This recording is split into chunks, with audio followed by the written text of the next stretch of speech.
The Prophet by Khalil Gibran. Colophon, The Prophet was published in 1923 by Khalil Gibran. This ebook was produced for Standard eBooks by Sirjoni Sen and is based on a transcription produced in 2019 by David Widger for Project Gutenberg and on digital scans from the Internet Archive.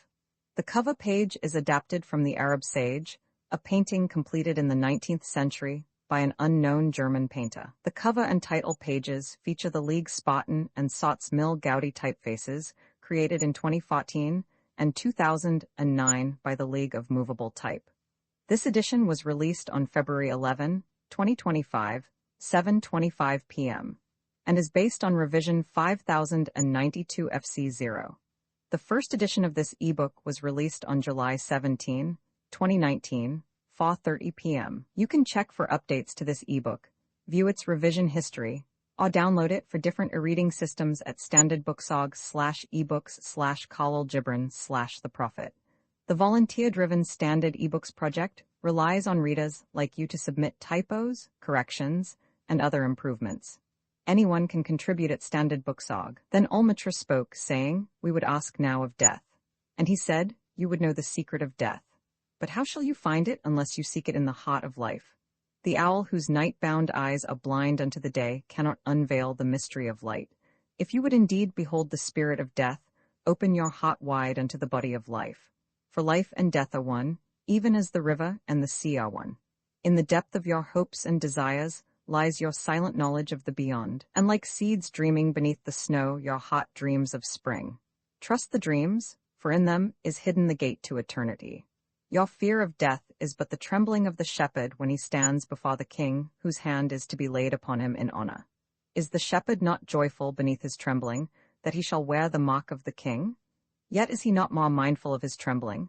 For what is it to die but to stand naked in the wind and to melt into the sun? And what is it to cease breathing, but to free the breath from its restless tides, that it may rise and expand and seek God unencumbered? Only when you drink from the river of silence shall you indeed sing.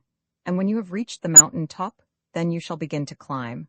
And when the earth shall claim your limbs, then shall you truly dance." Then an old man, a keeper of an inn, said, "Speak to us of eating and drinking." And he said, "Would that you could live on the fragrance of the earth, and like an air plant be sustained by the light. But since you must kill to eat, and rub the newly born of its mother's milk to quench your thirst, let it then be an act of worship, and let your bards stand an altar on which the pure and the innocent of forest and plain are sacrificed for that which is purer and still more innocent in man. When you kill a beast, say to him in your heart, by the same power that slays you, I too am slain, and I too shall be consumed. For the law that delivered you into my hand shall deliver me into a mightier hand. Your blood and my blood is naught but the sap that feeds the tree of heaven. And when you crush an apple with your teeth, say to it in your heart, your seeds shall live in my body, and the buds of your tomorrow shall blossom in my heart, and your fragrance shall be my breath. And together we shall rejoice through all the seasons. And in the autumn, when you gather the grapes of your vineyards for the winepress, say in your heart, I too am a vineyard, and my fruit shall be gathered for the winepress, and like new wine I shall be kept in eternal vessels. And in winter, when you draw the wine, let there be in your heart a song for each cup, and let there be in the song a remembrance for the autumn days, and for the vineyard, and for the winepress. And an orator said, Speak to us of freedom. And he answered, At the city gate and by your fireside, I have seen you prostrate yourself and worship your own freedom, even as slaves humble themselves before a tyrant and praise him though he slays them. I, in the grove of the temple and in the shadow of the citadel, I have seen the freest among you wear their freedom as a yoke and a handcuff. And my heart bled within me, for you can only be free when even the desire of seeking freedom becomes a harness to you, and when you cease to speak of freedom as a goal and a fulfillment. You shall be free indeed when your days are not without a care nor your nights without a want and a grief, but rather when these things girdle your life, and yet you rise above them naked and unbound. And how shall you rise beyond your days and nights, unless you break the chains which you at the dawn of your understanding have fastened around your noon hour? In truth, that which you call freedom is the strongest of these chains, though its links glitter in the sun and dazzle your eyes. And what is it but fragments of your own self you would discard that you may become free? If it is an unjust law you would abolish, that law was written with your own hand upon your own forehead. You cannot erase it by burning your law books nor by washing the foreheads of your judges, though you paw the sea upon them. And if it is a despot you would dethrone, see first that his throne erected within you is destroyed. For how can a tyrant rule the free and the proud, but for a tyranny in their own freedom and a shame in their own pride? And if it is a care you would cast off, that care has been chosen by you rather than imposed upon you. And if it is a fear you would dispel, the seat of that fear is in your heart and not in the hand of the feared. Verily all things move within your being in constant half-embrace, the desired and the dreaded, the repugnant and the cherished, the pursued and that which you would escape. These things move within you as lights and shadows in pairs that cling. And when the shadow fades and is no more, the light that lingers becomes a shadow to another light. And thus your freedom, when it loses its fetters, becomes itself the fetter of a greater freedom. And a youth said, Speak to us of friendship. And he answered, saying, Your friend is your needs answered. He is your field which you sow with love and reap with thanksgiving, and he is your bard and your fireside. For you come to him with your hunger, and you seek him for peace. When your friend speaks his mind, you fear not the nay in your own mind, nor do you withhold the I. And when he is silent, your heart ceases not to listen to his heart, for without words in friendship, all thoughts, all desires, all expectations are born and shared, with joy that is unacclaimed. When you part from your friend, you grieve not, for that which you love most in him may be clearer in his absence, as the mountain to the climber is clearer from the plain. And let there be no purpose in friendship save the deepening of the spirit. For love that seeks aught but the disclosure of its own mystery is not love, but a net cast forth, and only the unprofitable is caught. And let your best be for your friend. If he must know the ebb of your tide, let him know its flood also. For what is your friend that you should seek him with hours to kill? Seek him always with hours to live. For it is his to fill your need, but not your emptiness. And in the sweetness of friendship let there be laughter, and sharing of pleasures. For in the dew of little things the heart finds its morning, and is refreshed. Then said a rich man, Speak to us of giving. And he answered, You give but little when you give of your possessions. It is when you give of yourself that you truly give. For what are your possessions but things you keep and guard for fear you may need them tomorrow? And tomorrow, what shall tomorrow bring to the overprudent dog, burying bones in the trackless sand as he follows the pilgrims to the holy city? And what is fear of need but need itself? Is not dread of thirst when your well is full, the thirst that is unquenchable? There are those who give little of the much which they have, and they give it for recognition, and their hidden desire makes their gifts unwholesome. And there are those who have little and give it all. These are the believers in life and the bounty of life, and their coffer is never empty. There are those who give with joy, and that joy is their reward. And there are those who give with pain, and that pain is their baptism. And there are those who give and know not pain in giving, nor do they seek joy, nor give with mindfulness of virtue. They give as in yonder valley the myrtle breathes its fragrance into space. Through the hands of such as these God speaks, and from behind their eyes he smiles upon the earth. It is well to give when asked, but it is better to give unasked, through understanding, and to the open-handed the search for one who shall receive is joy greater than giving. And is there aught you would withhold? All you have shall some day be given, therefore give now, that the season of giving may be yours and not your inheritors. You often say, I would give, but only to the deserving. The trees in your orchard say not so, nor the flocks in your pasture. They give that they may live, for to withhold is to perish. Surely he who is worthy to receive his days and his nights is worthy of all else from you. And he who has deserved to drink from the ocean of life deserves to fill his cup from your little stream. And what desert greater shall there be than that which lies in the courage and the confidence, nay, the charity, of receiving? And who are you that men should rend their bosom and unveil their pride, that you may see their worth naked and their pride unabashed? See first that you yourself deserve to be a giver, and an instrument of giving. For in truth it is life that gives unto life, while you, who deem yourself a giver, are but a witness. And you receivers, and you are all receivers, assume no weight of gratitude, lest you lay a yoke upon yourself, and upon him who gives. Rather rise together with the giver on his gifts as on wings, for to be over-mindful of your debt is to doubt his generosity, who has the free-hearted earth for mother, and God for father. And one of the elders of the city said, Speak to us of good and evil. And he answered, Of the good in you I can speak, but not of the evil. For what is evil but good tortured by its own hunger and thirst? Verily when good is hungry it seeks food even in dark caves, and when it thirsts it drinks even of dead waters. You are good when you are one with yourself. Yet when you are not one with yourself, you are not evil. For a divided house is not a den of thieves, It is only a divided house, and a ship without rudder may wander aimlessly among perilous isles yet sink not to the bottom. You are good when you strive to give of yourself, yet you are not evil when you seek gain for yourself. For when you strive for gain you are but a root that clings to the earth and sucks at her breast. Surely the fruit cannot say to the root, "Be like me, ripe and full and ever giving of your abundance." For to the fruit giving is a need, as receiving is a need to the root. You are good when you are fully awake in your speech, yet you are not evil when you sleep while your tongue staggers without purpose, and even stumbling speech may strengthen a weak tongue. You are good when you walk to your goal firmly and with bold steps, yet you are not evil when you go thither limping. Even those who limp go not backward, but you who are strong and swift, see that you do not limp before the lame, deeming it kindness. You are good in countless ways, and you are not evil when you are not good, you are only loitering and sluggard. Pity that the stags cannot teach swiftness to the turtles. In your longing for your giant self lies your goodness, and that longing is in all of you. But in some of you that longing is a torrent rushing with might to the sea, carrying the secrets of the hillsides and the songs of the forest. And in others, it is a flat stream that loses itself in angles and bends and lingers before it reaches the shore. But let not him who longs much say to him who longs little, "Wherefore are you slow and halting?" For the truly good ask not the naked, "Where is your garment?" nor the houseless, "What has befallen your house?" Then a mason came forth and said, "Speak to us of houses." And he answered and said, "Build of your imaginings a bower in the wilderness ere you build a house within the city walls. For even as you have homecomings in your twilight, so has the wanderer in you, the ever distant and alone.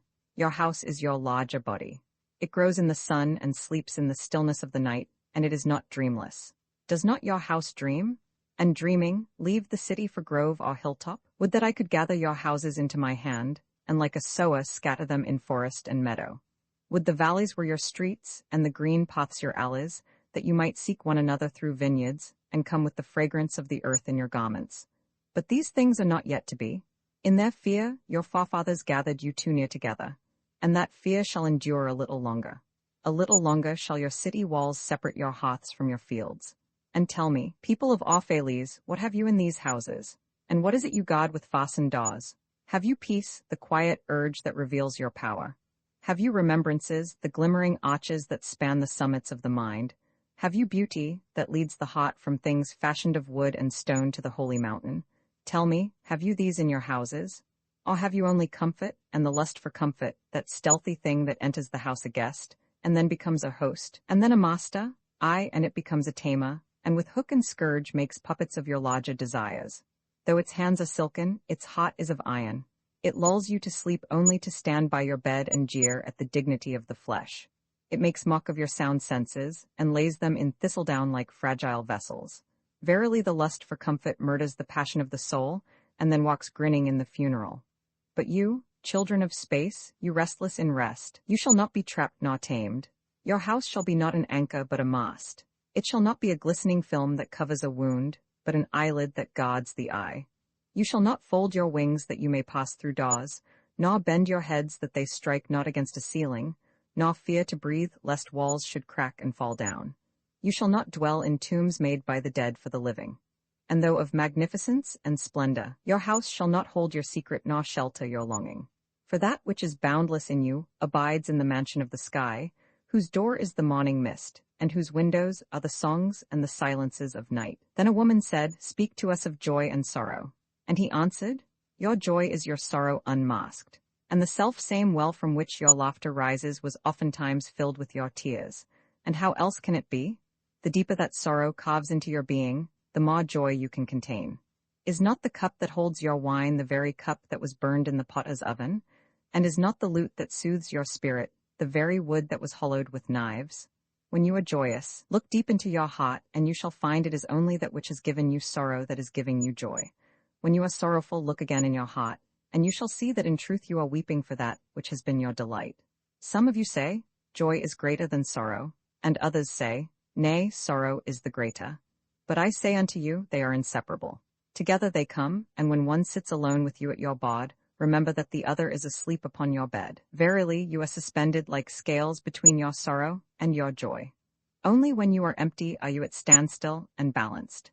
When the treasure-keeper lifts you to weigh his gold and his silver, needs must your joy, all your sorrow rise or fall. Then a lawyer said, "But what of our laws, master?"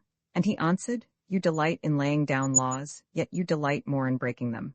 Like children playing by the ocean who build sand towers with constancy and then destroy them with laughter. But while you build your sand towers, the ocean brings more sand to the shore, and when you destroy them, the ocean laughs with you. Verily, the ocean laughs always with the innocent. But what of those to whom life is not an ocean? And man-made laws are not sand towers, but to whom life is a rock, and the law a chisel with which they would carve it in their own likeness? What of the cripple who hates dancers? What of the ox who loves his yoke and deems the elk and deer of the forest stray and vagrant things? What of the old serpent who cannot shed his skin and calls all others naked and shameless? And of him who comes early to the wedding feast, and when overworked and tired, goes his way saying that all feasts are violation and all feasters lawbreakers? What shall I say of these save that they too stand in the sunlight, but with their backs to the sun? They see only their shadows, and their shadows are their laws. And what is the sun to them but a caster of shadows? And what is it to acknowledge the laws but to stoop down and trace their shadows upon the earth? But you who walk facing the sun, what images drawn on the earth can hold you? You who travel with the wind, what weather vane shall direct your course? What man's law shall bind you if you break your yoke, but upon no man's prison door? What laws shall you fear if you dance, but stumble against no man's iron chains? And who is he that shall bring you to judgment if you tear off your garment yet leave it in no man's path? People of Orphalese, you can muffle the drum, and you can loosen the strings of the lyre, but who shall command the skylark not to sing? Then said Almitra, "Speak to us of love." And he raised his head and looked upon the people, and there fell a stillness upon them. And with a great voice he said, "When love beckons to you, follow him, though his ways are hard and steep. And when his wings enfold you, yield to him, though the sod hidden among his pinions may wound you. And when he speaks to you, believe in him, though his voice may shatter your dreams as the north wind lays waste the garden. For even as love crowns you, so shall he crucify you. Even as he is for your growth, so is he for your pruning. Even as he ascends to your height and caresses your tenderest branches that quiver in the sun, so shall he descend to your roots and shake them in their clinging to the earth. Like sheaves of corn, he gathers you unto himself.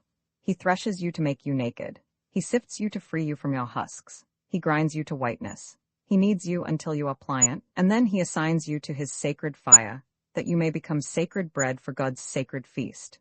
All these things shall love do unto you, that you may know the secrets of your heart, and in that knowledge become a fragment of life's heart. But if in your fear you would seek only love's peace and love's pleasure, then it is better for you that you cover your nakedness and pass out of love's threshing floor into the seasonless world where you shall laugh, but not all of your laughter, and weep, but not all of your tears. Love gives not but itself and takes not but from itself. Love possesses not nor would it be possessed, for love is sufficient unto love. When you love, you should not say, "God is in my heart," but rather, "I am in the heart of God." And think not you can direct the course of love, for love, if it finds you worthy, directs your course. Love has no other desire but to fulfill itself. But if you love and must needs have desires, let these be your desires, to melt and be like a running brook that sings its melody to the night, to know the pain of too much tenderness, to be wounded by your own understanding of love, and to bleed willingly and joyfully. To wake at dawn with a winged heart and give thanks for another day of loving, to rest at the noon hour and meditate love's ecstasy, to return home at eventide with gratitude, and then to sleep with a prayer for the beloved in your heart and a song of praise upon your lips. His power came from some great reservoir of spiritual life, else it could not have been so universal and so potent. But the majesty and beauty of the language with which he clothed it were all his own. Then Almitra spoke again and said, "And what of marriage, master?" And he answered, saying, "You were born together, and together you shall be forevermore. You shall be together when the white wings of death scatter your days. Aye, you shall be together, even in the silent memory of God. But let there be spaces in your togetherness, and let the winds of the heavens dance between you. Love one another, but make not a bond of love. Let it rather be a moving sea between the shores of your souls. Fill each other's cup, but drink not from one cup. Give one another of your bread, but eat not from the same loaf. Sing and dance together, and be joyous, but let each one of you be alone, even as the strings of a lute are alone, though they quiver with the same music. Give your hearts, but not into each other's keeping. For only the hand of life can contain your hearts, and stand together, yet not too near together. For for the pillars of the temple stand apart, and the oak tree and the cypress grow not in each other's shadow. And a woman spoke, saying, Tell us of pain. And he said, Your pain is the breaking of the shell that encloses your understanding. Even as the stone of the fruit must break, that its heart may stand in the sun, so must you know pain. And could you keep your heart in wonder at the daily miracles of your life, your pain would not seem less wondrous than your joy, and you would accept the seasons of your heart, even as you have always accepted the seasons that pass over your fields, and you would watch with serenity through the winters of your grief. Much of your pain is self-chosen.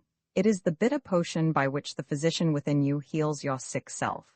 Therefore trust the physician, and drink his remedy in silence and tranquility, for his hand, though heavy and hard, is guided by the tender hand of the unseen, and the cup he brings, though it burn your lips, has been fashioned of the clay which the potter has moistened with his own sacred tears. Then a hermit who visited the city once a year came forth and said, Speak to us of pleasure.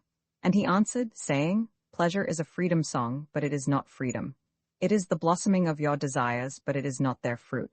It is a depth calling unto a height, but it is not the deep nor the high. It is the cage taking wing, but it is not space encompassed. I, in very truth, pleasure is a freedom song. And I fain would have you sing it with fullness of heart, yet I would not have you lose your hearts in the singing. Some of your youth seek pleasure as if it were all, and they are judged and rebuked. I would not judge nor rebuke them. I would have them seek. For they shall find pleasure, but not her alone. 7 are her sisters, and the least of them is more beautiful than pleasure. Have you not heard of the man who was digging in the earth for roots and found a treasure? And some of your elders remember pleasures with regret like wrongs committed in drunkenness. But regret is the beclouding of the mind and not its chastisement. They should remember their pleasures with gratitude, as they would the harvest of a summer. Yet if it comforts them to regret, let them be comforted. And there are among you those who are neither young to seek nor old to remember, and in their fear of seeking and remembering they shun all pleasures, lest they neglect the spirit or offend against it.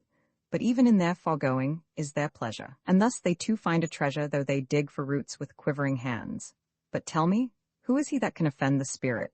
Shall the nightingale offend the stillness of the night, or the firefly the stars? And shall your flame or your smoke burden the wind? Think you the spirit is a still pool which you can trouble with a staff? Oftentimes in denying yourself pleasure you do, but store the desire in the recesses of your being. Who knows but that which seems omitted today waits for tomorrow? Even your body knows its heritage and its rightful need, and will not be deceived. And your body is the hop of your soul, and it is yours to bring forth sweet music from it, or confused sounds. And now you ask in your heart, How shall we distinguish that which is good in pleasure from that which is not good? Go to your fields and your gardens, and you shall learn that it is the pleasure of the bee to gather honey of the flower, but it is also the pleasure of the flower to yield its honey to the bee. For to the bee, a flower is a fountain of life, and to the flower, a bee is a messenger of love. And to both bee and flower, the giving and the receiving of pleasure is a need and an ecstasy. People of Opheles, be in your pleasures like the flowers and the bees. Then a priestess said, Speak to us of prayer.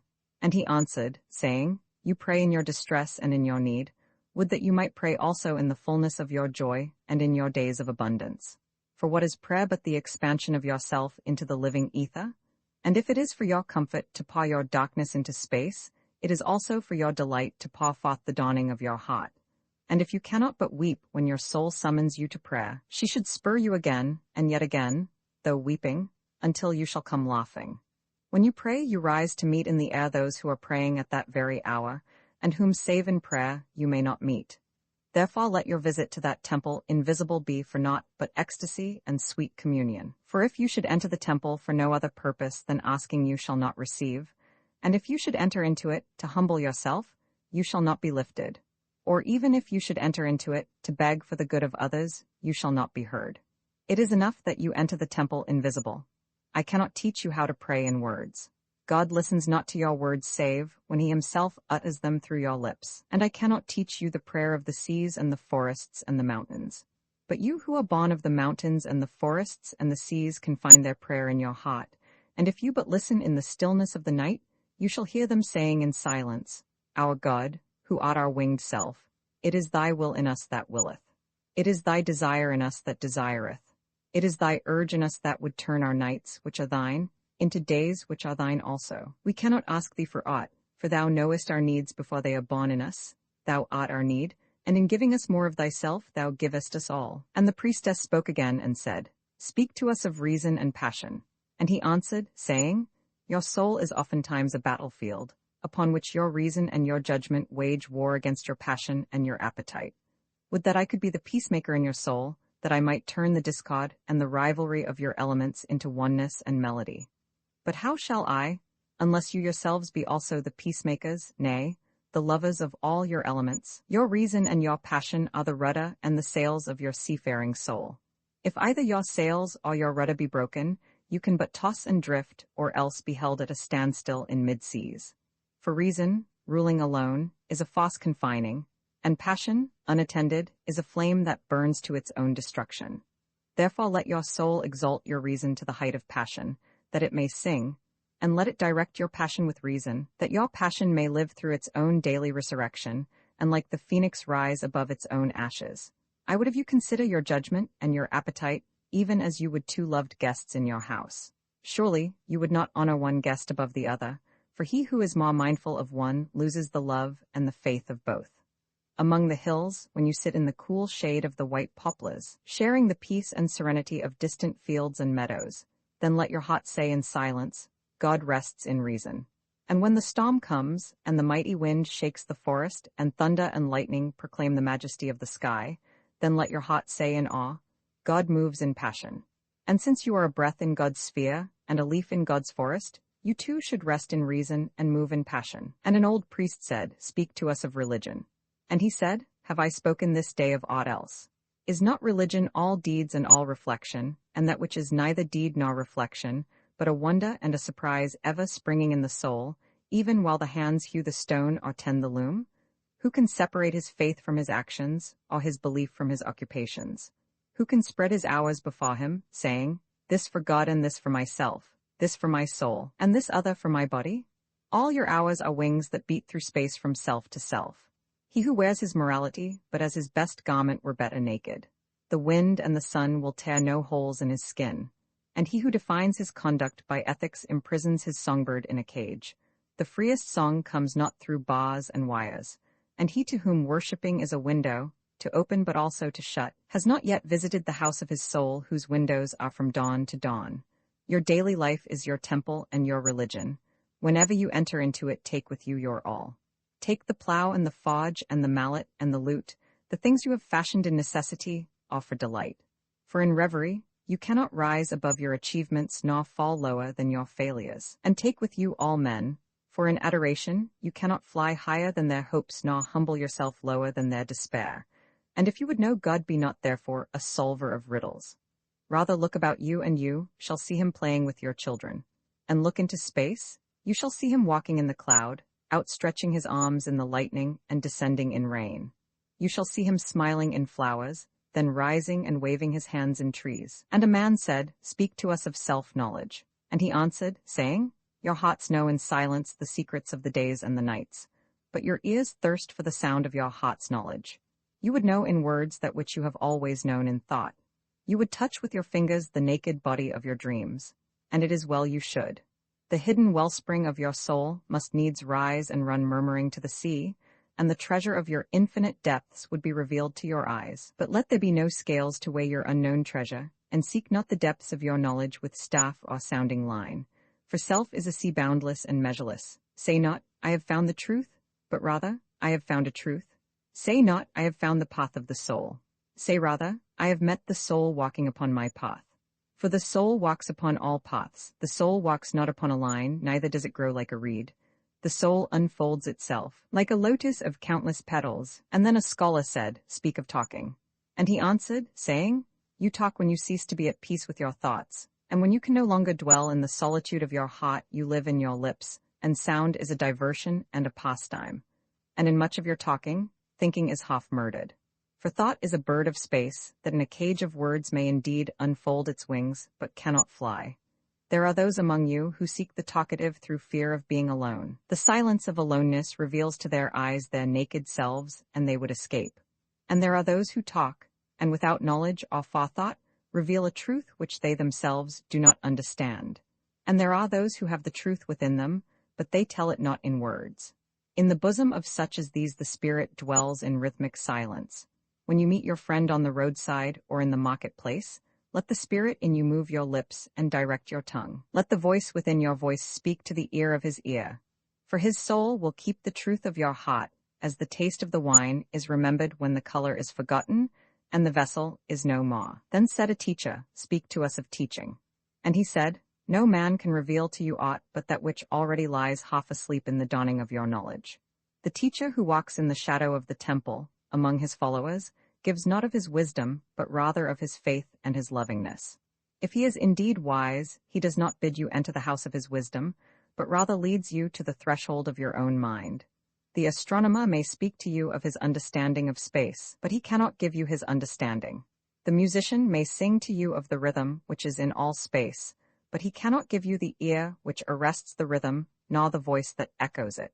And he who is versed in the science of numbers can tell of the regions of weight and measure, but he cannot conduct you thither. For the vision of one man lends not its wings to another man. And even as each one of you stands alone in God's knowledge, so must each one of you be alone in his knowledge of God and in his understanding of the earth. And an astronomer said, Master, what of time? And he answered, You would measure time the measureless and the immeasurable. You would adjust your conduct and even direct the course of your spirit according to hours and seasons. Of time you would make a stream upon whose bank you would sit and watch its flowing. Yet the timeless in you is aware of life's timelessness, and knows that yesterday is but today's memory and tomorrow is today's dream, and that which sings and contemplates in you is still dwelling within the bounds of that first moment which scattered the stars into space. Who among you does not feel that his power to love is boundless? And yet who does not feel that very love, though boundless, encompassed within the center of his being, and moving not from love thought to love thought, nor from love deeds to other love deeds? And is not time even as love is, undivided and paceless? But if in your thought you must measure time into seasons, let each season encircle all the other seasons, and let today embrace the past with remembrance and the future with longing. The prophet, Then a plowman said, Speak to us of work. And he answered, saying, You work that you may keep pace with the earth and the soul of the earth. For to be idle is to become a stranger unto the seasons, and to step out of life's procession, that marches in majesty and proud submission towards the infinite. When you work, you are a flute through whose heart the whispering of the hours turns to music. Which of you would be a reed, dumb and silent, when all else sings together in unison? Always you have been told that work is a curse and labor a misfortune. But I say to you that when you work, you fulfill a part of earth's furthest dream, assigned to you when that dream was born. And in keeping yourself with labor, you are in truth loving life, and to love life through labor is to be intimate with life's inmost secret. But if you in your pain call birth an affliction, and the support of the flesh a curse written upon your brow, then I answer that naught but the sweat of your brow shall wash away that which is written. You have been told also that life is darkness, and in your weariness you echo what was said by the weary. And I say that life is indeed darkness save when there is urge, and all urge is blind save when there is knowledge, and all knowledge is vain save when there is work, and all work is empty save when there is love. And when you work with love, you bind yourself to yourself, and to one another, and to God. And what is it to work with love? It is to weave the cloth with threads drawn from your heart, even as if your beloved were to wear that cloth. It is to build a house with affection, even as if your beloved were to dwell in that house. It is to sow seeds with tenderness and reap the harvest with joy, even as if your beloved were to eat the fruit. It is to charge all things you fashion with a breath of your own spirit, and to know that all the blessed dead are standing about you and watching. Often have I heard you say, as if speaking in sleep, He who works in marble and finds the shape of his own soul in the stone is nobler than he who plows the soil. And he who seizes the rainbow to lay it on a cloth in the likeness of man is more than he who makes the sandals for our feet. But I say, not in sleep, but in the overwakefulness of noontide, that the wind speaks not more sweetly to the giant oaks than to the least of all the blades of grass. And he alone is great, who turns the voice of the wind into a song made sweeter by his own loving. Work is love made visible. And if you cannot work with love, but only with distaste, it is better that you should leave your work and sit at the gate of the temple and take alms of those who work with joy. For if you bake bread with indifference, you bake a bitter bread that feeds but half man's hunger. And if you grudge the crushing of the grapes, Your grudge distills a poison in the wine. And if you sing though as angels, and love not the singing, you muffle man's ears to the voices of the day and the voices of the night. Al-Mustafa, the chosen and the beloved, who was a dawn unto his own day, had waited 12 years in the city of Opheles for his ship that was to return and bear him back to the isle of his birth. And in the 12th year, on the 7th day of Elul, the month of reaping, he climbed the hill without the city walls and looked seaward, and he beheld his ship coming with the mist. Then the gates of his heart were flung open, and his joy flew far over the sea, and he closed his eyes and prayed in the silences of his soul. But as he descended the hill, a sadness came upon him, and he thought in his heart, How shall I go in peace and without sorrow? Nay, not without a wound in the spirit shall I leave this city. Long were the days of pain I have spent within its walls, and long were the nights of aloneness, and who can depart from his pain and his aloneness without regret? Too many fragments of the spirit have I scattered in these streets, and too many are the children of my longing that walk naked among these hills, and I cannot withdraw from them without a burden and an ache. It is not a garment I cast off this day, but a skin that I tear with my own hands. Nor is it a thought I leave behind me, but a heart made sweet with hunger and with thirst. Yet I cannot tarry longer. The sea that calls all things unto her calls me, and I must embark. For to stay, though the hours burn in the night, is to freeze and crystallize and be bound in a mold. Fain would I take with me all that is here, but how shall I? A voice cannot carry the tongue and the lips that gave it wings. Alone must it seek the ether. And alone and without his nest shall the eagle fly across the sun. Now when he reached the foot of the hill, he turned again towards the sea, and he saw his ship approaching the harbor, and upon her prow the mariners, the men of his own land. And his soul cried out to them, and he said, Sons of my ancient mother, you riders of the tides, how often have you sailed in my dreams? And now you come in my awakening, which is my deeper dream. Ready am I to go, and my eagerness with sails full set awaits the wind. Only another breath will I breathe in this still air, only another loving look cast backward, and then I shall stand among you, a seafarer among seafarers. And you, vast sea, sleepless mother, who alone are peace and freedom to the river and the stream, only another winding will this stream make, only another murmur in this glade, and then shall I come to you, a boundless drop to a boundless ocean. And as he walked he saw from afar men and women leaving their fields and their vineyards and hastening towards the city gates. And he heard their voices calling his name, and shouting from field to field telling one another of the coming of his ship. And he said to himself, Shall the day of parting be the day of gathering? And shall it be said that my eve was in truth my dawn? And what shall I give unto him who has left his plough in mid-furrow, or to him who has stopped the wheel of his winepress? Shall my heart become a tree heavy laden with fruit, that I may gather and give unto them? And shall my desires flow like a fountain that I may fill their cups? Am I a hop that the hand of the mighty may touch me, or a flute that his breath may pass through me?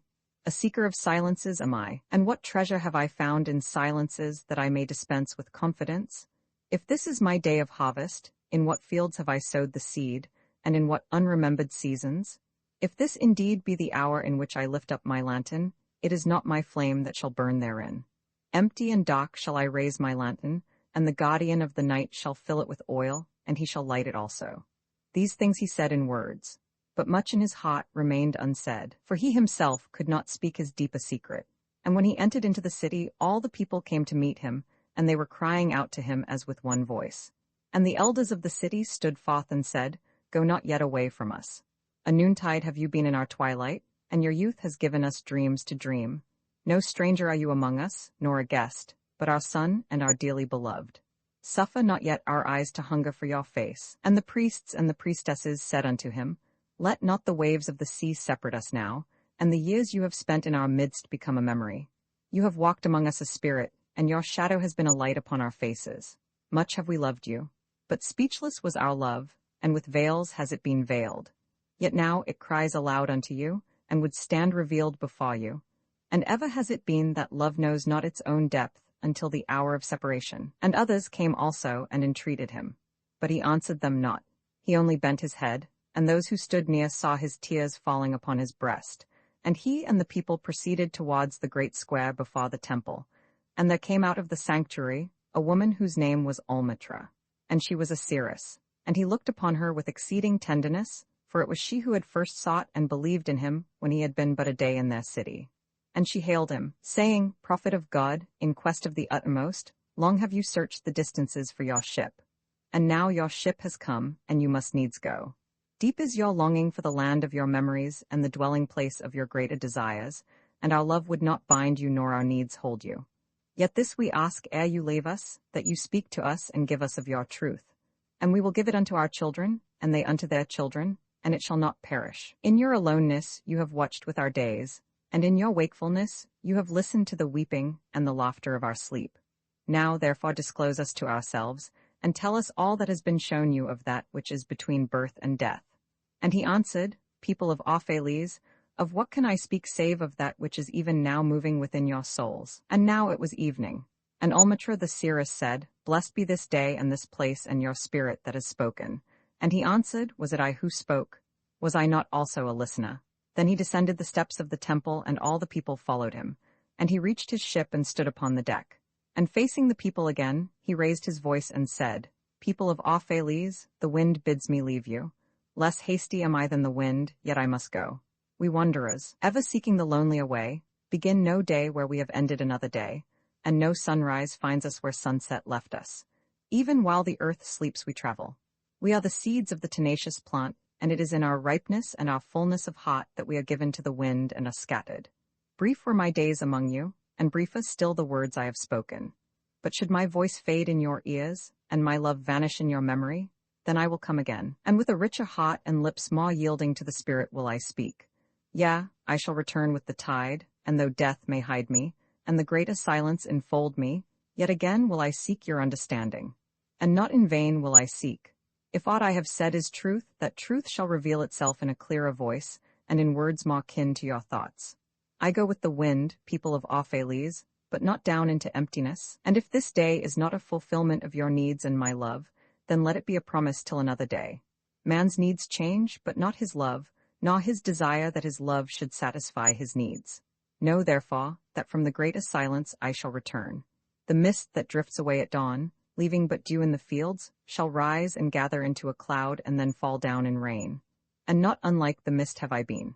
In the stillness of the night I have walked in your streets, and my spirit has entered your houses, and your heart beats were in my heart, and your breath was upon my face, and I knew you all. I knew your joy and your pain, and in your sleep your dreams were my dreams.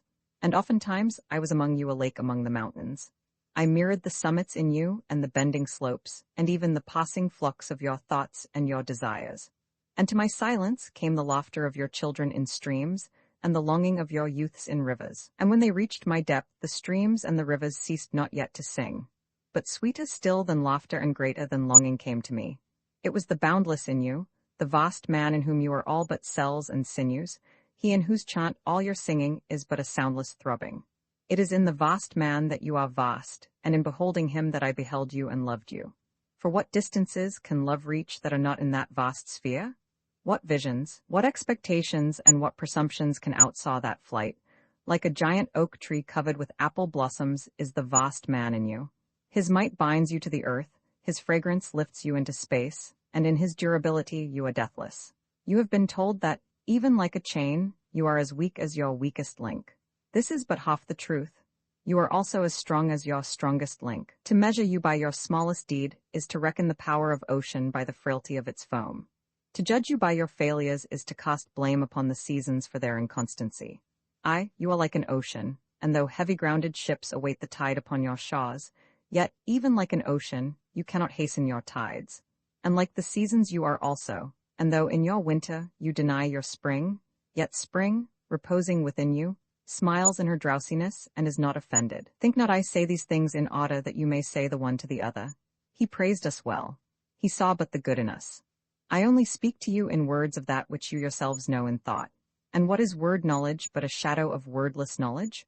Your thoughts and my words are waves from a sealed memory that keeps records of our yesterdays, and of the ancient days when the earth knew not us nor herself, and of nights when earth was upwrought with confusion. Wise men have come to you to give you of their wisdom. I came to take of your wisdom, and behold, I have found that which is greater than wisdom. It is a flame spirit in you ever gathering more of itself, while you, heedless of its expansion, bewail the withering of your days. It is life in quest of life in bodies that fear the grave. There are no graves here. These mountains and plains are a cradle and a stepping stone. Whenever you pass by the field where you have laid your ancestors, look well thereupon, and you shall see yourselves and your children dancing hand in hand. Verily, you often make merry without knowing. Others have come to you to whom for golden promises made unto your faith you have given but riches and power and glory. Less than a promise have I given, and yet more generous have you been to me. You have given me my deeper thirsting after life. Surely there is no greater gift to a man than that which turns all his aims into parching lips and all life into a fountain. And in this lies my honor and my reward, that whenever I come to the fountain to drink, I find the living water itself thirsty, and it drinks me while I drink it. Some of you have deemed me proud and overshy to receive gifts. Too proud indeed am I to receive wages, but not gifts. And though I have eaten berries among the hills when you would have had me sit at your board, and slept in the portico of the temple, when you would gladly have sheltered me, yet was it not your loving mindfulness of my days and my nights that made food sweet to my mouth and girdled my sleep with visions? For this I bless you most. You give much and know not that you give at all. Verily the kindness that gazes upon itself in a mirror turns to stone, and a good deed that calls itself by tender names becomes the parent to a curse. And some of you have called me aloof and drunk with my own aloneness, and you have said, He holds counsel with the trees of the forest, but not with men. He sits alone on hilltops and looks down upon our city. True it is that I have climbed the hills and walked in remote places. How could I have seen you save from a great height or a great distance? How can one be indeed near unless he be far? And others among you called unto me, not in words, and they said, Stranger, stranger, lover of unreachable heights, why dwell you among the summits where eagles build their nests? Why seek you the unattainable? What storms would you trap in your net, and what vaporous birds do you hunt in the sky? Come and be one of us. Descend and appease your hunger with our bread, and quench your thirst with our wine. In the solitude of their souls they said these things. But were their solitude deeper, they would have known that I sought but the secret of your joy and your pain, and I hunted only your larger selves that walk the sky. But the hunter was also the hunted, for many of my arrows left my bow only to seek my own breast. And the flyer was also the creeper, for when my wings were spread in the sun, their shadow upon the earth was a turtle. And I the believer was also the doubter, for often have I put my finger in my own wound, that I might have the greater belief in you and the greater knowledge of you. And it is with this belief and this knowledge that I say, you are not enclosed within your bodies, nor confined to houses or fields.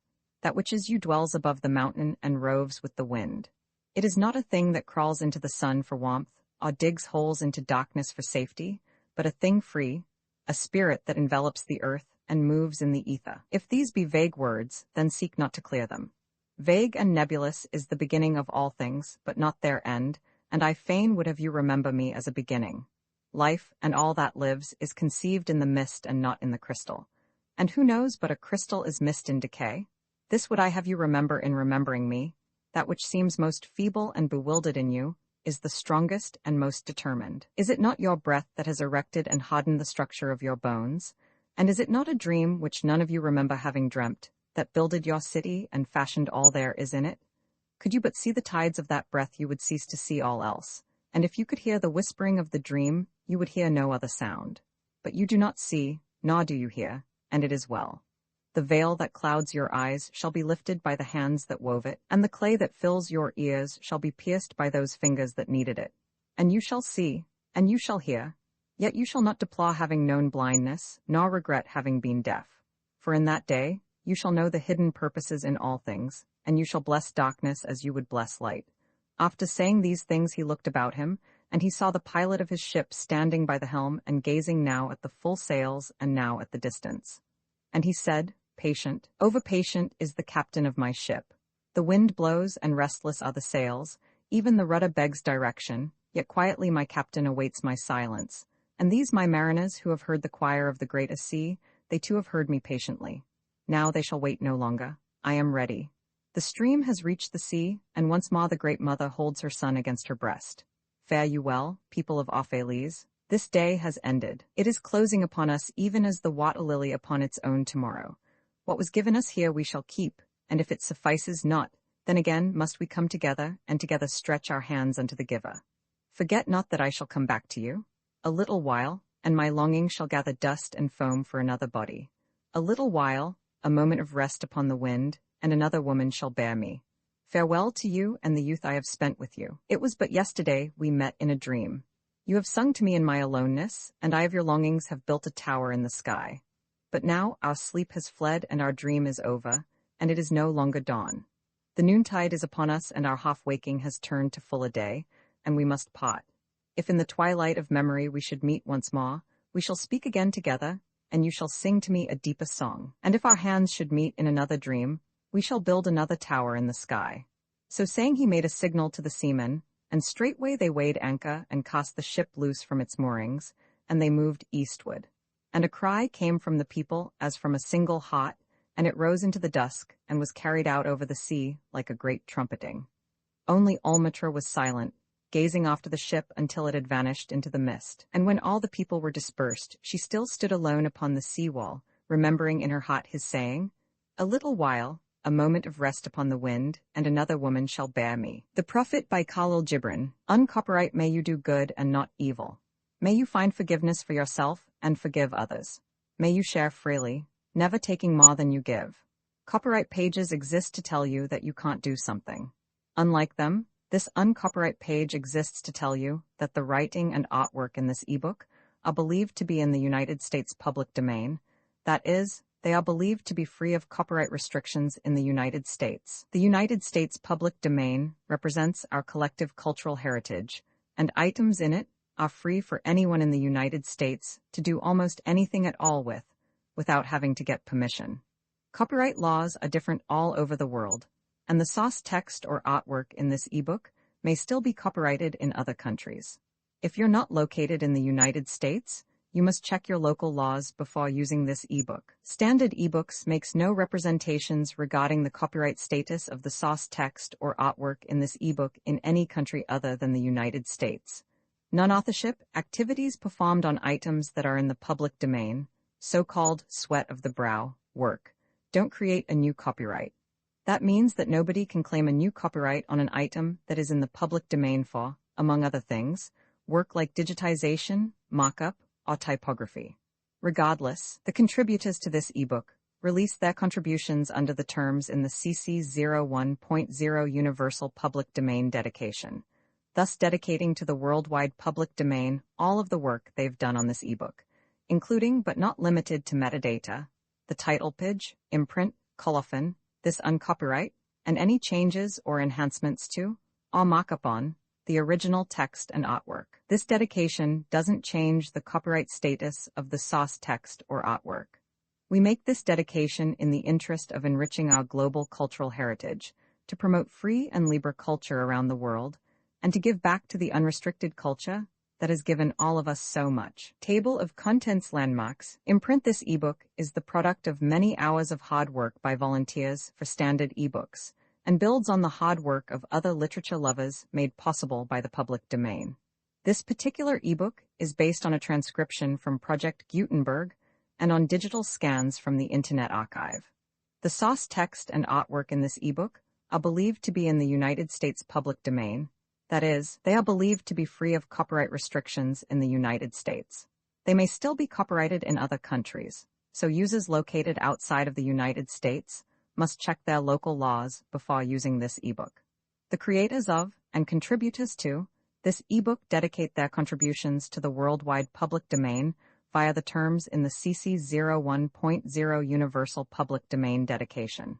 For full license information, see the uncopyright at the end of this ebook. Standard eBooks is a volunteer-driven project that produces ebook editions of public domain literature using modern typography, technology, and editorial standards, and distributes them free of cost. You can download this and other ebooks carefully produced for true book lovers at Standard Booksorg. And a poet said, "Speak to us of beauty." And he answered, "Where shall you seek beauty? And how shall you find her unless she herself be your way and your guide?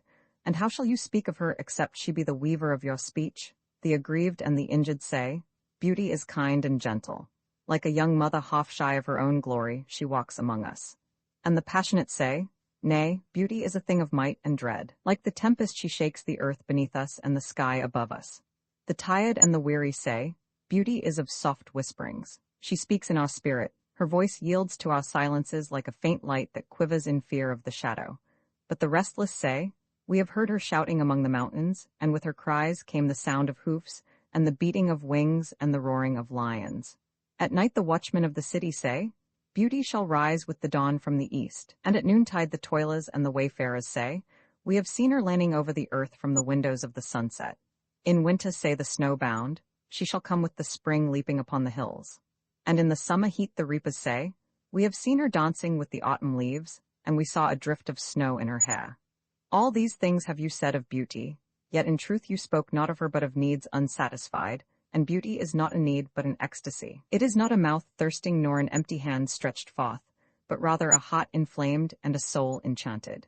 It is not the image you would see nor the song you would hear, but rather an image you see though you close your eyes, and a song you hear though you shut your ears. It is not the sap within the furrowed bark, nor a wing attached to a claw, but rather a garden forever in bloom, and a flock of angels forever in flight. People of Opheles, beauty is life when life unveils her holy face. But you are life and you are the veil. Beauty is eternity gazing at itself in a mirror, but you are eternity and you are the mirror. And a merchant said, Speak to us of buying and selling. And he answered and said, To you the earth yields her fruit, and you shall not want if you but know how to fill your hands. It is in exchanging the gifts of the earth that you shall find abundance and be satisfied. Yet unless the exchange be in love and kindly justice, it will but lead some to greed and others to hunger. When in the marketplace you toilers of the sea and fields and vineyards meet the weavers and the potters and the gatherers of spices, invoke then the master spirit of the earth to come into your midst and sanctify the scales and the reckoning that weighs value against value. And suffer not the barren-handed to take part in your transactions, who would sell their words for your labor. To such men you should say, Come with us to the field, or go with our brothers to the sea and cast your net, for the land and the sea shall be bountiful to you even as to us. And if there come the singers and the dancers and the flute players, buy of their gifts also. For they too are gatherers of fruit and frankincense, and that which they bring, though fashioned of dreams, is raiment and food for your soul. And before you leave the marketplace, see that no one has gone his way with empty hands, for the master spirit of the earth shall not sleep peacefully upon the wind, till the needs of the least of you are satisfied. And a woman who held a babe against her bosom said, Speak to us of children. And he said, Your children are not your children. They are the sons and daughters of life's longing for itself. They come through you but not from you, and though they are with you yet they belong not to you.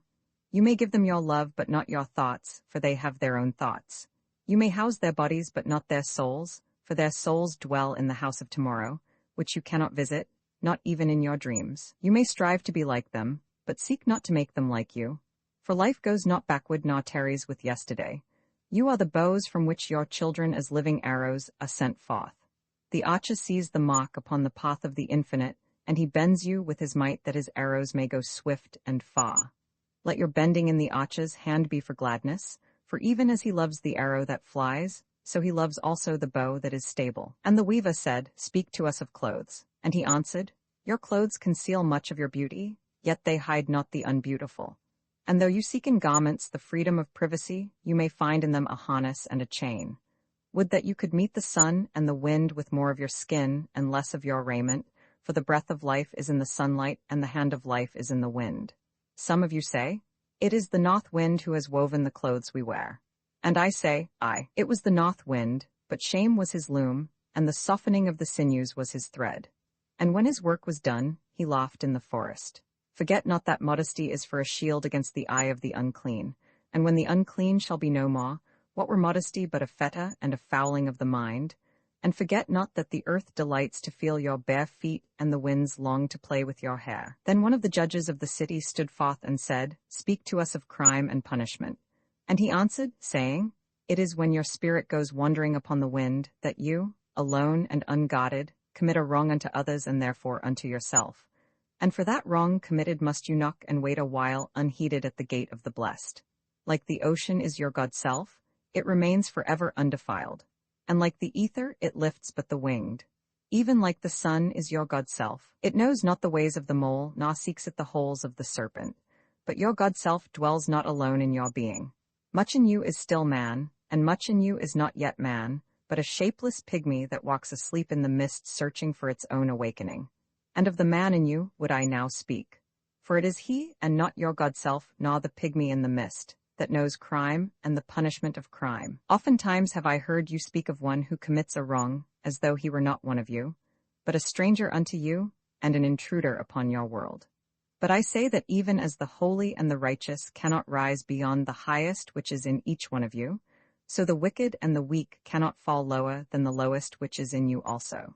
And as a single leaf turns not yellow, but with the silent knowledge of the whole tree, so the wrongdoer cannot do wrong without the hidden will of you all. Like a procession you walk together towards your God self. You are the way and the wayfarers. And when one of you falls down, he falls for those behind him, a caution against the stumbling stone. Aye, and he falls for those ahead of him, who though faster and surer of foot, yet removed not the stumbling stone. And this also, though the word lie heavy upon your hearts, the murdered is not unaccountable for his own murder, and the robbed is not blameless in being robbed. The righteous is not innocent of the deeds of the wicked, and the white-handed is not clean in the doings of the felon. Yea, the guilty is oftentimes the victim of the injured, and still more often the condemned is the burden-bearer for the guiltless and unblamed. You cannot separate the just from the unjust and the good from the wicked, for they stand together before the face of the sun, even as the black thread and the white are woven together. And when the black thread breaks, the weaver shall look into the whole cloth, and he shall examine the loom also. If any of you would bring to judgment the unfaithful wife, let him also weigh the heart of her husband in scales, and measure his soul with measurements. And let him who would lash the offender look unto the spirit of the offended. And if any of you would punish in the name of righteousness, and lay the axe unto the evil tree, let him see to its roots. And verily he will find the roots of the good and the bad, the fruitful and the fruitless, all entwined together in the silent heart of the earth. And you judges who would be just, what judgment pronounce you upon him, who though honest in the flesh yet is a thief in spirit? What penalty lay you upon him, who slays in the flesh yet is himself slain in the spirit? And how prosecute you him, who in action is a deceiver and an oppressor, yet who also is aggrieved and outraged? And how shall you punish those whose remorse is already greater than their misdeeds? Is not remorse the justice which is administered by that very law which you would fain serve? Yet you cannot lay remorse upon the innocent, nor lift it from the heart of the guilty. Unbidden shall it call in the night, that men may wake and gaze upon themselves. And you who would understand justice, how shall you unless you look upon all deeds in the fullness of light? Only then shall you know that the erect and the fallen are but one man standing in twilight between the night of his pygmy self and the day of his God self, and that the cornerstone of the temple is not higher than the lowest stone in its foundation. A Bid for Fortune by Guy Boothby. I determined to take a holiday, Sydney, and what befell me there first and foremost, my name, age, description, and occupation, as they say in the Police Gazette. Richard Hatteras at your service, commonly called Dick, of Thursday Island, North Queensland, Perla, copper merchant, Betchdamer and tortoise-shell dealer, and South Sea trader generally. 28 years of age, neither particularly good-looking nor, if some people are to be believed, particularly amiable, 6'2" in my stockings, and 46 inches round the chest, strong as a Hakodate wrestler, and perfectly willing at any moment to pay £10 sterling to the man who can put me on my back. And big shame to me if I were not so strong, considering the free, open-air, devil-may-care life I've led.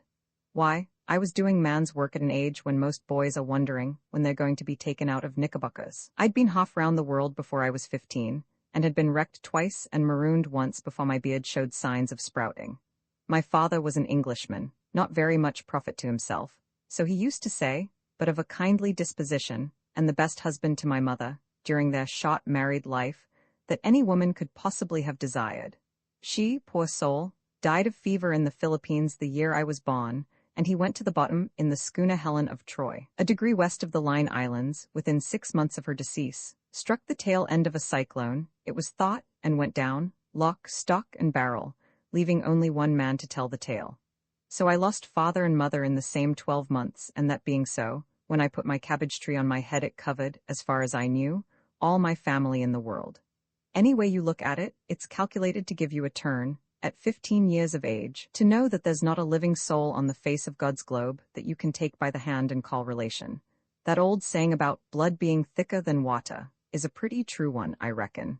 Friends may be kind, they were so to me, but after all they are not the same thing, nor can they be, as your own kith and kin.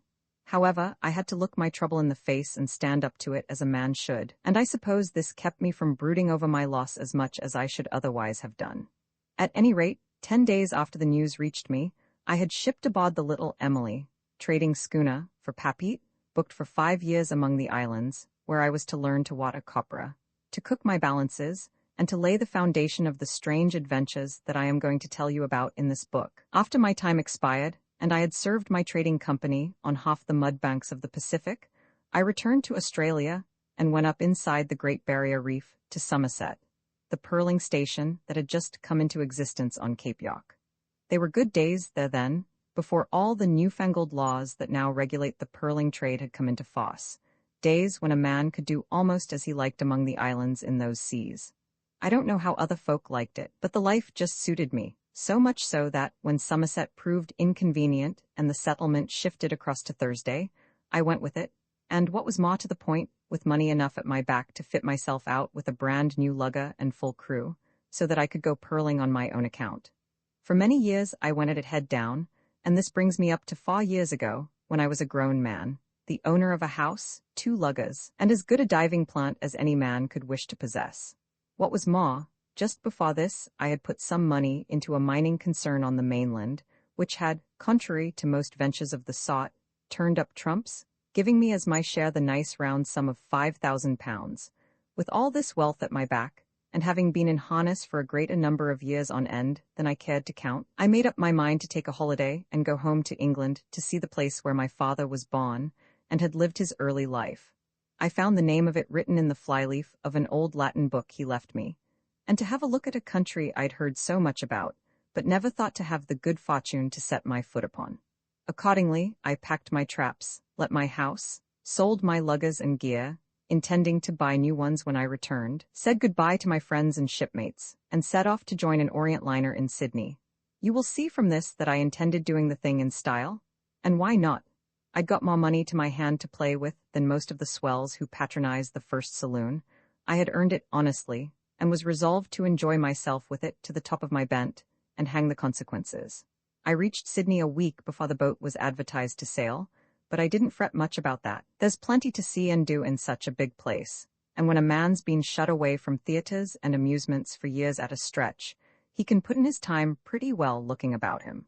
All the same, not knowing a soul in the place, I must confess there were moments when I did think regretfully of the tight little island hidden away up north under the wing of New Guinea, of the luggers dancing to the breeze in the harbour, and the warm welcome that always awaited me among my friends in the saloons.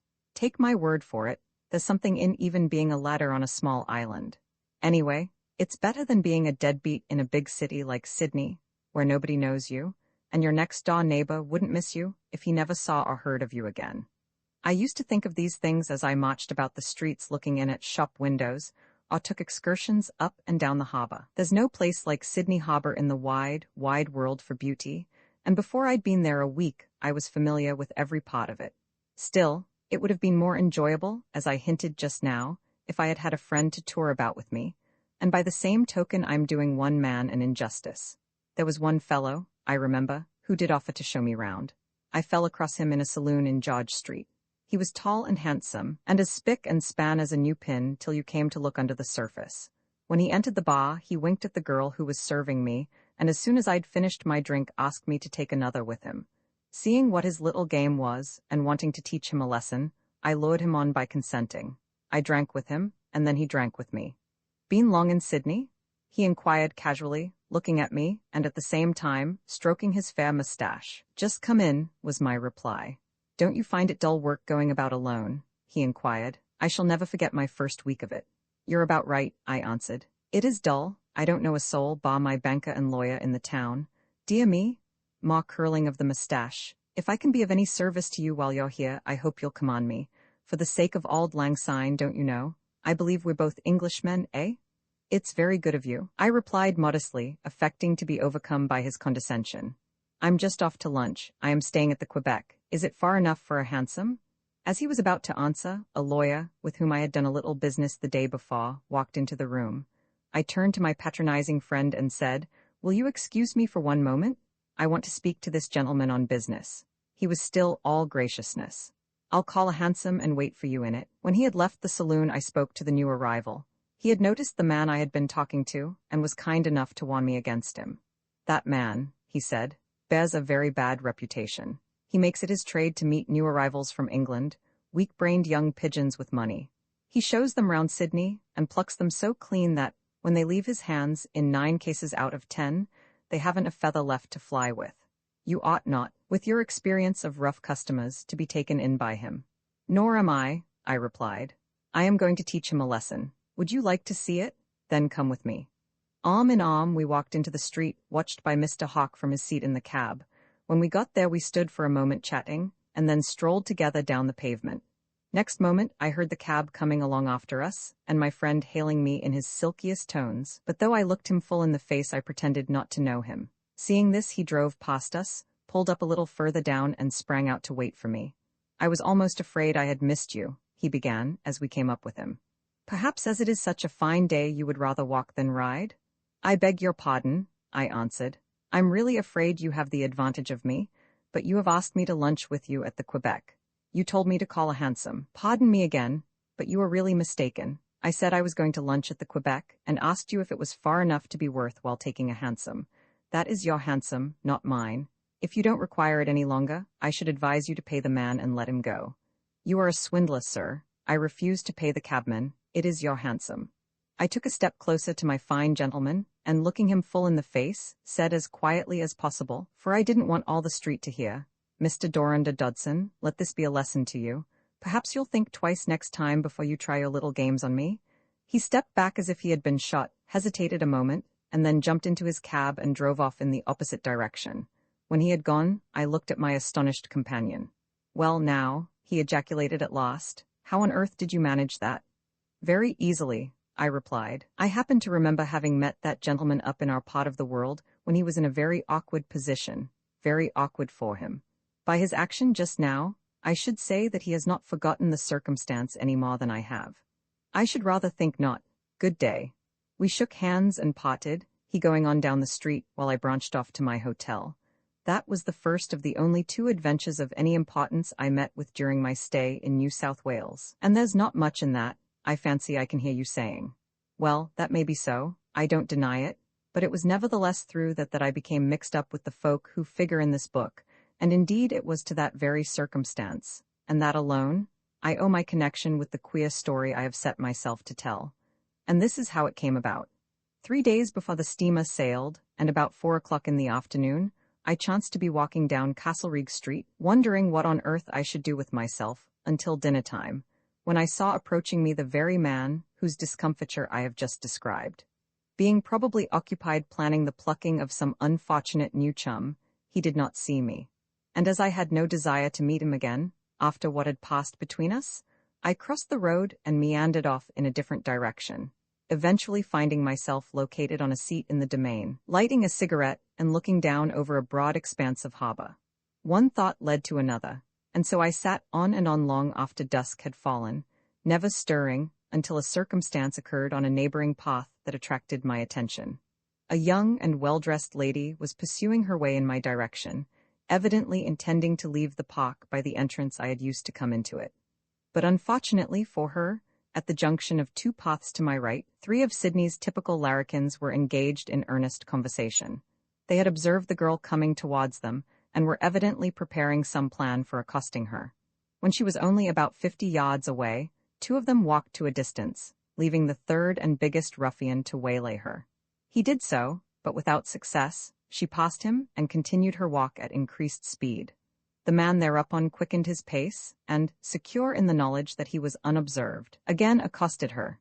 Again she tried to escape him, but this time he would not leave her. What was worse, his 2 friends were now blocking the path in front. She looked to right and left, and was evidently uncertain what to do. Then, seeing escape was hopeless, she stopped, took out her purse, and gave it to the man who had first spoken to her. Thinking this was going too far, I jumped up and went quickly across the turf towards them. My footsteps made no sound on the soft grass, and as they were too much occupied in examining what she had given them, they did not notice my approach. "You scoundrels," I said when I had come up with them. "What do you mean by stopping this lady? Let her go instantly, and you, my friend, just hand over that purse." The man addressed looked at me as if he were taking my measure, and were wondering what sort of chance he'd have against me in a fight. But I suppose my height must have rather scared him, for he changed his tone and began to whine. "I haven't got the lady's purse, help me, I ain't. I was only a-asking of the time, I'll take me Davy I was." "Hand over that purse," I said sternly, approaching a step nearer to him. One of the others here intervened. "Let's stoach him, dog, there ain't a copper in sight." With that they began to close upon me, but as the saying goes, I'd been there before. I'd not been knocking about the rough side of the world for 15 years without learning how to take care of myself. When they had had about enough of it, which was most likely more than they had bargained for, I took the purse and went down the path to where the innocent cause of it all was standing. She was looking very white and scared, but she plucked up sufficient courage to thank me prettily. I can see her now, standing there looking into my face with big tears in her pretty blue eyes. She was a girl of about 21 or 2 years of age, I should think, tall but slenderly built, with a sweet oval face, bright brown hair, and the most beautiful eyes I have ever seen in my life. She was dressed in some dark green material, wore a fawn jacket, and, because the afternoon was cold, had a bower of marten fur around her neck. I can remember also that her hat was of some flimsy make, with lace and glittering spear points in it, and that the whole structure was surmounted by 2 bows, one of black ribbon, the other of salmon pink. "Oh, how can I thank you?" she began, when I had come up with her. "But for your appearance, I don't know what those men might not have done to me." "I am very glad that I was there to help you," I replied, looking into her face with more admiration for its warm young beauty than perhaps I ought to have shown. "Here is your purse. I hope you will find its contents safe. At the same time, will you let me give you a little piece of advice? From what I have seen this afternoon, this is evidently not the sort of place for a young lady to be walking in alone and after dark. I don't think I would risk it again if I were you." She looked at me for a moment and then said, "You are quite right. I have only myself to thank for my misfortune. I met a friend and walked across the green with her. I was on my way back to my carriage, which is waiting for me outside, when I met those men. However, I think I can promise you that it will not happen again, as I am leaving Sydney in a day or 2. Somehow, when I heard that, I began to feel glad I was booked to leave the place too, but of course I didn't tell her so. "May I see you safely to your carriage?" I said at last. "Those fellows may still be hanging about on the chance of overtaking you." Her courage must have come back to her, for she looked up into my face with a smile. "I don't think they will be rude to me again after the lesson you have given them, but if you will walk with me I shall be very grateful." Side by side we proceeded down the path, through the gates and out into the street. A neat brougham was drawn up alongside the herb, and towards this she made her way. I opened the door and held it for her to get in, but before she did so she turned to me and stretched out her little hand. "Will you tell me your name, that I may know to whom I am indebted?" "My name is Hatteras. Richard Hatteras of Thursday Island, Torres Straits. I am staying at the Quebec." "Thank you, Mr. Hatteras, again and again. I shall always be grateful to you for your gallantry." This was attaching too much importance to such a simple action, and I was about to tell her so, when she spoke again. "I think I ought to let you know who I am. My name is Wetherill, and my father is the Colonial Secretary. I'm sure he will be quite as grateful to you as I am. Goodbye." She seemed to forget that we had already shaken hands, for she extended her own a second time. I took it and tried to say something polite, but she stepped into her carriage and shut the door before I could think of anything, and next moment she was being whirled away up the street. Now old fogies and disappointed spinsters can say what they please about love at first sight. I'm not a romantic sort of person, far from it. The sort of life I had hitherto led was not of a nature calculated to foster a belief in that sort of thing. But if I wasn't over head and ears in love when I resumed my walk that evening, well, I've never known what the passion is. A daintier, prettier, sweeter little angel surely never walked the earth than the girl I had just been permitted the opportunity of rescuing. And from that moment forward, I found my thoughts constantly reverting to her. I seemed to retain the soft pressure of her fingers in mine for hours afterwards, and as a proof of the perturbed state of my feelings, I may add that I congratulated myself warmly on having worn that day my new and fashionable Sydney suit, instead of the garments in which I had traveled down from Torres Straits, and which I had hitherto considered quite good enough for even high days and holidays. That she herself would remember me for more than an hour never struck me as being likely. Next morning, I donned my best suit again, gave myself an extra brush-up, and sauntered downtown to see if I could run across her in the streets. What reason I had for thinking I should is more than I can tell you, but at any rate, I was not destined to be disappointed. Crossing George Street, a carriage passed me, and in it sat the girl whose fair image had exercised such an effect upon my mind.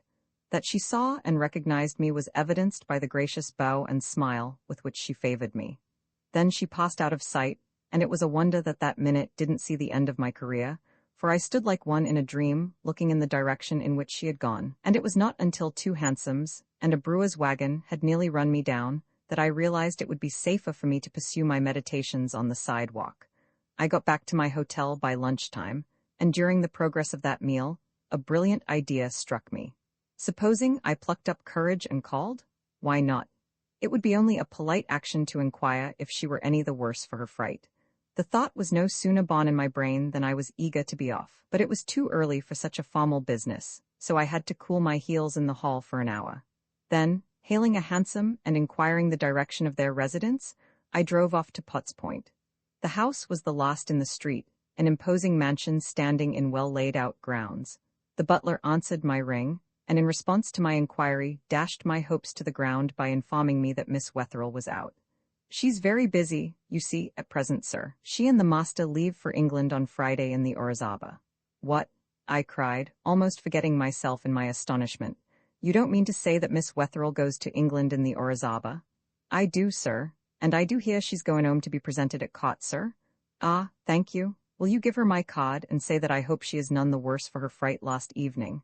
He took the card and a substantial tip with it, and I went back to my cab in the seventh heaven of delight. I was to be shipmates with this lovely creature. For 6 weeks or more, I should be able to see her every day. It seemed almost too good to be true. Instinctively, I began to make all sorts of plans and preparations. Who knew but what? But stay, we must bring ourselves up here with a round turn, or we shall be anticipating what's to come. To make a long story short, for it must be remembered that what I am telling you is only the prelude to all the extraordinary things that will have to be told later on. The day of sailing came. I went down to the boat on the morning of her departure, and got my baggage safely stowed away in my cabin before the rush set in. My cabin mate was to join the ship in Adelaide, so for the first few days of the voyage I should be alone. About 3 o'clock we hove our anchor and steamed slowly down the bay. It was a perfect afternoon, and the harbour, with its multitudinous craft of all nationalities and sizes, the blue water backed by stately hills, presented a scene the beauty of which would have appealed to the mind of the most prosaic. I had been below when the Wetherills arrived on board, so the young lady had not yet become aware of my presence. Whether she would betray any astonishment when she did find out was beyond my power to tell. At any rate, I know that I was by a long way the happiest man aboard the boat that day. However, I was not to be kept long in suspense. Before we had reached the heads, it was all settled, and satisfactorily so. I was standing on the promenade deck, just abaft the main saloon entrance, watching the panorama spread out before me, when I heard a voice I recognized only too well say behind me, "And so goodbye to you, dear old Sydney. Great things will have happened when I set eyes on you again." Little did she know how prophetic were her words. As she spoke, I turned and confronted her. For a moment she was overwhelmed with surprise, then, stretching out her hand, she said, "Really, Mr. Hatteras, this is most wonderful. You are the last person I expected to meet on board the Orizaba." "And perhaps," I replied, "I might with justice say the same of you. It looks as if we are destined to be fellow travelers." She turned to a tall, white-bearded man beside her. "Papa, I must introduce you to Mr. Hatteras. You will remember I told you how kind Mr. Hatteras was when those larrikins were rude to me in the domain. I am sincerely obliged to you, Mr. Hatteras," he said, holding out his hand and shaking mine heartily. "My daughter did tell me, and I called yesterday at your hotel to thank you personally, but you were unfortunately not at home. Are you visiting Europe?" "Yes, I'm going home for a short visit to see the place where my father was born." "Are you then, like myself, an Australian native? I mean, of course, as you know, colonial born?" asked Miss Wetherill with a little laugh. The idea of her calling herself an Australian native in any other sense, the very notion seemed preposterous. "I was born at sea, a degree and a half south of Mauritius," I answered, "so I don't exactly know what you would call me. I hope you have comfortable cabins." "Very. We have made 2 or 3 voyages in this boat before, and we always take the same places. And now, Papa, we must really go and see where poor Miss Thompson is. We are beginning to feel the swell, and she'll be wanting to go below. Goodbye for the present, Mr. Hatteras." I raised my cap and watched her walk away down the deck, balancing herself as if she had been accustomed to a heaving plank all her life. Then I turned to watch the fast receding Shaw, and to my own thoughts, which were none of the saddest, I can assure you. For it must be confessed here, and why should I deny it? That I was in love from the soles of my deck shoes to the cap upon my head. But as to the chance that I, a humble perla, would stand with one of Sydney's wealthiest and most beautiful daughters, why, that's another matter, and one that, for the present, I was anxious to keep behind me. Within the week, we had left Adelaide behind us, and 4 days later Albany was also a thing of the past. By the time we had cleared the Lewin, we had all settled down to our life aboard ship, the bad sailors were beginning to appear on deck again, and the medium voyages to make various excuses for their absences from meals. One thing was evident, that Miss Wetherill was the belle of the ship. Everybody paid her attention, from the skipper down to the humblest deckhand. And this being so, I prudently kept out of the way, for I had no desire to be thought to presume on our previous acquaintance. Whether she noticed this I cannot tell, but at any rate her manner to me when we did speak was more cordial than I had any right or reason to expect it would be. Seeing this, there were not wanting people on board who scoffed and sneered at the idea of the colonial secretary's daughter noticing so humble a person as myself. And when it became known what my exact social position was, I promise you these malicious whisperings did not cease. One evening, 2 or 3 days after we had left Colombo behind us, I was standing at the rails on the promenade deck, a little abaft the smoking-room entrance, when Miss Wetherill came up and took her place beside me. She looked very dainty and sweet in her evening dress, and I felt, if I had known her better, I should have liked to tell her so. "Mr. Hatteras," said she, when we had discussed the weather and the sunset, "I have been thinking lately that you desire to avoid me." "Heaven forbid, Miss Wetherill," I hastened to reply. "What on earth can have put such a notion into your head? All the same, I believe it to be true. Now, why do you do it?" "I have not admitted that I do it.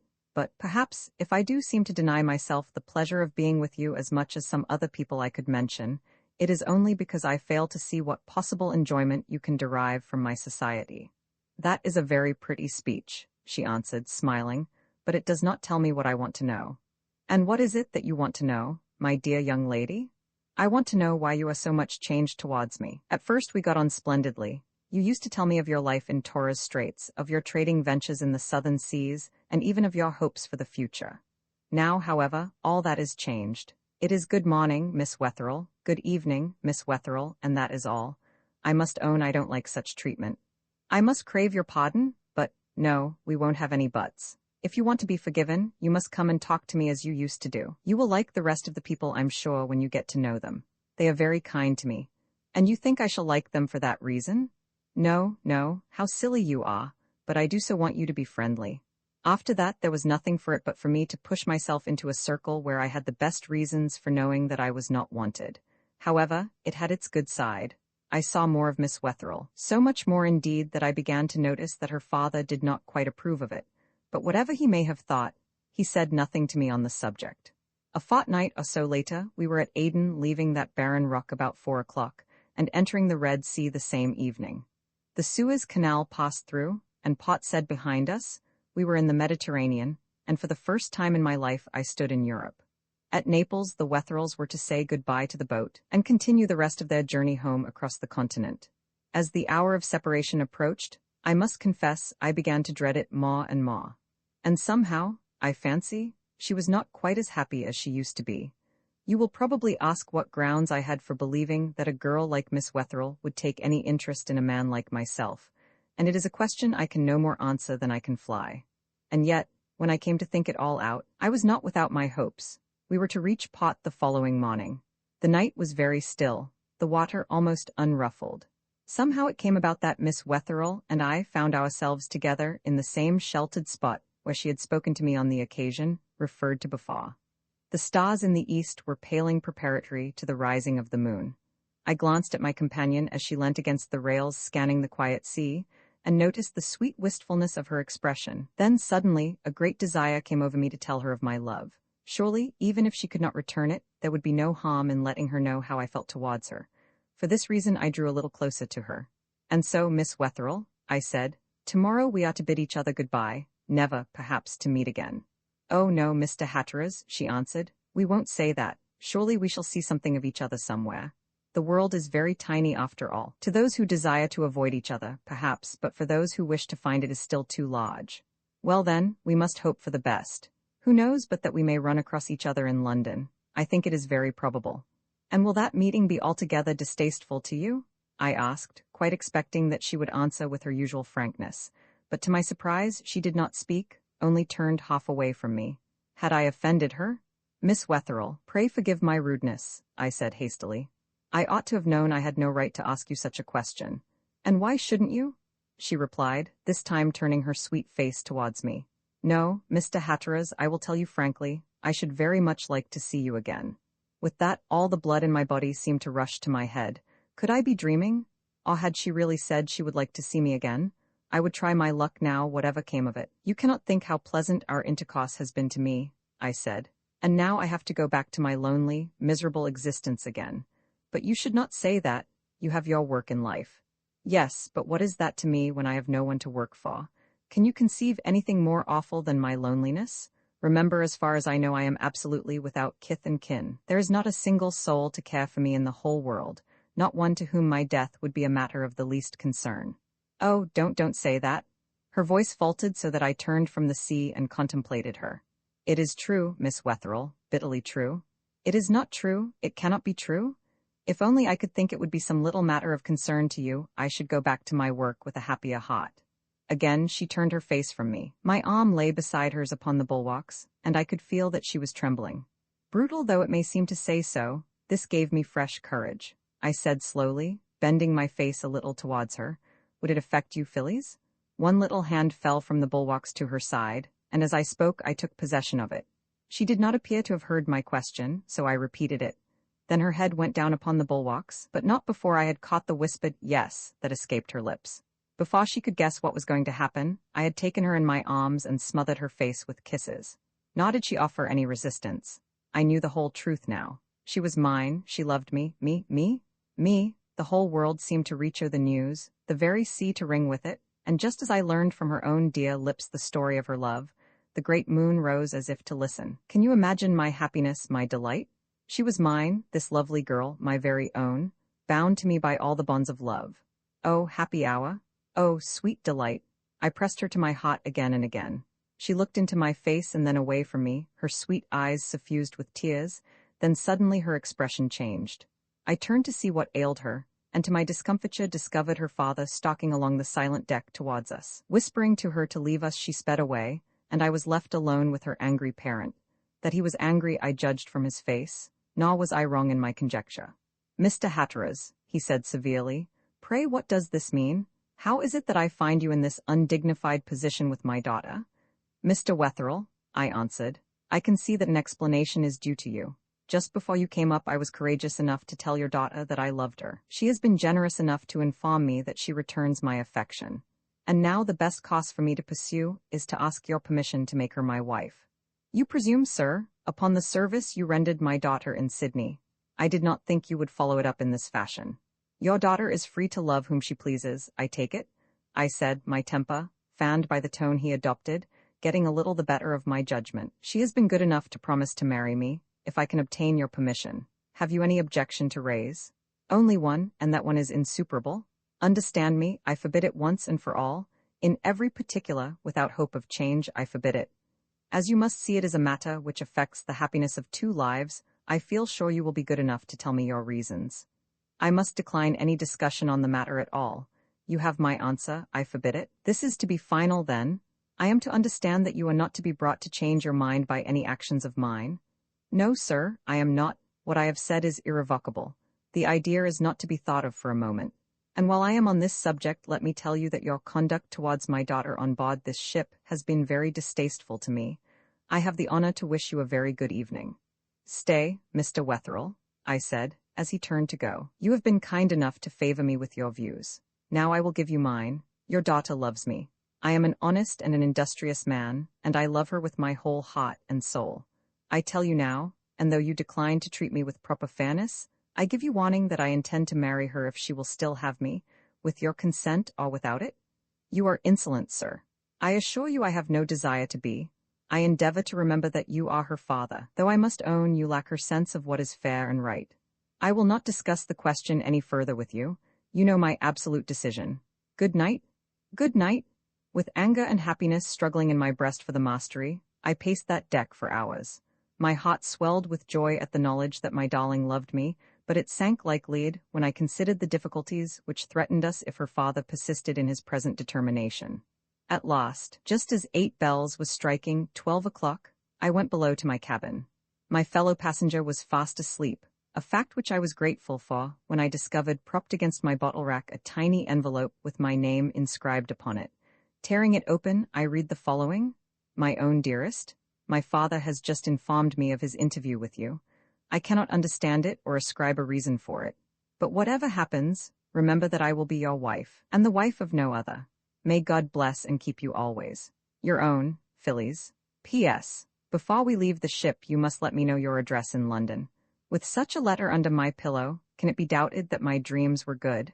How little I guessed the accumulation of troubles to which this little unpleasantness with Mr. Wetherell was destined to be the prelude. We reach Australia, and the result, the pescador, if she was slow, was certainly sure. And so the 36th day after our departure from Port Said, as recorded in the previous chapter, she landed us safe and sound at Williamstown, which, as all the Australian world knows, is one of the principal railway termini, and within an hour's journey of Melbourne. Throughout the voyage nothing occurred worth chronicling, if I except the curious behaviour of Lord Beckenham, who, for the first week or so, seemed sunk in a deep lethargy, from which neither chaff nor sympathy could rouse him. From morning till night he mooned aimlessly about the decks, had visibly to pull himself together to answer such questions as might be addressed to him, and never by any chance sustained a conversation beyond a few odd sentences. To such a pitch did this depression at last bring him that, the day after we left Aden, I felt it my duty to take him to task and to try to bully or coax him out of it. We were standing at the time under the bridge and a little forward of the chart-room. "Come," I said, "I want to know what's the matter with you. You've been giving us all the miserables lately, and from the look of your face at the present moment, I'm inclined to believe it's going to continue. Out with it? Are you homesick, or has the monotony of this voyage been too much for you?" He looked into my face rather anxiously, I thought, and then said, "Mr. Hatteras, I'm afraid you'll think me an awful idiot when I do tell you, but the truth is I've got Dr. Nicola's face on my brain, and do what I will I cannot rid myself of it. Those great searching eyes, as we saw them in that terrible room, have got on my nerves, and I can think of nothing else. They haunt me night and day." "Oh, that's all fancy?" I cried. "Why on earth should you be frightened of him? Nicola, in spite of his demoniacal cleverness, is only a man, and even then you may consider that we've seen the last of him. So cheer up, take as much exercise as you possibly can, and believe me, you'll soon forget all about him." But it was no use arguing with him. Nicola had had an effect upon the youth that was little short of marvelous, and it was not until we had well turned the Lenwyn, and were safely in Australian waters, that he in any way recovered his former spirits. And here, lest you should give me credit for a bravery I did not possess, I must own that I was more than a little afraid of another meeting with Nicola, myself.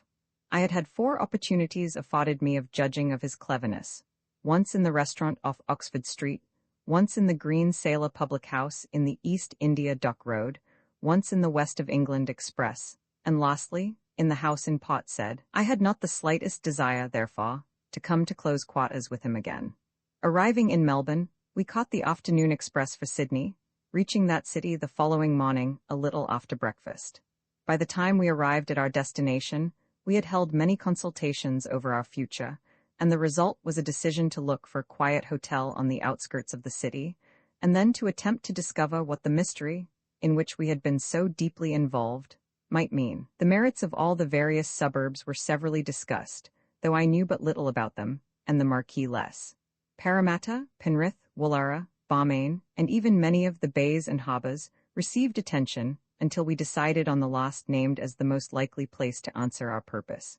This settled, we crossed Darling Harbour, and after a little hunting about, discovered a small but comfortable hotel situated in a side street, called the General Officer. Here we booked rooms, deposited our meagre baggage, and having installed ourselves, sat down and discussed the situation. "So this is Sydney?" said Beckenham, stretching himself out comfortably upon the sofa by the window as he spoke. "And now that we've got here, what's to be done first?" "Have lunch," I answered promptly. "And then?" he continued. Hunt up a public library and take a glimpse of the Morning Herald's back numbers. They will tell us a good deal, though not all we want to know. Then we'll make a few inquiries. Tomorrow morning I shall ask you to excuse me for a couple of hours, but in the afternoon we ought to have acquired sufficient information to enable us to make a definite start on what we've got to do. Then let's have lunch at once and be off.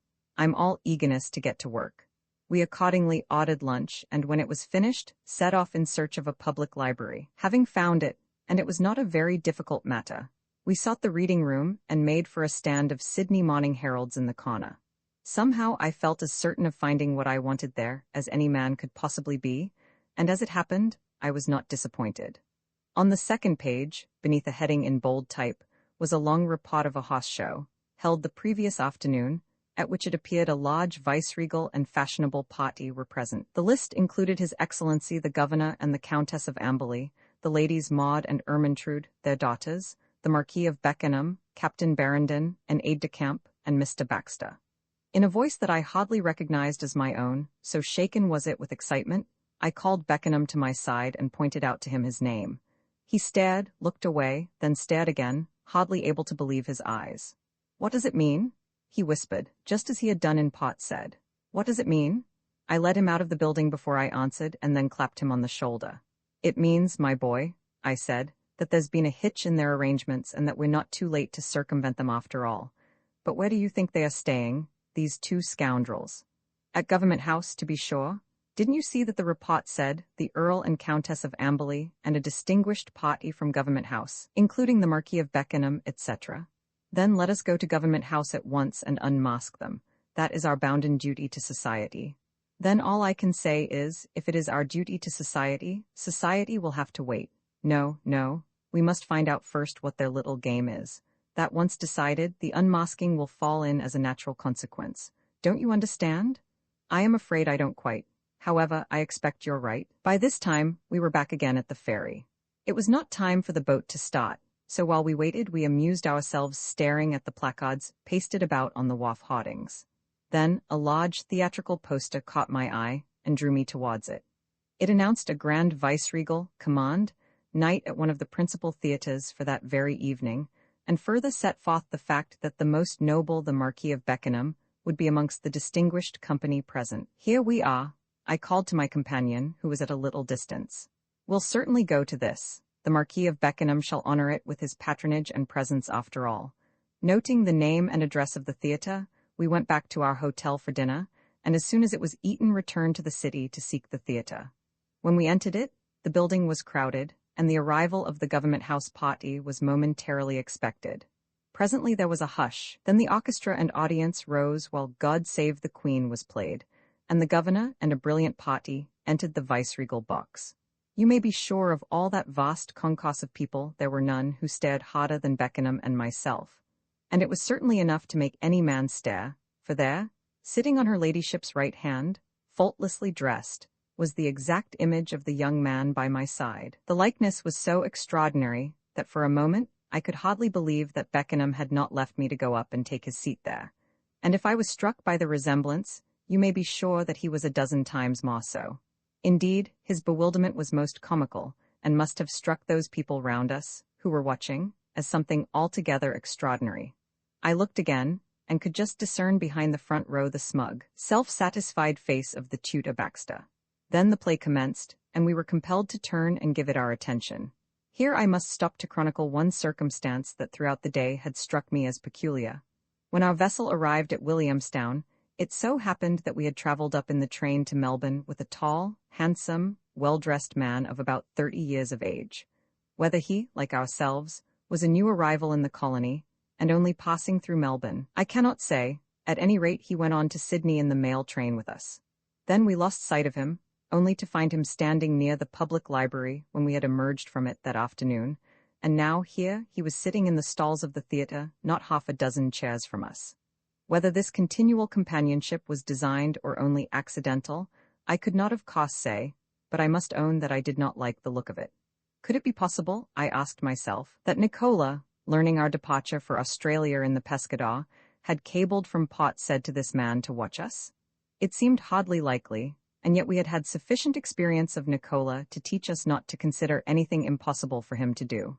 The performance over, we left the theatre and set off for the ferry, only reaching it just as the boat was casting off. As it was, I had to jump for it, and on reaching the deck should have fallen in a heap, but for a helping hand that was stretched out to me. I looked up to tender my thanks, when to my surprise I discovered that my benefactor was none other than the man to whom I have just been referring. His surprise was even greater than mine, and muttering something about a close shave, he turned and walked quickly aft. My mind was now made up, and I accordingly reported my discovery to Beckenham, pointing out the man and wanting him to watch for him when he was abroad without me. This he promised to do. Next morning I donned my best attire, my luggage having safely arrived, and shortly before 11 o'clock bade Beckenham goodbye and betook myself to Potts Point to call upon the Wetherells. It would be impossible for me to say with what varied emotions I trod that well-remembered street, crossed the garden, and approached the ponderous front door, which somehow had always seemed to me so typical of Mr. Wetherell himself. The same butler who had opened the door to me on the previous occasion opened it now, and when I asked if Miss Wetherell were at home, he gravely answered, "Yes, sir," and invited me to enter. Though I had called there before, it must be remembered that this was the first time I had been inside the house, and I must confess the display of wealth in the hall amazed me. I was shown into the drawing-room, a large double chamber beautifully furnished and possessing an elegantly painted ceiling, while the butler went in search of his mistress. A few moments later I heard a light footstep outside, a hand was placed upon the handle of the door, and before I could have counted 10, my Phillies, was in the room and in my arms. Over the next 5 minutes, gentle reader, we will draw a curtain with your kind permission. If you have ever met your sweetheart after an absence of several months, you will readily understand why. When we had become rational again, I led her to a sofa, and seating myself beside her, asked if her father had in any way relented towards me. At this she looked very unhappy, and for a moment I thought was going to burst into tears. "Why, what is the matter, Phillies, my darling?" I cried in sincere alarm. "What is troubling you?" "Oh, I am so unhappy," she replied. "Dick, there is a gentleman in Sydney now to whom Papa has taken an enormous fancy, and he is exerting all his influence over me to induce me to marry him." "The deuce he is, and pray who may?" But I got no further in my inquiries, for at that moment I caught the sound of a footstep in the hall, and next moment Mr. Wetherell opened the door. He remained for a brief period looking from one to the other of us without speaking, then he advanced, saying, "Mr. Hatteras, please be so good as to tell me when this persecution will cease? Am I not even to be free of you in my own house? Flesh and blood won't stand it, I tell you, sir, won't stand it. You pursued my daughter to England in a most ungentlemanly fashion, and now you have followed her out here again." "Just as I shall continue to follow her all my life, Mr. Wetherell," I replied warmly, "wherever you may take her. I told you on board the Orizaba, months ago, that I loved her. Well, I love her 10,000 times more now. She loves me. Won't you hear her tell you so? Why then should you endeavor to keep us apart? Because an alliance with you, sir, is distasteful to me in every possible way. I have other views for my daughter, you must learn." Here Phillies could keep silence no longer, and broke in with, "If you mean by that you will force me into this hateful marriage with a man I despise, Papa, you are mistaken. I will marry no one but Mr. Hatteras, and so I warn you." "Silence, miss. How dare you adopt that tone with me? You will do as I wish in this and all other matters, and so we'll have no more talk about it. Now, Mr. Hatteras, you have heard what I have to say, and I warn you that, if you persist in this conduct, I'll see if something can't be found in the law to put a stop to it. Meanwhile, if you show yourself in my grounds again, I'll have my servants throw you out into the street. Good day." Unjust as his conduct was to me, there was nothing for it but to submit, so picking up my hat I bade poor little frightened Phillies farewell, and went towards the door. But before taking my departure, I was determined to have one final shot at her irascible parent, so I said, "Mr. Wetherell, I have warned you before, and I do so again. Your daughter loves me, and come what may, I will make her my wife. She is her own mistress, and you cannot force her into marrying anyone against her will. Neither can you prevent her marrying me if she wishes it. You will be sorry some day that you have behaved like this to me." But the only answer he vouchsafed was a stormy one. "Leave my house this instant. Not another word, sir, or I'll call my servants to my assistance." The stately old butler opened the front door for me, and assuming as dignified an air as was possible, I went down the drive and passed out into the street. When I reached home again, Beckenham was out, for which I was not sorry, as I wanted to have a good quiet think by myself. So, lighting a cigar, I pulled a chair into the veranda and fell to work. But I could make nothing of the situation, save that, by my interview this morning, my position with the father was, if possible, rendered even more hopeless than before. Who was this more fortunate suitor? Would it be any use my going to him but no, that was clearly impossible. Could I induce Phyllis to run away with me? That was possible, of course, but I rather doubted if she would care to take such an extreme step until every other means had proved unsuccessful. Then what was to be done? I began to wish that Beckenham would return in order that we might consult together. Half an hour later our lunch was ready, but still no sign came of the youth. Where could he have got to? I waited an hour and then fell to work. 3 o'clock arrived and still no sign, 4, 5, and even 6. By this time I was in a fever of anxiety. I remembered the existence of the man who had followed us from Melbourne, and Beckenham's trusting good nature. Then and there I resolved, if he did not return before 7:30, to set off for the nearest police station and have a search made for him. Slowly the large hand of the clock went round, and when, at the time stated, he had not appeared, I donned my hat and, inquiring the way, set off for the home of the law. On arriving there and stating my business, I was immediately conducted to the inspector in charge, who questioned me very closely as to Beckenham's appearance, age, profession, etc. Having done this, he said, "But what reason have you, sir, for supposing that the young man has been done away with?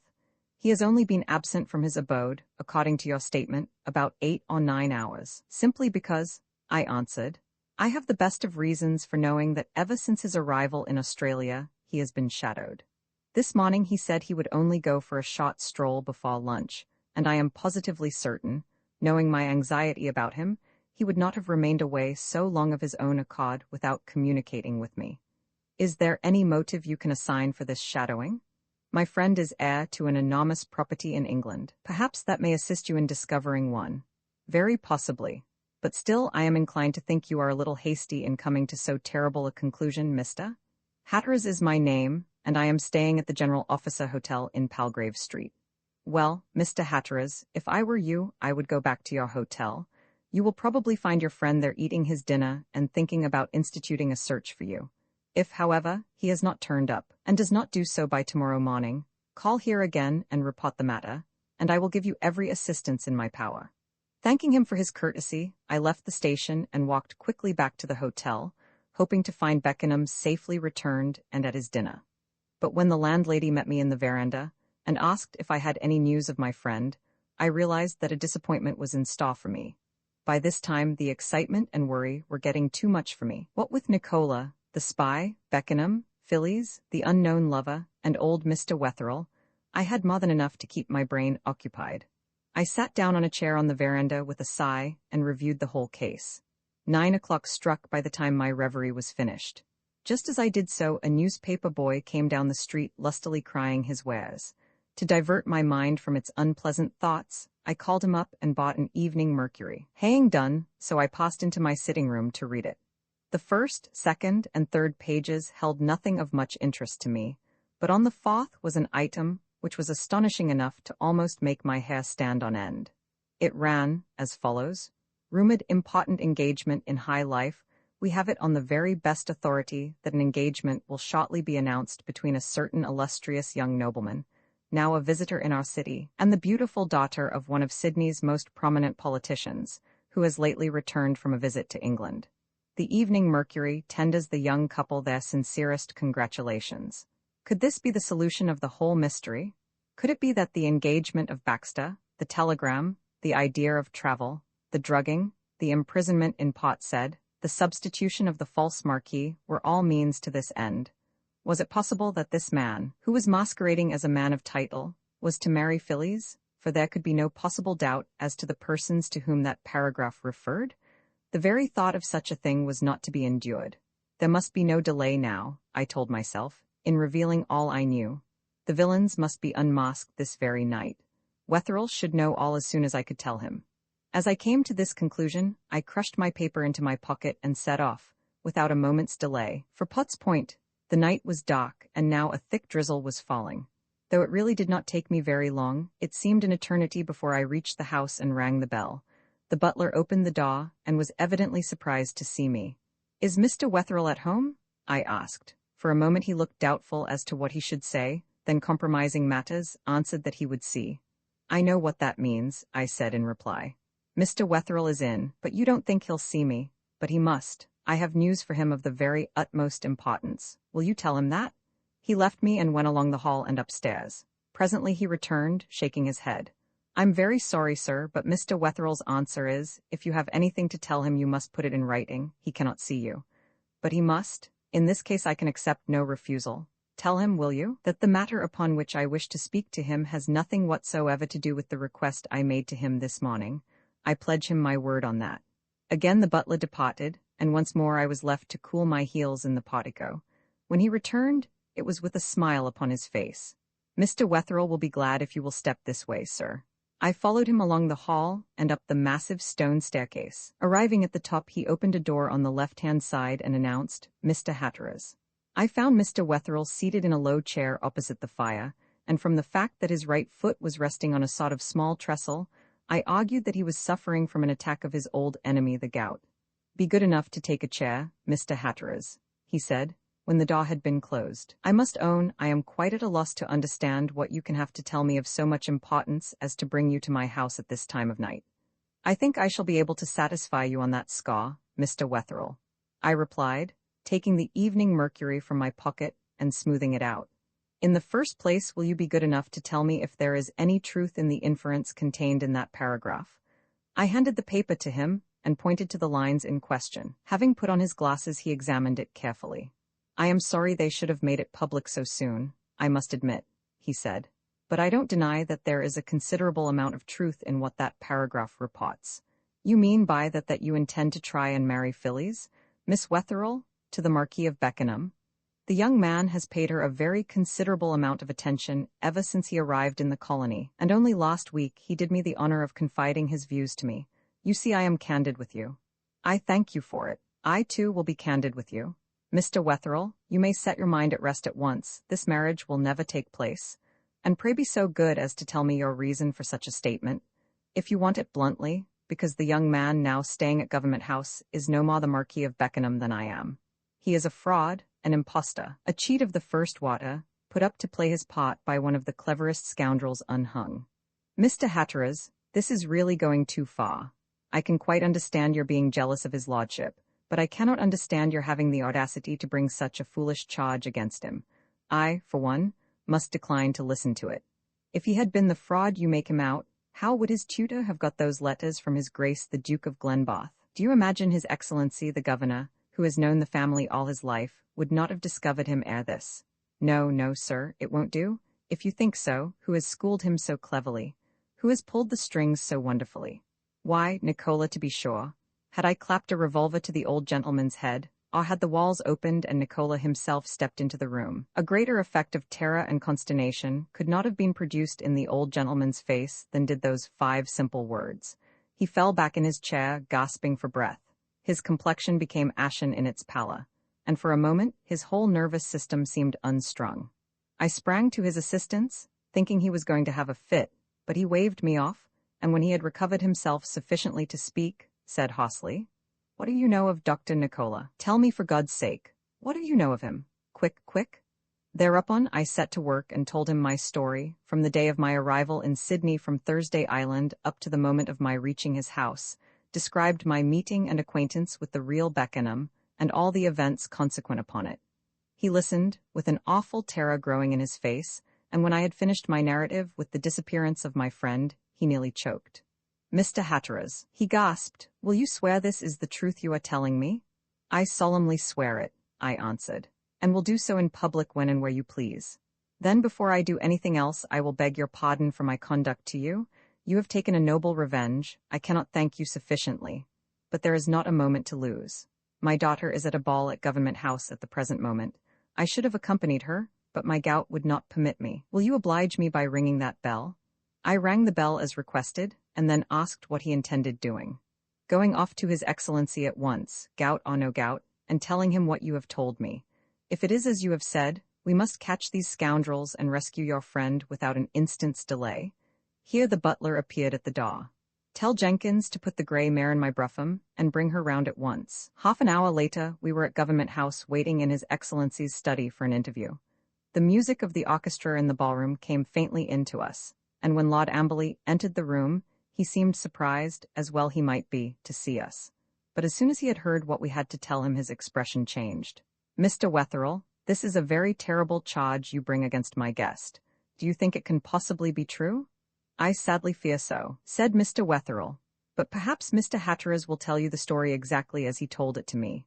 I did so, and when I had finished, the governor went to the door and called a servant. "Find Lord Beckenham, Johnson, at once, and ask him to be so good as to come to me here. Stay, on second thoughts I'll go and look for him myself." He went off, leaving us alone again to listen to the ticking of the clock upon the mantelpiece, and to wonder what was going to happen next. 5 minutes went by and then 10, but still he did not return. When he did do so, it was with a still more serious countenance. "You are evidently right, gentlemen. Neither the spurious Marquis nor his tutor, Mr. Baxter, can be found anywhere.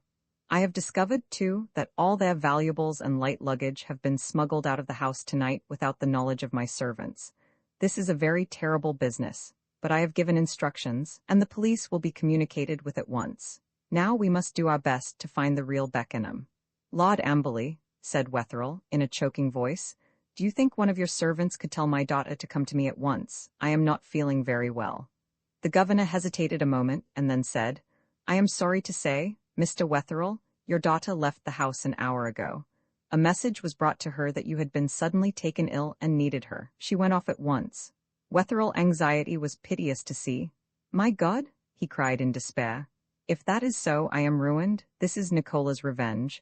Then he uttered a curious little sigh, moved a step forward, and fell in a dead faint upon the floor. Roman II on the trail. As soon as Wetherell was able to speak again, he said as feebly as an old man of 90, "Take me home, Mr. Hatteras, take me home, and let us think out together there what is best to be done to rescue my poor child."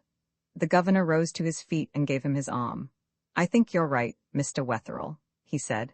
"It is of course just probable that you will find your daughter at her home when you arrive. God grant she may be, but in case she is not, I will communicate all I know to the police commissioner on his arrival, and send him and his officers on to you. We must lose no time if we wish to catch these scoundrels." Then turning to me, he continued, "Mr. Hatteras, it is owing to your promptness that we are able to take such early steps. I shall depend upon your further assistance in this matter." "You may do so with perfect confidence, my lord," I answered. "If you knew all, you would understand that I am more anxious perhaps than anyone to discover the whereabouts of the young lady and my unfortunate friend." If His Excellency thought anything, he did not give utterance to it, and Mr. Wetherell's carriage being at the door, we went out to it without another word. As we stepped into it, Mr. Wetherell cried to the coachman, "Home, and as fast as you can go." Next moment, we were being whirled down the drive at a pace which at any other time I should have thought dangerous. Throughout the journey, we sat almost silent, wrapped in our anxieties and forebodings, hoping almost against hope that when we arrived at Potts Point, we should find Phillies awaiting us there. At last, we turned into the grounds, and on reaching the house, I sprang out and rang the bell. Then I went down to help my companion to alight. The butler opened the door and descended the steps to take the rugs.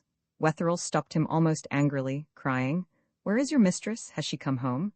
The expression of surprise on the man's face told me, before he had time to utter a word, that our hopes were not to be realized. "Miss Phillies, sir?" the man said. "Why, she's at the ball at Government Ooze." Wetherell turned from him with a deep sigh, and taking my arm went heavily up the steps into the hall. "Come to my study, Mr. Hatteras," he said, "and let me confer with you. For God's sake, don't desert me in my hour of need." "You need have no fear of that," I answered. "If it is bad for you, think what it is for me." And then we went upstairs together. Reaching his study, Mr. Wetherell led the way in and sat down. On a side table, I noticed a decanter of whiskey and some glasses. Without asking permission, I went across to them and poured out a stiff nobbler for him. "Drink this," I said. "It will pull you together a little. Remember, you will want all your strength for the work that lies before us." Like a child, he did as he was ordered, and then sank back into his chair. I went across to the hearthrug and stood before him. "Now," I said, "we must think this out from the very beginning, and to do that properly, we must consider every detail. Have you any objection to answering my questions?" "Ask any questions you like," he replied, "and I will answer them. In the first place, then, how soon after his arrival in the colony did your daughter get to know this sham Beckenham?" 3 days, he answered. At a dance, dinner party, picnic, or what? At none of these things. The young man, it appears, had seen my daughter in the street, and having been struck with her beauty, asked one of the aides-de-camp at Government House, with whom we are on intimate terms, to bring him to call. At the time, I remember, I thought it a particularly friendly action on his part. I don't doubt it, I answered. Well, that I think should tell us one thing. And what is that?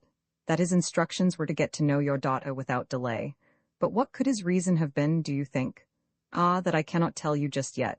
Now you must pardon what I am going to say. Do you think he was serious in his intentions regarding Phyllis? I mean your daughter? Perfectly, as far as I could tell. His desire, he said, was, if she would have him, to be allowed to marry her on his 21st birthday, which would be next week, and in proof of permission he showed me a cablegram from his father.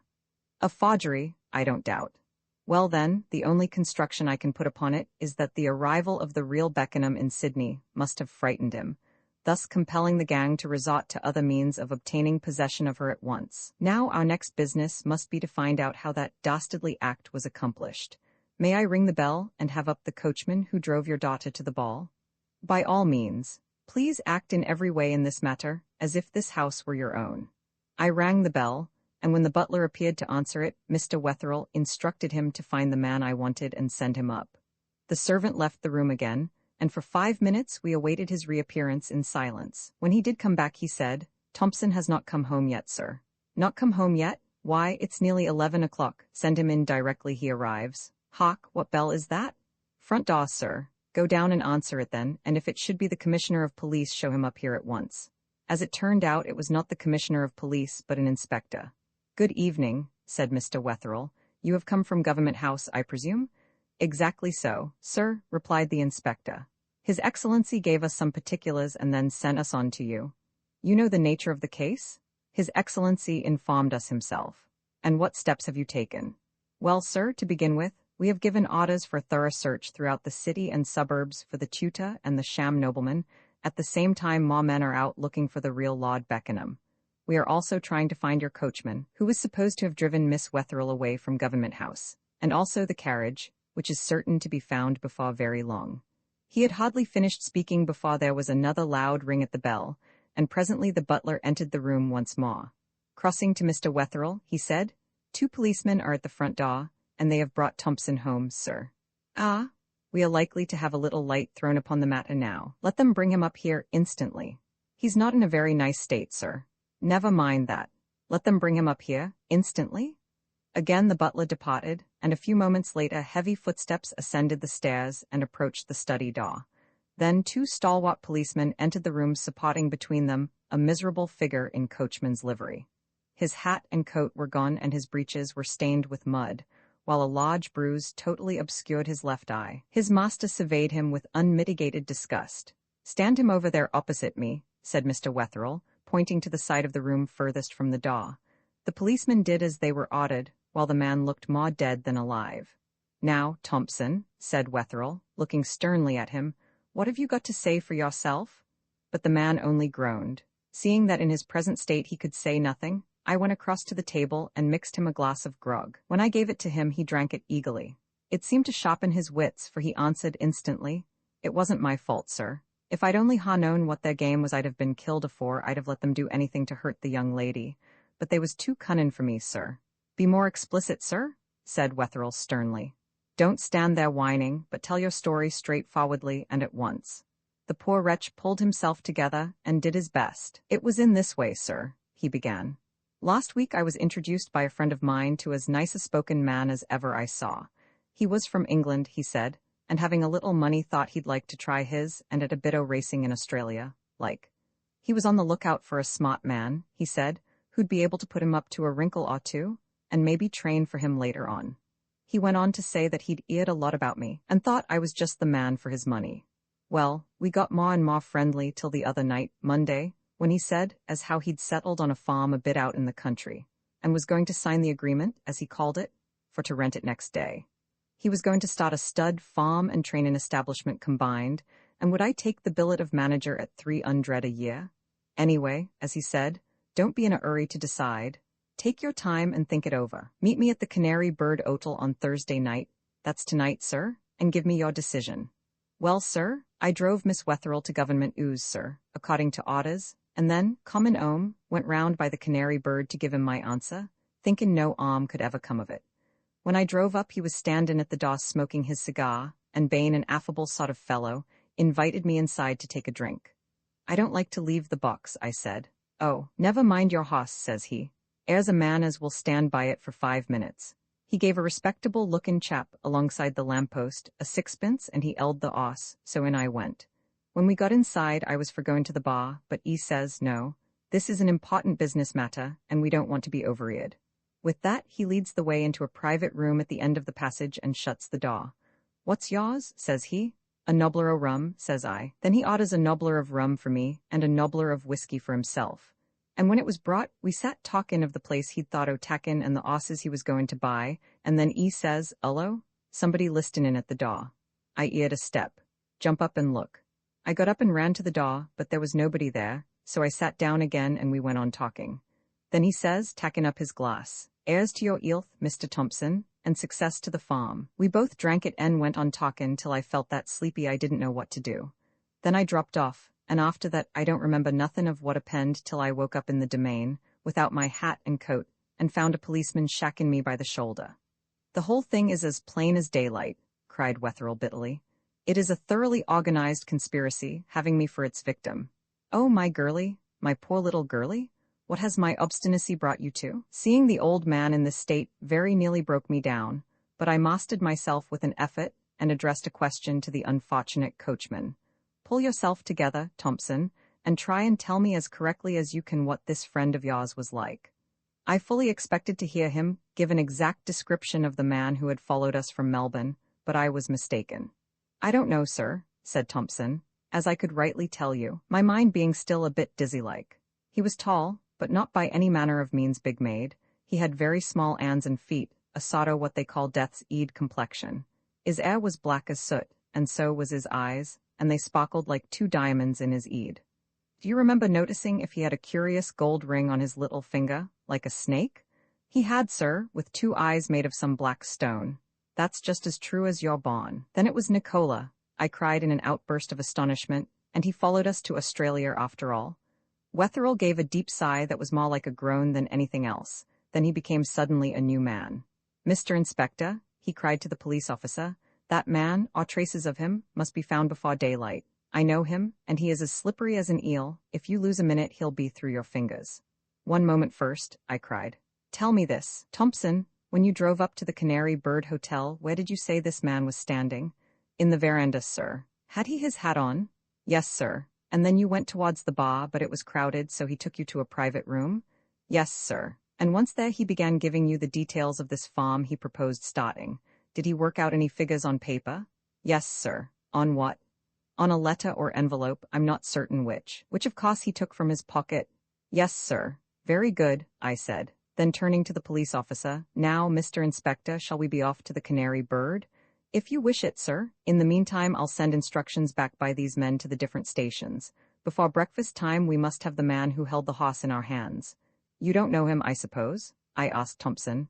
"No, sir, but I've seen him before," he answered. "He's a Sydney fellow, then?" "Oh, yes, sir." "Then there should be no difficulty in catching him. Now let us be going." Mr. Wetherill rose to accompany us, but hard though it was to stop him, I eventually succeeded in dissuading him from such a course. "But you will let me know directly you discover anything, won't you, Mr. Hatteras?" he cried as we were about to leave the room. "Think what my anxiety will be." I gave my promise and then, accompanied by the inspector, left the house. Hailing a passing cab, we jumped into it, and told the driver to proceed as fast as he could to the hotel in question. Just as we started, a clock in the neighborhood struck 12. Phillies had been in Nicola's hands 3 hours. Pulling up opposite the Canary Bird, the place where the coachman had been drugged, we jumped out and bade the cabman wait. The hotel was in complete darkness, and it was not until we had pealed the bell twice that we succeeded in producing any sign of life. Then the landlord, half-dressed, carrying a candle in his hand, came downstairs and called out to know who was there and what we wanted. My companion immediately said, "Police," and in answer to that magic word the door was unbarred. "Good evening, Mr. Bartrell," said the inspector politely. "May we come in for a moment on business?" "Certainly, Mr. Inspector," said the landlord, who evidently knew my companion. But isn't this rather a late hour for a call? I hope there is nothing the matter. Nothing much, returned the inspector. Only we want to make a few inquiries about a man who was here tonight, and for whom we are looking. If that is so, I'm afraid I must call my barman. I was not in the bar this evening. If you'll excuse me, I'll go and bring him down. In the meantime, make yourselves comfortable. He left us to kick our heels in the hall while he went upstairs again. In about 10 minutes, and just as my all-consuming impatience was well-nigh getting the better of me, he returned, bringing with him the sleepy barman. These gentlemen want some information about a man who was here tonight, the landlord said by way of introduction. Perhaps you can give it? What was he like, sir? Asked the barman of the inspector. The latter, however, turned to me. Tall, slim, with a sallow complexion, I said, black hair and very dark, restless eyes. He came in here with the Hon. Sylvester Wetherell's coachman. The man seemed to recollect him at once. I remember him, he said. They sat in No. 5 down the passage there, and the man you mention ordered a nobbler of rum for his friend and a whiskey for himself. That's the fellow we want, said the inspector. Now tell me this, have you ever seen him in here before? Never once, said the barman, and that's a solemn fact, because if I had I couldn't have forgotten it. His figurehead wouldn't let you do that. No, sir, tonight was the first night he's ever been in the Canary Bird. Did anyone else visit them while they were in the room together? Not as I know of. But stay, I'm not so certain. Yes, I remember seeing a tall, good-looking chap come down the passage and go in there, but it was some time, half an hour maybe, after I took in the drinks. Did you see him come out again? No, but I know the coachman got very drunk and had to be carried out to the carriage. How do you know that? Because I saw the other two doing it. The inspector turned to me. Not very satisfactory, is it? No, I answered. But do you mind letting us look into No. 5, the room they occupied? Not at all, said the landlord. Will you come with me? So saying, he led the way down the passage to a little room on the right-hand side, the door of which he threw open with a theatrical flourish. It was in pitch darkness, but a few seconds later, the gas was lit, and we could see all that it contained. A small table stood in the center of the room, and round the walls were ranged 2 or 3 wooden chairs. A small window was at the further end, and a fireplace opposite the door. On the table was a half-smoked cigar and a torn copy of the Evening Mercury. But that was not what I wanted, so I went down on my hands and knees and looked about upon the floor. Presently I descried a small ball of paper near the grate. Picking it up, I seated myself at the table and turned to the barman, who was watching my movements attentively. Was this room used by any other people after the party we are looking for left? No, sir, there was nobody in either of these 2 bottom rooms. You are quite certain of that? Perfectly certain. I took up the ball of paper, unrolled it, and spread it out upon the table. To my disgust, it was only the back half of an envelope, and though it had a few figures dotted about upon it, was of no possible use to us. Nothing there? Asked the inspector. Nothing at all, I answered bitterly, save a few incomprehensible figures. Well, in that case, we'd better be getting up to the station and see if they've discovered anything yet. Come along then, I answered. We must be quick though, for we've lost a lot of precious time and every minute counts. I took up the Evening Mercury and followed him out to the cab, after having sincerely thanked the hotel proprietor and the barman for their courtesy. The inspector gave the driver his orders, and we set off. As we went, we discussed our next movements, and while we were doing so I idly glanced at the paper I held in my hand. There was a lamp in the cab, and the light showed me on the bottom right-hand corner a round blue India rubber stamp mark. W. E. Maxwell, stationer and newsagent, 23 Ipswell Street, Woollera. Stop the cab, I almost shouted.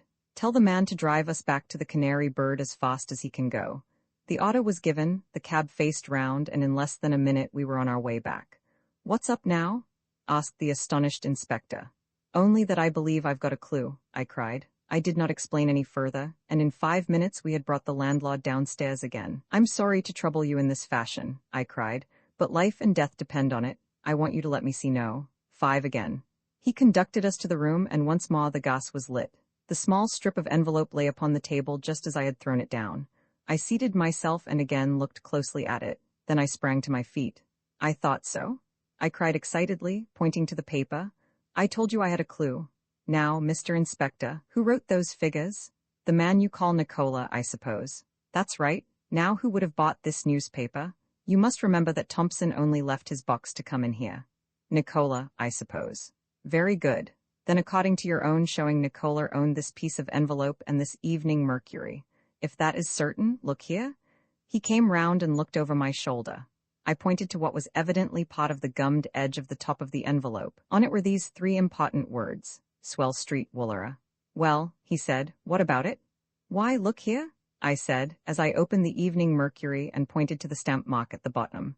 The man who bought this newspaper at Mr. Maxwell's shop also bought this envelope there. The letters Swell Buffaw Street constitute the last half of Ipswell, the name of the street. If that man be Nicola, as we suspect, the person who served him is certain to remember him, and it is just within the bounds of possibility he may know his address. That's so, said the inspector, who was struck with the force of my argument. I know Mr. Maxwell's shop, and our best plan will be to go on there as fast as we can. Again thanking the landlord for his civility, we returned to our cab, and once more set off, this time for Mr. Maxwell's shop in Ipswell Street. By the time we reached it, it was nearly 3 o'clock, and gradually growing light. As the cab drew up alongside the curb, the inspector jumped out and rang the bell at the side door. It was opened after a while by a shock-headed youth, about 18 years of age, who stared at us in sleepy astonishment. "Does Mr. Maxwell live at the shop?" asked the inspector. "No, sir." "Where then?" "Ponson Street, 3rd house on the left-hand side." "Thank you." Once more we jumped into the cab and rattled off. It seemed to me, so anxious and terrified was I for my darling's safety, that we were fated never to get the information we wanted. The whole thing was like some nightmare, in which, try how I would to move, every step was clogged. A few minutes' drive brought us to Ponson Street, and we drew up at the 3rd house on the left-hand side. It was a pretty little villa, with a nice front garden and a creeper-covered veranda.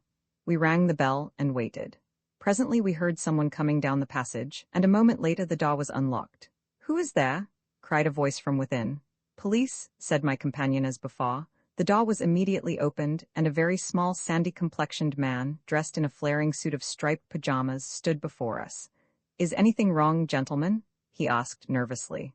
"Nothing to affect you, Mr. Maxwell," my companion replied. "We only want a little important information if you can give it us. We are anxious to discover a man's whereabouts before daylight, and we have been led to believe that you are the only person who can give us the necessary clue." "Good gracious, I never heard of such a thing, but I shall be happy to serve you if I can," the little man answered, leading the way into his dining room and opening the shutters with an air of importance his appearance rather belied. "What is it?" "Well, it's this," I replied, producing the piece of envelope and the Evening Mercury. "You see these letters on the top of this paper, don't you?" He nodded, his attention at once secured by seeing his own name.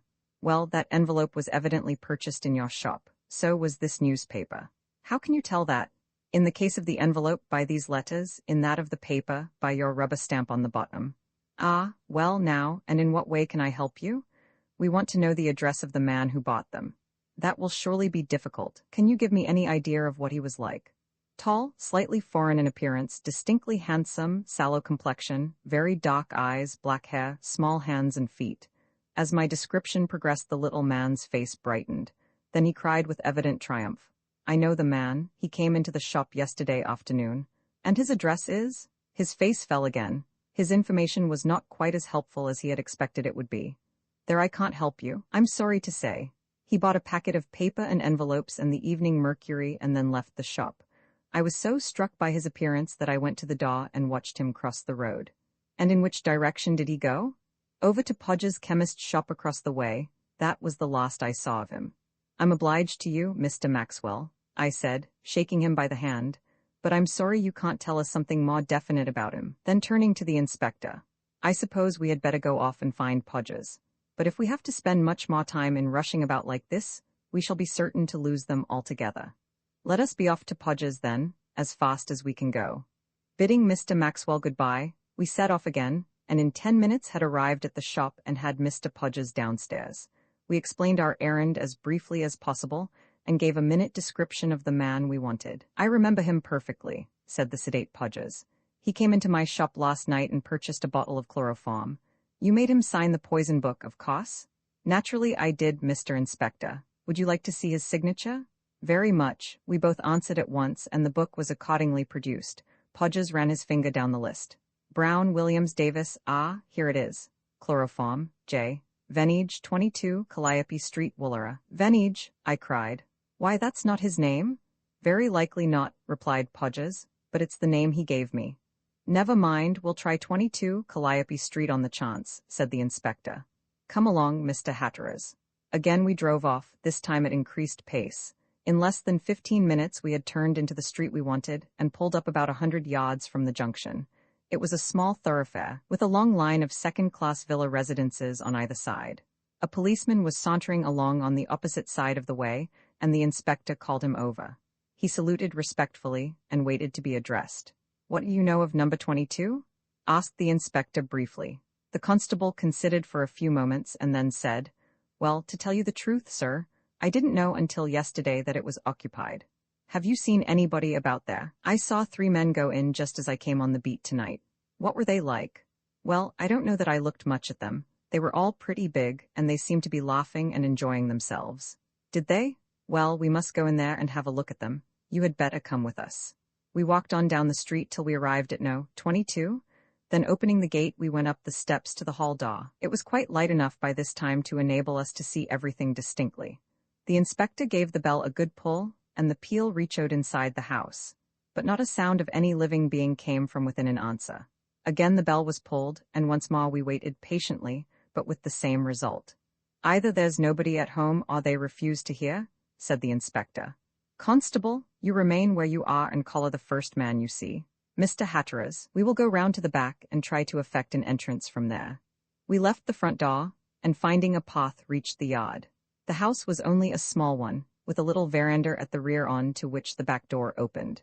On either side of the door were 2 fair-sized windows, and by some good fortune, it chanced that the catch of one of these was broken. Lifting the sash up, the inspector jumped into the room, and as soon as he was through, I followed him. Then we looked about us. The room, however, was destitute of furniture or occupants. I don't hear anybody about, my companion said, opening the door that led into the hall. Just at that moment I heard a sound, and touching his arm signed to him to listen. We both did so, and sure enough there came again the faint muttering of a human voice. In the half-dark of the hall, it sounded most uncanny. Somebody in one of the front rooms, said the inspector. I'll slip along and open the front door, bring in the man from outside, and then we'll burst into the room and take our chance of capturing them. He did as he proposed, and when the constable had joined us, we moved towards the room on the left. Again the mutterings came from the inside, and the inspector turned the handle of the door. It was locked, however. Let me burst it in, I whispered. He nodded, and I accordingly put my shoulder against it, and bringing my strength to bear sent it flying in. Then we rushed into the room to find it, at first glance, empty. Just at that moment, however, the muttering began again, and we looked towards the darkest corner. Somebody was there, lying on the ground. I rushed across and knelt down to look. It was Beckenham, his mouth gagged and his hands and feet bound. The noise we had heard was that made by him trying to call us to his assistance. In less time than it takes to tell, I had cut his bonds and helped him to sit up. Then I explained to the inspector who he was. Thank God you're found, I cried. But what does it all mean? How long have you been like this, and where is Nicola? I don't know how long I've been here, he answered, and I don't know where Nicola is. But you must know something about him, I cried. For heaven's sake, tell me all you can. I'm in awful trouble, and your story may give me the means of saving a life that is dearer to me than my own. Get me something to drink first, then, he replied. I'm nearly dying of thirst. After that, I'll tell you all I can. Fortunately, I had had the foresight to put a flask of whiskey into my pocket, and I now took it out and gave him a stiff nobler. It revived him somewhat, and he prepared to begin his tale. But the inspector interrupted. Before you commence, my lord, I must send word to the commissioner that you have been found. He wrote a message on a piece of paper and dispatched the constable with it. Having done so, he turned to Beckenham and said, Now, my lord, pray let us hear your story. Beckenham forthwith commenced. Roman 3, Lord Beckenham's story. When you left me, Mr. Hatteras, to visit Miss Wetherell at Potts Point, I remained in the house for half an hour or so reading. Then, thinking no harm could possibly come of it, I started out for a little excursion on my own account. It was about 11:30 then. Leaving the hotel, I made for the ferry and crossed Darling Harbour to Miller's Point. Then, setting myself for a good ramble, off I went through the city, up one street and down another, to eventually bring up in the Botanical Gardens. The view was so exquisite that I sat myself down on a seat and resigned myself to rapturous contemplation of it. How long I remained there, I could not possibly say. I only know that, while I was watching the movements of a man-o'-war in the cove below me, I became aware, by intuition, for I did not look at him, that I was the object of close scrutiny by a man standing some little distance from me. Presently I found him drawing closer to me, until he came boldly up and seated himself beside me. He was a queer-looking little chap, in some ways not unlike my old tutor Baxter, with a shrewd, clean-shaven face, grey hair, bushy eyebrows, and a long and rather hooked nose. He was well dressed, and when he spoke did so with some show of education. When we had been sitting side by side for some minutes, he turned to me and said, "It is a beautiful picture we have spread before us, is it not?" "It is, indeed," I answered. "And what a diversity of shipping!" "You may well say that," he continued. "It would be an interesting study, would it not, to make a list of all the craft that pass in and out of this harbor in a day, to put down the places where they were built, and whence they hail, the characters of their owners and commanders, and their errands about the world. What a book it would make, would it not? Look at that man-o'-war in Farm Cove. Think of the money she cost. Think of where that money came from. The rich people who paid without thinking, the poor who dreaded the coming of the tax collector like a visit from the evil one. Imagine the busy dockyard in which she was built. Can't you seem to hear the clang of the riveters and the buzzing of the steam saws? Then take that Norwegian boat passing the fort there. Think of her birthplace in far Norway. Think of the places she has since seen. Imagine her masts growing in the forests on the mountainside of lonely fjords, where the silence is so intense that a stone rolling down and dropping into the water echoes like thunder. Then again, look at that emigrant vessel steaming slowly up the harbor. Think of the folk aboard her, everyone with his hopes and fears, confident of a successful future in this terra incognita, or despondent of that and everything else. Away to the left there you see a little island schooner making her way down towards the blue Pacific. Imagine her in a few weeks among the islands, tropical heavens dropped down into sunlit waters, buying such produce as perhaps you have never heard of. Yes, it is a wonderful picture, a very wonderful picture. You seem to have studied it very carefully, I said after a moment's silence. Perhaps I have, he answered. I am deeply interested in the life of the sea, few more so. Are you a stranger in New South Wales? Quite a stranger, I replied. I only arrived in Australia a few days since. Indeed? Then you have to make the acquaintance of many entrancing beauties yet. Forgive my impertinence, but if you are on a tour, let me recommend you to see the islands before you return to your home. The South Sea Islands, I presume you mean? I said. Yes, the bewitching islands of the southern seas, the most entrancingly beautiful spots on God's beautiful earth. See them before you go. They will amply repay any trouble it may cost you to reach them. I should like to see them very much, I answered, feeling my enthusiasm rising at his words. Perhaps you are interested in them already, he continued. Very much indeed, I replied. Then, in that case, I may not be considered presumptuous if I offer to assist you. I am an old South Sea merchant myself, and I have amassed a large collection of beautiful objects from the islands. If you would allow me the pleasure, I should be delighted to show them to you. I should like to see them very much indeed, I answered, thinking it extremely civil of him to make the offer. If you have time, we might perhaps go and overhaul them now. My house is but a short distance from the domain, and my carriage is waiting at the gates. I shall be delighted, I said, thinking there could be no possible harm in my accepting his courteous invitation. But before we go, may I be allowed to introduce myself, the old gentleman said, taking a card case from his pocket and withdrawing a card. This he handed to me, and on it I read, Mr. Matthew Draper. I am afraid I have no card to offer you in return, I said, but I am the Marquis of Beckenham. Indeed? Then I am doubly honored, the old gentleman said with a low bow. Now shall we wend our way up towards my carriage? We did so, chatting as we went. At the gates a neat brougham was waiting for us, and in it we took our places. Home, cried my host, and forthwith we set off down the street. Up one thoroughfare and down another we passed, until I lost all count of our direction. Throughout the drive, my companion talked away in his best style, commented on the architecture of the houses, had many queer stories to tell of the passers-by, and in many other ways kept my attention engaged till the carriage came to a standstill before a small but pretty villa in a quiet street.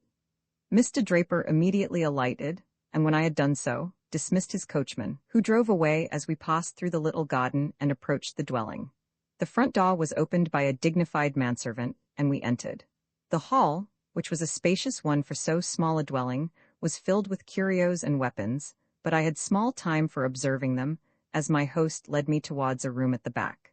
As we entered it he said, I make you welcome to my house, my lord. I hope, now that you have taken the trouble to come, I shall be able to show you something that will repay your visit. Thereupon, bidding me seat myself for a few moments, he excused himself and left the room. When he returned, he began to do the honors of the apartment.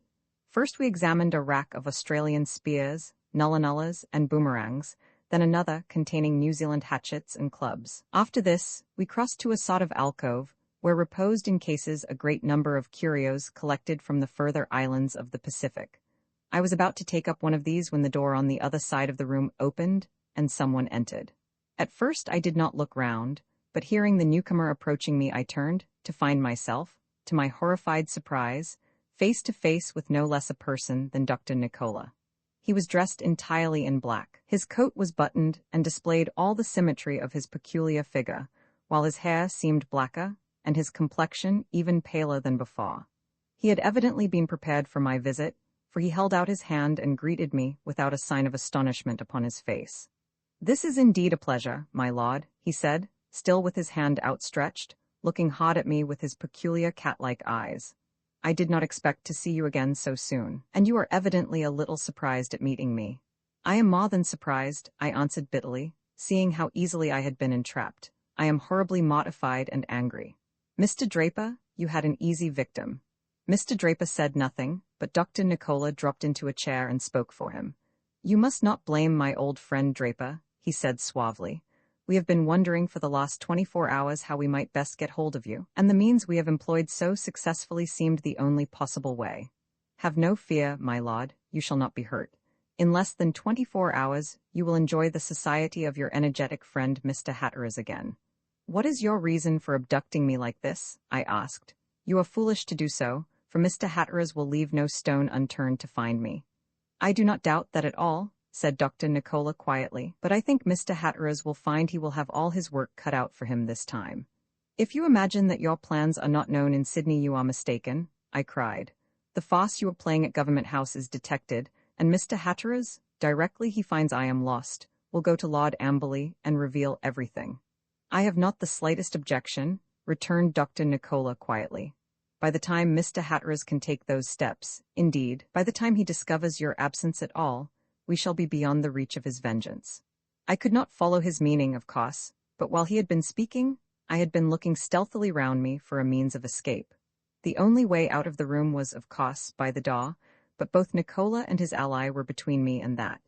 Then a big stone hatchet hanging on the wall near me caught my eye. Hardly had I seen it before an idea flashed through my brain. Supposing I seized it and fought my way out. The door of the room stood open, and I noticed with delight that the key was in the lock on the outside.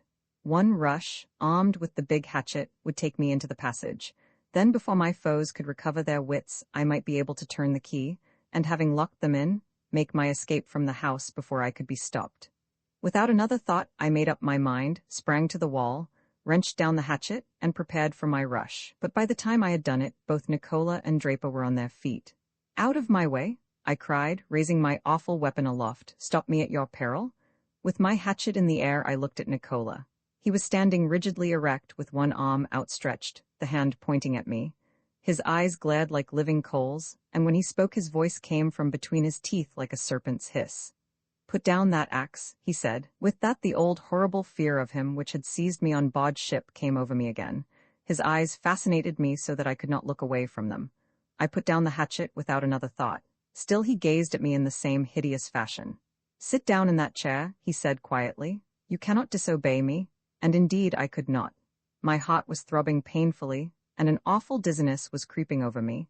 Still, I could not get away from those terrible eyes. They seemed to be growing larger and fiercer every moment. Oh, I can feel the horror of them even now. As I gazed, his white right hand was moving to and fro before me with regular sweeps, and with each one I felt my own will growing weaker and weaker.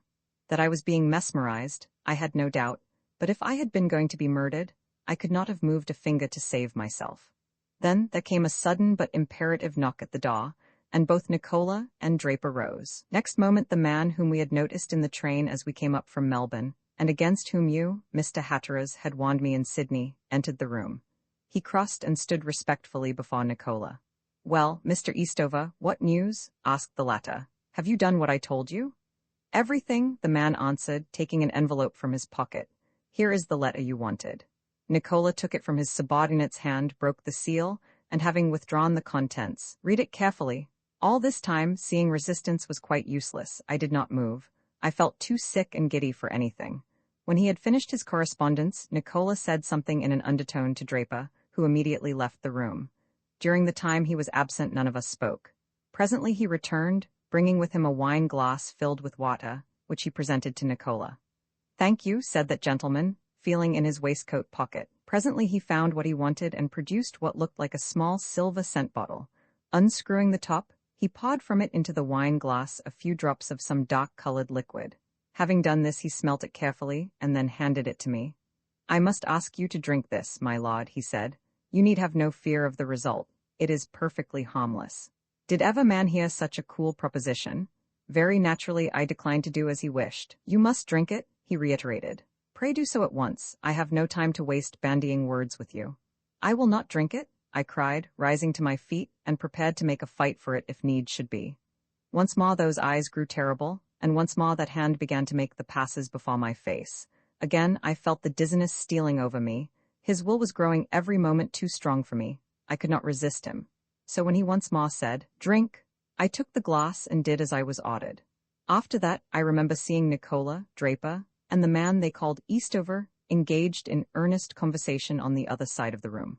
I remember Nicola crossing to where I sat and gazing steadfastly into my face, and after that I recollect no more until I came to my senses in this room, to find myself bound and gagged.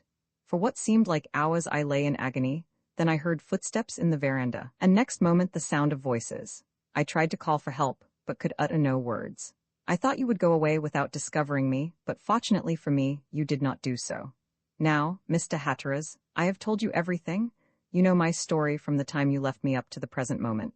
For some time after the Marquis had concluded his strange story, both the inspector and I sat in deep thought. That Beckenham had been kidnapped in order that he should be out of the way, while the villainous plot for abducting fillies was being enacted, there could be no doubt. But why had he been chosen? And what clues were we to gather from what he had told us? I turned to the inspector and said, "What do you think will be the best course for us to pursue now?" "I have been wondering myself. I think, as there is nothing to be learned from this house, the better plan would be for you two gentlemen to go back to Mr. Wetherell, while I return to the detective office and see if anything has been discovered by the men there. As soon as I have found out, I will join you at Potts Point. What do you think?"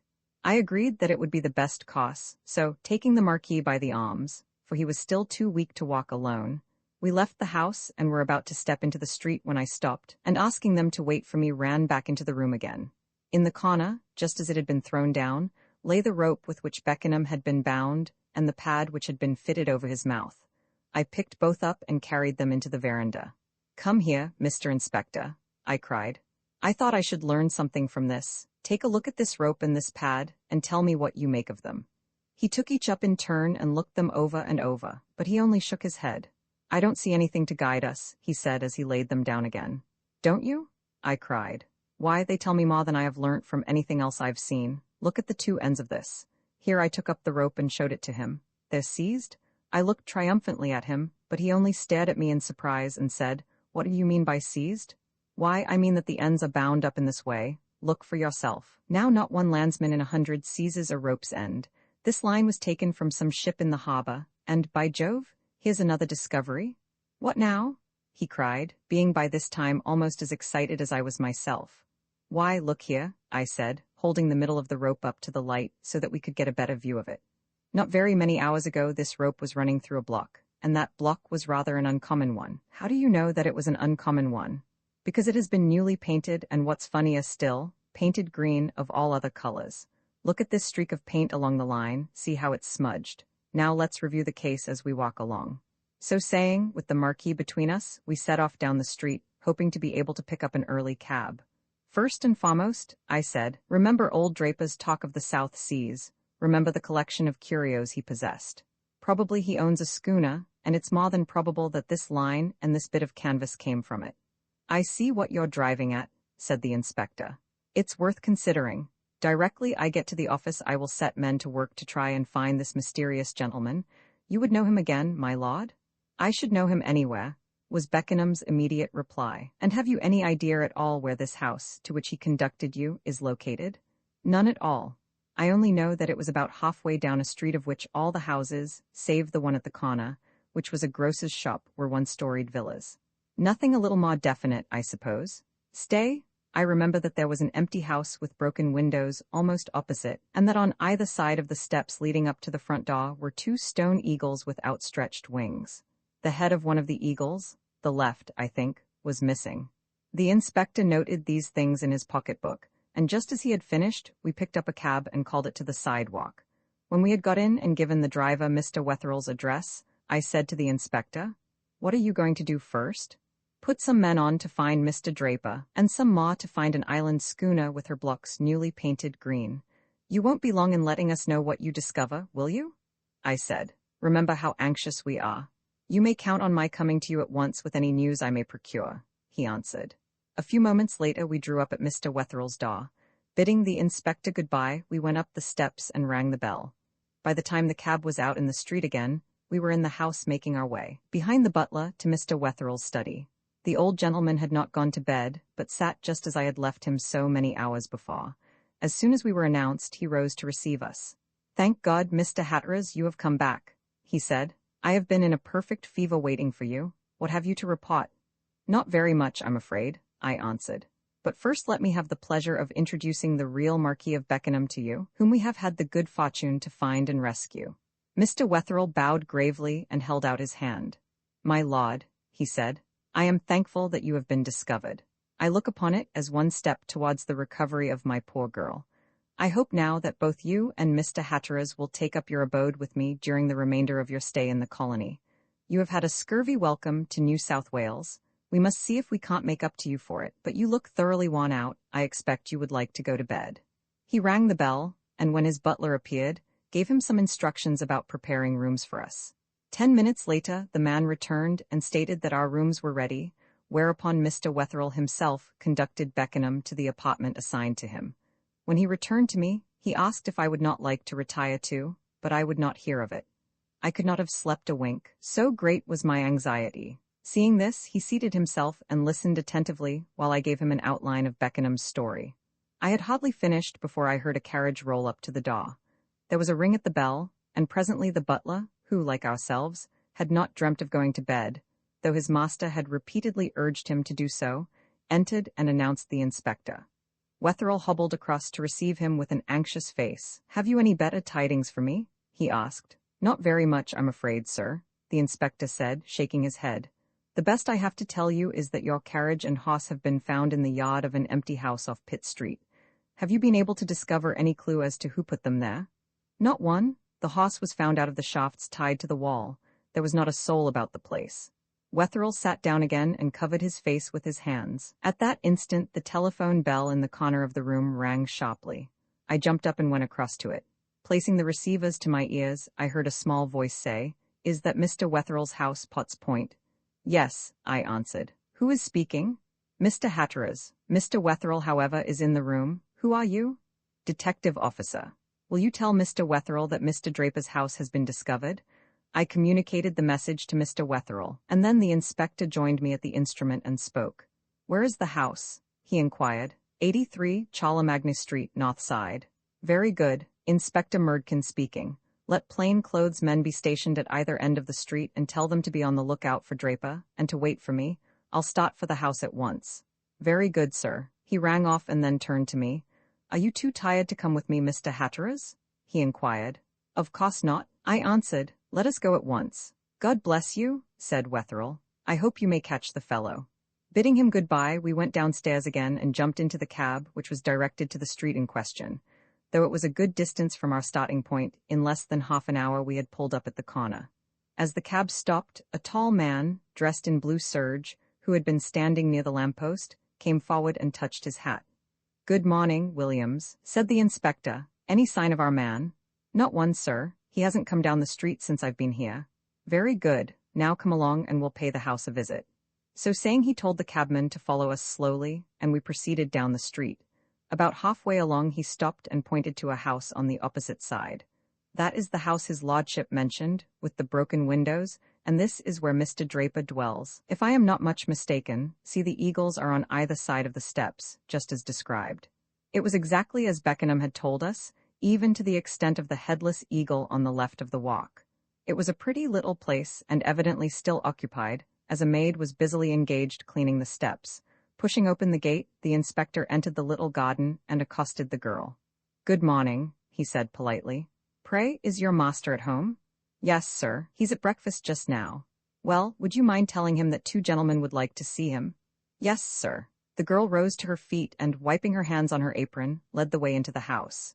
We followed close behind her. Then, asking us to wait a moment where we were, she knocked at a door on the right and, opening it, disappeared within. "Now," said the inspector, "our man will probably appear, and we shall have him nicely." The inspector had scarcely spoken before the door opened again, and a man came out. To our surprise, however, he was very tall and stout, with a round, jovial face, and a decided air of being satisfied with himself and the world in general. "To what do I owe the honor of this visit?" he said, looking at the inspector. "I am an inspector of police, as you see," answered my companion, "and we are looking for a man named Draper, who yesterday was in possession of this house." "I am afraid you have made some little mistake," returned the other. "I am the occupier of this house, and have been for some months past. No, Mr. Draper has anything at all to do with it." The inspector's face was a study for perfect bewilderment. Nor could mine have been much behind it. The Marquis had given such a minute description of the dwelling opposite, and the 2 stone birds on the steps, that there could be no room for doubt that this was the house. And yet it was physically impossible that this man could be Draper, and if it were the place where Beckenham had been drugged, why were the weapons, etc., he had described not in the hall? "I cannot understand it at all," said the inspector, turning to me. "This is the house, and yet where are the things with which it ought to be furnished?" "You have a description of the furniture, then?" said the owner. "That is good, for it will enable me to prove to you even more clearly that you are mistaken. Pray come and see my sitting rooms for yourselves." He led the way into the apartment from which he had been summoned, and we followed him. It was small and nicely furnished, but not a South Sea curio or native weapon was to be seen in it. Then we followed him to the corresponding room at the back of the house. This was upholstered in the latest fashion, but again there was no sign of what Beckenham had led us to expect we should find. We were completely nonplussed. "I am afraid we have troubled you without cause," said the inspector as we passed out into the hall again. "Don't mention it," the owner answered. "I find my compensation in the knowledge that I am not involved in any police unpleasantness." "By the way," said the inspector suddenly, "have you any idea who your neighbors may be?" "Oh, dear, yes," the man replied. "On my right I have a frigidly respectable widow of low church tendencies. On my left, the chief teller of the Bank of New Holland. Both very worthy members of society, and not at all the sort of people to be criminally inclined. In that case we can only apologize for our intrusion and wish you good morning." "Pray don't apologize. I should have been glad to have assisted you. Good morning." We went down the steps again and out into the street. As we passed through the gate, the inspector stopped and examined a mark on the right-hand post. Then he stooped and picked up what looked like a pebble. Having done so, we resumed our walk. "What on earth can be the meaning of it all?" I asked. "Can his lordship have made a mistake?" "No, I think not. We have been cleverly duped, that's all." "What makes you think so?" "I didn't think so until we passed through the gate on our way out. Now I'm certain of it. Come across the street." I followed him across the road to a small plain-looking house, with a neatly curtained bow window and a brass plate on the front door. From the latter, I discovered that the proprietress of the place was a dressmaker, but I was completely at a loss to understand why we were visiting her. As soon as the door was opened, the inspector asked if Miss Tiffins were at home, and on being told that she was, inquired if we might see her. The maid went away to find out, and presently returned and begged us to follow her. We did so down a small passage towards the door of the room which contained the bow window. Miss Tiffins was a lady of uncertain age, with a prim, precise manner and corkscrew curls. She seemed at a loss to understand our errand, but bade us be seated, and then asked in what way she could be of service to us. "In the first place, madam," said the inspector, "let me tell you that I am an officer of police. A serious crime has been perpetrated, and I have reason to believe that it may be in your power to give us a clue to the persons who committed it." "You frighten me, sir," replied the lady. "I cannot at all see in what way I can help you. I lead a life of the greatest quietness. How, therefore, can I know anything of such people?" "I do not wish to imply that you do know anything of them. I only want you to carry your memory back as far as yesterday, and to answer me the few simple questions I may ask you. I will answer them to the best of my ability." Well, in the first place, may I ask if you remember seeing a brougham drive up to that house opposite about midday yesterday? No, I cannot say that I do, the old lady replied after a moment's consideration. Do you remember seeing a number of men leave the house during the afternoon? No, if they came out, I did not notice them. Now, think for one moment, if you please, and tell me what vehicles, if any, you remember seeing stop there. Let me try to remember. There was Judge's baker's cot about 3, the milk about 5, and a furniture van about 6:30. That's just what I want to know, and have you any recollection whose furniture van it was? Yes, I remember reading the name as it turned round. Goddard and James, George Street. I wondered if the tenant was going to move. The inspector rose, and I followed his example. I am exceedingly obliged to you. Miss Tiffins, you have helped me materially. I am glad of that, she answered, but I trust I shall not be wanted to give evidence in court. I really could not do it. You need have no fear on that score, the inspector answered. Good day. Good day. When we had left the house, the inspector turned to me and said, It was a great piece of luck finding a dressmaker opposite. Commend me to ladies of that profession for knowing what goes on in the street. Now we will visit Messrs. Goddard and James and see who hired the things. Meantime, Williams, here he called the plainclothes constable to him, you had better remain here and watch that house. If the man we saw comes out, follow him, and let me know where he goes. Very good, sir, the constable replied, and we left him to his vigil. Then, hailing a passing cab, we jumped into it and directed the driver to convey us to George Street. By this time it was getting on for midday, and we were both worn out, but I was in such a nervous state that I could not remain inactive. Phyllis had been in Nicola's hands nearly 14 hours, and so far we had not obtained one single definite piece of information as to her whereabouts. Arriving at the shop of Messrs. Goddard and James, we went inside and asked to see the chief partner. An assistant immediately conveyed us to an office at the rear of the building, where we found an elderly gentleman writing at a desk. He looked up as we entered, and then, seeing the inspector's uniform, rose and asked our business. The day before yesterday, began my companion, you supplied a gentleman with a number of South Sea weapons and curios on hire, did you not? I remember doing so, yes, was the old gentleman's answer. What about it? Only I should be glad if you would favor me with a description of the person who called upon you about them, or a glimpse of his letter, if he wrote. He called and saw me personally. Ah, that is good. Now would you be so kind as to describe him? Well, in the first place, he was very tall and rather handsome. He had, if I remember rightly, a long brown mustache, and was decidedly well dressed. That doesn't tell us very much, does it? Was he alone? No, he had with him, when he came into the office, an individual whose face singularly enough remains fixed in my memory. Indeed, I cannot get it out of my head. Instantly I became all excitement. What was this second person like? Asked the inspector. Well, I can hardly tell you. That is to say, I can hardly give you a good enough description of him to make you see him as I saw him. He was tall and yet very slim, had black hair, a sallow complexion, and the blackest eyes I ever saw in a man. He was clean-shaven and exquisitely dressed, and when he spoke, his teeth glittered like so many pearls. I never saw another man like him in my life. Nicola for 1,000, I cried, bringing my hand down with a thump upon the table. It looks as if we're on the track at last, said the inspector. Then turning to Mr. Goddard again, and may I ask now what excuse they made to you for wanting these things? They did not offer any, they simply paid a certain sum down for the hire of them, gave me their address, and then left. And the address was? 83, Charlemagne Street. Our van took the things there and fetched them away last night. Thank you, and now one or two other questions. What name did the hirer give? Eastover. And when they left your shop, how did they go away? A cab was waiting at the door for them, and I walked out to it with them. There were only 2 of them, you think? No, there was a third person waiting for them in the cab, and it was that very circumstance which made me anxious to have my things brought back as soon as possible. If I had been able to, I should have even declined to let them go. Why so? Well, to tell you that would involve a story, but perhaps I had better tell you. It was in this way. About 3 years ago, through a distant relative, I got to know a man named Draper. Draper? I cried. You don't mean but that, I beg your pardon, pray go on. As I say, I got to know this man Draper, who was a South Sea trader. We met once or twice and then grew more intimate. So friendly did we at last become, that I even went so far as to put some money into a scheme he proposed to me. It was a total failure.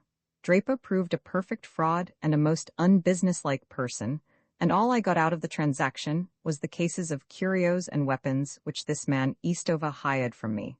It was because, when I went out with my customers to their cab, I saw this man draper waiting for them that I became uneasy about my things. However, all's well that ends well, and as they returned my goods and paid the hire, I must not grumble.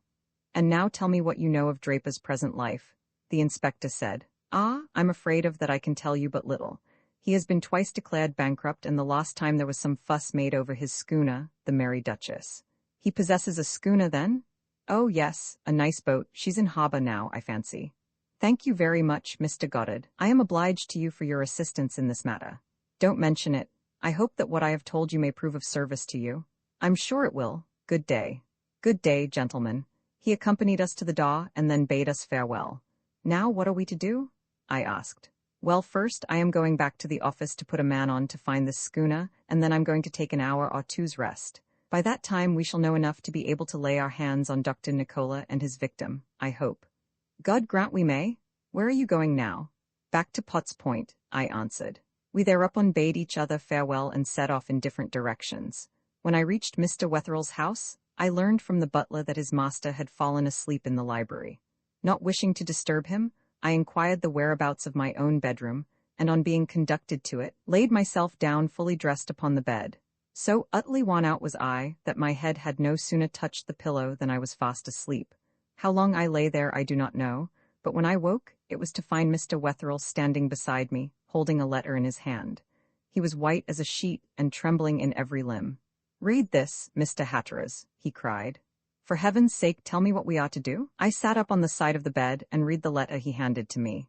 It was written in what was evidently a disguised hand on common note paper, and ran as follows. To Mr. Wetherell, Potts Point, Sydney. Dear Sir, this is to inform you that your daughter is in very safe keeping. If you wish to find her, you had better be quick about it. What's more, you had better give up consulting the police, and such like, in the hope of getting hold of her. The only way you can get her will be to act as follows. At 8 o'clock tonight charter a boat and pull down the harbor as far as Shark Point. When you get there, light your pipe 3 times, and someone in a boat nearby will do the same. Be sure to bring with you the sum of £100,000 in gold, and, this is most important, bring with you the little stick you got from China Pete, or do not come at all. Above all, do not bring more than 1 man. If you do not put in an appearance, you will not hear of your daughter again. Yours obediently, the man who knows. Roman 4. Following up a clue for some moments after I had perused the curious epistle Mr. Wetherell had brought to my room, I remained wrapped in thought. What do you make of it? My companion asked. I don't know what to say, I answered, looking at it again. One thing, however, is quite certain, and that is that, despite its curious wording, it is intended you should take it seriously. You think so? I do indeed, but I think when the inspector arrives it would be just as well to show it to him. What do you say? I agree with you. Let us defer consideration of it until we see him. When, an hour later, the inspector put in an appearance, the letter was accordingly placed before him, and his opinion asked concerning it. He read it through without comment, carefully examined the writing and signature, and finally held it up to the light. Having done this, he turned to me and said, Have you that envelope we found at the Canary Bird, Mr. Hatteras? I took it out of my pocket and handed it to him. He then placed it on the table side by side with the letter, and through a magnifying glass scrutinized both carefully. Having done so, he asked for the envelope in which it had arrived. Mr. Wetherell had thrown it into the waste-paper basket, but a moment's search brought it to light. Again he scrutinized both the first envelope and the letter, and then compared them with the second cover. Yes, I thought so, he said. This letter was written either by Nicola or at his desire. The paper is the same as that he purchased at the stationer's shop we visited. And what had we better do now? Queried Wetherell, who had been eagerly waiting for him to give his opinion. We must think, said the inspector. In the first place, I suppose you don't feel inclined to pay the large sum mentioned here. Not if I can help it, of course, answered Wetherell. But if the worst comes to the worst, and I cannot rescue my poor girl any other way, I would sacrifice even more than that. Well, we'll see if we can find her without compelling you to pay anything at all, the inspector cried. I've got an idea in my head. And what is that? I cried, for I, too, had been thinking out a plan. Well, first and foremost, he answered, I want you, Mr. Wetherell, to tell me all you can about your servants. Let us begin with the butler. How long has he been with you? Nearly 20 years. A good servant, I presume, and a trustworthy man. To the last degree, I have implicit confidence in him. Then we may dismiss him from our minds. I think I saw a footman in the hall. How long has he been with you? Just about 3 months. And what sort of a fellow is he? I really could not tell you very much about him. He seems intelligent, quick and willing, and up to his work. Is your cook a man or a woman? A woman. She has been with me since before my wife's death, that is to say, nearly 10 years. You need have no suspicion of her. Housemaids? 2. Both have been with me some time and seem steady, respectable girls. There is also a kitchen maid, but she has been with me nearly as long as my cook, and I would stake my reputation on her integrity. Well, in that case, the only person who seems at all suspicious is the footman. May we have him up? With pleasure, I'll ring for him. Mr. Wetherell rang the bell, and a moment later it was answered by the man himself. Come in, James, and shut the door behind you. His master said the man did as he was ordered, but not without looking, as I thought, a little uncomfortable. The inspector, I could see, had noticed this too, for he had been watching him intently ever since he had appeared in the room. James, said Mr. Wetherell, the inspector of police wishes to ask you a few questions. Answer him to the best of your ability. To begin with, said the inspector, I want you to look at this envelope. Have you seen it before? He handed him the envelope of the anonymous letter addressed to Mr. Wetherell. The man took it and turned it over in his hands. Yes, sir, he said. I have seen it before. I took it in at the front door. From whom? From a little old woman, sir, the man answered. A little old woman? Cried the inspector, evidently surprised. What sort of woman?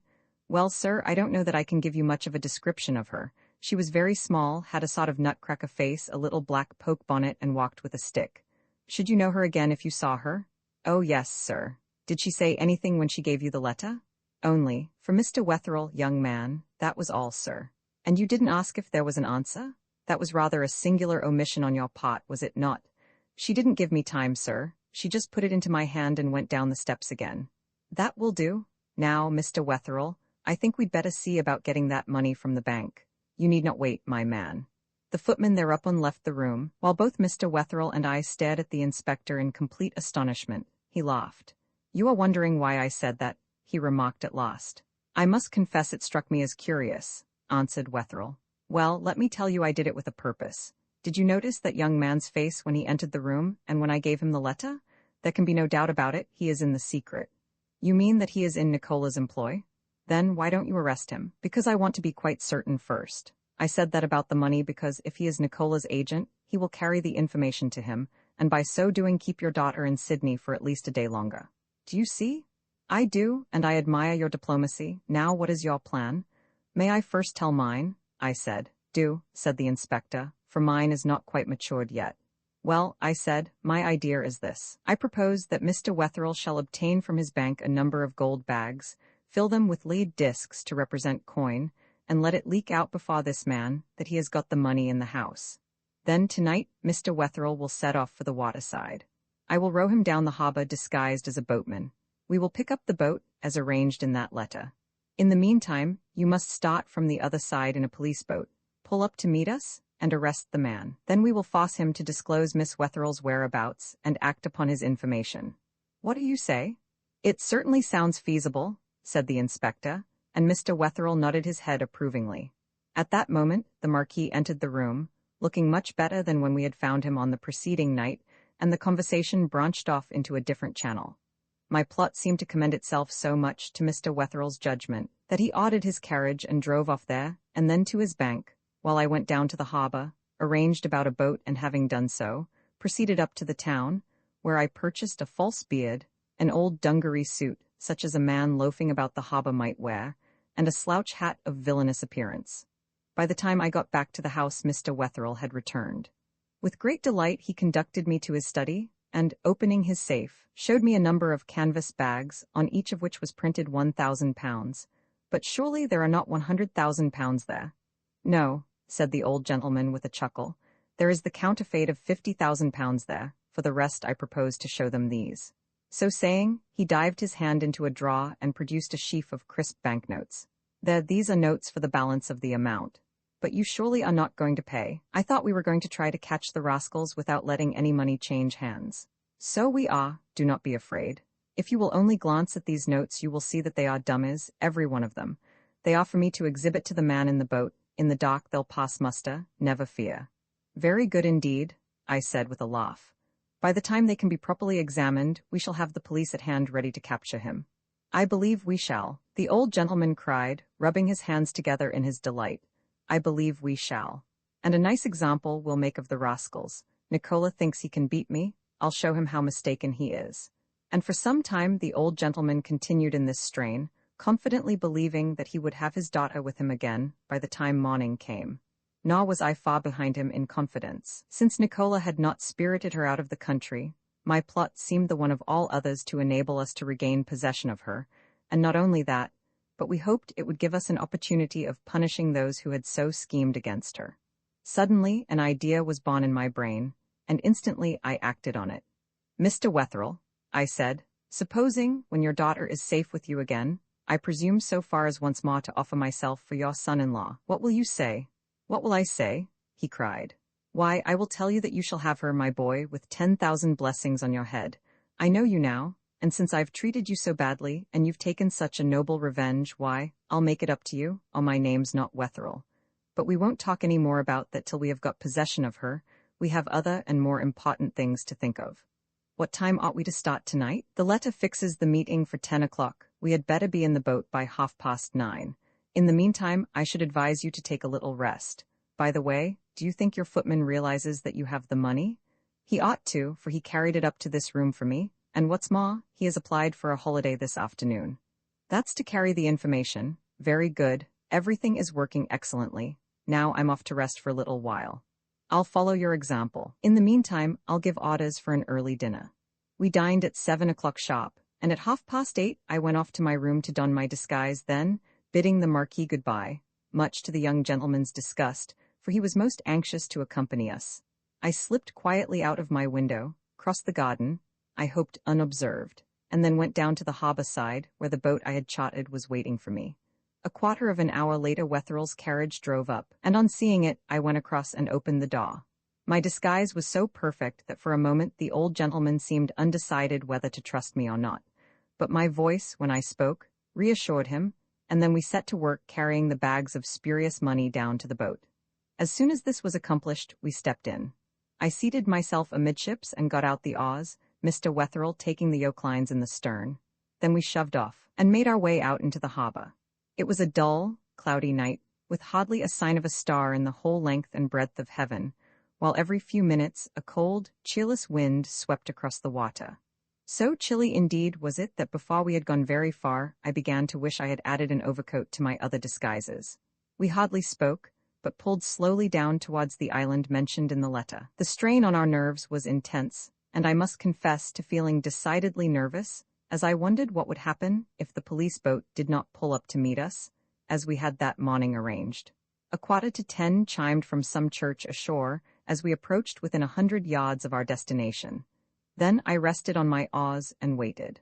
All round us were the lights of bigger craft, but no rowing boat could I see. About 5 minutes before the hour, I whispered to Wetherell to make ready, and in answer the old gentleman took a matchbox from his pocket.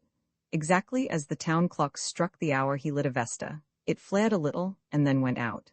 As it did so, a boat shot out of the darkness to pot. He struck a second, and then a third.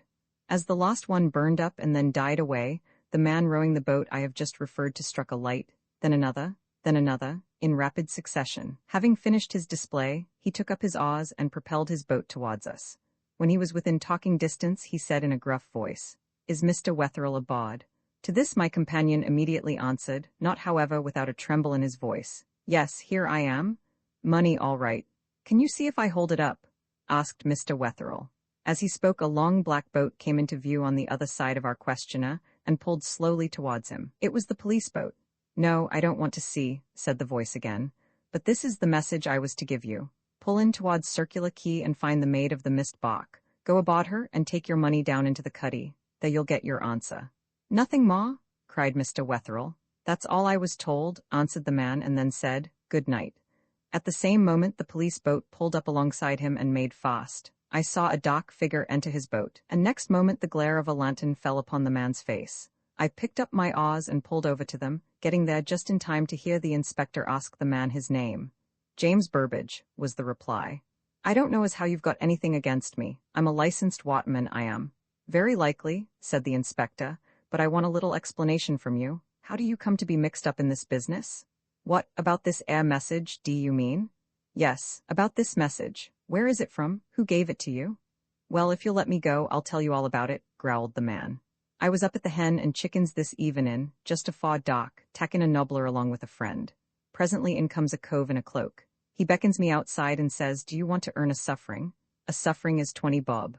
So I says, my word, I do. Then he says, well, you go out on the harbor tonight, and be down again Shock Point at 10. I said I would, and so I was. You'll see a boat there with an old gent in it, says he. He'll strike 3 matches, and you do the same. Then ask him if he's Mr. Wetherell. If he says yes, ask him if the money's all right. And if he says yes to that, tell him to pull in towards Circular Quay and find the Maid of the Mist bark. He's to take his money down to the cuddy, and he'll get his answer there. That's the truth, so 'elp me Bob. I don't know what you wants to go arrestin' of an honest man for. The inspector turned to the water police. Does any man here know James Burbage? 2 or 3 voices immediately answered in the affirmative, and this seemed to decide the officer, for he turned to the waterman again and said, as some of my men seem to know you, I'll let you off. But for your own sake go home, and keep a silent tongue in your head. He thereupon clambered back into his own boat and bade the man depart, in less time than it takes to tell he was out of sight. We then drew up alongside the police boat. What had we better do, Mr. Inspector? Asked Mr. Wetherell. Find the Maid of the Mist at once. She's an untenanted ship being for sale. You will go aboard, sir, with your companion, and down to the cuddy. Don't take your money, however. We'll draw up alongside as soon as you're below, and when one of their gang, whom you'll dispatch for it, comes up to get the coin, we'll collar him, and then come to your assistance. Do you understand? Perfectly, but how are we to know the vessel? Well, the better plan would be for you to follow us. We'll pull to within 100 yards of her. I learned from one of my men here that she's painted white, so you'll have no difficulty in recognizing her. Very well then, go on, and we'll follow you. The police boat accordingly set off, and we followed about 50 yards behind her. A thick drizzle was now falling, and it was by no means an easy matter to keep her in sight. For some time we pulled on. Presently we began to get closer to her. In a quarter of an hour we were alongside. There's your craft, said the inspector, pointing as he spoke to a big vessel showing dimly through the scud to starboard of us. Pull over to her. I followed his instructions and, arriving at the vessel's side, hitched on, made the painter fast, and then, having clambered aboard, assisted Mr. Wetherell to do the same. As soon as we had both gained the deck, we stood and looked about us, at the same time listening for any sound which might proclaim the presence of the men we had come to meet. But save the sighing of the wind in the shrouds overhead, the dismal creaking of blocks, and the drip of moisture upon the deck, no sign was to be heard. There was nothing for it, therefore, but to make our way below as best we could. Fortunately, I had the forethought to bring with me a small piece of candle, which came in very handily at the present juncture, seeing that the cuddy, when we reached the companion ladder, was wrapped in total darkness. Very carefully I stepped inside, lit the candle, and then, with Mr. Wetherell at my heels, made my way down the steps. Arriving at the bottom, we found ourselves in a fair-sized saloon of the old-fashioned type. 3 cabins stood on either side, while from the bottom of the companion ladder, by which we had descended, to a long cushioned locker right aft under the wheel, ran a table covered with American cloth, but there was no man of any kind to be seen. I opened cabin after cabin and searched each with a like result. We were evidently quite alone in the ship. What do you make of it all? I asked of Mr. Wetherell. It looks extremely suspicious, he answered. Perhaps we are too early for them. But see, Mr. Hatteras, there's something on the table at the further end. So there was, something that looked very much like a letter. Together we went round to the end of the table, and there, surely enough, found a letter pinned to the American cloth, and addressed to my companion in a bold but rather quaint handwriting. It's for you, Mr. Wetherell, I said, removing the pins and presenting it to him. Thereupon we sat down beside the table, and he broke the seal with trembling fingers. It was not a very long epistle, and ran as follows. My dear Mr. Wetherell, bags of imitation money and spurious banknotes will not avail you, nor is it politic to arrange that the water police should meet you on the harbour for the purpose of arresting me. You have lost your opportunity, and your daughter accordingly leaves Australia tonight.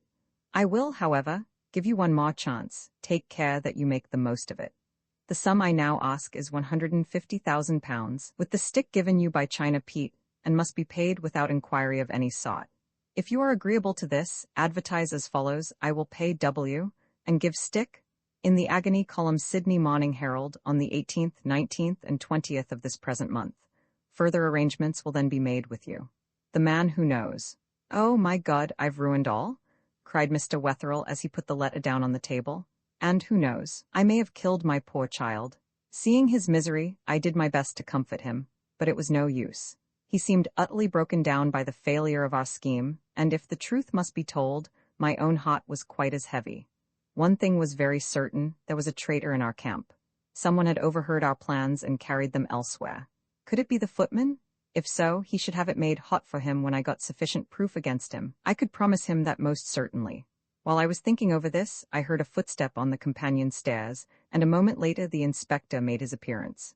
His astonishment at finding us alone, reading a letter by the light of one solitary candle, was unmistakable, for he said, as he came towards us and sat down, "Why, how's this? Where are the men?" "There are none. We've been nicely sold," I answered, handing him the letter.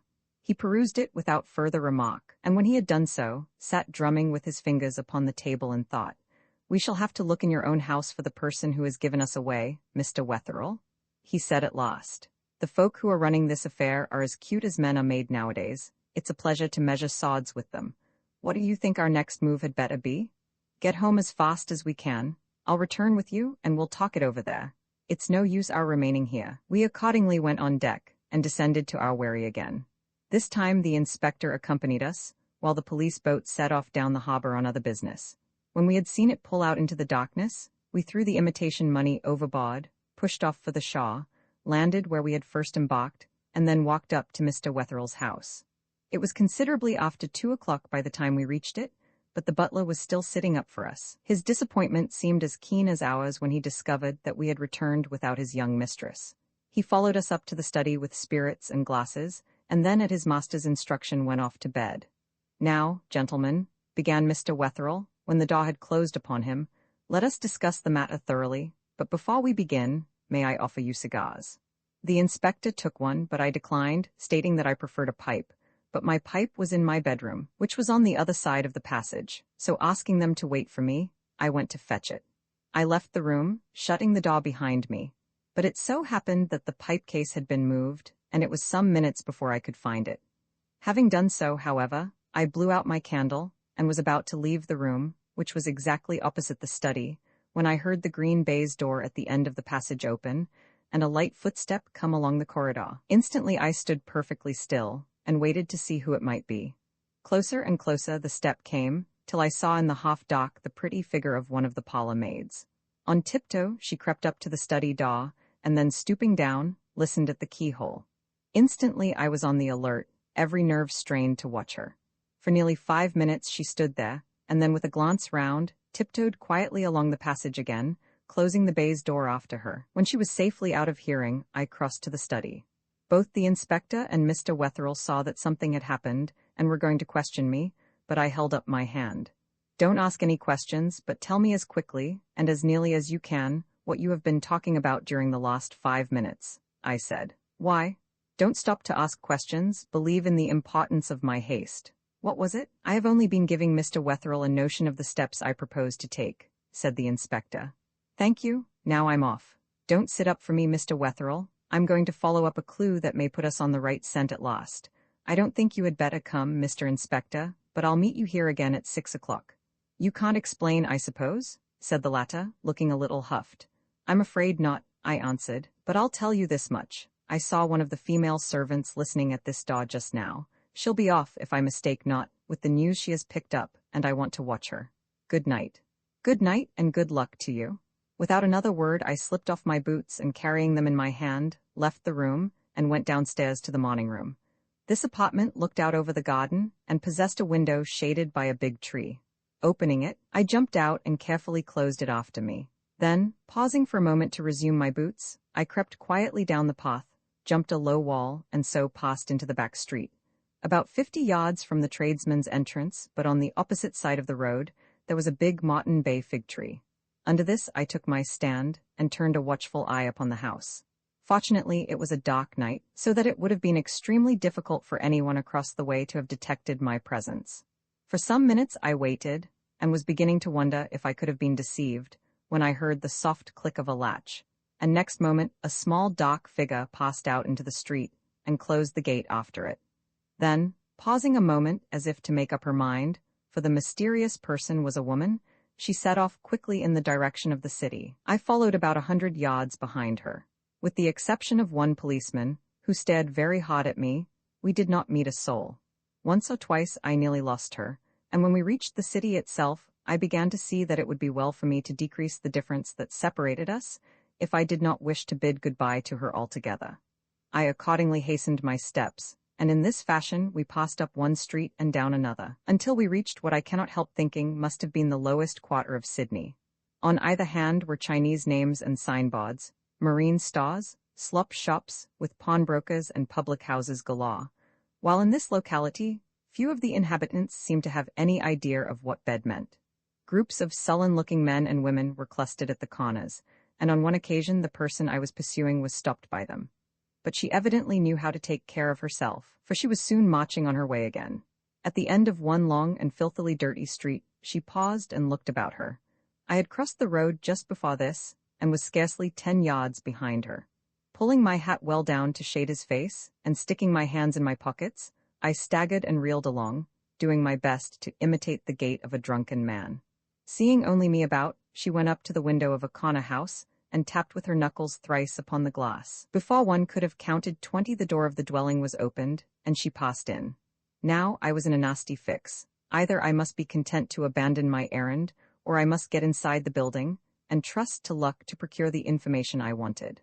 Fortunately, in my present disguise the girl would be hardly likely to recognize her master's guest, so giving them time to get into a room, I also went up to the door and turned the handle.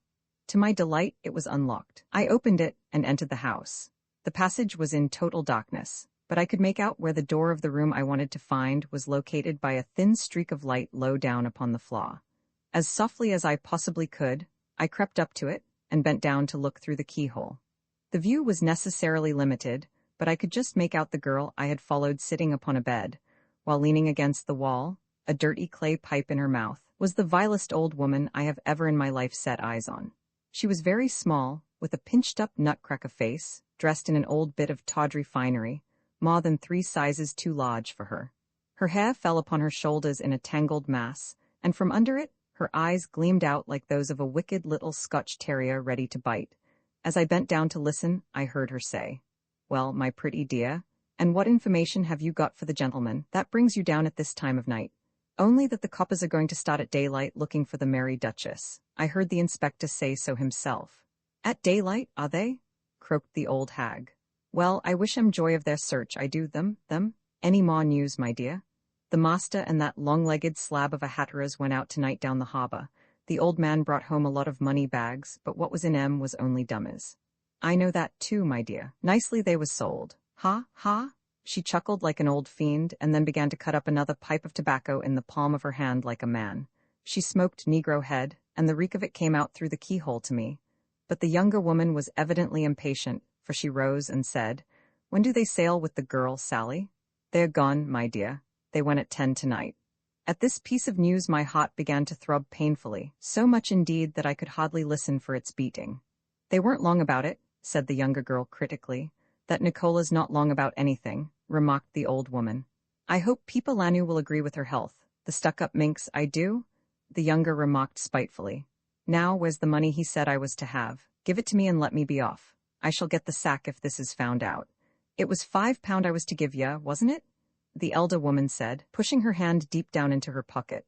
10, said the younger sharply. "No locks, Sally, I know too much for you." "Oh, you know a lot, honey, don't you? Of course you'd be expected to know more than old Aunt Sally, who's never seen anything at all, wouldn't you? Go along with you? Hand me over the money, I say, and let me be off." "Of course you do know a lot more, don't you? There's a £1." While they were wrangling over the payment, I crept down the passage again to the front door.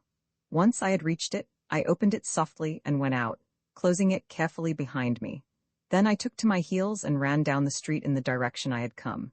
Inquiring my way here and there from policemen, I eventually reached home, scaled the wall, and went across the garden to the morning-room window. This I opened, and by its help made my way into the house and upstairs. As I had expected that he would have gone to bed, my astonishment was considerable at meeting Mr. Wetherill on the landing. "Well, what have you discovered?" he asked anxiously as I came up to him. "Information of the greatest importance," I answered, "but one other thing first. Call up your housekeeper, and tell her you have reason to believe that one of the maids is not in the house. Warn her not to mention you in the matter, but to discharge the girl before breakfast. By the time you've done that, I'll have changed my things and be ready to tell you everything. I'll go and rouse her at once. I'm all impatience to know what you have discovered." He left me and passed through the green baize door to the servants' wing, while I went to my bedroom and changed my things. This done, I passed into the study, where I found a meal awaiting me. To this, I did ample justice, for my long walk and the excitement of the evening had given me an unusual appetite. Just as I was cutting myself a third slice of beef, Mr. Wetherill returned and informed me that the housekeeper was on the alert and would receive the girl on her reappearance. "Now tell me of your doings," said old gentleman. I thereupon narrated all that had occurred since I left the study in search of my pipe, how I had seen the girl listening at the door, how I had followed her into the town, gave him a description of old Sally, the maid's interview with her, and my subsequent return home. He listened eagerly, and when I had finished, said, "Do you believe then that my poor girl has been carried off by Nicola to this island called Pipalanu?" "I do. There seems to be no doubt at all about it." "Well then, what are we to do to rescue her? Shall I ask the government to send a gunboat down?" "If you think it best, but for my own part I must own I should act independently of them. You don't want to make a big sensation, I presume, and remember, to arrest Nicola would be to open the whole affair." "Then what do you propose?" "I propose," I answered, "that we charter a small schooner, fit her out, select half a dozen trustworthy and silent men, and then take our departure for Pipalanu. I am well acquainted with the island, and, what's more, I hold a master's certificate. We would sail in after dark, arm all our party thoroughly, and go ashore. I expect they will be keeping your daughter a prisoner in a hut. If that is so, we will surround it and rescue her without any trouble or fuss, and, what is better still, without any public scandal. What do you think?" "I quite agree with what you say. I think it's an excellent idea, and while you've been speaking, I too have been thinking of something. There's my old friend McMurtough, who has a nice steam yacht. I'm sure he'd be willing to let us have the use of her for a few weeks." "Where does he live? Far from here?" "His office would be best. We'll go over and see him directly after breakfast if you like." "By all means. Now I think I'll go and take a little nap. I feel quite worn out. When the inspector arrives, you will be able to explain all that has happened, but I think I should ask him to keep a quiet tongue in his head about the island. If it leaks out at all, it may warn them, and they'll be off elsewhere, to a place perhaps where we may not be able to find them." "I'll remember," said Mr. Wetherill, and thereupon I retired to my room, and having partially undressed, threw myself upon my bed. In less than 2 minutes I was fast asleep, never waking until the first gong sounded for breakfast. Then, after a good bath, which refreshed me wonderfully, I dressed in my usual habiliments and went downstairs. Mr. Wetherill and the Marquis were in the dining room, and when I entered, both he and the Marquis, who held a copy of the Sydney Morning Herald in his hand, seemed prodigiously excited. "I say, Mr. Hatteras," said the latter, after I had said "good morning, "here's an advertisement which is evidently intended for you."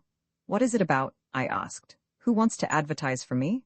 "Read for yourself," said the Marquis, giving me the paper. I took it, and glanced down the column to which he referred me, until I came to the following: Richard Hatteras. "If this should meet the eye of Mr. Richard Hatteras of Thursday Island, Torres Straits, lately returned from England, and believed to be now in Sydney. He is earnestly requested to call at the office of Messrs. Dawson and Gladman, Solicitors, Castlereagh Street, where he will hear of something to his advantage." There could be no doubt at all that I was the person referred to, but what could be the reason of it all? What was there that I could possibly hear to my advantage, save news of fillies, and it would be most unlikely that I would learn anything about the movements of the gang who had abducted her from a firm of first-class solicitors, such as I understood Messrs. Dawson and Gladman to be. However, it was no use wondering about it, so I dismissed the matter from my mind for the present, and took my place at the table. In the middle of the meal, the butler left the room, in response to a ring at the front door. When he returned, it was to inform me that a man was in the hall who wished to have a few moments' conversation with me. Asking Mr. Wetherill to excuse me, I left the room. In the hall, I found a seedy-looking individual of about middle age. He bowed, and on learning that my name was Hatteras, asked if he might be permitted 5 minutes alone with me. In response, I led him to the morning room, and having closed the door, pointed to a seat. "What is your business?" I inquired when he had sat down. "It is rather a curious affair to approach, Mr. Hatteras," the man began, "but to commence, may I be permitted to suggest that you are uneasy in your mind about a person who has disappeared? You may certainly suggest that, if you like," I answered cautiously. If it were in a man's power to furnish a clue regarding that person's whereabouts, it might be useful to you, I suppose, he continued, craftily watching me out of the corners of his eyes. Very useful, I replied. Are you in a position to do so? I might possibly be able to afford you some slight assistance, he went on. That is, of course, provided it were made worth my while. What do you call worth your while? Well, shall we say £500? That's not a large sum for really trustworthy information. I ought to ask 1,000, considering the danger I'm running in mixing myself up with the affair. Only I'm a father myself, and that's why I do it. I see. Well, let me tell you, I consider 500 too much. Well then, I'm afraid we can't trade, I'm sorry. So am I, but I'm not going to buy a pig in a poke. Shall we say 400 then? No, nah 3-2-1. If your information is worth anything, I don't mind giving you £50 for it, but I won't give a halfpenny more. As I spoke, I rose as if to terminate the interview. Instantly my visitor adopted a different tone. My fault is my generosity, he said. It's the ruin of me. Well, you shall have it for 50. Give me the money and I'll tell you. By no means, I answered. I must hear the information first, trust to my honor. If what you tell me is worth anything, I'll give you £50 for it. Now what is it? Well, sir, to begin with, you must understand that I was standing at the corner of Pitt Street an evening or two back, when two men passed me talking earnestly together. One of them was a tall, strapping fellow, the other a little chap. I never saw two eviler-looking rascals in my life. Just as they came alongside me, one says to the other, "Don't be afraid. I'll have the girl at the station all right at 8 o'clock sharp." The other said something that I could not catch, and then I lost sight of them. But what I had heard stuck in my head, and so I accordingly went off to the station, arriving there a little before the hour. I hadn't been there long before the smallest of the two chaps I'd seen in the street came onto the platform and began looking about him. By the face of him, he didn't seem at all pleased at not finding the other man waiting for him. A train drew up at the platform, and presently, just before it started, I saw the other and a young lady wearing a heavy veil come quickly along. The first man saw them and gave a little cry of delight. "I thought you'd be too late," says he. "No fear of that," says the other, and jumps into a first-class carriage, telling the girl to get in after him, which she does, crying the while, as I could see. Then the chap on the platform says to the other who was leaning out of the window, "Write to me from Burke, and tell me how she gets on." "You bet," says his friend, "and don't you forget to keep your eye on Hatteras." "Don't you be afraid," answered the man on the platform. Then the guard whistled, and the train went out of the station. Directly I was able to, I got away, and first thing this morning came on here. Now you have my information, and I'll trouble you for that £50. Not so fast, my friend. Your story seems very good, but I want to ask a few questions first. Had the bigger man, the man who went up to Burke, a deep cut over his left eye? Now I come to think of it, he had. I'd forgotten to tell you that. So it was he then? But are you certain it was Miss Wetherell? Remember, she wore a veil. Could you see if her hair was flaxen in color? Very light it was, but I couldn't see rightly which color it was. You're sure it was a light color? Quite sure. I could swear to it in a court of law if you wanted me to. That's all right then, because it shows me your story is a fabrication. Come, get out of this house or I'll throw you out. You scoundrel, for 2 pins I'd give you such a thrashing as you'd remember all your life. None o' that, governor. Don't you try it on. Hand us over that 50 quid. With that the scoundrel whipped out a revolver and pointed it at me, but before he could threaten again, I had got hold of his wrist with one hand, snatched the pistol with the other, and sent him sprawling on his back upon the carpet. "Now, you brute," I cried, "what am I going to do with you, do you think? Get up and clear out of the house before I take my boot to you." He got up and began to brush his clothes. "I want my £50, he cried. "You'll get more than you want if you come here again," I said. "Out you go." With that I got him by the collar and dragged him out of the room across the hall, much to the butler's astonishment, through the front door, and then kicked him down the steps. He fell in a heap on the gravel. "All right, my fine bloke," he said as he lay there. "You wait till I get you outside. I'll fix you up, and don't you make no mistake." I went back to the dining room without paying any attention to his threats. Both Mr. Wetherell and Beckenham had been witnesses of what had occurred, and now they questioned me concerning his visit. I gave them an outline of the story the man had told me and convinced them of its absurdity. Then Mr. Wetherell rose to his feet. "Now shall we go and see McMurdough?" "Certainly," I said. "I'll be ready as soon as you are." "You will come with us, I hope, Lord Beckenham?" Wetherell said. "With every pleasure," answered his lordship, and thereupon we went off to get ready. 3/4 of an hour later we were sitting in Mr. McMurdogh's anteroom, waiting for an interview.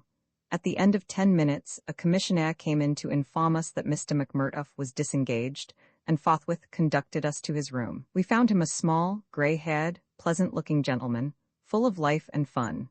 He received Mr. Wetherill as an old friend, and then waited to be introduced to us. "Let me make you acquainted with my friends, McMurtough," said Wetherill, "the Marquis of Beckenham and Mr. Hatteras." He bowed and then shook hands with us, after which we sat down and Wetherill proceeded to business.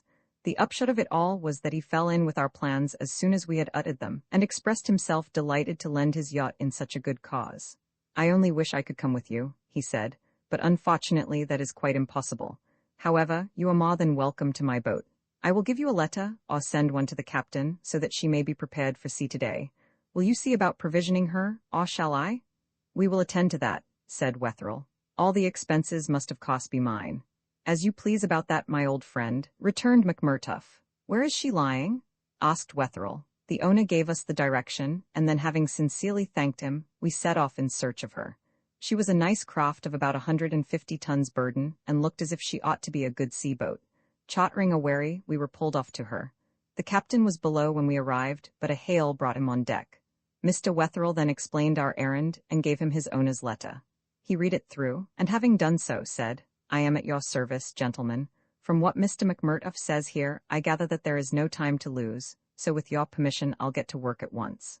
Order all the coal you want, and tell the steward to do the same for anything he may require in his department. The bills must be sent in to me." "Very good, Mr. Wetherill. And what time will you be ready?" "As soon as you are. Can you get away by 3 o'clock this afternoon, think you?" "Well, it will be a bit of a scramble, but I think we can manage it.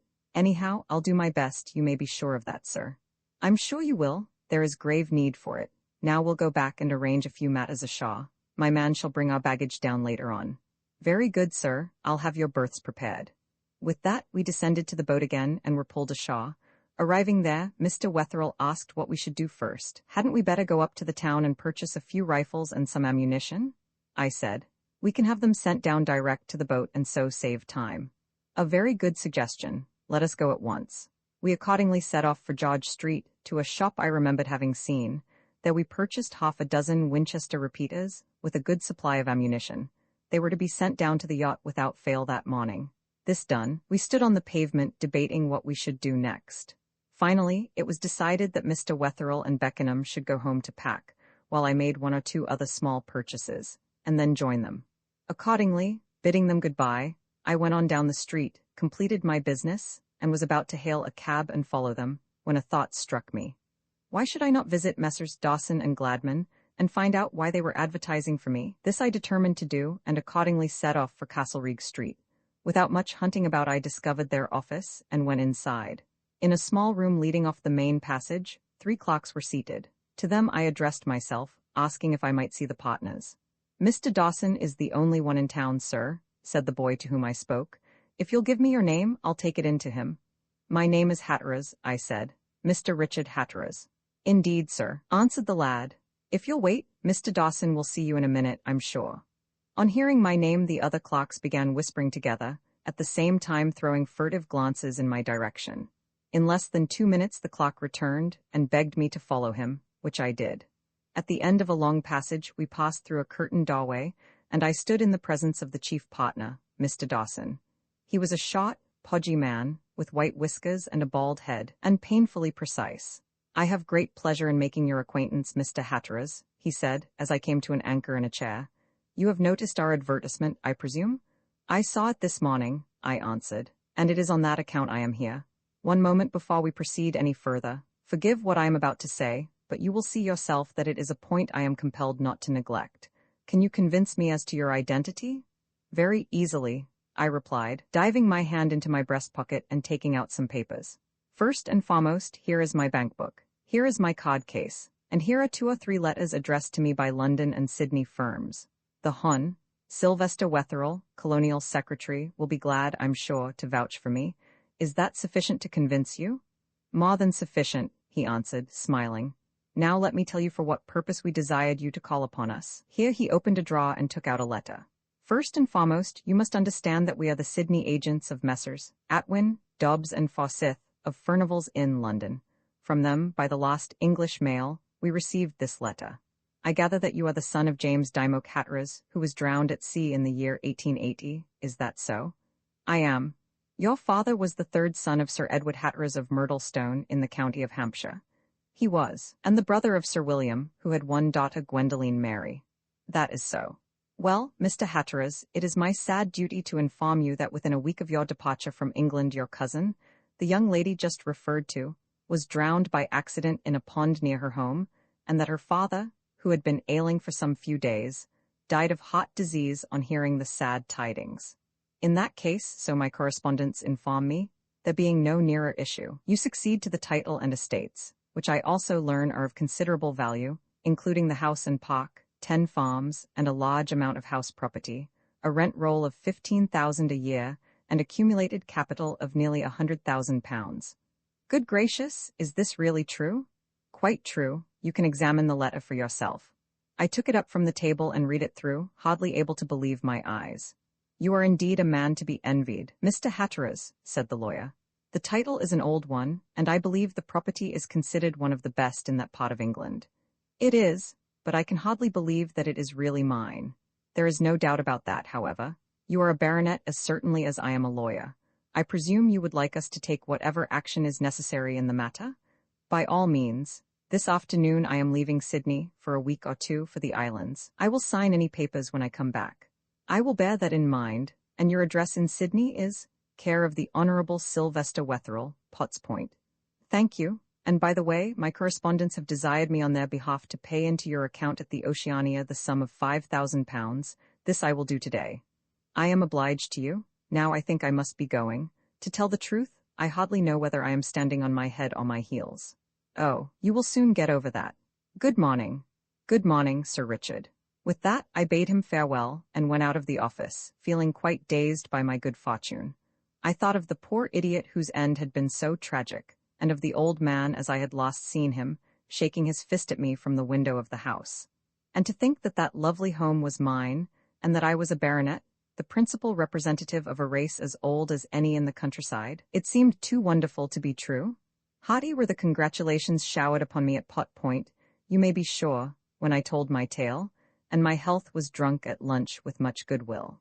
But our minds were too much taken up with the arrangements for our departure that afternoon to allow us to think very much of anything else.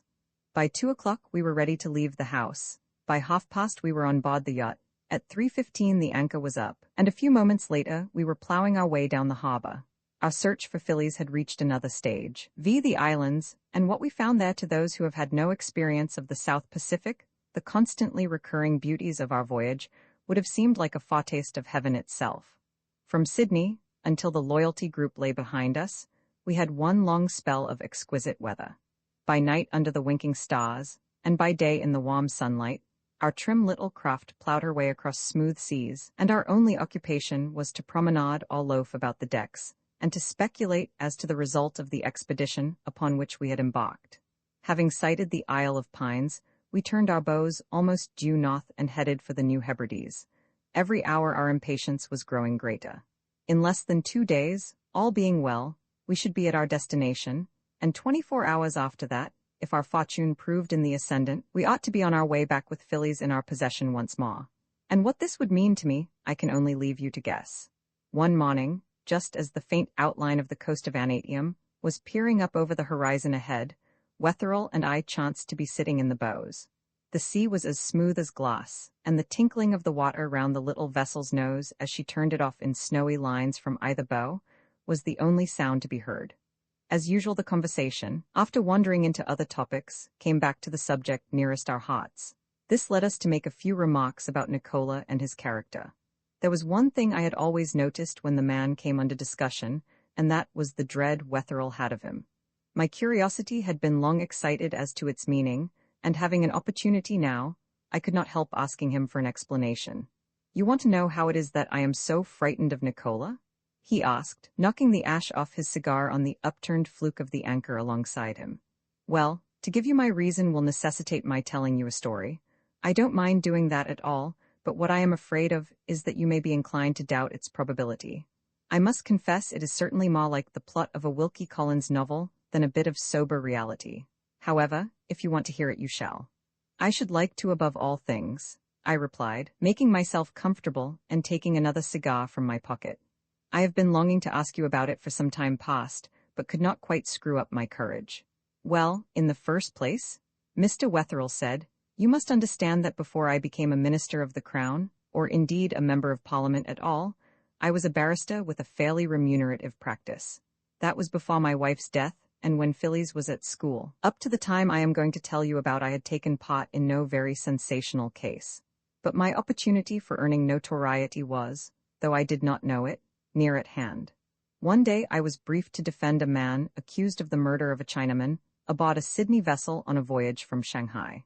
At first there seemed to be no doubt at all as to his guilt, but by a singular chance, with the details of which I will not bore you, I hit upon a scheme which got him off. I remember the man perfectly, and a queer fellow he was, half-witted, I thought, and at the time of the trial within an ace of dying of consumption.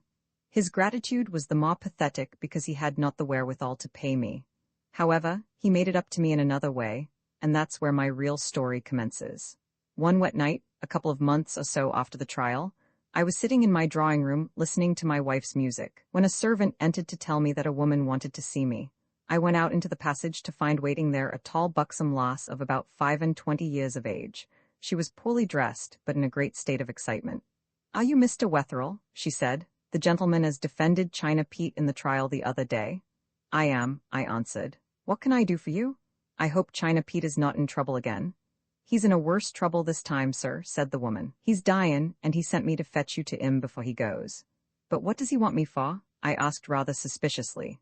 "I'm sure I dunno," was the girl's reply, "but he's been callin' for you all this blessed day. Send for Mr. Wetherell, send for Mr. Wetherell. So off I came when I got back from work to fetch you. If you're comin', sir, you'd best be quick, for he won't last till mornin'." "Very well, I'll come with you at once," I said, taking a mackintosh down from a peg as I spoke. Then, having told my wife not to sit up for me, I followed my strange messenger out of the house and down into the city. For nearly an hour we walked on, plunging deeper into the lower quarter of the town. All through the march my guide maintained a rigid silence, walking a few paces ahead, and only recognizing the fact that I was following her by nodding in a certain direction whenever we arrived at cross thoroughfares or interlacing lanes. At last we arrived at the street she wanted. At the corner she came suddenly to a standstill, and putting her two first fingers into her mouth blew a shrill whistle, after the fashion of street boys. A moment later a shock-headed urchin about 10 years old made his appearance from a dark alley and came towards us. The woman said something to him, which I did not catch, and then turning sharply to her left hand beckoned to me to follow her. This I did, but not without a feeling of wonderment as to what the upshot of it all would be. From the street itself we passed, by way of a villainous alley, into a large courtyard, where brooded a silence like that of death. Indeed, a more weird and desolate place I don't remember ever to have met with. Not a soul was to be seen, and though it was surrounded by houses, only two feeble lights showed themselves. Towards one of these my guide made her way, stopping on the threshold. Upon a panel she rapped with her fingers, and as she did so a window on the first floor opened, and the same boy we had met in the street looked out.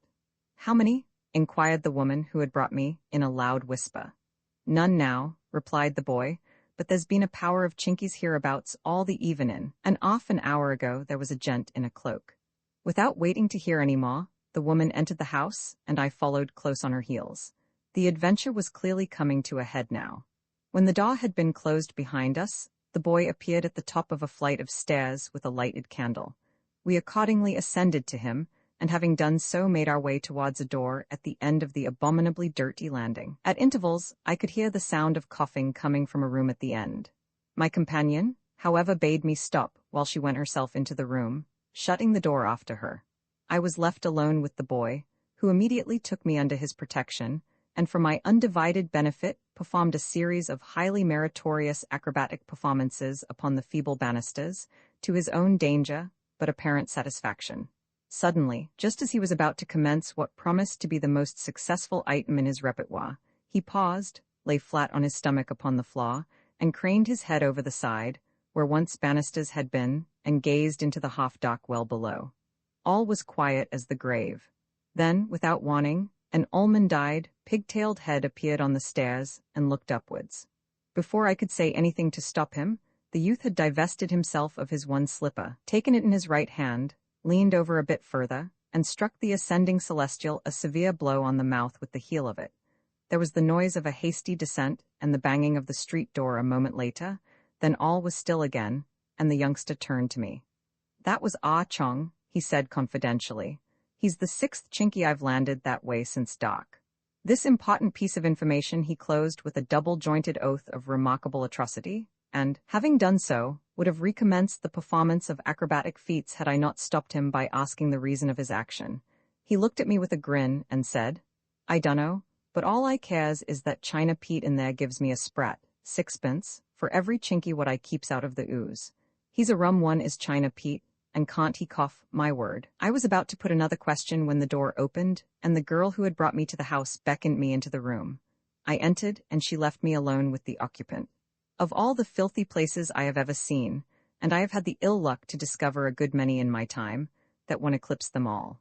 The room was at most 10 feet long by 7 wide, had a window at the far end, and the door, through which I had entered, opposite it. The bed place was stretched between the door and the window, and was a horrible exhibition. On it, propped up by pillows and evidently in the last stage of collapse, was the man called China Pete, whom I had last seen walking out of the dock at the Supreme, caught a couple of months before. When we were alone together, he pointed to a box near the bed and signified that I should seat myself. I did so, at the same time taking occasion to express my sorrow at finding him in this lamentable condition. He made no reply to my civilities, but after a little pause found strength enough to whisper, "See if there's anybody at the door." I went across, opened the door, and looked into the passage, but save the boy, who was now sitting on the top step of the stairs at the other end, there was not a soul in sight. I told him this, and having again closed the door, sat down on the box and waited for him to speak. "You did me a good turn, Mr. Wetherill, over that trial," the invalid said at last, "and I couldn't make it worth your while." "Oh, you mustn't let that worry you," I answered soothingly. "You would have paid me if you had been able." "Perhaps I should, perhaps I shouldn't, anyhow I didn't, and I want to make it up to you now. Feel under my pillow and bring out what you find there." I did as he directed me and brought to light a queer little wooden stick about 3½ inches long, made of some heavy timber and covered all over with Chinese inscriptions. At one end was a tiny bit of heavy gold cod much tarnished. I gave it to him, and he looked at it fondly. "Do you know the value of this little stick?" he asked after a while. "I have no possible notion," I replied. "Make a guess," he said. To humor him I guessed £5. He laughed with scorn. £5? Oh ye gods! Why, as a bit of stick it's not worth 5 pence, but for what it really is there is not money enough in the world to purchase it. If I could get about again, I would make myself the richest and most powerful man on earth with it. If you could only guess one particle of the dangers I've been through to get it, you would die of astonishment.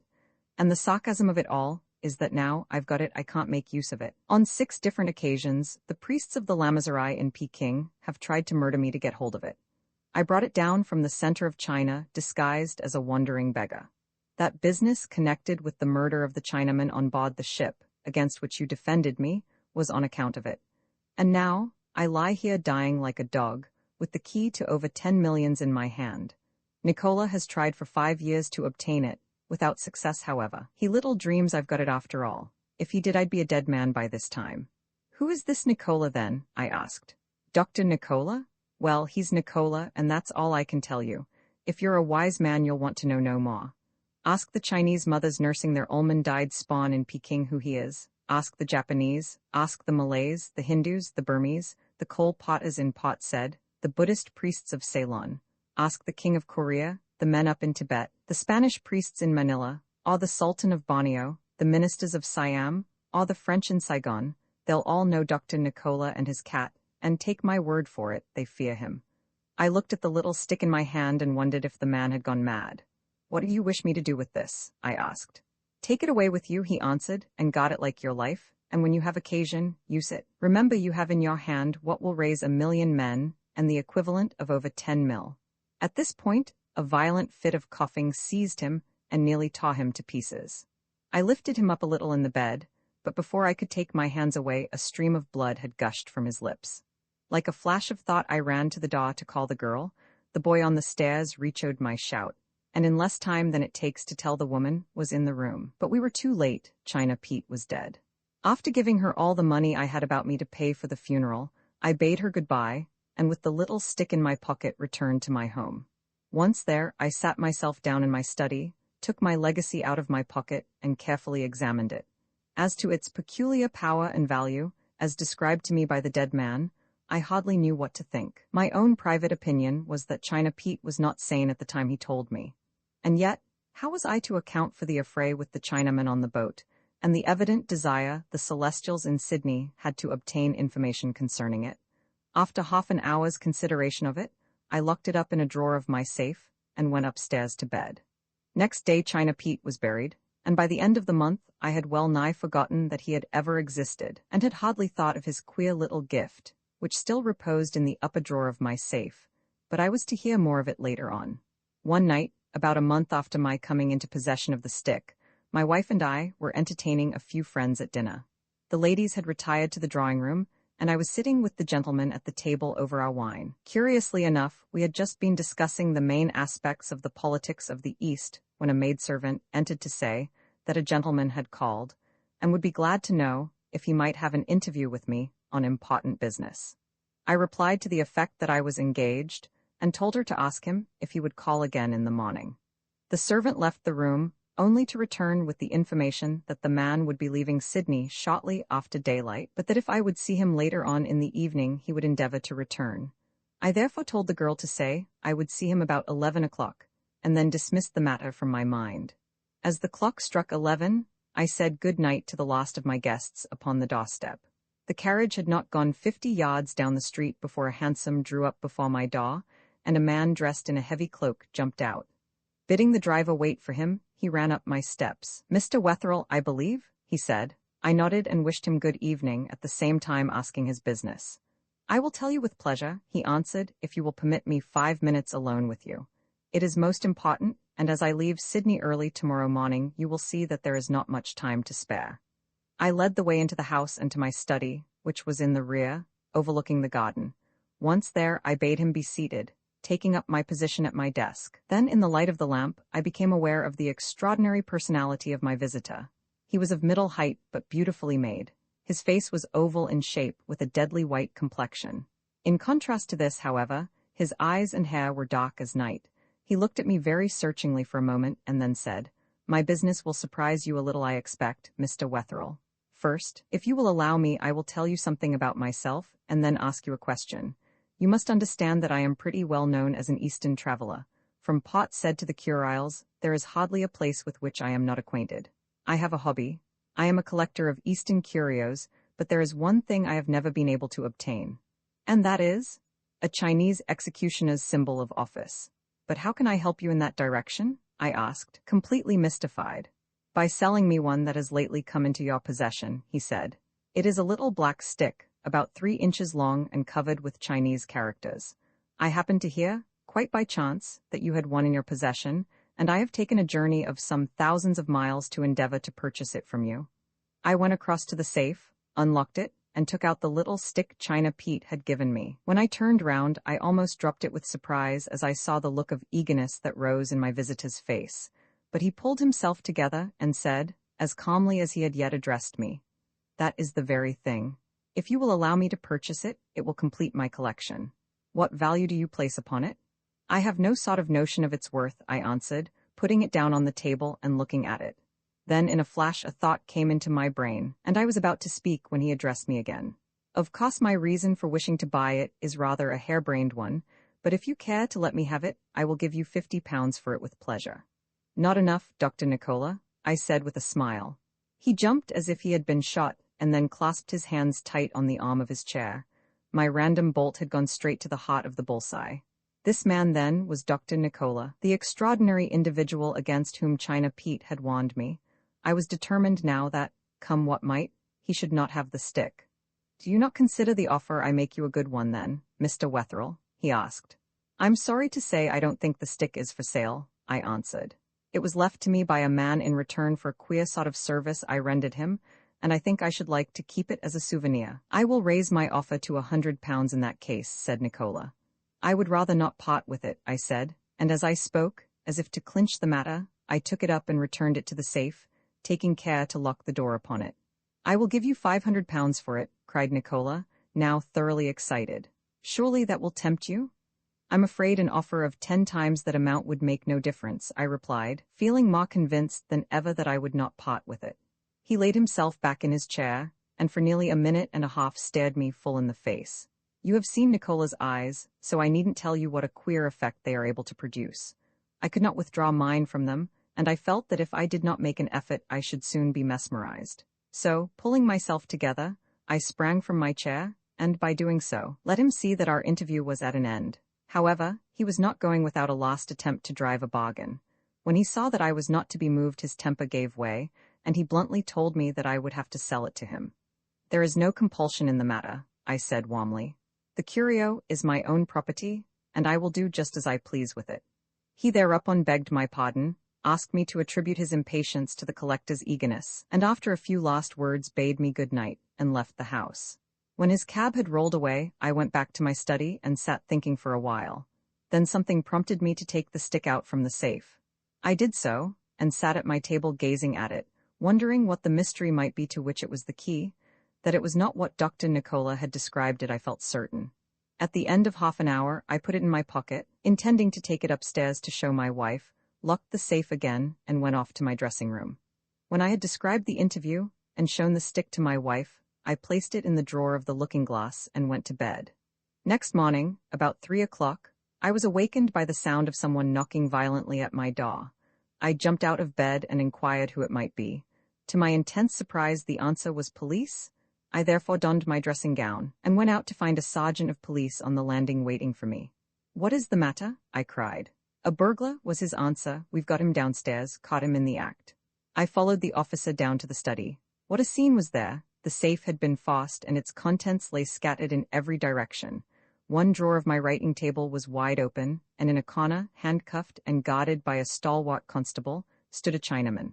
Well, to make a long story short, the man was tried, and after denying all knowledge of Nicola, who, by the way, could not be found, was convicted and sentenced to 5 years hard labor. For a month I heard no more about the curio.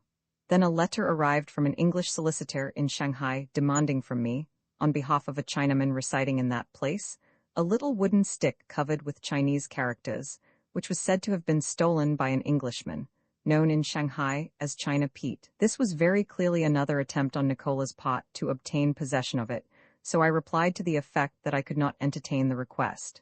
A month or so later, I cannot, however, be particular as to the exact date, I found myself again in communication with Nicola, this time from South America. But there was this difference this time. He used undisguised threats, not only against myself, in the event of my still refusing to give him what he wanted, but also against my wife and daughter. I took no notice, with the result that my residence was again broken into, but still without success. Now, I no longer locked the talisman up in the safe, but hid it in a place where I knew no one could possibly find it. My mind, you will see, was perfectly made up. I was not going to be driven into surrendering it.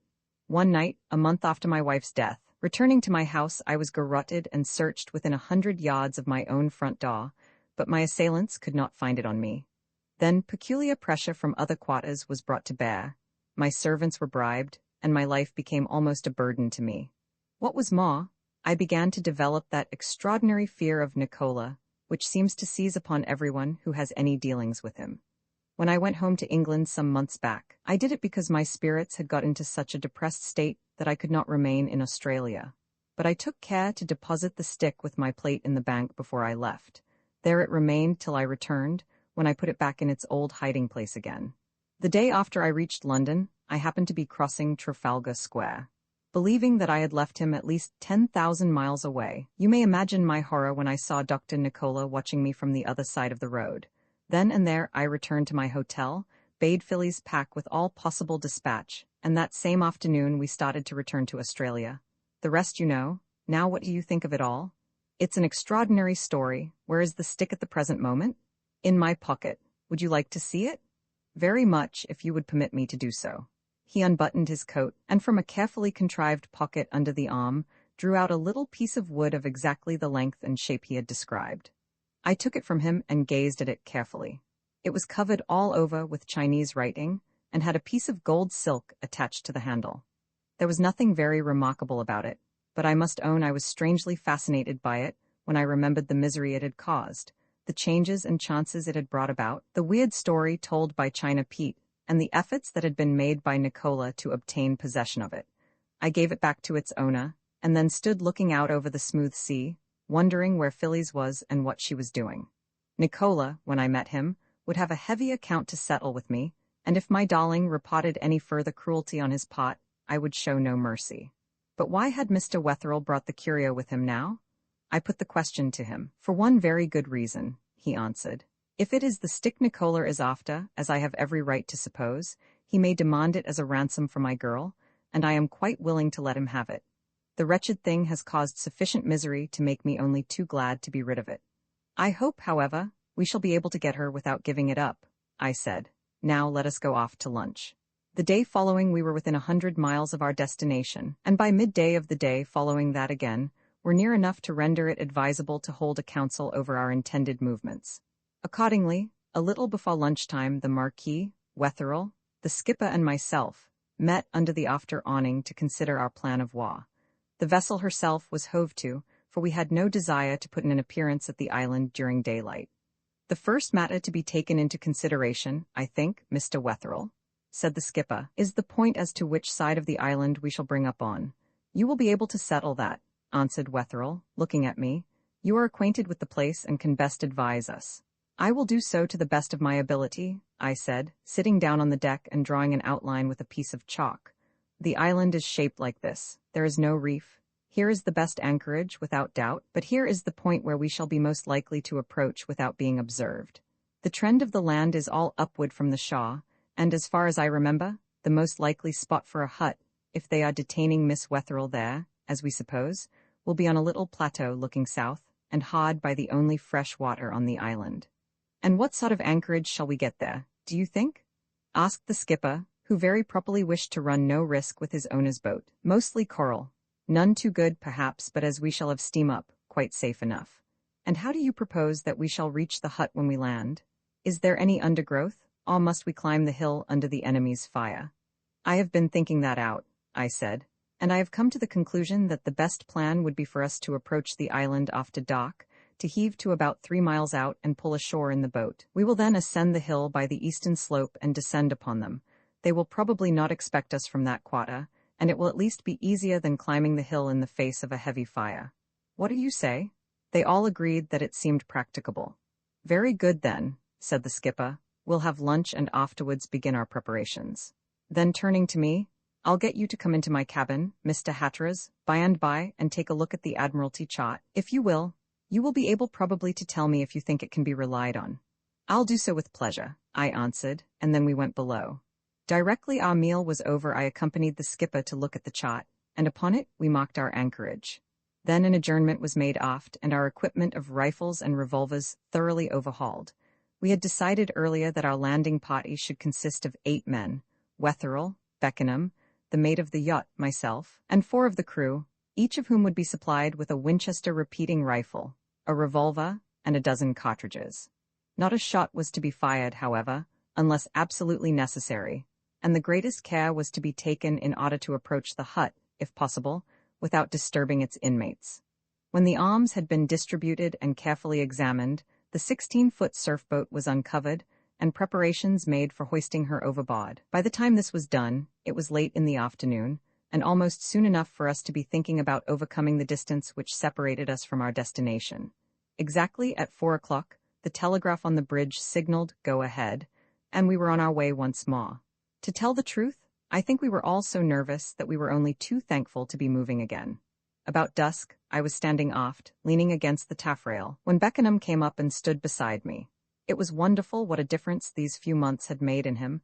He was now as brown as a berry, and as fine-looking a young fellow as any man could wish to see. "We shall be picking up the island directly," I said as he came to an anchor alongside me. "Do you think you ought to go tonight? Remember, you will run the risk of being shot." "I have thought of that," he said. "I believe it's my duty to do my best to help you and Mr. Wetherill. But what would your father say if he knew?" "He would say that I only did what was right. I have just been writing to him, telling him everything. If anything should happen to me, you will find the letter on the chest of drawers in your cabin. I know you will send it on to him. But if we both come out of it safely and rescue Miss Wetherill, I'm going to ask a favor of you." Granted, before I know what it is. It isn't a very big one. I want you to let me be your best man at your wedding. So you shall, and a better I could not possibly desire. I like to hear you say that. We've been through a good deal together since we left Europe, haven't we? We have, and tonight we'll bring it to a climax, or I'm much mistaken. Do you think Nicola will show fight? Not a doubt about it, I should think. If he finds himself cornered, he'll probably fight like a demon. It's Baxter I want to meet. Nicola is my man. I've a big grudge against him, and I want to pay it. How little we thought when we were cruising about Bournemouth Bay together, that within such a short space of time, we should be sailing the South Pacific on such an errand. It seems almost too strange to be possible. So it does. All's well that ends well, however. Let's hope we're going to be successful tonight. Now I'm going on the bridge to see if I can pick the land up ahead. I left him and went forward to the captain's side. Dusk had quite fallen by this time, rendering it impossible to see very far ahead. A hand had been posted in the fore-rigging as a lookout, and every moment we expected to hear his warning cry, but nearly an hour passed, and still it did not come. Then suddenly the shout rang out, "Land ahead?" And we knew that our destination was in sight. Long before this all our lights had been obscured, and so, in the darkness, for a thick pall of cloud covered the sky, we crept up towards the coast. Within a couple of minutes of hearing the hail, every man on board was on deck gazing ahead in the direction in which we were proceeding. By tea-time we had brought the land considerably nearer, and by 8 o'clock were within 3 miles of it. Not a sign, however, of any craft could we discover, and the greatest vigilance had to be exercised on our part to allow no sign to escape us to show our whereabouts to those ashore. Exactly at 9 o'clock the shore party, fully armed, assembled on deck, and the surf-boat was swung overboard. Then in the darkness we crept down the gangway and took our places. The mate was in possession of the tiller, and when all was ready we set off for the shore. Conclusion, once we had left her side and turned our boat's nose towards the land, the yacht lay behind us, a black mass nearly absorbed in the general shadow. Not a light showed itself, and everything was as still as the grave. The only noise to be heard was the steady dip of the oars in the smooth water, and now and then the chirp of the rowlocks. For nearly half an hour we pulled on, pausing at intervals to listen, but nothing of an alarming nature met our ears. The island was every moment growing larger, the beach more plain to the eye, and the hill more clearly defined. As soon as the boat grounded, we sprang out, and leaving one hand to look after her, made our way ashore.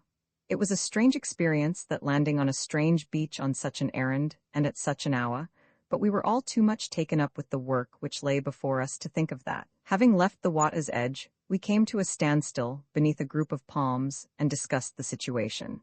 As the command of the expedition had fallen upon me, I decided upon the following course of action. To begin with, I would leave the party behind me and set out by myself to ascertain the whereabouts of the hut. Having discovered this, I would return, and we would thereupon make our way inland and endeavor to capture it. I explained the idea in as few words as possible to my followers, and then, bidding them wait for me where they were, at the same time warning them against letting their presence be discovered, I set off up the hill in the direction I knew the plateau to lie. The undergrowth was very thick and the ground rocky. For this reason, it was nearly 20 minutes before I reached the top of the hill. Then down the other side I crept, picking my way carefully, and taking infinite precautions that no noise should serve to warn our foes of my coming. At last I reached the plateau and looked about me. A small perpendicular cliff, some 60 feet in height, was before me, so throwing myself down upon my stomach, I wriggled my way to its edge. When I got there, I looked over and discovered 3 well-built huts on a little plateau at the cliff's base. At the same moment, a roar of laughter greeted my ears from the building on the left. It was followed by the voice of a man singing to the accompaniment of a banjo. Under cover of his music, I rose to my feet and crept back through the bushes, by the track along which I had come. I knew enough to distribute my forces now. Having reached my friends again, I informed them of what I had seen, and we then arranged the mode of attack as follows. The mate of the yacht, with 2 of the hands, would pass round the hill to the left of the plateau. Wetherill and another couple of men would take the right side, while Beckenham and myself crept down from the back. Not a sound was to be made or a shot fired until I blew my whistle. Then, with one last word of caution, we started on our climb. By this time, the clouds had cleared off the sky, and the stars shone brightly. Now and again, a bird would give a drowsy caw as we disturbed him, or a wild pig would jump up with a grunt and go trotting off into the undergrowth. But beyond these things, all was very still. Once more I arrived at the small precipice behind the huts, and having done so, sat down for a few moments to give the other parties time to take up their positions. Then, signing to Beckenham to accompany me, I followed the trend of the precipice along till I discovered a place where we might descend in safety. In less than a minute we were on the plateau below, creeping towards the center hut.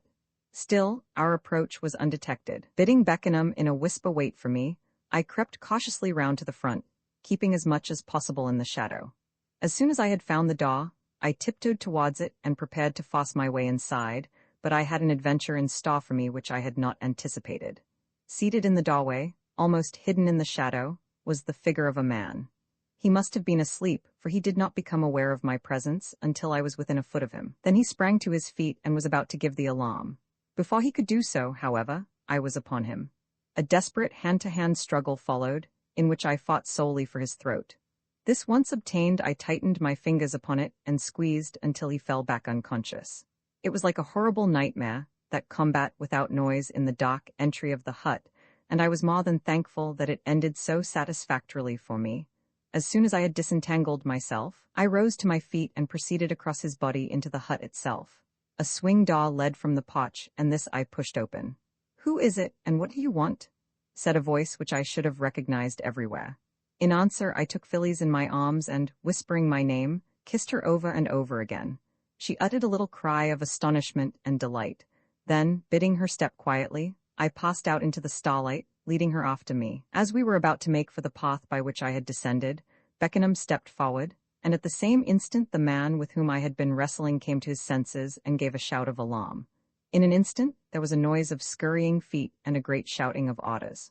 "Make for the boats," I cried at the top of my voice, and taking Phyllis by the hand, set off as quickly as I could go up the path, Beckenham assisting her on the other side. If I live to be 100, I shall never forget that rush up the hill. In and out of trees and bushes, scratching ourselves and tearing our clothes, we dashed, conscious only of the necessity for speed. Before we were halfway down the other side, Phyllis's strength was quite exhausted, so I took her in my arms and carried her the remainder of the distance. At last we reached the boats and jumped on board. The rest of the party were already there, and the word being given, we prepared to row out to the yacht. But before we could push off, a painful surprise was in store for us. The Marquis, who had been counting the party, cried, "Where is Mr. Wetherell?" We looked round upon each other, and surely enough the old gentleman was missing. Discovering this, Phyllis nearly gave way and implored us to go back at once to find him. But having rescued her with so much difficulty, I did not wish to run any risk of letting her fall into her enemy's hands again.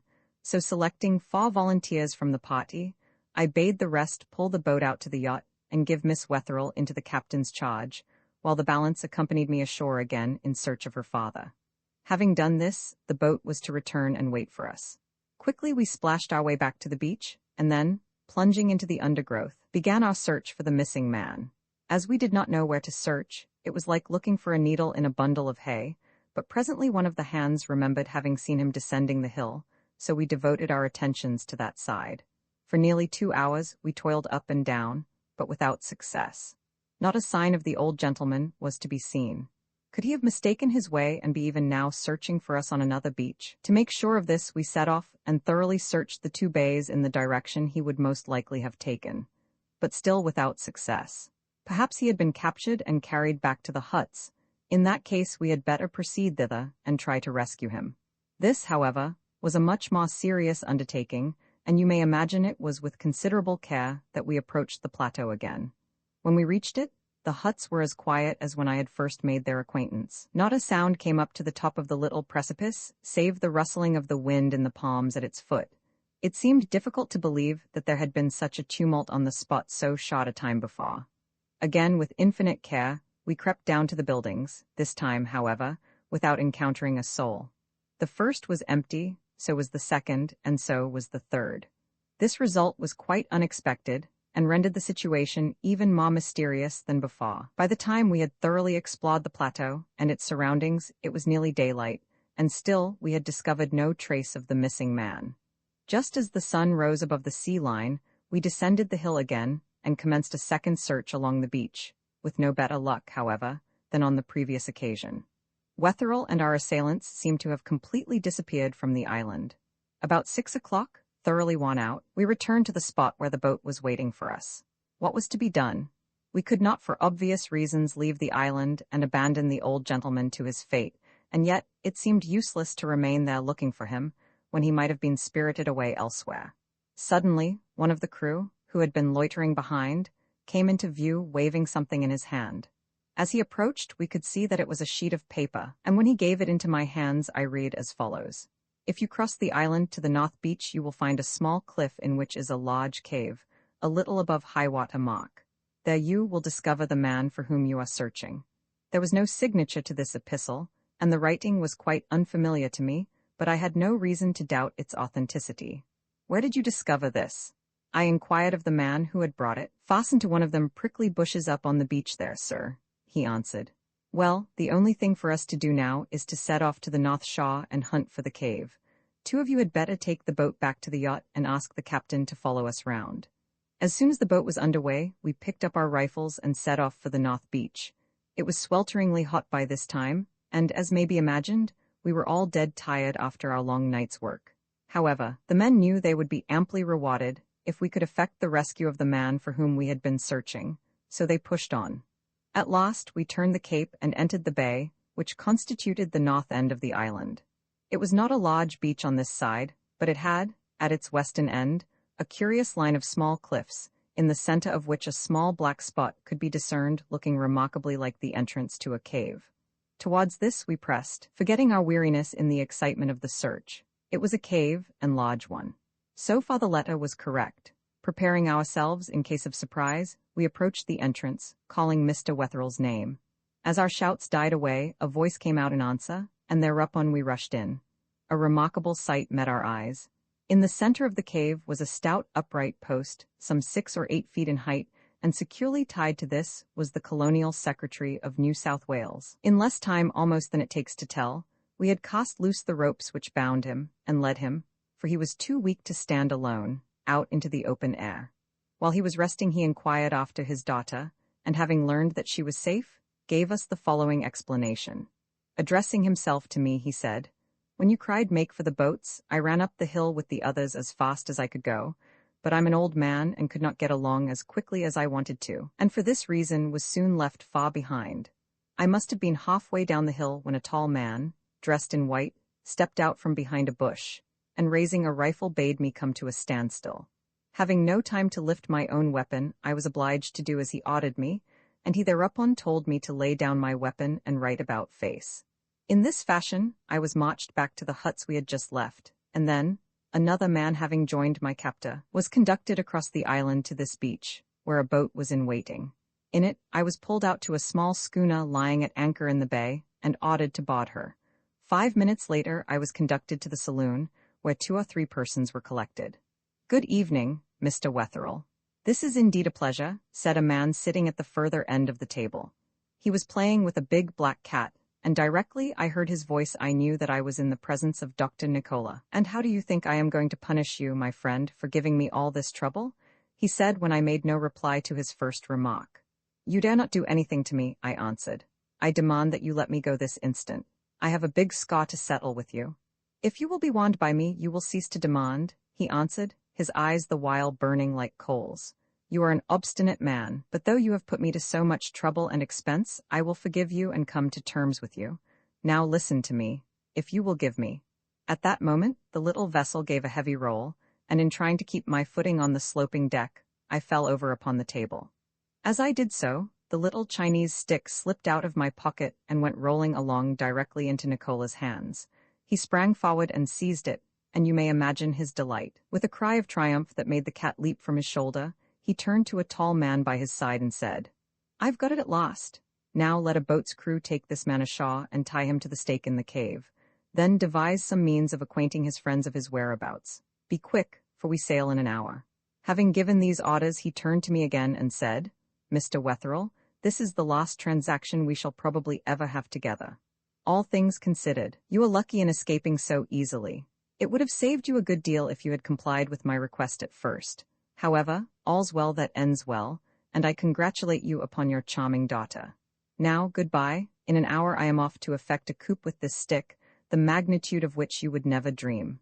One last word of advice, pause a second time, I entreat, before you think of balking Dr. Nicola.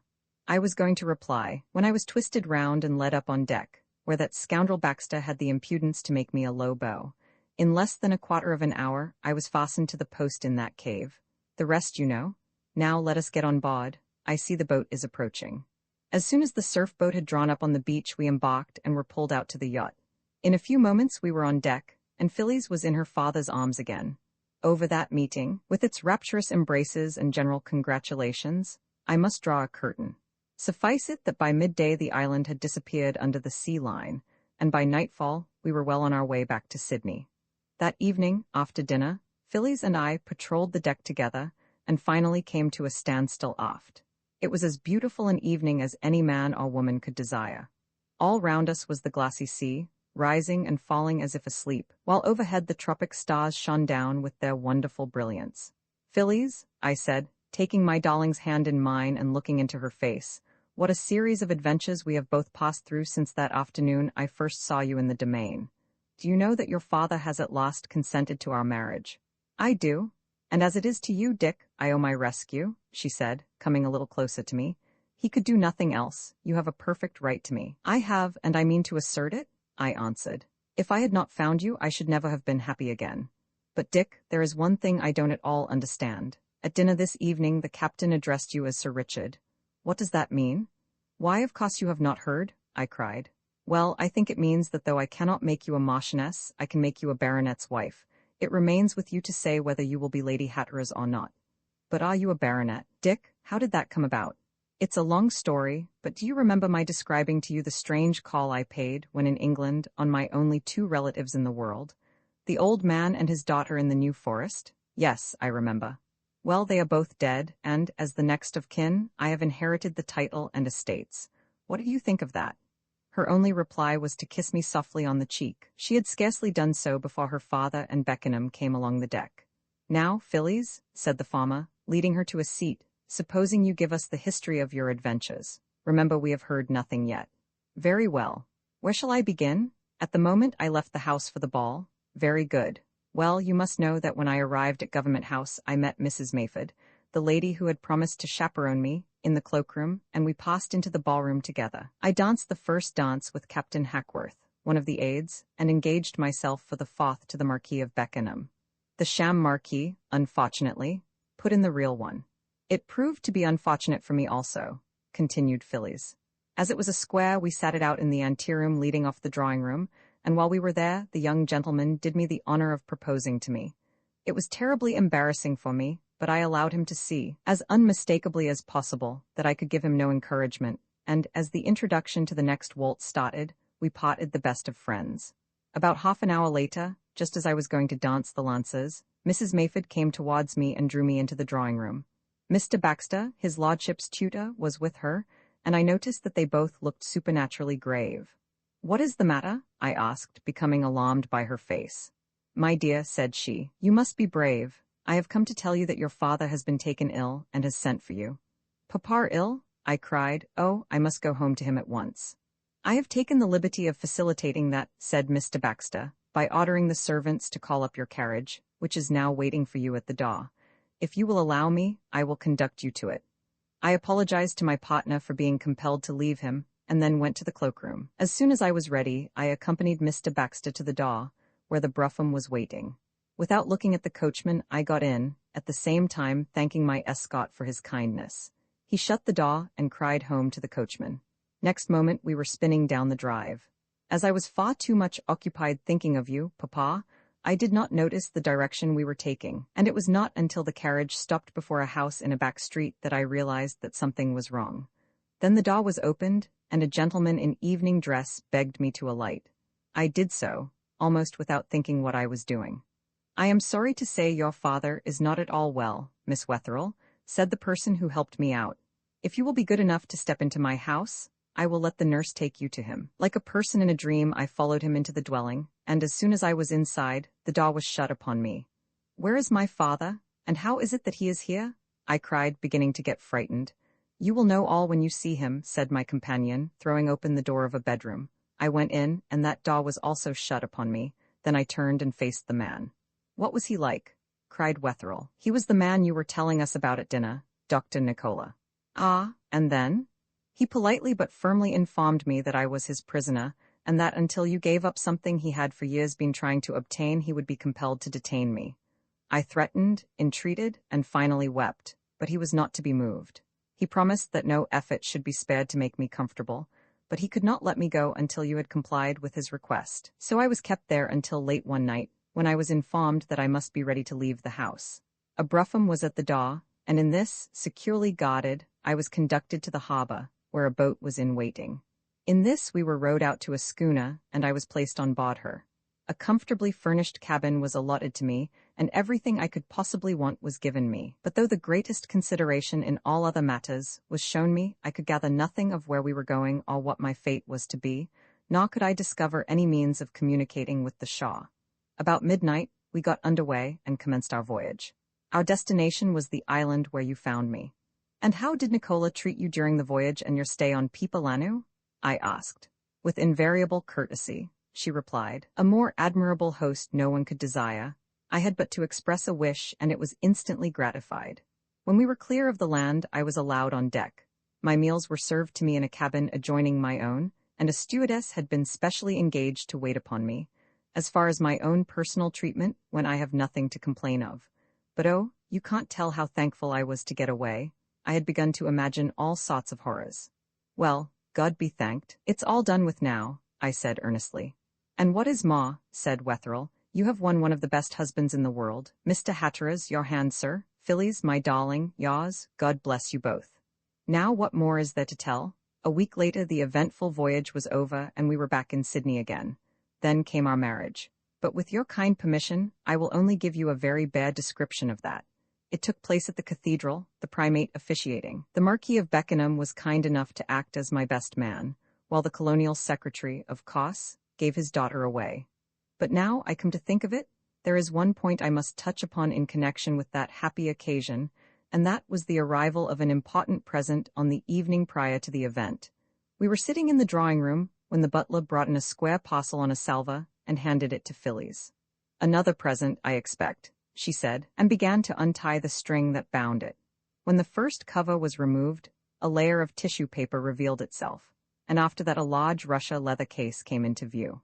On pressing the spring, the cover lifted and revealed a superb collet, as I believe it is called, of diamonds, and resting against the lid a small card bearing this inscription: "With heartiest congratulations and best wishes to Lady Hatteras, in memory of an unfortunate detention and a voyage to the southern seas, from her sincere admirer, Dr. Nicola." What do you think of that? Well, to bring my long story to a close, the great event passed off with much eclat. We spent our honeymoon in the Blue Mountains, and a fortnight later sailed once more for England in the Onzaba. Both Mr. Wetherell, who has now resigned office, and the Marquis of Beckenham, who is as manly a fellow as you would meet anywhere in England, accompanied us home, and it was to the latter's seaside residence that we went immediately on our arrival in the mother country. My own New Forest residence is being thoroughly renovated, and will be ready for occupation in the spring. And now, as to the other persons who have figured most prominently in my narrative. Of Nicola, Baxter, Eastover, or Prendergast, I have never heard since. What gigantic coup the first named intends to accomplish with the little Chinese stick, the possession of which proved so fatal to Wetherell, is beyond my power to tell. I am only too thankful, however, that I am able to say that I am not in the least concerned in it. I am afraid of Nicola, and I confess it.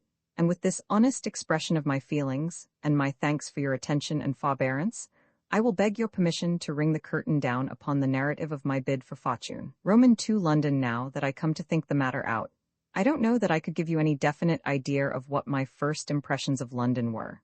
One thing at least is certain, I had never had experience of anything approaching such a city before, and between ourselves, I can't say that I ever want to again.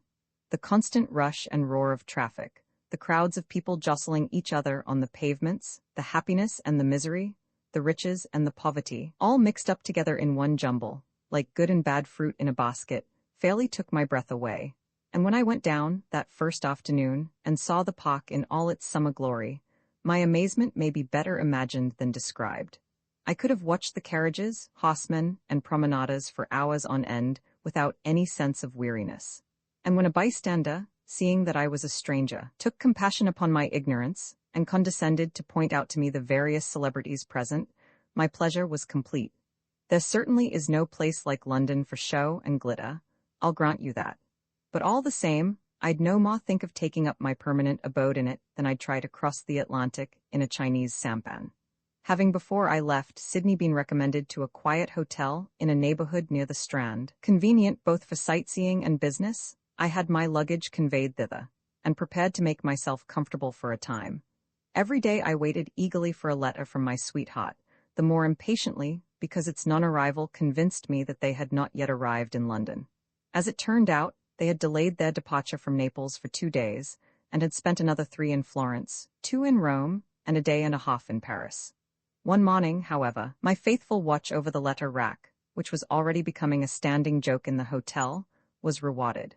An envelope bearing an English stamp and postmark, and addressed in a handwriting as familiar to me as my own, stared me in the face. To take it out and break the seal was the work of a moment. It was only a matter of a few lines, but it brought me news that raised me to the 7th heaven of delight. Mr. and Miss Wetherell had arrived in London the previous afternoon. They were staying at the Hotel Metropole, would leave town for the country at the end of the week.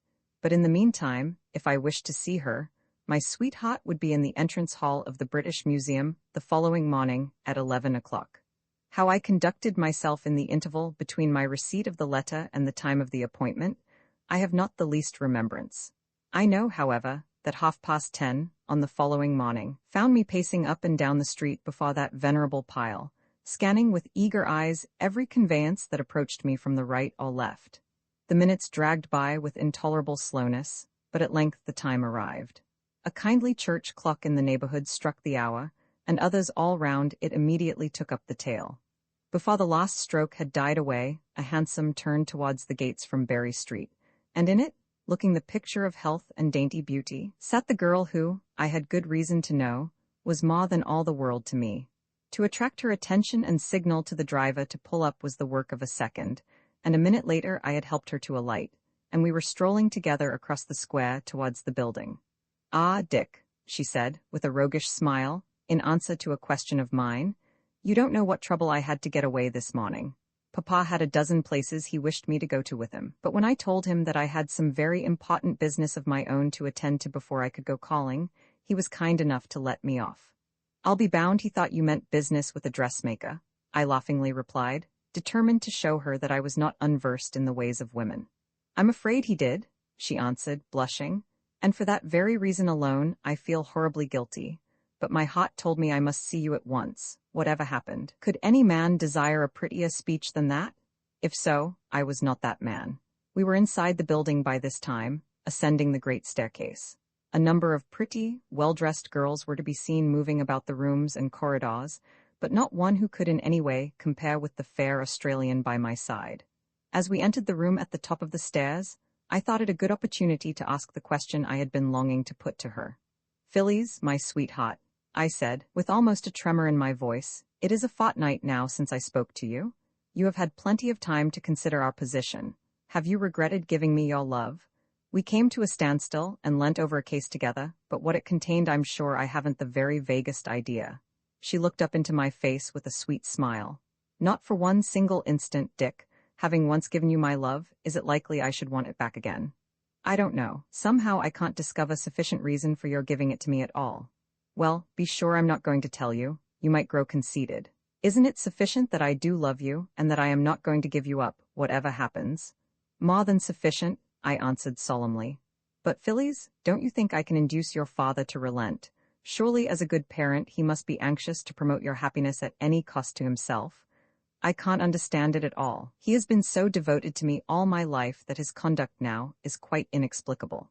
Never once has he denied me anything I really set my heart upon, and he always promised me that I should be allowed to marry whomsoever I pleased, provided he was a good and honorable man, and one of whom he could in any way approve. And you are all that, Dick, or I shouldn't have loved you, I know. I don't think I'm any worse than the ordinary run of men, dearest, if I am no better. At any rate, I love you with a true and honorable love, but don't you think he will come round in time?" I'm almost afraid not. He referred to it only yesterday, and seemed quite angry that I should have dared to entertain any thought of you after what he said to me on board ship. It was the first time in my life he ever spoke to me in such a tone, and I felt it keenly. No, Dick, there is something behind it all that I cannot understand, some mystery that I would give anything to fathom. Papa has not been himself ever since we started for England. Indeed, his very reason for coming at all is an enigma to me, and now that he is here, he seems in continual dread of meeting somebody. But who that somebody is, and why my father, who has the name and reputation of being such a courageous, determined, honorable man, should be afraid, is a thing I cannot understand. It's all very mysterious and unfortunate, but surely something can be done. Don't you think if I were to see him again, and put the matter more plainly before him, something might be arranged? It would be worse than useless at present, I fear. No, you must just leave it to me, and I'll do my best to talk him round. Ever since my mother died I have been as his right hand, and it will be strange if he does not listen to me and see reason in the end. Seeing who it was that would plead with him, I did not doubt it. By this time, we had wandered through many rooms, and now found ourselves in the Egyptian department, surrounded by embalmed dead folk and queer objects of all sorts and descriptions. There was something almost startling about our lovemaking in such a place, among these men and women, whose wooings had been conducted in a country so widely different to ours, and in an age that was dead and gone over 2,000 years ere we were born.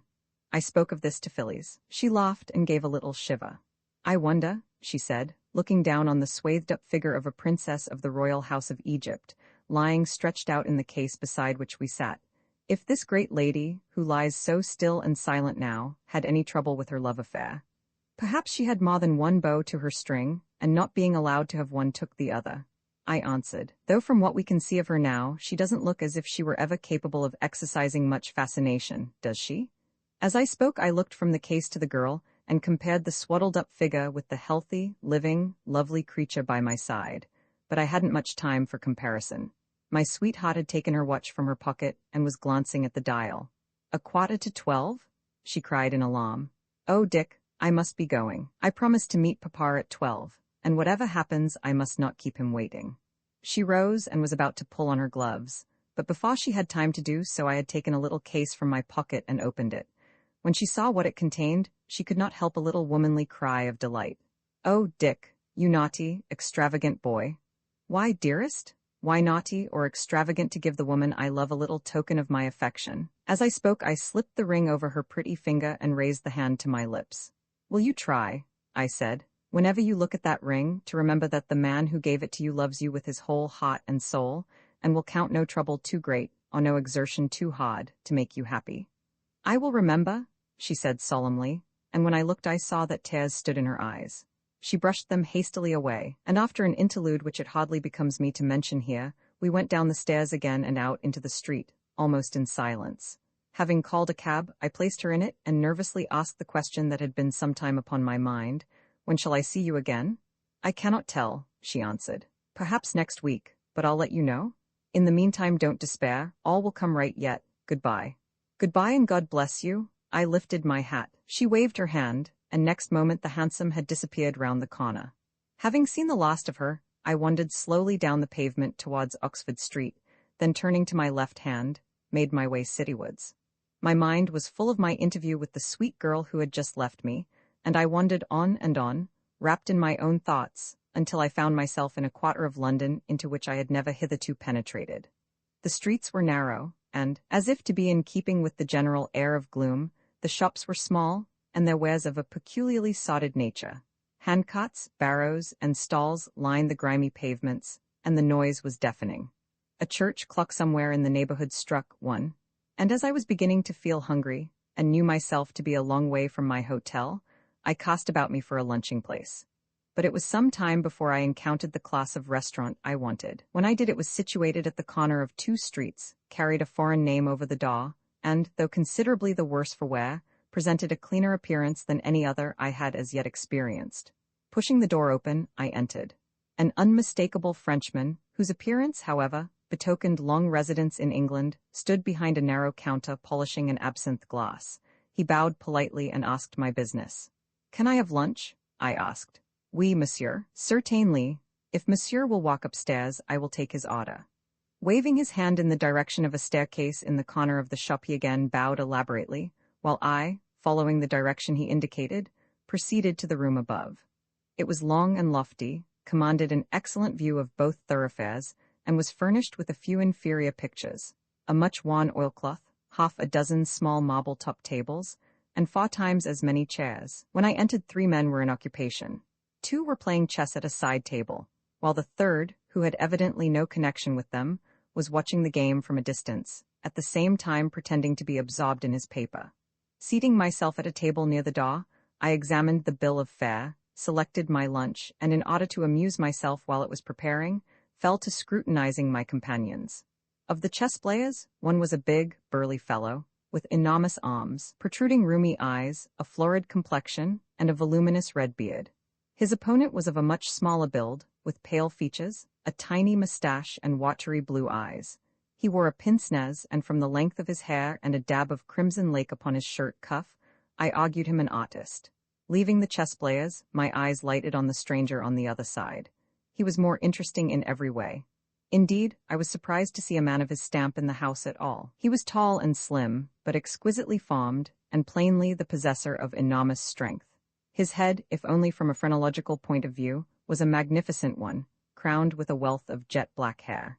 His eyes were dark as night and glittered like those of a snake. His complexion was of a decidedly olive hue, though, as he sat in the shadow of the corner, it was difficult to tell this at first sight. But what most fascinated me about this curious individual was the interest he was taking in the game the other men were playing. He kept his eyes fixed upon the board, looked anxiously from one to the other, as a move trembled in the balance, smiled sardonically when his desires were realized, and sighed almost aloud when a mistake was made. Every moment I expected his anxiety or disappointment to find vent in words, but he always managed to control himself in time. When he became excited, I noticed that his whole body quivered under its influence, and once when the smaller of the players made an injudicious move, a look flew into his face that was full of such malignant intensity that I'll own I was influenced by it. What effect it would have had upon the innocent cause of it all, had he seen it, I should have been sorry to conjecture. Just as my lunch made its appearance, the game reached a conclusion, and the taller of the 2 players, having made a remark in German, rose to leave. It was evident that the smaller man had won, and in an excess of pride, to which I gathered his nature was not altogether a stranger, he looked round the room as if in defiance. Doing so, his eyes met those of the man in the corner. I glanced from one to the other, but my gaze rested longest on the face of the smaller man. So fascinated did he seem to be by the other's stare that his eyes became set and stony. It was just as if he were being mesmerized. The person he looked at rose, approached him, sat down at the table, and began to arrange the men on the board without a word. Then he looked up again. "May I have the pleasure of giving you a game?" he asked in excellent English, bowing slightly as he spoke, and moving a pawn with his long white fingers. The little man found voice enough to murmur an appropriate reply, and they began their game, while I turned to my lunch. But, in spite of myself, I found my eyes continually reverting to what was happening at the other table. And indeed, it was a curious sight I saw there. The tall man had thrown himself into the business of the game, heart and soul. He half sat, half crouched over the board, reminding me more of a hawk hovering over a poultry yard than anything else I can liken him to. His eyes were riveted first on the men before him, and then on his opponent. His long fingers twitched and twined over each move, and seemed as if they would never release their hold. Not once did he speak, but his attitude was more expressive than any words. The effect on the little man, his companion, was overwhelming. He was quite unable to do anything, but sat huddled up in his chair, as if terrified by his demoniacal companion. The result even a child might have foreseen. The tall man won, and the little man, only too glad to have come out of the ordeal with a whole skin, seized his hat and, with a half-uttered apology, darted from the room. For a moment or two his extraordinary opponent sat playing with the chessmen. Then he looked across at me, and without hesitation said, accompanying his remark with a curious smile, for which I could not at all account, "I think you will agree with me that the limitations of the fool are the birth gifts of the wise." Not knowing what reply to make to this singular assertion, I wisely held my tongue. This brought about a change in his demeanor. He rose from his seat and came across to where I sat. Seating himself in a chair directly opposite me, he folded his hands in his lap, after the manner of a demure old spinster, and having looked at me earnestly, said with an almost indescribable sweetness of tone, "I think you will allow, Mr. Hatteras, that half the world is bond for the other half to prey upon." For a moment, I was too much astonished to speak. How on earth had he become aware of my name? I stumbled out some sort of reply, which evidently did not impress him very much, for he began again. "Our friend who has just left us will most certainly be one of those preyed upon. I pity him because he will not have the smallest grain of pleasure in his life.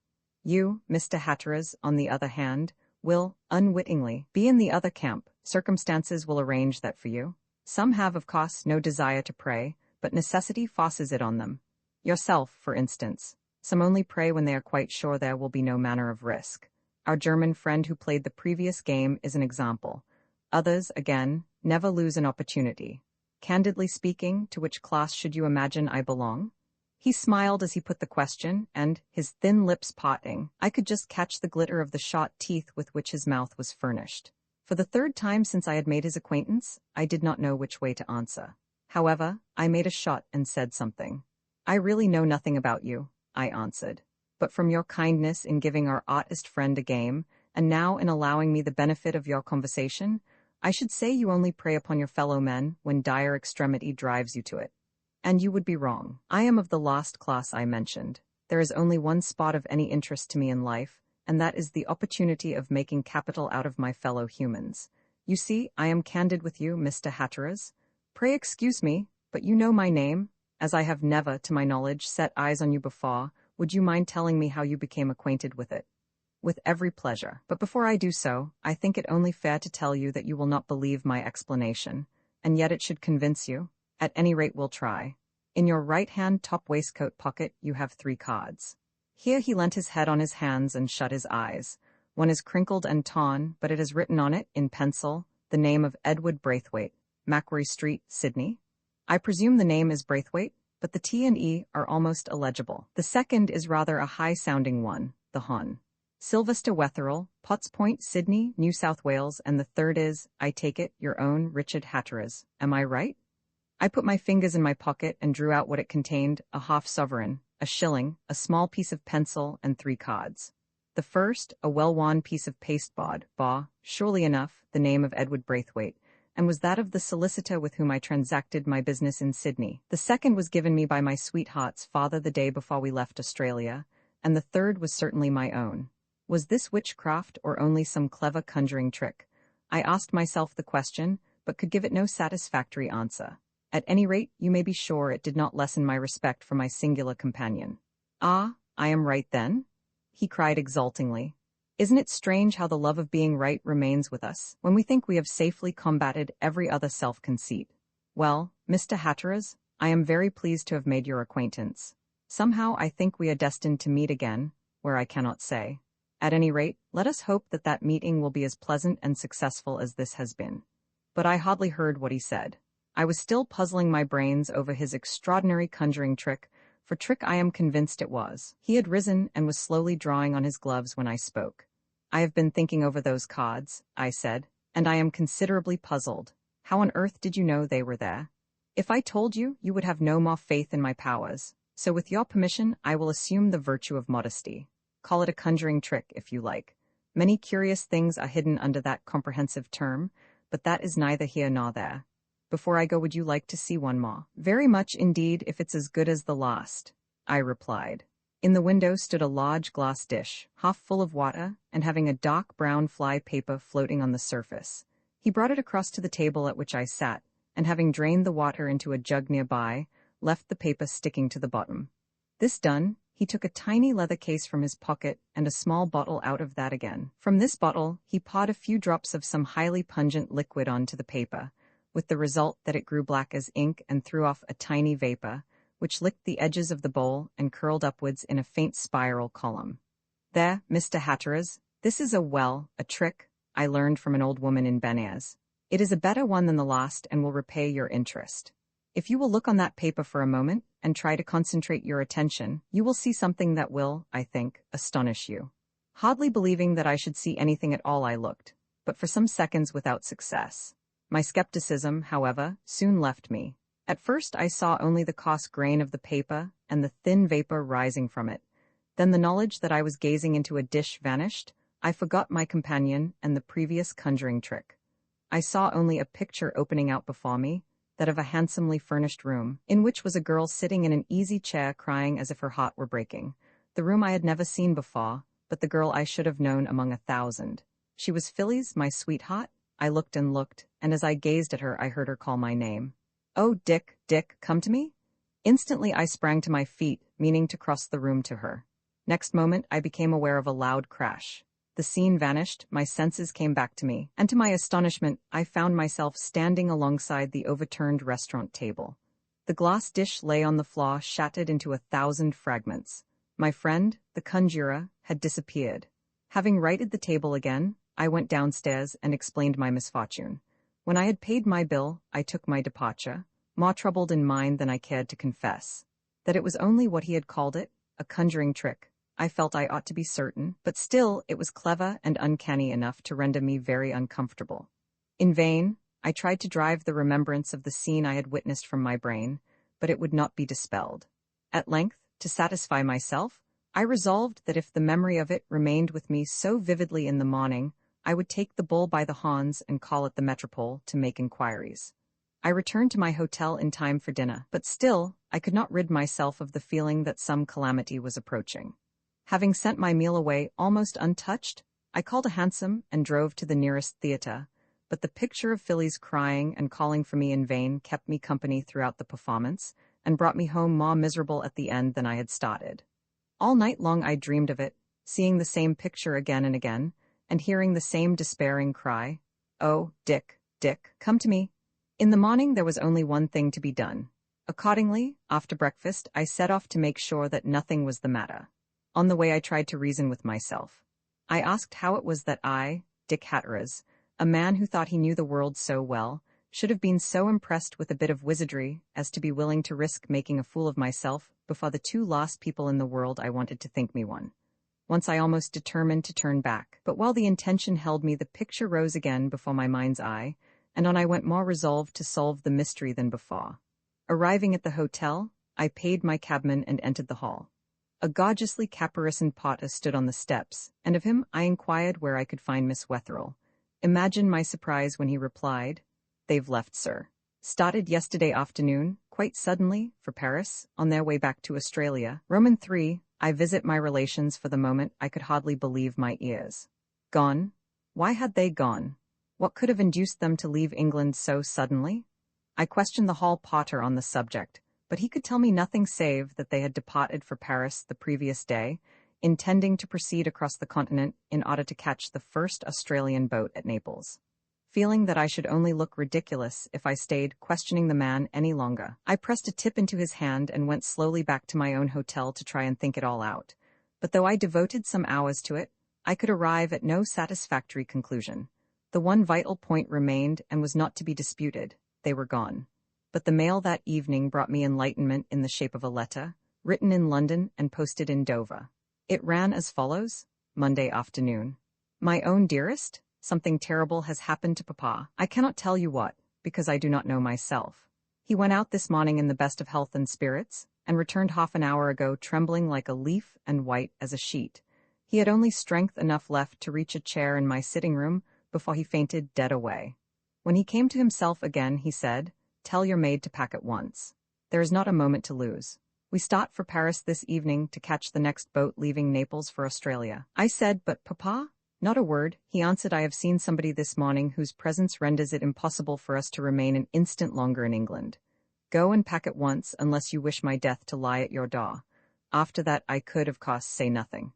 I have packed, and now, in half an hour, we leave England again.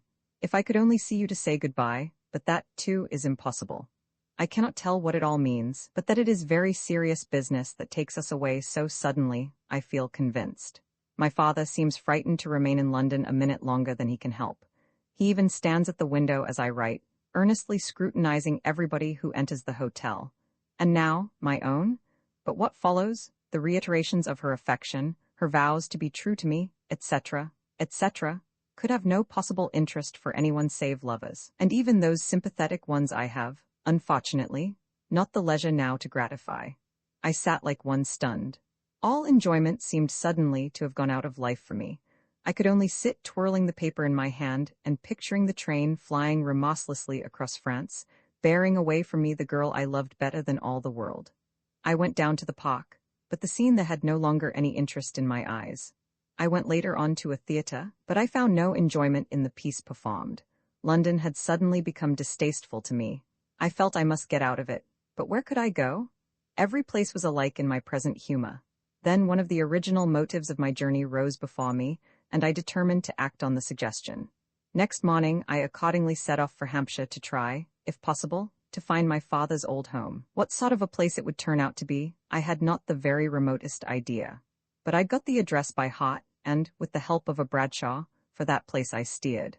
Leaving the train at Lyndhurst Road, for the village I was in search of was situated in the heart of the New Forest, I hired a ramshackle conveyance from the nearest innkeeper and started off for it. The man who drove me had lived in the neighborhood, so he found early occasion to inform me, all his 70-odd years, and it struck him as a humorous circumstance that he had never in his life been even as far as Southampton, a matter of only a few miles by road and 10 minutes by rail. And that self-same sticking at home is one of the things about England and yokel Englishmen that for the life of me I cannot understand. It seems to me, of course, I don't put it forward that I'm right, that a man might just as well be dead as only know God's world for 20 miles around him. It argues a poverty of interest in the rest of creation, a sort of mud-turtle existence that's neither encouraging nor particularly ornamental. And yet if everybody went a-traveling, where would the prosperity of England be? That's a point against my argument, I must confess. Well, perhaps we had traveled a matter of 2 miles when it struck me to ask my charioteer about the place to which we were proceeding. It was within the bounds of possibility, I thought, that he might once have known my father. I determined to try him. So waiting till we had passed a load of hay coming along the lane, I put the question to him. To my surprise, he had no sooner heard the name than he became as excited as it was possible for him to be. "Hatteras?" he cried. "Be ye a Hatteras? Well, well now, dearie me, who'd ha' thought it? Do you know the name so well then?" I know the name well enough. Who doesn't in these parts? There was the old Squire and Lady Margaret when first I remember. Then Squire Jasper and his son, the captain, as was killed in the mutiny in foreign parts. And Master James? James, that was my father's name. James Dymoke Hatteras. You Master James' son, you don't say? Well, well, now to think of that too, him that ran away from home after words with the squire and went to foreign parts. Who'd have thought it? Lawk see me? Sir William will be right down glad to see ye. I'll be bound. Sir William? And who's Sir William? He's the only one left now, sir. Lives up at the house. Ah dear, there's been a power o' trouble in the family these years past. By this time the aspect of the country was changing. We had left the lane behind us, ascended a short hill, and were now descending it again through what looked to my eyes more like a stately private avenue than a public road. Beautiful elms reared themselves on either hand and intermingled their branches overhead, while before us, through a gap in the foliage, we could just distinguish the winding river, with the thatched roofs of the village, of which we had come in search, lining its banks, and the old grey tower of the church keeping watch and ward over all. There was to my mind something indescribably peaceful and even sad about that view, a mute sympathy with the past that I could hardly account for, seeing that I was colonial born and bred. For the first time since my arrival in England, the real beauty of the place came home upon me. I felt as if I could have looked forever on that quiet and peaceful spot.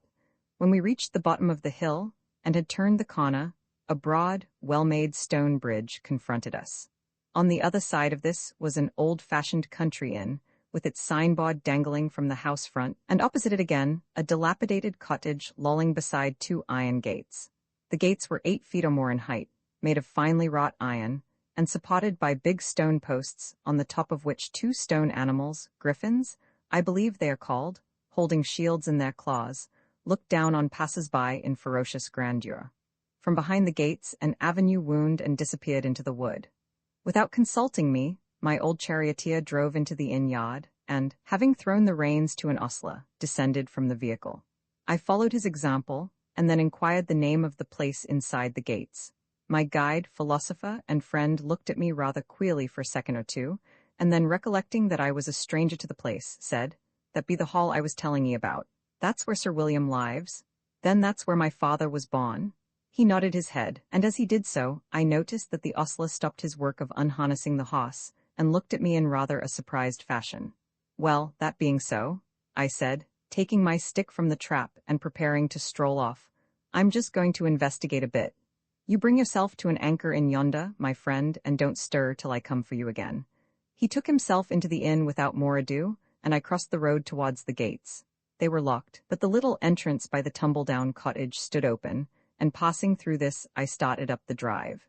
It was a perfect afternoon. The sunshine straggled in through the leafy canopy overhead and danced upon my path. To the right were the thick fastnesses of the preserves, while on my left, across the meadows, I could discern the sparkle of water on a weir. I must have proceeded for nearly a mile through the wood before I caught sight of the house. Then, what a strange experience was mine. Leaving the shelter of the trees, I opened onto as beautiful a park as the mind of man could imagine. A herd of deer were grazing quietly just before me. A woodman was eating his dinner in the shadow of an oak, but it was not upon deer or woodman that I looked, but at the house that stared at me across the undulating sea of grass. It was a noble building, of grey stone, in shape almost square, with many curious buttresses and angles. The drive ran up to it with a grand sweep, and upon the green that fronted it, some big trees reared their stately heads. In my time, I'd heard a lot of talk about the stately homes of England, but this was the first time I had ever set eyes on one. And to think that this was my father's birthplace, the house where my ancestors had lived for centuries, I could only stand and stare at it in sheer amazement. You see, my father had always been a very silent man, and though he used sometimes to tell us yarns about scrapes he'd got into as a boy, and how his father was a very stern man, and had sent him to a public school, because his tutor found him unmanageable, we never thought that he'd been anything very much in the old days, at any rate, not one of such a family as owned this house. To tell the truth, I felt a bit doubtful as to what I'd better do. Somehow I was rather nervous about going up to the house and introducing myself as a member of the family without any credentials to back my assertion up. And yet, on the other hand, I did not want to go away and have it always rankling in my mind that I'd seen the old place and been afraid to go inside. My mind once made up, however, off I went, crossed the park, and made towards the front door. On nearer approach, I discovered that everything showed the same neglect I had noticed at the lodge. The drive was overgrown with weeds. No carriage seemed to have passed along it for ages. Shutters enclosed many of the windows, and where they did not one but several of the panes were broken. Entering the great stone porch, in which it would have been possible to seat a score of people, I pulled the antique doorbell and waited, while the peal reechoed down the corridors, for the curtain to go up on the next scene in my domestic drama. Presently I heard footsteps approaching. A key turned in the lock, and the great door swung open. An old man, whose years could hardly have totaled less than 70 years, stood before me, dressed in a suit of solemn black, almost green with age. He inquired my business in a wheezy whisper. In reply, I asked if Sir William Hatteras were at home. Informing me that he would find out, he left me to cool my heels where I stood, and to ruminate on the queerness of my position. In 5 minutes or so he returned, and signed to me to follow him. The hall was in keeping with the outside of the building, lofty and imposing. The floor was of oak, almost black with age, the walls were beautifully wainscoted and carved, and here and there tall armored figures looked down upon me in disdainful silence. But the crowning glory of all was the magnificent staircase that ran up from the center. It was wide enough and strong enough to have taken a coach and four. The pillars that supported it were exquisitely carved, as were the banisters and rails. Halfway up was a sort of landing, from which again the stairs branched off to right and left. Above this landing place, and throwing a stream of colored light down into the hall, was a magnificent stained glass window, and on a lozenge in the center of it, the arms that had so much puzzled me on the gateway. A nobler hall no one could wish to possess, but brooding over it was the same air of poverty and neglect I had noticed all about the place. By the time I had taken in these things, my guide had reached a door at the further end. Pushing it open, he bade me enter, and I did so, to find a tall, elderly man of stern aspect awaiting my coming. He, like his servant, was dressed entirely in black, with the exception of a white tie, which gave his figure a semi-clerical appearance. His face was long and somewhat pinched, his chin and upper lip were shaven, and his snow-white, close-cropped whiskers ran in 2 straight lines from his jaw up to level with his piercing, hawk-like eyes. He would probably have been about 75 years of age, but he did not carry it well. In a low, monotonous voice he bade me welcome, and pointed to a chair, himself remaining standing. "My servant tells me you say your name is Hatteras." He began. "That is so," I replied. "My father was James Dymoke Hatteras." He looked at me very sternly for almost a minute, not for a second betraying the slightest sign of surprise. Then putting his hands together, fingertip to fingertip, as I discovered later was his invariable habit while thinking, he said solemnly, "James was my younger brother. He misconducted himself gravely in England and was sent abroad. After a brief career of spendthrift extravagance in Australia, we never heard of him again. You may be his son, but then, on the other hand, of course, you may not. I have no means of judging." "I give you my word," I answered, a little nettled by his speech and the insinuation contained in it. "But if you want further proof, I've got a Latin book in my portmanteau with my father's name upon the fly-leaf, and an inscription in his own writing setting forth that it was given by him to me." "A Catullus?" "Exactly, a Catullus." "Then I'll have to trouble you to return it to me at your earliest convenience. The book is my property. I paid 18 pence for it about 11 o'clock a.m. on the 3rd of July, 1833, in the shop of John Burns, Fleet Street, London. My brother took it from me a week later, and I have not been able to afford myself another copy since." "You admit then that the book is evidence of my father's identity?" "I admit nothing. What do you want with me? What do you come here for? You must see for yourself that I am too poor to be of any service to you, and I have long since lost any public interest I may once have possessed. I want neither one nor the other. I am home from Australia on a trip, and I have a sufficient competence to render me independent of anyone." "Ah, that puts a different complexion on the matter. You say you hail from Australia, and what may you have been doing there?" "Gold mining, pearling, trading." He came a step closer, and as he did so I noticed that his face had assumed a look of indescribable cunning that was evidently intended to be of an ingratiating nature. He spoke in little jerks, pressing his fingers together between each sentence. "Gold mining, ah, and pearling? Well, well, and I suppose you have been fortunate in your ventures?" "Very," I replied, having by this time determined on my line of action. "I dare say my cheque for £10,000 would not be dishonoured by the Bank of England." £10,000, £10,000, dear me, dear me. He shuffled up and down the dingy room, all the time looking at me out of the corners of his eyes, as if to make sure that I was telling him the truth. "Come, come, uncle," I said, resolving to bring him to his bearings without further waste of time. "This is not a very genial welcome to the son of a long-lost brother." "Well, well, you mustn't expect too much, my boy. You see for yourself the position I'm in. The old place is shut up, going to rack and ruin. Poverty is staring me in the face. I am cheated by everybody. Robbed right and left, not knowing which way to turn, but I'll not be put upon. They may call me what they please, but they can't get blood out of a stone, can they? Answer me that now." This speech showed me everything as plain as a pikestaff. I mean, of course, the reason of the deserted and neglected house, and his extraordinary reception of myself. I rose to my feet. "Well, uncle, for my uncle you certainly are, whatever you may say to the contrary. I must be going. I'm sorry to find you like this, and from what you tell me, I couldn't think of worrying you with my society. I want to see the old church and have a talk with the parson, and then I shall go off never to trouble you again." He immediately became almost fulsome in his effort to detain me. "No, no, you mustn't go like that. It's not hospitable. Besides, you mustn't talk with parson. He's a bad lot is parson, a hard man with a cruel tongue. Says terrible things about me does parson, but I'll be even with him yet. Don't speak to him, laddie, for the honor of the family. Now you'll stay and take lunch with me?" "Potluck. Of course, I'm too poor to give you much of a meal, and in the meantime, I'll show you the house and estate." This was just what I wanted, though I did not look forward to the prospect of lunch in his company. With trembling hands, he took down an old-fashioned hat from a peg and turned towards the door. When we had passed through it, he carefully locked it and dropped the key into his breeches pocket. Then he led the way upstairs by the beautiful oak staircase I had so much admired on entering the house. When we reached the first landing, which was of noble proportions and must have contained upon its walls nearly 100 family portraits all coated with the dust of years, he approached a door and threw it open. A feeble light straggled in through the closed shutters and revealed an almost empty room. In the center stood a large canopied bed of antique design. The walls were wainscoted, and the massive chimney-piece was carved with heraldic designs. I inquired what room this might be. "This is where all our family were born," he answered. "'Twas here your father first saw the light of day." I looked at it with a new interest. It seemed hard to believe that this was the birthplace of my own father, the man whom I remembered so well in a place and life so widely different. My companion noticed the look upon my face, and I suppose, felt constrained to say something. "Ah, James," he said sorrowfully, "you were always a giddy, roving lad, I remember you well." He passed his hand across his eyes to brush away a tear, I thought, but his next speech disabused me of any such notion.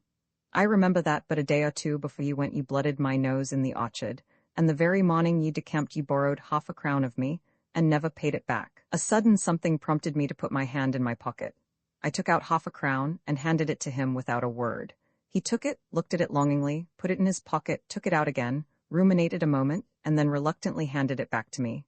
"Nay, nay, my laddie, keep your money, ye can send me the catalyst." Then to himself, unconscious that he was speaking his thoughts aloud. It was a good edition, and I have no doubt would bring 5 shillings any day. From one room we passed into another, and yet another. They were all alike, shut up, dust-ridden, and forsaken. And yet with it all what a noble place it was, one which any man might be proud to call his own. And to think that it was all going to rack and ruin because of the miserly nature of its owner. In the course of our ramble, I discovered that he kept but 2 servants, the old man who had admitted me to his presence, and his wife, who, as that peculiar phrase has it, cooked and did for him. I discovered later that he had not paid either of them wages for some years past, and that they only stayed on with him because they were too poor and proud to seek shelter elsewhere. When we had inspected the house, we left it by a side door, and crossed a courtyard to the stables. There the desolation was, perhaps, even more marked than in the house. The great clock on the tower above the main building had stopped at 9:15 on some long-forgotten day, and a spider now ran his web from hand to hand.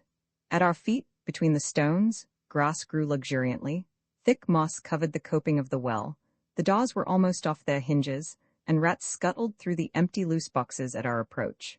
So large was the place that 30 horses might have found a lodging comfortably, and as far as I could gather, there was room for half as many vehicles in the coach houses that stood on either side.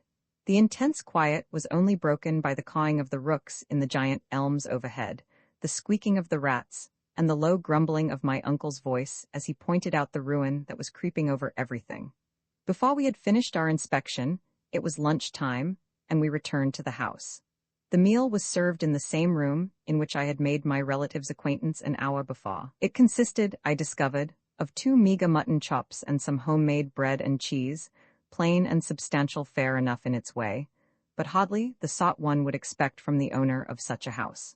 For a beverage, water was placed before us, but I could see that my host was deliberating as to whether he should stretch his generosity a point or 2 further. Presently he rose, and with a muttered apology left the room, to return 5 minutes later carrying a small bottle carefully in his hand.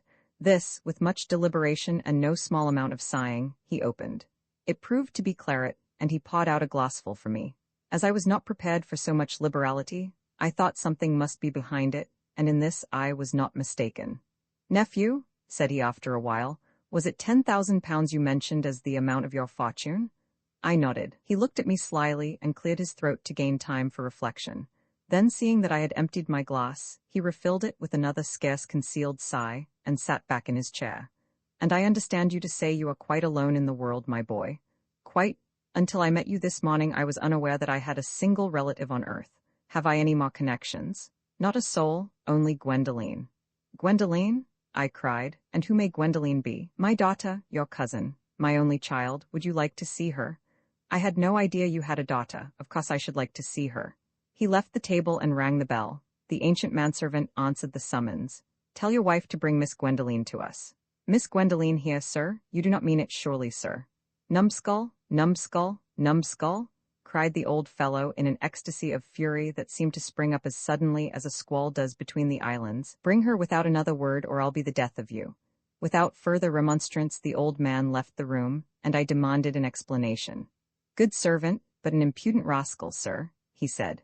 "Of course you must see my daughter, my beautiful daughter, Gwendoline. He's afraid you'll frighten her, I suppose?" "Ha, ha, frighten my bashful, pretty one. Ha, ha." Anything so supremely devilish as the dried-up mirth of this old fellow it would be difficult to imagine. His very laugh seemed as if it had to crack in his throat before it could pass his lips. What would his daughter be like, living in such a house, with such companions? While I was wondering, I heard footsteps in the corridor, and then an old woman entered and curtsied respectfully. My host rose and went over to the fireplace, where he stood with his hands behind his back and the same devilish grin upon his face. "Well, where is my daughter? Sir, do you really mean it?" "Of course, I mean it. Where is she?" In answer, the old lady went to the door and called to someone in the hall. "Come in, dearie, it's all right. Come in, doy now, that's a little dear." But the girl made no sign of entering, and at last the old woman had to go out and draw her in. And then, but I hardly know how to write it. How shall I give you a proper description of the thing that entered? She, if she it could be called, was about 3 feet high, dressed in a shapeless print costume. Her hair stood and hung in a tangled mass upon her head. Her eyes were too large for her face. And to complete the horrible effect, a great patch of beard grew on one cheek, and descended almost to a level with her chin. Her features were all awry, and now and again she uttered little moans that were more like those of a wild beast than of a human being. In spite of the old woman's endeavors to make her do so, she would not venture from her side, but stood slobbering and moaning in the half-dark of the doorway. It was a ghastly sight, one that nearly turned me sick with loathing. But the worst part of it all was the inhuman merriment of her father. There, he cried. "Had ever man such a lovely daughter? Isn't she a beauty? Isn't she fit to be a prince's bride? Isn't she fit to be the heiress of all this place? Won't the young dukes be asking her hand in marriage? Oh, you beauty, you, but there, take her away, I say, before I do her mischief." The words had no sooner left his mouth than the old woman seized her charge and bundled her out of the room, moaning as before. I can tell you there was at least one person in that apartment who was heartily glad to be rid of her. When the door had closed upon them, my host came back to his seat, and with another sigh refilled my glass. I wondered what was coming next. It was not long, however, before I found out.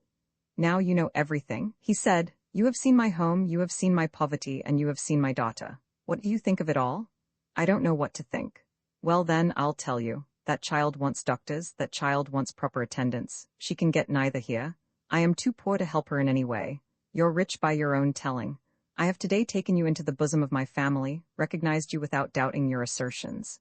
Will you help me? Will you give me £1,000 towards settling that child in life? With that amount it could be managed." "Will I what?"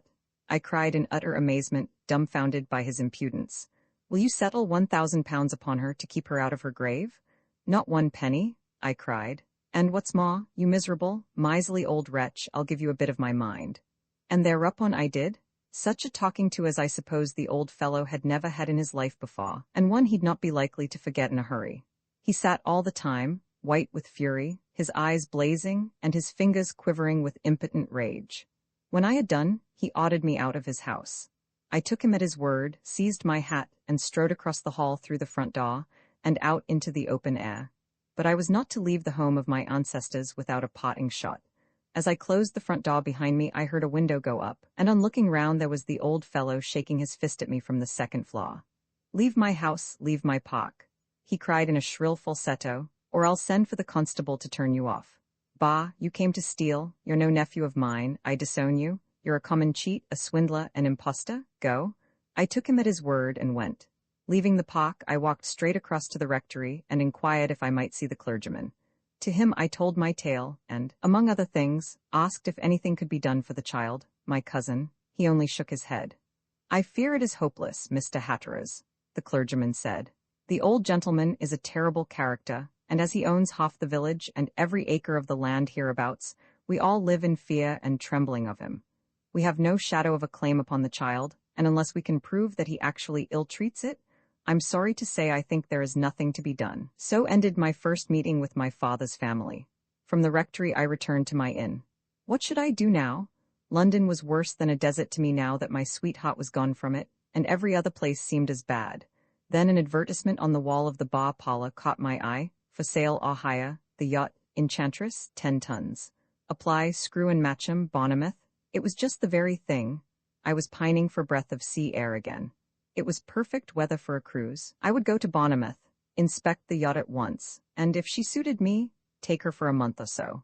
My mind once made up, I hunted up my Jehu, and set off for the train, never dreaming that by so doing I was taking the second step in that important chain of events that was to affect all the future of my life. Roman 4, I save an important life to a man whose life has been spent in the utmost parts of the earth, amid barbaric surroundings, and in furtherance of work of a kind that the civilized world usually denominates dangerous, the seaside life of England must afford scope for wonderment and no small amount of thoughtful consideration.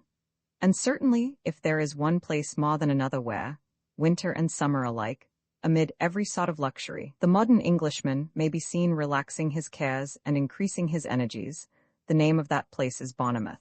Built up amid pine woods, its beauties added to in every fashion known to the fertile brain of man, Bournemouth stands, to my mind, preeminent in the list of British watering places. Leaving Lyndhurst Road, I travelled to this excellent place by a fast train, and immediately on arrival made my way to the office of Messrs. Screw and Matcham with a view to instituting inquiries regarding the yacht they had advertised for hire. It was with the senior partner I transacted my business, and a shrewd but pleasant gentleman I found him. Upon my making known my business to him, he brought me a photograph of the craft in question, and certainly a nice handy boat she looked. She had been built, he went on to inform me, for a young nobleman who had made 2 very considerable excursions in her before he had been compelled to fly the country, and was only 3 years old. I learned also that she was lying in Poole Harbour, but he was good enough to say that if I wished to see her, she should be brought round to Bournemouth the following morning, when I could inspect her at my leisure. As this arrangement was one that exactly suited me, I closed with it there and then, and thanking Mr. Matcham for his courtesy, betook myself to my hotel. Having dined, I spent the evening upon the pier, the first of its kind I had ever seen, listened to the band, and diverted myself with thoughts of her to whom I had plighted my troth, and whose unexpected departure from England had been such a sudden and bitter disappointment to me. Next morning, faithful to promise, the enchantress sailed into the bay, and came to an anchor within a biscuit throw of the pier. Chartering a dinghy, I pulled myself off to her, and stepped aboard. An old man and a boy were engaged washing down, and to them I introduced myself and business. Then for half an hour I devoted myself to overhauling her thoroughly. She was a nice enough little craft, well set up, and from her run looked as if she might possess a fair turn of speed.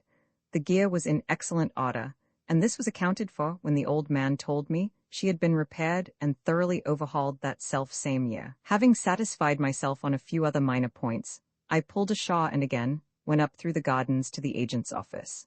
Mr. Matcham was delighted to hear that I liked the yacht well enough to think of hiring her at their own price, a rather excessive one, I must admit, and, I don't doubt, would have supplied me with a villa in Bournemouth and a yachting box in the Isle of Wight, also on their own terms, had I felt inclined to furnish them with the necessary order. But fortunately, I was able to withstand their temptations, and having given them my cheque for the requisite amount, went off to make arrangements and to engage a crew. Before nightfall, I had secured the services of a handy lad in place of the old man who had brought the boat round from Poole, and was in a position to put to sea. Accordingly, next morning, I weighed anchor for a trip round the Isle of Wight. Before we had brought the Needles abeam, I had convinced myself that the boat was an excellent sailor, and when the first day's cruise was over, I had found no reason to repent having hired her. And I would ask you here, is there any other amusement to compare with yachting? Can anything else hope to vie with it? Suppose a man to be a lover of human craftsmanship, then what could be more to his taste than a well-built yacht? Is a man a lover of speed, then what more could he wish for than the rush over the curling seas, with the graceful fabric quivering under him like an eager horse, the snowy line of foam driving away from either bow, and the fresh breeze singing merrily through the shrouds, bellying out the stretch of canvas overhead, till it seems as if the spars must certainly give way beneath the strain they are called upon to endure. Is a man a lover of the beautiful in nature? Then from what better place can he observe earth, sky, and sea than from a yacht's deck? Thence he views the stretch of country ashore, the dancing waves around him, the blue sky flaked with fleecy clouds above his head, while the warm sunshine penetrates him through and through till it finds his very heart and stays there, making a better, and certainly a healthier, man of him. Does the world ever look so fair as at daybreak, when Dame Nature is still half asleep, and the water lays like a sheet of shimmering glass, and the great sun comes up like a ball of gold, with a solemnity that makes one feel almost afraid? Or at night when, anchored in some tiny harbour, the lights are twinkling ashore, and the sound of music comes wafted across the water, with a faintness that only adds to its beauty, to harmonize with the tinkling of the waves alongside. Review these things in your mind, and then tell me what recreation can compare with yachting. not having anything to hurry me, and only a small boy and my own thoughts to keep my company, I took my time, remained 2 days in the Solent, sailed round the island, put in a day at Ventnor, and so back to Bournemouth.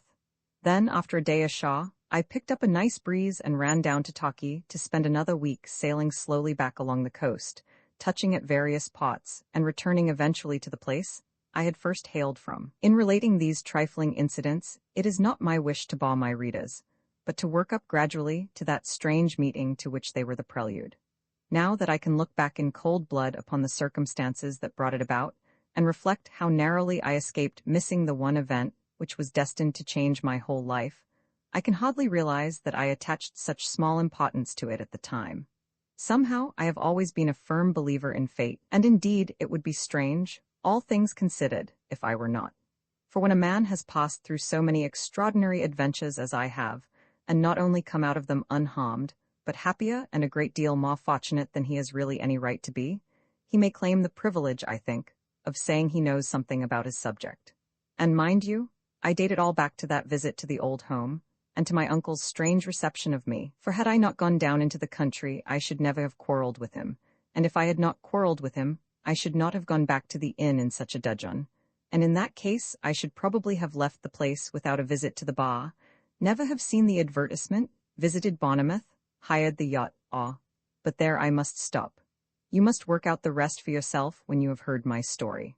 The morning after my third return to Bournemouth, I was up by daybreak, had had my breakfast, and was ready to set off on a cruise across the bay, before the sun was a hand's breadth above the horizon. It was as perfect a morning as any man could wish to see. A faint breeze just blurred the surface of the water, tiny waves danced in the sunshine, and my barkie nodded to them as if she were anxious to be off. The town ashore lay very quiet and peaceful, and so still was the air that the cries of a few white gulls could be heard quite distinctly, though they were half a mile or more away. Having hove anchor, we tacked slowly across the bay, past the pierhead, and steered for Old Harry Rock and Swanage Bay. My crew was 4 odd, and I had possession of the tiller. As we went about between Canford Cliffs and Alum Chine, something moving in the water ahead of me attracted my attention. We were too far off to make out exactly what it might be, and it was not until 5 minutes later, when we were close abreast of it, that I discovered it to be a bather. The foolish fellow had ventured further out than was prudent, had struck a strong current, and was now being washed swiftly out to sea. But for the splashing he made to show his whereabouts, I should in all probability not have seen him, and in that case his fate would have been sealed. As it was, when we came up with him, he was quite exhausted. Heaving my craft to, I leapt into the dinghy, and pulled towards him, but before I could reach the spot he had sunk. At first I thought he was gone for good and all, but in a few seconds he rose again. Then, grabbing him by the hair, I passed an arm under each of his, and dragged him unconscious into the boat. In less than 3 minutes we were alongside the yacht again, and with my crew's assistance I got him aboard. Fortunately, a day or 2 before, I had had the forethought to purchase some brandy for use in case of need, and my Thursday Island experiences, having taught me exactly what was best to be done under such circumstances, it was not long before I had brought him back to consciousness. In appearance, he was a handsome young fellow, well set up, and possibly 19 or 20 years of age. When I had given him a stiff nobbler of brandy to stop the chattering of his teeth, I asked him how he came to be so far from shore. "I am considered a very good swimmer," he replied, "and often come out as far as this, but today I think I must have got into a strong outward current, and certainly, but for your providential assistance, I should never have reached home alive." "You have had a very narrow escape," I answered, "but thank goodness you're none the worse for it. Now, what's the best thing to be done? Turn back, I suppose, and set you ashore. But what a lot of trouble I'm putting you to." "Nonsense, I've nothing to do, and I count myself very fortunate in having been able to render you this small assistance. The breeze is freshening, and it won't take us any time to get back. Where do you live?" "To the left there, that house standing back upon the cliff. Really, I don't know how to express my gratitude. Just keep that till I ask you for it. And now, as we've got a 20-minute sail before us, the best thing for you to do would be to slip into a spare suit of my things. They'll keep you warm, and you can return them to my hotel when you get ashore." I sang out to the boy to come aft and take the tiller, while I escorted my guest below into the little box of a cabin, and gave him a rig out. Considering I am 6 feet 2, and he was only 5 feet 8, the things were a trifle large for him, but when he was dressed, I couldn't help thinking what a handsome, well-built, aristocratic-looking young fellow he was.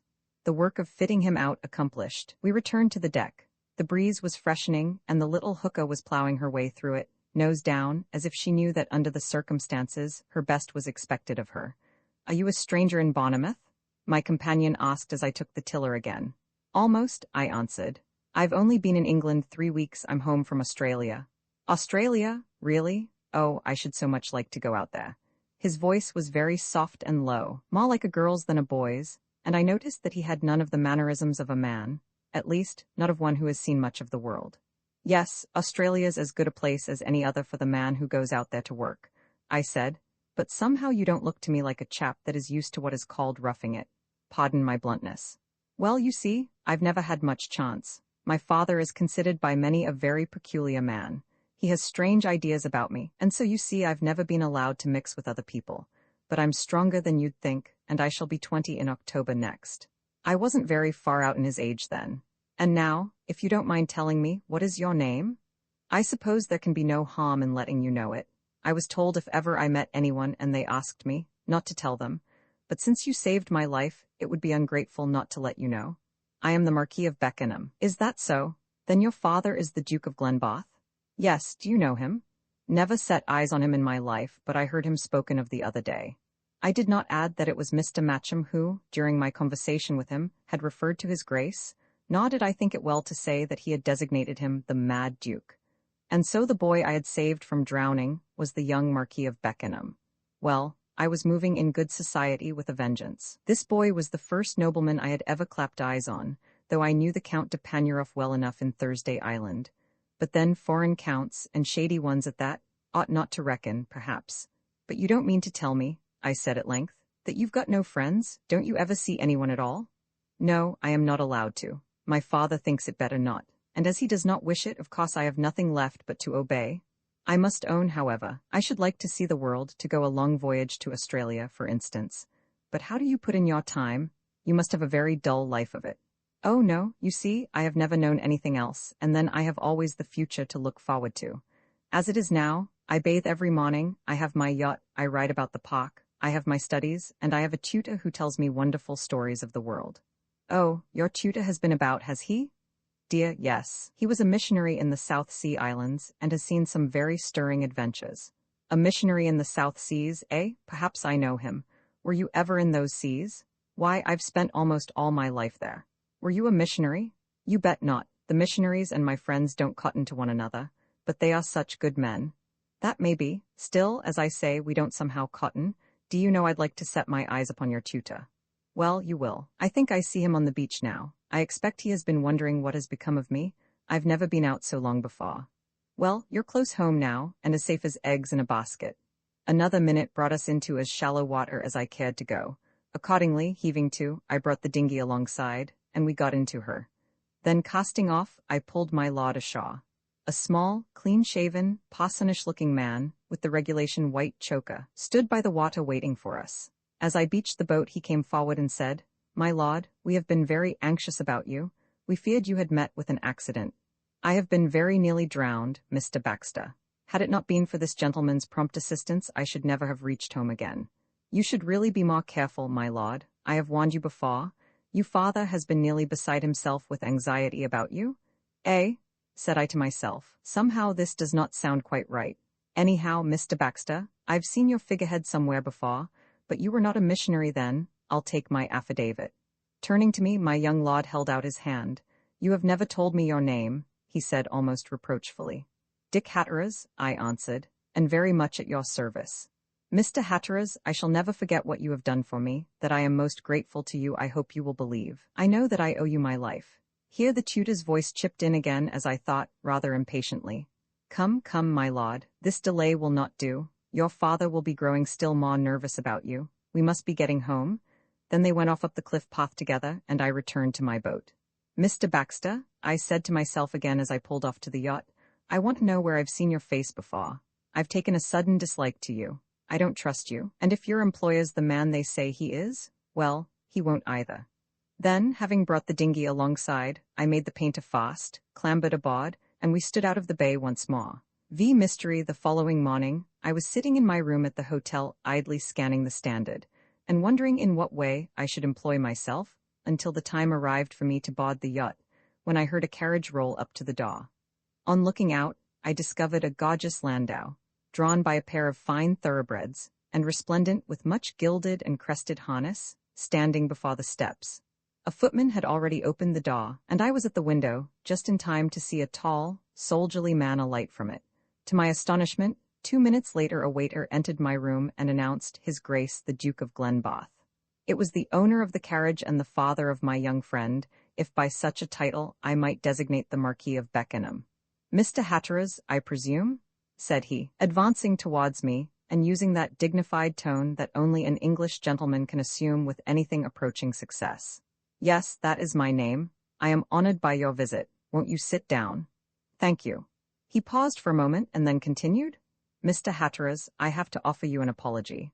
I should have called upon you yesterday to express the gratitude I feel to you for having saved the life of my son, but I was unavoidably prevented." "I beg you will not mention it," I said.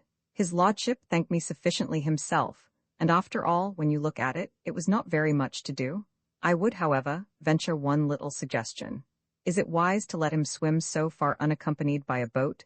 The same thing might happen to him on another occasion, and no one be near enough to render him any assistance. He will not attempt so much again. He has learned a lesson from this experience. And now, Mr. Hatteras, I trust you will forgive what I am about to say. My son has told me that you have just arrived in England from Australia. Is there any way I can be of service to you? If there is, and you will acquaint me with it, you will be conferring a great favor upon me." "I thank your grace," I replied, I hope with some little touch of dignity. "It is very kind of you, but I could not think of such a thing.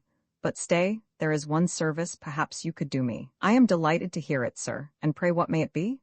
"Your son's tutor, Mr. Baxter. His face is strangely familiar to me. I have seen him somewhere before, but I cannot recall where. Could you tell me anything of his history?" "Very little, I fear, save that he seems a worthy and painstaking man, an excellent scholar, and very capable in his management of young men. I received excellent references with him, but of his past history I know very little. I believe, however, that he was a missionary in the South Seas for some time, and that he was afterwards for many years in India. I'm sorry I cannot tell you more about him since you are interested in him. I've met him somewhere, I'm certain. His face haunts me, but to return to your son, I hope he is none the worse for his adventure." "Not at all, thank you. Owing to the system I have adopted in his education, the lad is seldom ailing. Pardon my introducing the subject, but do you think it is quite wise to keep a youth so ignorant of the world?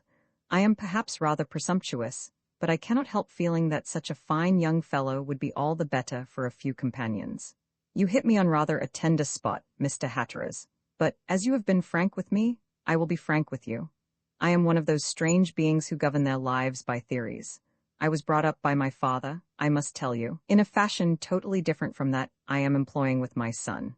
I feel now that I was allowed a dangerous amount of license. And what was the result? I mixed with everyone, was pampered and flattered far beyond what was good for me, derived a false notion of my own importance, and when I came to man's estate was, to all intents and purposes, quite unprepared and unfitted to undertake the duties and responsibilities of my position. Fortunately, I had the wit to see where the fault lay, and there and then I resolved that if ever I were blessed with a son, I would conduct his education on far different lines. My boy has not met a dozen strangers in his life. His education has been my tenderest care. His position, his duties towards his fellow men, the responsibilities of his rank, have always been kept rigorously before him. He has been brought up to understand that to be a duke is not to be a titled nonentity or a pampered roué, but to be one whom Providence has blessed with an opportunity of benefiting and watching over the welfare of those less fortunate than himself in the world's good gifts. He has no exaggerated idea of his own importance. A humbler lad, I feel justified in saying, you would nowhere find. He has been educated thoroughly, and he has all the best traditions of his race kept continually before his eyes. But you must not imagine, Mr. Hatteras, that because he has not mixed with the world, he is ignorant of its temptations. He may not have come into personal contact with them, but he has been warned against their insidious influences, and I shall trust to his personal pride and good instincts to help him to withstand them when he has to encounter them himself. Now, what do you think of my plan for making a nobleman? A very good one, with such a youth as your son, I should think, your grace. but I would like to make one more suggestion, if you would allow me. And that is, that you should let him travel before he settles down. Choose some fit person to accompany him. Let him have introductions to good people abroad, and let him use them.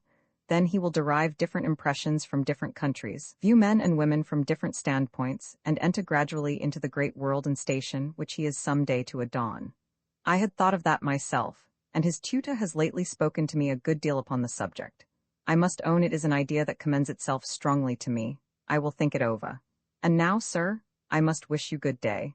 You will not let me thank you, as I should have wished, for the service you have rendered my house, but, believe me, I am none the less grateful. By the way, your name is not a common one. May I ask if you have any relatives in this county? Only one at present, I fancy, my father's brother, Sir William Hatteras of Myrtlestone, in the New Forest. Ah, I never met him. I knew his brother James very well in my younger days, but he got into sad trouble, poor fellow, and was obliged to fly the country. You are speaking of my father, and you knew him? Knew him? Indeed, I did, and a better fellow never stepped, but like most of us in those days, too wild, much too wild. And so you are James's son? Well, well, this is indeed a strange coincidence, but dear me, I am forgetting. I must beg your pardon for speaking so candidly of your father. No offense, I'm sure. And pray tell me where my old friend is now. Dead, your grace, he was drowned at sea. The worthy old gentleman seemed really distressed at this news. He shook his head, and I heard him murmur, "Poor Jim, poor Jim." Then, turning to me again, he took my hand. "This makes our bond a doubly strong one. You must let me see more of you. How long do you propose remaining in England?" "Not very much longer, I fear. I am already beginning to hunger for the south again." "Well, you must not go before you have paid us a visit. Remember, we shall always be pleased to see you. You know our house, I think, on the cliff. Good day, sir, good day." So saying, the old gentleman accompanied me downstairs to his carriage, and, shaking me warmly by the hand, departed. Again, I had cause to ponder on the strangeness of the fate that had led me to Hampshire. First to the village where my father was born, and then to Bournemouth, where by saving this young man's life, I had made a firm friend of a man who again had known my father. By such small coincidences are the currents of our lives diverted. That same afternoon, while tacking slowly down the bay, I met the Marquis. He was pulling himself in a small skiff, and when he saw me, he made haste to come alongside and hitch on. At first, I wondered whether it would not be against his father's wishes that he should enter into conversation with such a worldly person as myself, but he evidently saw what was passing in my mind, and banished all doubts by saying, "I have been on the lookout for you, Mr. Hatteras. My father has given me permission to cultivate your acquaintance, if you will allow me." "I shall be very pleased," I answered. "Won't you come aboard and have a chat? I'm not going out of the bay this afternoon." He clambered over the side and seated himself in the well, clear of the boom, as nice-looking and pleasant a young fellow as any man could wish to set eyes on. Well, I thought to myself, if all peers were like this boy, there'd be less talk of abolishing the House of Lords. "You can't imagine how I've been thinking over all you told me the other day," he began when we were fairly on our way. "I want you to tell me more about Australia and the life you lead out there, if you will." "I'll tell you all I can with pleasure," I answered. "But you ought to go and see the places and things for yourself. That's better than any telling. I wish I could take you up and carry you off with me now, away down to where you can make out the green islands peeping out of the water to port and starboard, like bits of the Garden of Eden gone astray, and floated out to sea. I'd like you to smell the breezes that come off from them towards evening, to hear the trades whistling overhead, and the thunder of the surf upon the reef. Or at another time to get inside that self-same reef, and look down through the still, transparent water, at the rainbow-colored fish dashing among the coral boulders, in and out of the most beautiful fairy grottos the brain of man can conceive. Oh, it must be lovely. And to think that I may live my life and never see these wonders. Please go on. What else can you tell me? What more do you want to hear? There is the pick of every sort of life for you out there. Would you know what real excitement is? Then I shall take you to a new gold rush. To begin with, you must imagine yourself setting off for the field, with your trusty mate marching step by step beside you, pick and shovel on your shoulders, and both resolved to make your fortunes in the twinkling of an eye. When you get there, there's the digger crowd, composed of every nationality. There's the warden and his staff, the police officers, the shanty keepers, the blacks and dogs. There's the tented valley stretching away to right and left of you, with the constant roar of sluice boxes and cradles, the creak of windlasses, and the perpetual noise of human voices. There's the excitement of pegging out your claim and sinking your first shaft, wondering all the time whether it will turn up trumps or nothing. There's the honest, manly labor from dawn to dusk. And then, when daylight fails, and the lamps begin to sparkle over the field, songs drift up the hillside from the drinking shanties in the valley, and you and your mate weigh up your day's returns, and having done so, turn into your blankets to dream of the monster nugget you intend to find upon the morrow. Isn't that real life for you? He did not answer, but there was a sparkle in his eyes which told me I was understood. Then, if you want other sorts of enterprise, there is Thursday Island, where I hail from, with its extraordinary people.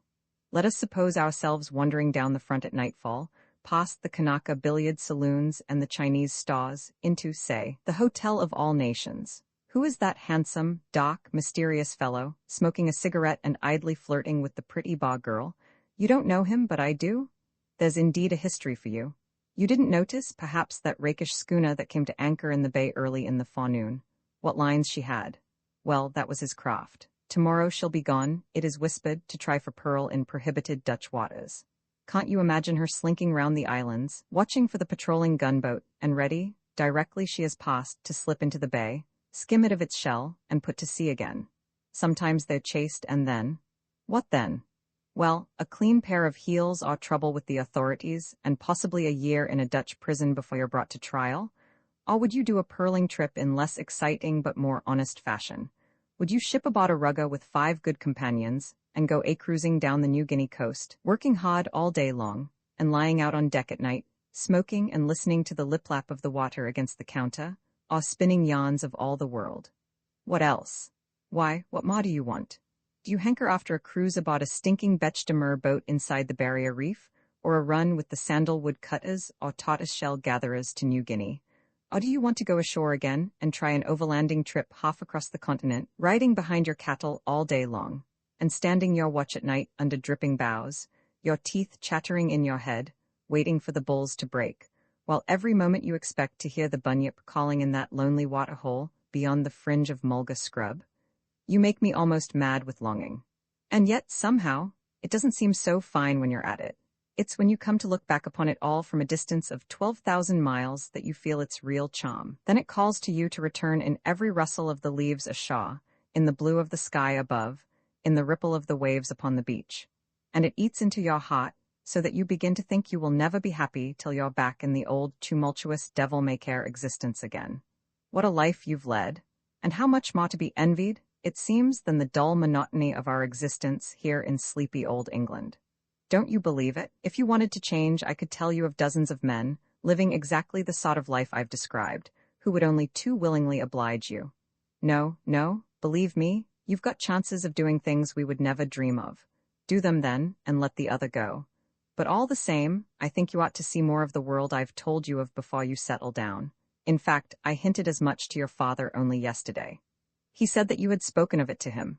Oh, how I wish he would let me go. Somehow, I think he will. I put the cutter over on another tack, and we went crashing back through the blue water towards the pier. The strains of the band came faintly off to us. I had enjoyed my sail, for I had taken a great fancy to this bright young fellow sitting by my side. I felt I should like to have finished the education his father had so gallantly begun. There was something irresistibly attractive about him, so modest, so unassuming, and yet so straightforward and gentlemanly. Dropping him opposite the bathing machines, I went on to my own anchorage on the other side of the pier. Then I pulled myself ashore and went up to the town. I had forgotten to write an important letter that morning, and as it was essential that the business should be attended to at once, to repair my carelessness, I crossed the public gardens and went through the gardens to the post office to send a telegram. I must tell you here that since my meeting with Mr. Baxter, the young Marquis's tutor, I had been thinking a great deal about him, and the more I thought the more certain I became that we had met before. To tell the truth, a great distrust of the man was upon me. It was one of those peculiar antipathies that no one can explain. I did not like his face, and I felt sure that he did not boast any too much love for me. As my thoughts were still occupied with him, my astonishment may be imagined, on arriving at the building, at meeting him face to face upon the steps. He seemed much put out at seeing me, and hummed and hawed over his "good afternoon," for all the world as if I had caught him in the middle of some guilty action. Returning his salutation, I entered the building and looked about me for a desk at which to write my wire. there was only one vacant, and I noticed that the pencil suspended on the string was still swinging to and fro as it had been dropped. Now Baxter had only just left the building, so there could be no possible doubt that it was he who had last used the stand. I pulled the form towards me and prepared to write. But as I did so, I noticed that the previous writer had pressed so hard upon his pencil that he had left the exact impression of his message plainly visible upon the pad. It ran as follows. Letter received. You omitted Reverend. The train is laid, but a new element of danger has arisen. It was addressed to Nicola, Green Sailor Hotel, East India Dock Road, London, and was signed Nineveh. The message was so curious that I looked at it again, and the longer I looked the more certain I became that Baxter was the sender. Partly because its wording interested me, and partly for another reason which will become apparent later on, I inked the message over, tore it from the pad, and placed it carefully in my pocketbook. One thing at least was certain, and that was, if Baxter were the sender, there was something underhand going on. If he were not, well, then there could be no possible harm in my keeping the form as a little souvenir of a rather curious experience. I wrote my own message, and having paid for it left the office. But I was not destined to have the society of my own thoughts for long. Hardly had I reached the Invalid's Walk before I felt my arm touched.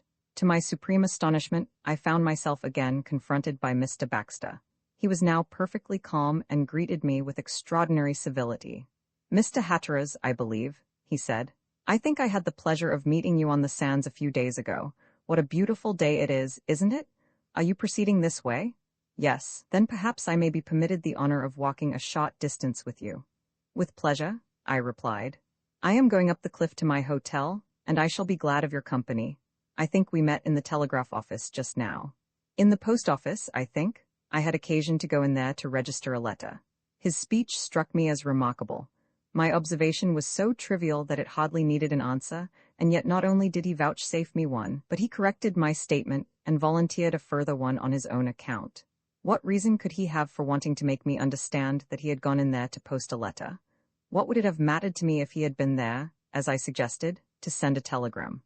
Mr. Baxter, I thought to myself, I've got a sort of conviction that you're not the man you pretend to be, and what's more, I'd like to bet a shilling to a halfpenny that, if the truth were only known, you're our mysterious friend Nineveh. We walked for some distance in silence. Presently my companion began to talk again, this time, however, in a new strain and perhaps with a little more caution. You have been a great traveler, I understand, Mr. Hatteras. A fairly great one, Mr. Baxter. You also, I am told, have seen something of the world. A little, very little. The South Seas, I believe. Do you know Papeete? I have been there. Do you know New Guinea at all? No, I was never near it. I am better acquainted with the Far East, China, Japan, etc. Suddenly something, I shall never be able to tell what, prompted me to say. And the Andamans? The effect on my companion was as sudden as it was extraordinary. For a moment he staggered on the path like a drunken man, his face grew ashen pale, and he had to give utterance to a hoarse, choking sound before he could get out a word. Then he said, No, you are quite mistaken, I assure you. I never knew the Andamans. Now, on the Andamans, as all the world knows, are located the Indian penal establishments, and noting his behavior, I became more and more convinced in my own mind that there was some mystery about Mr. Baxter that had yet to be explained. I had still a trump card to play. I'm afraid you are not very well, Mr. Baxter, I said at length. Perhaps the heat is too much for you, or we are walking too fast? This is my hotel. Won't you come inside and take a glass of wine or something to revive you? He nodded his head eagerly. Large drops of perspiration stood on his forehead, and I saw that he was quite unstrung. I am not well, not at all well. As soon as we reached the smoking room, I rang for 2 brandies and sodas. When they arrived, he drank his off almost at a gulp, and in a few seconds was pretty well himself again. Thank you for your kindness, Mr. Hatteras, he said. I think we must have walked up the hill a little too fast for my strength. Now, I must be going back to the town. I find I have forgotten something. Almost by instinct, I guessed his errand. He was going to dispatch another telegram. Resolved to try the effect of one parting shot, I said, Perhaps you do not happen to be going near the telegraph office again? If you are, should I be taxing your kindness too much if I asked you to leave a message there for me? I find I have forgotten one. He bowed and simply said, with much pleasure. He pronounced it pleasure, and as he said it, he licked his lips in his usual self-satisfied fashion. I wondered how he would conduct himself when he saw the message I was going to write. Taking a form from a table near where I sat, I wrote the following: John Nicholson, Langham Hotel, London. The train is laid, but a new danger has arisen. Hatteras. Blotting it carefully, I gave it into his hands, at the same time asking him to read it, lest my writing should not be decipherable, and any question might be asked concerning it. As he read, I watched his face intently. Never shall I forget the expression that swept over it. I had scored a complete victory. The shaft went home, but only for an instant. With wonderful alacrity, he recovered himself and, shaking me feebly by the hand, bade me goodbye, promising to see that my message was properly delivered. When he had gone, I laid myself back in my chair for a good think. The situation was a peculiar one in every way. If he were up to some devilry, I had probably warned him. If not, why had he betrayed himself so openly? Half an hour later an answer to my first telegram arrived, and such is the working of fate, it necessitated my immediate return to London. I had been thinking of going for some days past, but had put it off. Now it was decided for me. As I did not know whether I should return to Bournemouth again, I determined to call upon the Marquis to bid him goodbye. Accordingly, donning my hat, I set off for the house. Now, if Burke may be believed, the Duke of Glenboth possesses houses in half the counties of the kingdom, but I am told his seaside residence takes precedence of them all in his affections. Standing well out on the cliffs, it commands a lovely view of the bay, looks toward the Purbeck Hills on the right, and the Isle of Wight and Hengistbury Head on the left. The house itself, as far as I could see, left nothing to be desired, and the grounds had been beautified in the highest form of landscape gardening. I found my friend and his father in a summer house upon the lawn. Both appeared unaffectedly glad to see me, and equally sorry to hear that I had come to bid them goodbye. Mr. Baxter was not visible, and it was with no little surprise I learned that he, too, was contemplating a trip to the metropolis. "I hope, if ever you visit Bournemouth again, you will come and see us," said the Duke as I rose to leave. "Thank you," said I, "and I hope if ever your son visits Australia you will permit me to be of some service to him. You are very kind, I will bear your offer in mind." Shaking hands with them both, I bade them goodbye, and went out through the gate, but I was not to escape without an interview with my clerical friend after all. As I left the grounds and turned into the public road, I saw a man emerge from a little wicket gate some 50 yards or so further down the hedge. From the way he made his appearance, it was obvious he had been waiting for me to leave the house. It was, certainly enough, my old friend Baxter. As I came up with him, he said, with the same sanctimonious grin that usually encircled his mouth playing round it now, "A nice evening for a stroll, Mr. Hatteras." "A very nice evening, as you say, Mr. Baxter. May I intrude myself upon your privacy for 5 minutes? "With pleasure. What is your business?" "Of small concern to you, sir, but of immense importance to me. Mr. Hatteras, I have it in my mind that you do not like me. I hope I have not given you cause to think so. Pray, what can have put such a notion into your head?" I half hoped that he would make some allusion to the telegram he had dispatched for me that morning, but he was far too cunning for that. He looked me over and over out of his small ferrety eyes before he replied. "I cannot tell you why I think so, Mr. Hatteras, but instinct generally makes us aware when we are not quite all we might be to other people. Forgive me for speaking in this way to you, but you must surely see how much it means to me to be on good terms with friends of my employer's family. You are surely not afraid lest I should prejudice the Duke against you? Not afraid, Mr. Hatteras? I have too much faith in your sense of justice to believe that you would willingly deprive me of my means of livelihood, for of course that is what it would mean in plain English. Then you need have no fear. I have just said goodbye to them. I am going away tomorrow, and it is very improbable that I shall ever see either of them again. You are leaving for Australia? Very shortly, I think. I am much obliged to you for the generous way you have treated me. I shall never forget your kindness. Pray don't mention it. Is that all you have to say to me? Then good evening?" "Good evening, Mr. Hatteras." He turned back by another gate into the garden, and I continued my way along the cliff, reflecting on the curious interview I had just passed through. If the truth must be known, I was quite at a loss to understand what he meant by it. Why had he asked that question about Australia? Was it only chance that had led him to put it, or was it done designedly, and for some reason connected with that mysterious train mentioned in his telegram? I was to find out later, and only too thoroughly. I meet Dr. Nicola again. It is strange with what ease, rapidity, and apparent unconsciousness the average man jumps from crisis to crisis in that strange medley he is accustomed so flippantly to call his life. It was so in my case. For 2 days after my return from Bournemouth, I was completely immersed in the toils of Hatton Garden, had no thought above the sale of pearls and the fluctuations in the price of shell. Yet, notwithstanding all this, the afternoon of the third day found me kicking my heels on the pavement of Trafalgar Square, my mind quite made up, my passage booked, and my ticket for Australia stowed away in my waistcoat pocket. As I stood there, the grim, stone faces of the lions above me were somehow seen obscurely. Nelson's monument was equally unregarded, for my thoughts were far away with my mind's eye, following an ocean mail steamer as she threaded her tortuous way between the heads and along the placid waters of Sydney Harbour.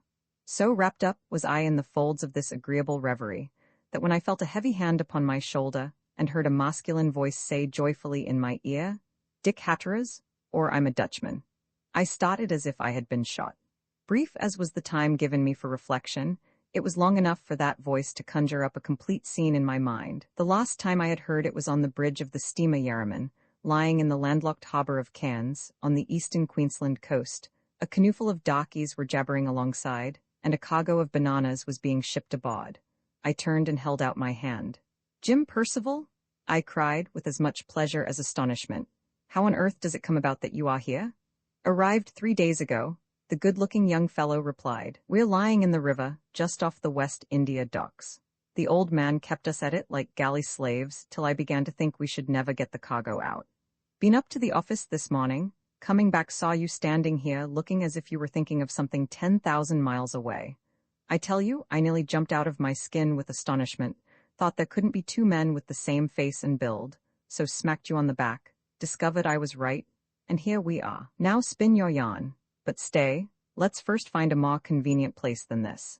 We strolled down the Strand together, and at last had the good fortune to discover a house of call that met with even his critical approval. Here I narrated as much of my doings since we had last met, as I thought would satisfy his curiosity. My meeting with that mysterious individual at the French restaurant and my suspicions of Baxter particularly amused him. "What a rum beggar you are, to be sure," was his disconcerting criticism when I had finished. "What earthly reason have you for thinking that this chap, Baxter, has any designs upon your young swell, Beckenham, or whatever his name may be? What makes you stand by to shot and sail when you see a suspicious look about the sky? Instinct, isn't it? That's a poor way out of the argument, to my thinking. Well, at any rate, time will show how far I'm right or wrong, though I don't suppose I shall hear any more of the affair, as I return to Australia in the Saratoga on Friday next. And what are you going to do now?" "I haven't the remotest idea. My business is completed, and I'm just kicking my heels in idleness till Friday comes and it is time for me to set off for Plymouth. Then I have it. You'll just come along down to the docks with me? I'm due back at the old hooker at 5 sharp. You'll dine with us. Potluck, of course. Your old friend Riley is still chief officer. I'm second. Young Cleary, whom you remember as apprentice, is now third, and if I'm not very much mistaken, we'll find old Donald McLean aboard too, tinkering away at his beloved engines. I don't believe that fellow could take a holiday away from his thrust blocks and piston rods if he were paid to. We'll have a palaver about old times, and I'll put you ashore myself when you want to go. There, what do you say?" "I'm your man," said I, jumping at his offer with an alacrity which must have been flattering to him. The truth was, I was delighted to have secured some sort of companionship, for London, despite its multitudinous places of amusement, and its 5 millions of inhabitants, is but a dismal caravanserai to be left alone in. Moreover, the Yarraman's officers and I were old friends, and, if the truth must be told, my heart yearned for the sight of a ship and a talk about days gone by. Accordingly, we made our way down to the embankment, took the underground train at Charing Cross for Fenchurch Street, proceeding thence by the London and Blackwall to the West India docks. The Yarraman, travel-stained and bearing on her weather-beaten plates evidences of the continuous tramp-like life she had led, lay well out in the stream. Having chartered a watman, we were put on board, and I had the satisfaction of renewing my acquaintance with the chief officer, Riley, at the yawning mouth of the forward hatch. The whilom apprentice, Cleary, now raised to the dignity of third officer, grinned a welcome to me from among the disordered raffle of the forecastle head, while that excellent artificer, McLean, oil-can and spanner in hand, greeted me affectionately in Gaelic from the entrance to the engine-room. The skipper was ashore, so I seated myself on the steps leading to the hurricane deck, and felt at home immediately. Upon the circumstances attending that reunion, there is no necessity for me to dwell. Suffice it that we dined in the deserted saloon, and adjourned later to my friend Percival's cabin in the alleyway just 4 out of the engine room, where several bottles of Scotch whiskey, a strange collection of glassware, and an assortment of excellent cigars were produced. Percival and Cleary, being the juniors, ensconced themselves on the top bunk. McLean, who had been induced to abandon his machinery in honor of our meeting, was given the wash-hand stand. Riley took the cushioned locker in the corner, while I, as their guest, was permitted the luxury of a canvas-backed deck chair, the initials on the back of which were not those of its present owner. At first the conversation was circumscribed, and embraced Plimsoll, the attractions of London, and the decline in the price of freight. But as the contents of the second bottle waned, speech became more unfettered, and the talk drifted into channels and latitudes widely different. Circumstances connected with bygone days were recalled, the faces of friends long hidden in the mists of time were brought again to mind, anecdotes illustrative of various types of maritime character succeeded each other in brisk succession, till McLean, without warning, finding his voice, burst into incongruous melody. One song suggested another. A banjo was produced, and tuned to the noise of clinking glasses, and every moment the atmosphere grew thicker. How long this concert would have lasted I cannot say, but I remember, after the third repetition of the chorus of the sea chanty that might have been heard a mile away, glancing at my watch and discovering to my astonishment that it was past 10 o'clock. Then rising to my feet, I resisted all temptations to stay the night, and reminded my friend Percival of his promise to put me ashore again. He was true to his word, and 5 minutes later we were shoving off from the ship's side amid the valedictions of my hosts. I have a recollection to this day of the face of the chief engineer gazing sadly down upon me from the bulwarks, while his quavering voice asserted the fact, in dolorous tones, that, oft he I roved by bonny Doon, to see the rose and woodbine twine, and ilka bird sang o' its luve, and fondly see did I o' mine. With this amorous farewell still ringing in my ears, I landed at Limehouse Pier, and bidding my friend goodbye betook myself, by the circuitous route of Emmet and Ropemaker Streets and Church Row, to that aristocratic thoroughfare known as the East India Dock Road. The night was dark, and a thick rain was falling, presenting the mean-looking houses, muddy road, and foot-stained pavements in an aspect that was even more depressing than was usual to them. Despite the inclemency of the weather and the lateness of the hour, however, the street was crowded. Blackguard men and foul-mouthed women, such a class as I had never in all my experience of rough folk encountered before, jostled each other on the pavements with scant ceremony. Costermongers cried their wares, small boys dashed in and out of the crowd at top speed, and flaring gin palaces took in and threw out continuous streams of victims. For some minutes I stood watching this melancholy picture, contrasting it with others in my mind. Then turning to my left hand, I pursued my way in the direction I imagined the Stepney railway station to lie. It was not pleasant walking, but I was interested in the life about me, the people, the shops, the costermongers' barrows, and I might even say the public houses. I had not made my way more than 100 yards along the street when an incident occurred that was destined to bring with it a train of highly important circumstances. As I crossed the entrance to a small side street, the door of an ill-looking tavern was suddenly thrust open, and the body of a man was propelled from it, with a considerable amount of violence, directly into my arms. Having no desire to act as his support, I pushed him from me, and as I did so glanced at the door through which he had come. Upon the glass was a picture, presumably nautical, and under it this legend, the Green Sailor. In a flash, Bournemouth post office rose before my mind's eye, the startled face of Baxter on the doorstep, the swinging pencil on the telegraph stand, and the imprint of the mysterious message addressed to Nicola, Green Sailor Hotel, East India Dock Road. So complete was my astonishment that at first I could do nothing but stand stupidly staring at it. Then my curiosity asserted itself, and, seeking the private entrance, I stepped inside. A short passage conducted me to a small and evil-smelling room abutting on the bar. On the popular side of the counter the place was crowded. In the chamber where I found myself, I was the sole customer. A small table stood in the center, and round this 2 or 3 chairs were ranged, while several pugnacious prints lent an air of decoration to the walls. On the other side, to the left of that through which I had entered, a curtained doorway hinted at a similar room beyond. A small but heavily built man, whom I rightly judged to be the landlord, was busily engaged with an assistant dispensing liquor at the counter, but when I rapped upon the table he forsook his customers, and came to learn my wishes. I called for a glass of whiskey and seated myself at the table preparatory to commencing my inquiries as to the existence of Baxter's mysterious friend.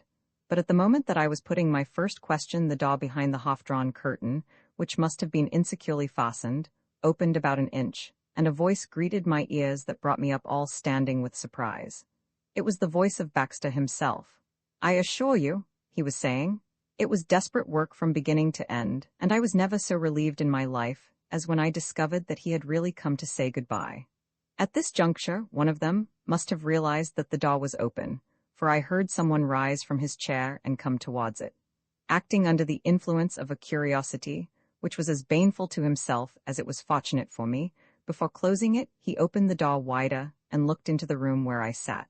It was Baxter, and if I live to be 100, I shall not forget the expression on his face as his eyes fell upon me.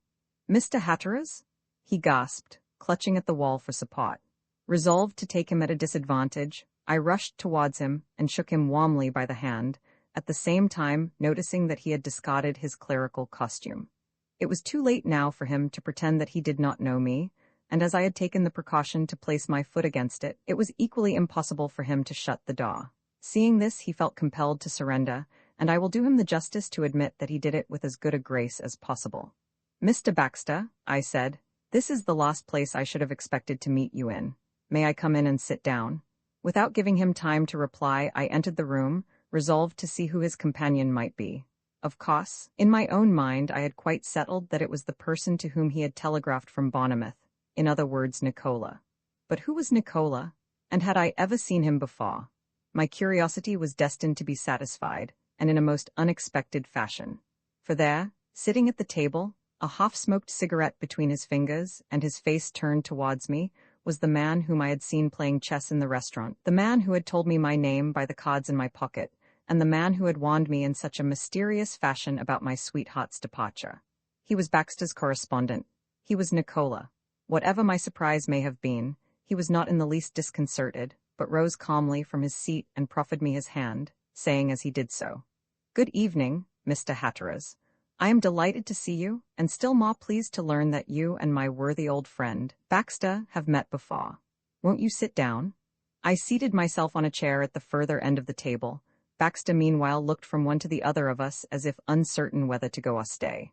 Presently, however, he seemed to make up his mind, and advancing towards Nicola, said, with an earnestness that I could see was assumed for the purpose of putting me off the scent, "And so I cannot induce you, Dr. Nicola, to fit out an expedition for the work I have named. If I had £5,000 to throw away," replied Nicola, "I might think of it, Mr. Baxter, but as I haven't, you must understand that it is impossible." Then seeing that the other was anxious to be going, he continued, "Must you be off? Then good night." Baxter shook hands with us both with labored cordiality, and having done so slunk from the room.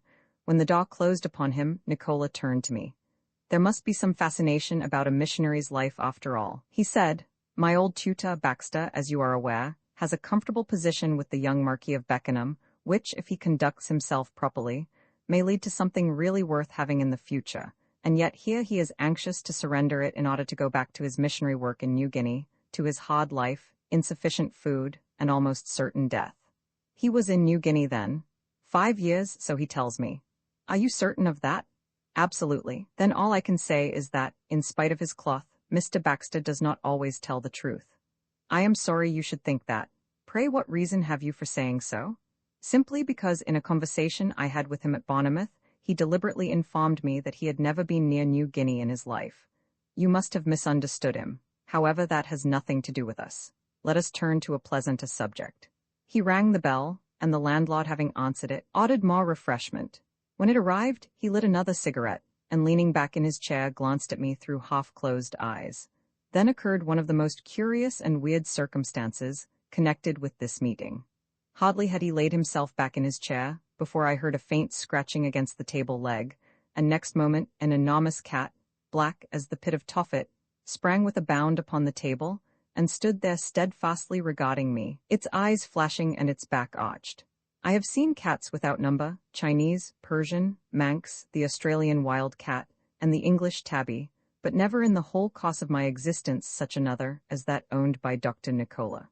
When it had regarded me with its evil eyes for nearly a minute, It stepped daintily across to its master, and rubbed itself backwards and forwards against his arm. Then to my astonishment, it clambered up onto his shoulder, and again gave me the benefit of its fixed attention. Dr. Nicola must have observed the amazement depicted in my face, for he smiled in a curious fashion, and coaxing the beast down into his lap fell to stroking its fur with his long, white fingers. It was as uncanny a performance as ever I had the privilege of witnessing. "And so, Mr. Hatteras," he said slowly, "you are thinking of leaving us?" "I am," I replied, with a little start of natural astonishment. "But how did you know it?" "After the conjuring tricks, we agreed to call them conjuring tricks, I think, I showed you a week or two ago. I wonder that you should ask such a question. You have the ticket in your pocket even now." All the time he had been speaking, his extraordinary eyes had never left my face. They seemed to be reading my very soul, and his cat ably seconded his efforts. "By the way, I should like to ask you a few questions about those self-same conjuring tricks," I said. "Do you know you gave me a most peculiar warning?" "I am very glad to hear it. I hope you profited by it." "It cost me a good deal of uneasiness, if that's any consolation to you. I want to know how you did it." "My fame as a wizard would soon evaporate if I revealed my methods," he answered, still looking steadfastly at me. "However, I will give you another exhibition of my powers if you like. In fact, another warning. Have you confidence enough in me to accept it?" "I'll wait and see what it is first," I replied cautiously, trying to remove my eyes from his. "Well, my warning to you is this. You intend to sail in the Saratoga for Australia on Friday next, don't you? Well then, don't go, as you love your life, don't go." "Good gracious, and why on earth not?" I cried. He stared fixedly at me for more than half a minute before he answered. There was no escaping those dreadful eyes, and the regular sweep of those long white fingers on the cat's black fur seemed to send a cold shiver right down my spine. Bit by bit, I began to feel a curious sensation of dizziness creeping over me. "Because you will not go, you cannot go, I forbid you to go." I roused myself with an effort and sprang to my feet, crying as I did so, "And what right have you to forbid me to do anything? I'll go on Friday, come what may, and I'd like to see the man who will prevent me." Though he must have realized that his attempt to hypnotize me, for attempt it certainly was, had proved a failure, he was not in the less disconcerted. "My dear fellow," he murmured gently, knocking off the ash of his cigarette against the table edge as he did so, "no one is seeking to prevent you. I gave you, at your own request, you will do me the justice to admit that, a little piece of advice. If you do not care to follow it, that is your concern, not mine, but pray do not blame me. Must you really go now? Then good night and goodbye, for I don't suppose I shall see you this side of the line again." I took his proffered hand and wished him good night. Having done so, I left the house, heartily glad to have said goodbye to the only man in my life whom I have really feared. When in the train, on my way back to town, I came to review the meeting in the Green Sailor, I found myself face to face with a series of problems very difficult to work out. How had Nicola first learned my name? How had he heard of the Wetherells? Was he the mysterious person his meeting with whom had driven Wetherell out of England? Why had Baxter telegraphed to him that the train was laid? Was I the new danger that had arisen? How had Baxter come to be at the Green Sailor, in non-clerical costume? Why had he been so disturbed at my entry? Why had Nicola invented such a lame excuse to account for his presence there? Why had he warned me not to sail in the Saratoga? And above all, why had he resorted to hypnotism to secure his ends? I asked myself these questions, but one by one I failed to answer them to my satisfaction.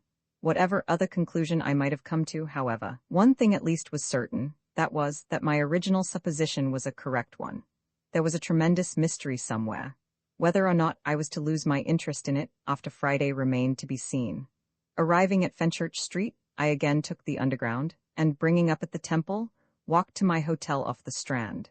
It was nearly 12 o'clock by the time I entered the hall, but late as it was I found time to examine the letter rack. It contained 2 envelopes bearing my name, and taking them out, I carried them with me to my room. One, to my delight, bore the postmark of Port Said, and was addressed in my sweetheart's handwriting. You may guess how eagerly I tore it open, and with what avidity I devoured its contents. From it, I gathered that they had arrived at the entrance of the Suez Canal safely, that her father had recovered his spirits more and more with every mile that separated him from Europe. He was now almost himself again, she said, but still refused with characteristic determination to entertain the smallest notion of myself as a son-in-law. But Phyllis herself did not despair of being able to talk him round. Then came a paragraph which struck me as being so peculiar as to warrant my reproducing it here. The passengers, what we have seen of them, appear to be, with one exception, a nice enough set of people. That exception, however, is intolerable. His name is Prendergast, and his personal appearance is as objectionable as his behavior is extraordinary.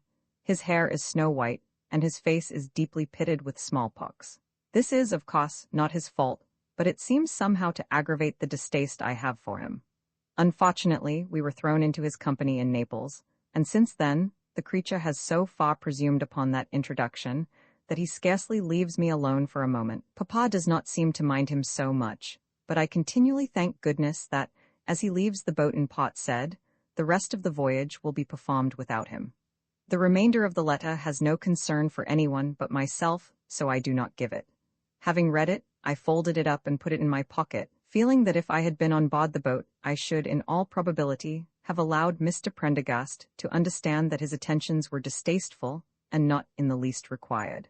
If I could only have foreseen that within a fortnight I was to be enjoying the doubtful pleasure of that very gentleman's society, under circumstances as important as life and death, I don't doubt I should have thought still more strongly on the subject. The handwriting of the second envelope was bold, full of character but quite unknown to me. I opened it with a little feeling of curiosity and glanced at the signature, Beckenham. It ran as follows: Westcliff, Bournemouth, Tuesday evening. My dear Mr. Hatteras, I have great and wonderful news to tell you.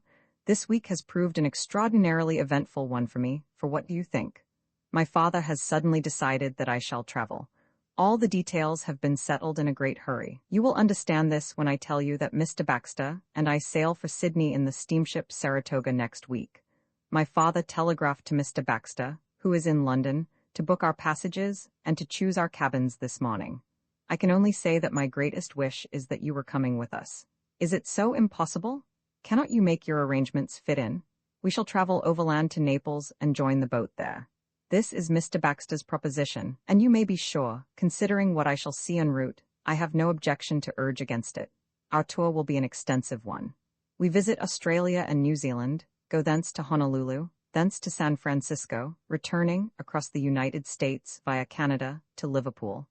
You may imagine how excited I am at the prospect, and as I feel that I owe a great measure of my good fortune to you, I want to be the first to acquaint you of it. Yours ever sincerely, Beckenham. I read the letter through a second time, and then sat down on my bed to think it out. One thing was self-evident. I knew now how Nicola had become aware that I was going to sail in the mail boat on Friday. Baxter had seen my name in the passenger list, and had informed him. I undressed and went to bed, but not to sleep. I had a problem to work out, and a more than usually difficult one it was. Here was the young Marquis of Beckenham, I told myself, only son of his father, heir to a great name and enormous estates, induced to travel by my representations. There was a conspiracy afoot in which, I could not help feeling certain, the young man was in some way involved. And yet I had no right to be certain about it after all, for my suspicions at best were only conjectures. Now the question was whether I ought to warn the Duke or not. If I did, I might be frightening him without cause, and might stop his son's journey, and if I did not, and things went wrong, well, in that case, I should be the innocent means of bringing a great and lasting sorrow upon his house. Hour after hour, I turned this question over and over in my mind, uncertain how to act. The clocks chimed their monotonous round, the noises died down and rose again in the streets, and daylight found me only just come to a decision. I would not tell him, but at the same time, I would make doubly sure that I sailed aboard that ship myself, and that throughout the voyage I was by the young man's side to guard him from ill. Breakfast time came, and I rose from my bed wearied with thought.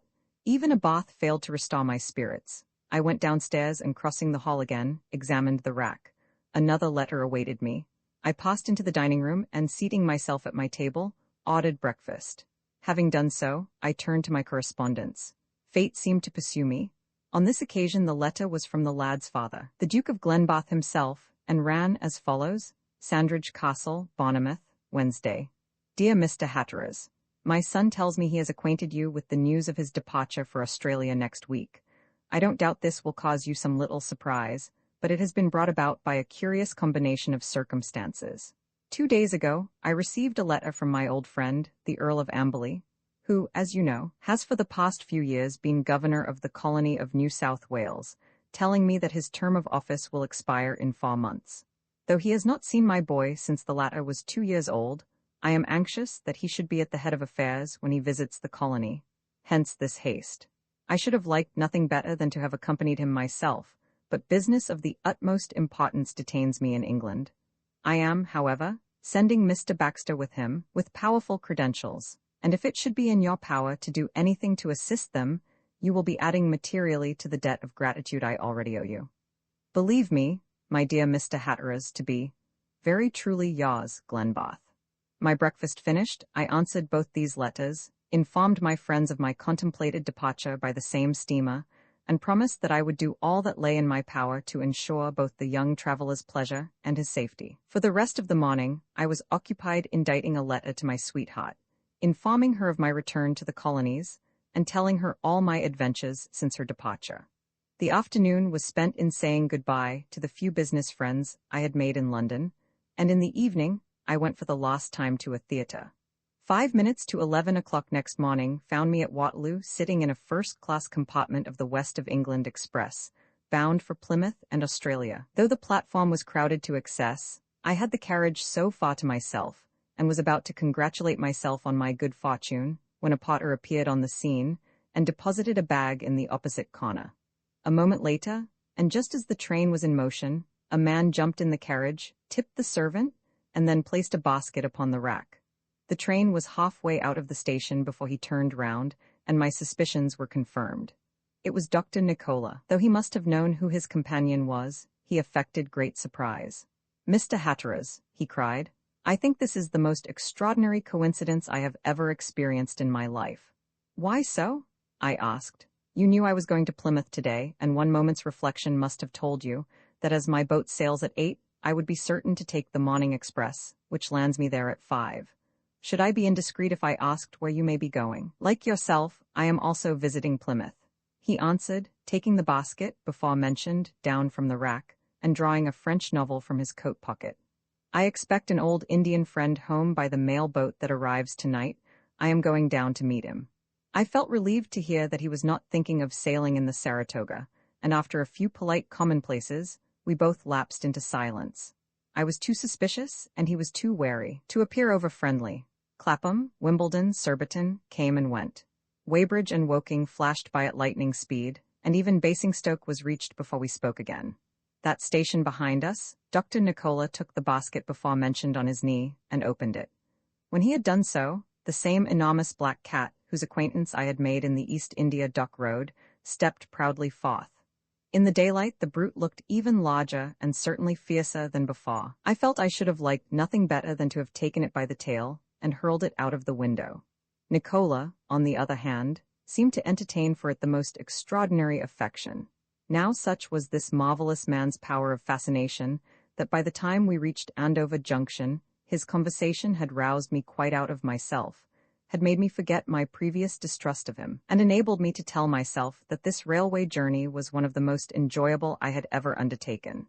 In Salisbury, we took luncheon baskets on board, with 2 bottles of champagne, for which my companion, in spite of my vigorous protest, would insist upon paying.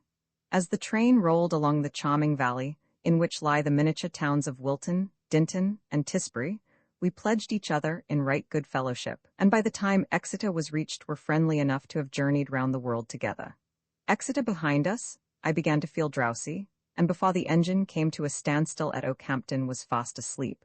I remember no more of that ill-fated journey, nor, indeed, have I any recollection of anything at all until I woke up in room No.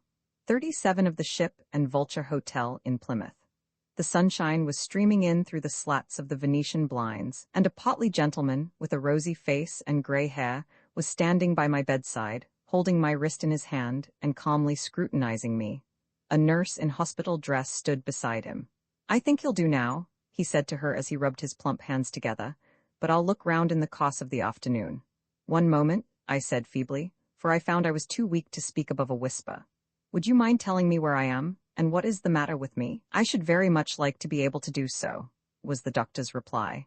"My opinion is, if you want me to be candid, that you have been drugged and well-nigh poisoned by a remarkably clever chemist.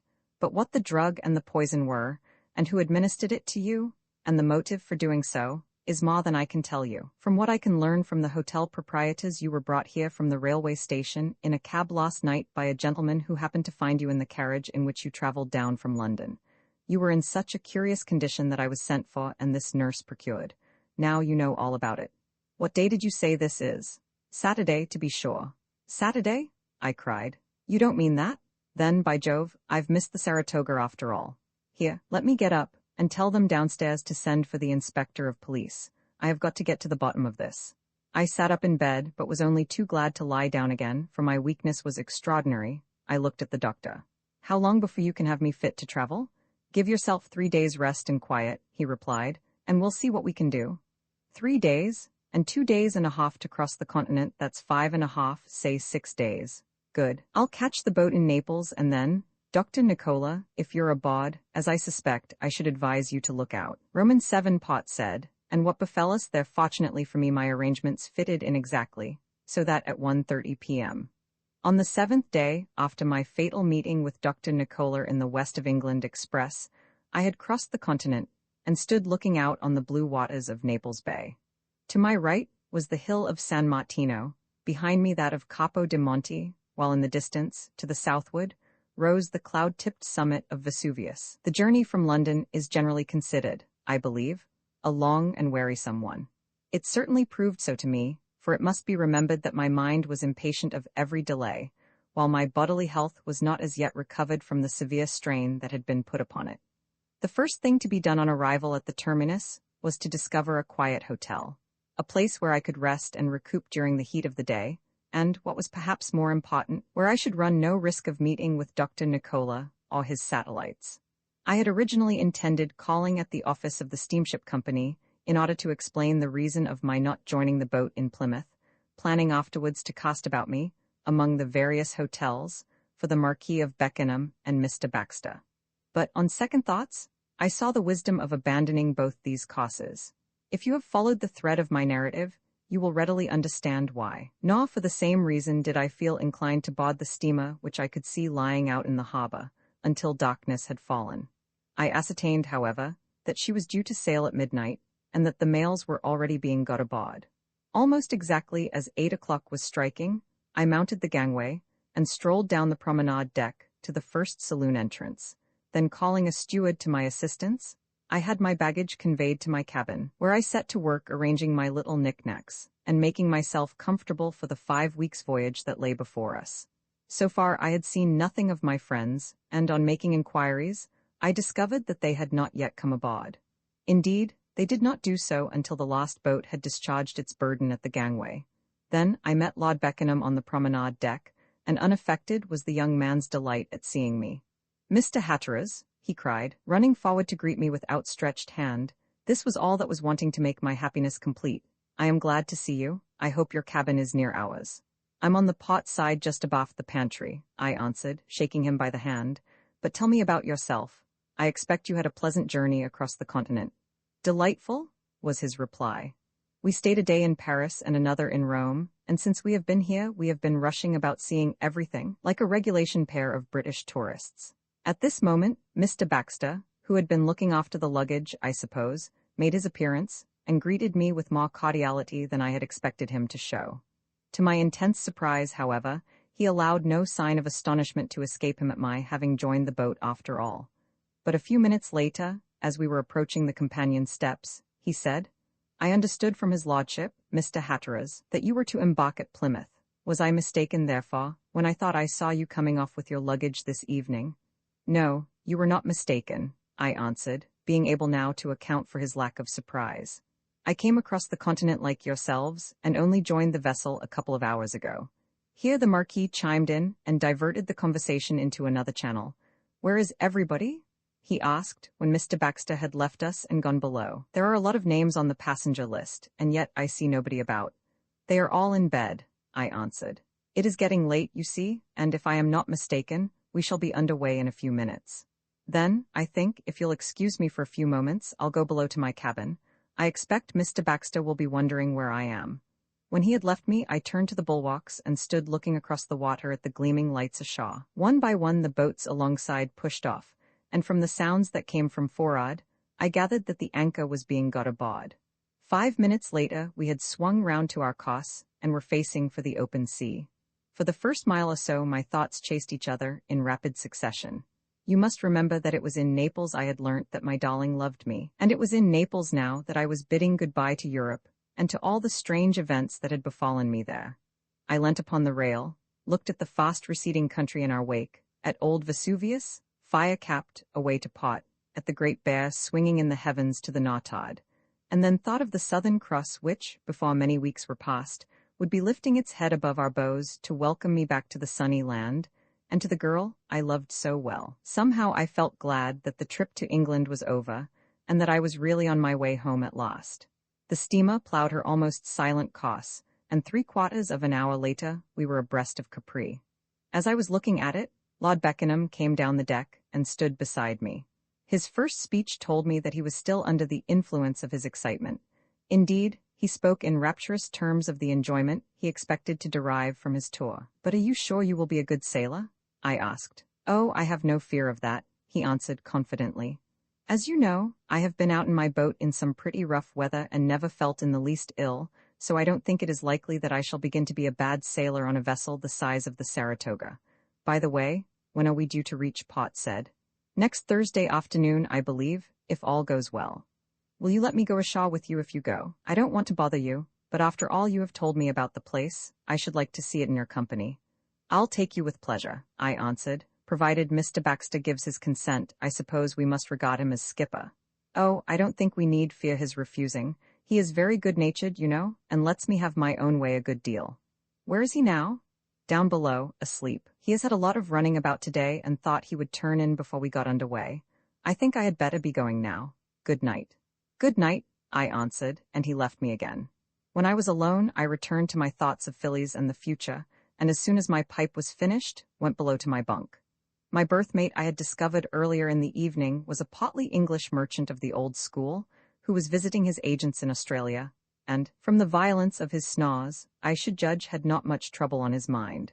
Fortunately mine was the lower bunk, and when I had undressed, I turned into it to sleep like a top until roused by the bathroom steward at 7:30 next morning. After a good bathe, I went back to my cabin and set to work to dress. My companion by this time was awake, but evidently not much inclined for conversation. His usual jovial face, it struck me, was not as rosy as when I had made his acquaintance the night before, and from certain signs I judged that his good spirits were more than half assumed. All this time a smart sea was running, and I must own, the Saratoga was rolling abominably. "A very good morning to you, my dear sir," my cabin mate said, with an air of enjoyment his pallid face belied as I entered the berth. "Pray, how do you feel today?" "In first-class form," I replied, "and as hungry as a hunter." He laid himself back on his pillow with a remark that sounded very much like, "Oh dear." And thereafter I was suffered to shave and complete my toilet in silence. Having done so, I put on my cap and went on deck. It was indeed a glorious morning. Bright sunshine streamed upon the decks. The sea was a perfect blue, and so clear was the air that, miles distant though it was from us, the Italian coastline could be plainly discerned above the port bulwarks. By this time I had cross-examined the chief steward, and satisfied myself that Nicola was not aboard. His absence puzzled me considerably. Was it possible that I could have been mistaken in the whole affair, and that Baxter's motives were honest after all? But in that case, why had Nicola drugged me? And why had he warned me against sailing in the Saratoga? The better to think it out, I set myself for a vigorous tramp round the hurricane deck, and was still revolving the matter in my mind, when on turning the corner by the smoking-room entrance, I found myself face to face with Baxter himself. As soon as he saw me, he came smiling towards me, holding out his hand. "Good morning, Mr. Hatteras," he said briskly. "What a delightful morning it is, to be sure. You cannot tell how much I am enjoying it. The sea air seems to have made a new man of me already." "I am glad to hear it. And pray how is your charge?" I asked, more puzzled than ever by this display of affability. "Not at all well, I am sorry to say." "Not well? You don't surely mean to say that he is seasick?" "I'm sorry to say I do. He was perfectly well until he got out of his bunk half an hour ago. Then a sudden but violent fit of nausea seized him and drove him back to bed again." "I am very sorry to hear it. I hope he will be better soon. He would have been one of the last men I should have expected to be bowled over. Are you coming for a turn round?" "I shall feel honored. he answered, and thereupon we set off, step for step, for constitutional round the deck. By the time we had finished it was 9 o'clock, and the saloon gong had sounded for breakfast. The meal over, I repaired to the Marquis's cabin, and having knocked, was bidden enter. I found my lord in bed, retching violently. His complexion was the color of zinc, his hands were cold and clammy, and after every spasm his face streamed with perspiration. "I am indeed sorry to see you like this," I said, bending over him. "How do you feel now?" "Very bad indeed," he answered with a groan. "I cannot understand it at all. Before I got out of bed this morning I felt as well as possible. Then Mr. Baxter was kind enough to bring me a cup of coffee, and within 5 minutes of drinking it, I was obliged to go back to bed feeling hopelessly sick and miserable. Well, you must try and get round as soon as you can, and come on deck. There's a splendid breeze blowing, and you'll find that will clear the sickness out of you before you know where you are." But his only reply was another awful fit of sickness, that made as if it would tear his chest asunder. While he was under the influence of it, his tutor entered, and set about ministering to him with a care and fatherly tenderness that even deceived me. I can see things more plainly now, on looking back at them, than I could then, but I must own that Baxter's behavior towards the boy that morning was of a kind that would have hoodwinked the very master of all lies himself. I could easily understand now how this man had come to have such an influence over the kindly-natured Duke of Glenbath, who, when all was said and done, could have had but small experience of men of Baxter's type. Seeing that, instead of helping, I was only in the way, I expressed a hope that the patient would soon be himself again, and returned to the deck. Luncheon came, and still Lord Beckenham was unable to leave his berth. In the evening he was no better.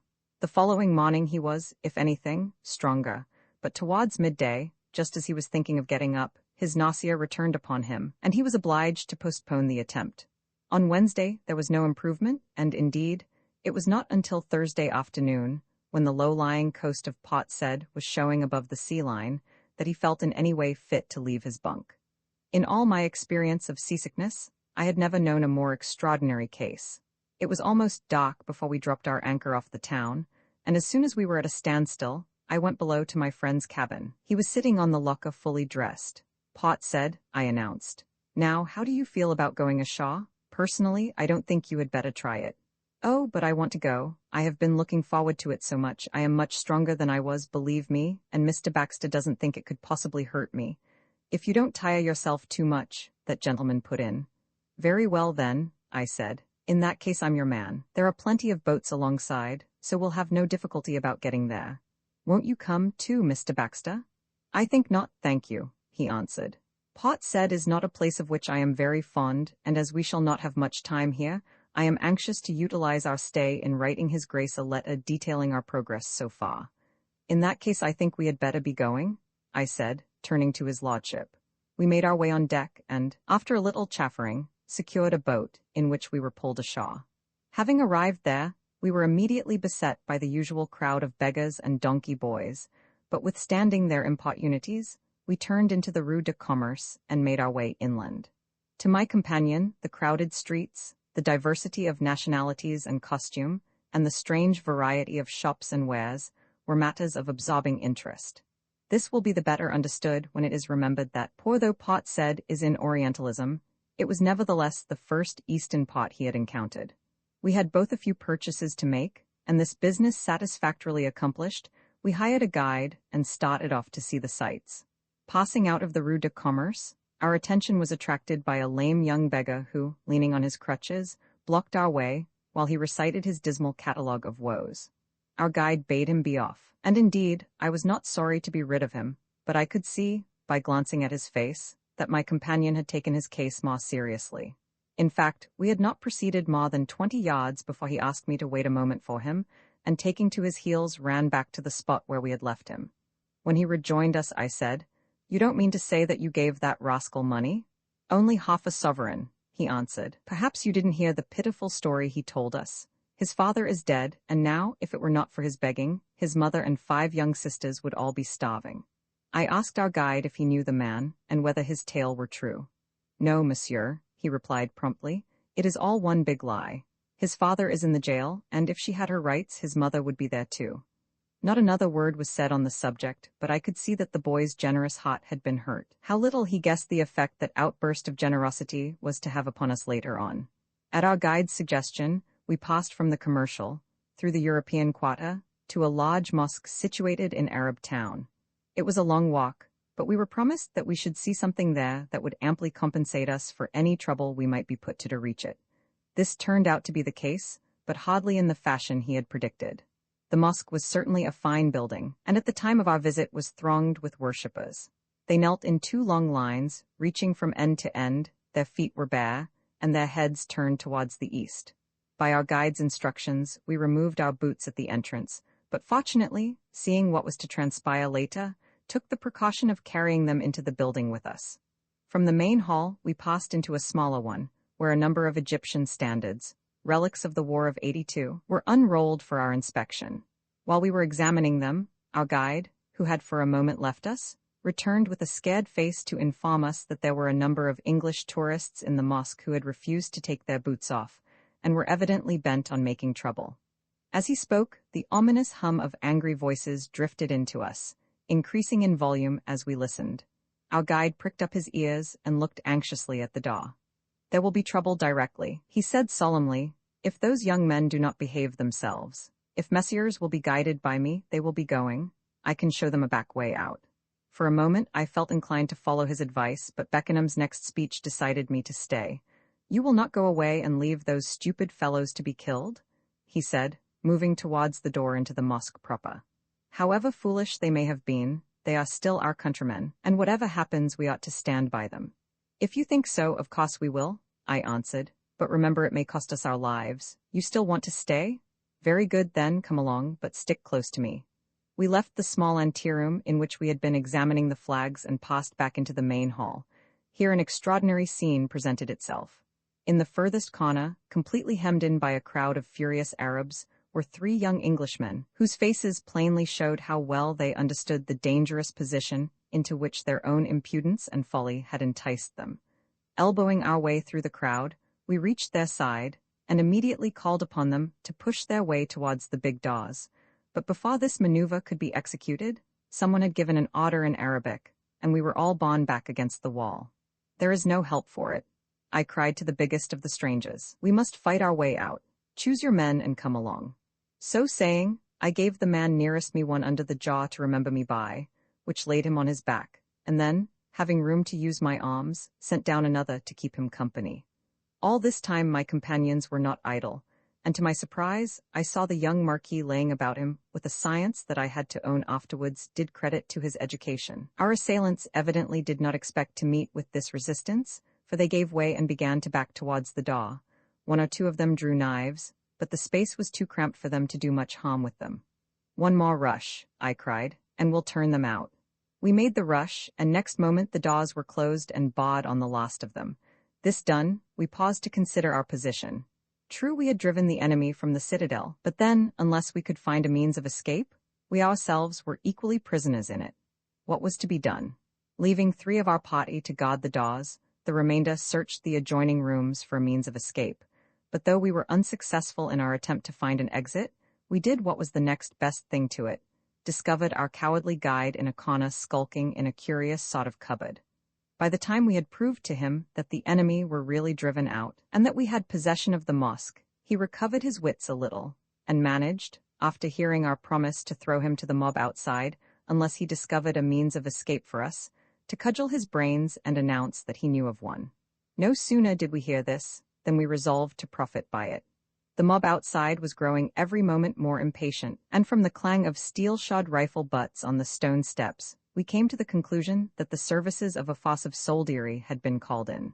The situation was critical, and twice imperious demands were made upon us to open the door, but, as may be supposed, this we did not feel inclined to do. "Now, for your way out," I said, taking our trembling guide, whose face seemed to blanch whiter and whiter with every knock upon the door, by the shoulders, and giving him a preliminary shake. "Mind what you're about, and remember, if you lead us into any trap, I'll wring your miserable neck as sure as you're alive. Go ahead." Collecting our boots and shoes, which throughout the tumult had been lying scattered about upon the floor, we passed into the anteroom and put them on. Then, creeping softly out by another door, we reached a small courtyard in the rear, surrounded on all sides by high walls. Our way, so our guide informed us, lay over one of these, but how we were to surmount them was a puzzle, for the lowest scaling place was at least 12 feet high. However, the business had to be done, and what was more to the point, done quickly. Calling the strongest of the tourists, who were by this time all quite sober, to my side, I bade him stoop down as if he were playing leapfrog. Then, mounting his back myself, I stood upright and stretched my arms above my head. To my delight, my fingers reached to within a few inches of the top of the wall. "Stand as steady as you can," I whispered, "for I'm going to jump." I did so, and clutched the edge. Now, if anybody thinks it is an easy thing to pull oneself to the top of the wall in that fashion, let him try it, and I fancy he'll discover his mistake. I only know I found it a harder business than I had anticipated, so much harder that when I reached the top, I was so completely exhausted as to be unable to do anything for more than a minute. Then I whispered to another man to climb upon the first man's back and stretch his hands up to mine. He did so, and I pulled him up beside me. The guide came next, then the other tourist, then Lord Beckenham. After which I took off and lowered my coat to the man who had stood for us all, and having done so, took a firm grip of the wall with my legs, and dragged him up as I had done the others. It had been a longer business than I liked, and every moment, while we were about it, I expected to hear the cries of the mob inside the mosque, and to find them pouring into the yard to prevent our escape. The bolts on the door, however, must have possessed greater strength than we gave them credit for. At any rate, they did not give way. When we were all safely on the wall, I asked the guide in which direction we should now proceed. He pointed to the adjoining roofs and an Indian file, and with the stealthiness of cats, we accordingly crept across them. The third house surmounted, we found ourselves overlooking a narrow alley, into which we first peered carefully, and having discovered that no one was about, eventually dropped. "Now," said the guide, as soon as we were down, "we must run along here and turn to the left." We did so, to find ourselves in a broader street, which eventually brought us out into the thoroughfare through which we had passed to reach the mosque. Having got our bearings now, we headed for the harbor, or at least for that part of the town with which I was best acquainted, as fast as our legs would carry us. But startling as they had been, we had not yet done with adventures for the night. Once in the security of the gaslit streets, we said goodbye to the men who had got us into all the trouble, and having come to terms with our guide, packed him off and proceeded upon our way alone. 5 minutes later, the streaming lights of an open doorway brought us to a standstill, and one glance told us we were looking into the casino. The noise of the roulette tables greeted our ears, and as we had still plenty of time, and my companion was not tired, I thought it a good opportunity to show him another phase of the seamy side of life. But before I say anything about that, I must chronicle a curious circumstance. As we were entering the building, something made me look round. To my intense astonishment I saw, or believed I saw, Dr. Nicola standing in the street, regarding me. Bidding my companion remain where he was for a moment, I dashed out again and ran towards the place where I had seen the figure. But I was too late. If it were Dr. Nicola, he had vanished as suddenly as he had come. I hunted here, there, and everywhere, in doorways, under verandas, and down lanes, but it was no use, not a trace of him could I discover. So abandoning my search, I returned to the casino. Beckenham was waiting for me, and together we entered the building. The room was packed, and consequently all the tables were crowded, but as we did not intend playing, this was a matter of small concern to us. We were more interested in the players than the game, and indeed, the expressions on the faces around us were extraordinary. On some hope still was in the ascendant, on others a haggard despair seemed to have laid its grisly hand, on everyone was imprinted the lust of gain. The effect on the young man by my side was peculiar. He looked from face to face, as if he were observing the peculiarities of some strange animals. I watched him, and then I saw his expression suddenly change. Following the direction of his eyes, I observed a young man putting down his stake upon the board. His face was hidden from me, but by taking a step to the right I could command it. It was none other than the young cripple who had represented his parents to be in such poverty-stricken circumstances, the same young man whom Beckenham had assisted so generously only 2 hours before. As we looked, he staked his last coin, and that being lost, turned to leave the building. To do this, it was necessary that he should pass close by where we stood. Then his eyes met those of his benefactor, and with a look of what might almost have been shame upon his face, he slunk down the steps and from the building. "Come, let us get out of this place," cried my companion impatiently. "I believe I should go mad if I stayed here long." Thereupon we passed out into the street, and without further ado proceeded in the direction in which I imagined the Saratoga to lie. A youth of about 18 checked summers requested, in broken English, to be permitted the honor of piloting us, but feeling confident of being able to find my way, I declined his services. For fully a quarter of an hour we plodded on, until I began to wonder why the harbor did not heave in sight. It was a queer part of the town we found ourselves in. The houses were perceptibly meaner and the streets narrower. At last, I felt bound to confess that I was out of my reckoning, and did not know where we were. "What are we to do?" asked my lord, looking at his watch. "It's 20 minutes to 11, and I promised Mr. Baxter I would not be later than the hour." What an idiot I was not to take that guide. The words were hardly out of my mouth before that personage appeared round the corner and came towards us. I hailed his coming with too much delight to notice the expression of malignant satisfaction on his face, and gave him the name of the vessel we desired to find. He appeared to understand, and the next moment we were marching off under his guidance in an exactly contrary direction. We must have walked for at least 10 minutes without speaking a word. The streets were still small and ill-favored, but, as this was probably a shortcut to the harbor, such minor drawbacks were not worth considering. From one small and dirty street we turned into another, and broader one. By this time not a soul was to be seen, only a vagrant dog or two lying asleep in the road. In this portion of the town gas lamps were at a discount, consequently more than half the streets lay in deep shadow. Our guide walked ahead, we followed half a dozen paces or so behind him. I remember noticing a Greek cognomen upon a signboard, and recalling a similar name in Thursday Island, when something very much resembling a thin cod touched my nose and fell over my chin. Before I could put my hand up to it, it had begun to tighten round my throat. Just at the same moment, I heard my companion utter a sharp cry, and after that, I remember no more. Roman 8 our imprisonment and attempted escape for what length of time I lay unconscious after hearing Beckenham's cry, and feeling the cod tighten round my throat, as narrated in the preceding chapter, I have not the remotest idea. I only know that when my senses returned to me again, I found myself in complete darkness. The cod was gone from my neck, it is true, but something was still encircling it in a highly unpleasant fashion.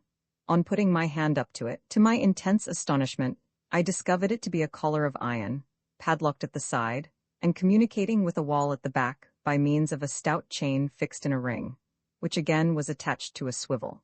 This ominous discovery set me hunting about to find out where I was, and for a clue as to what these things might mean.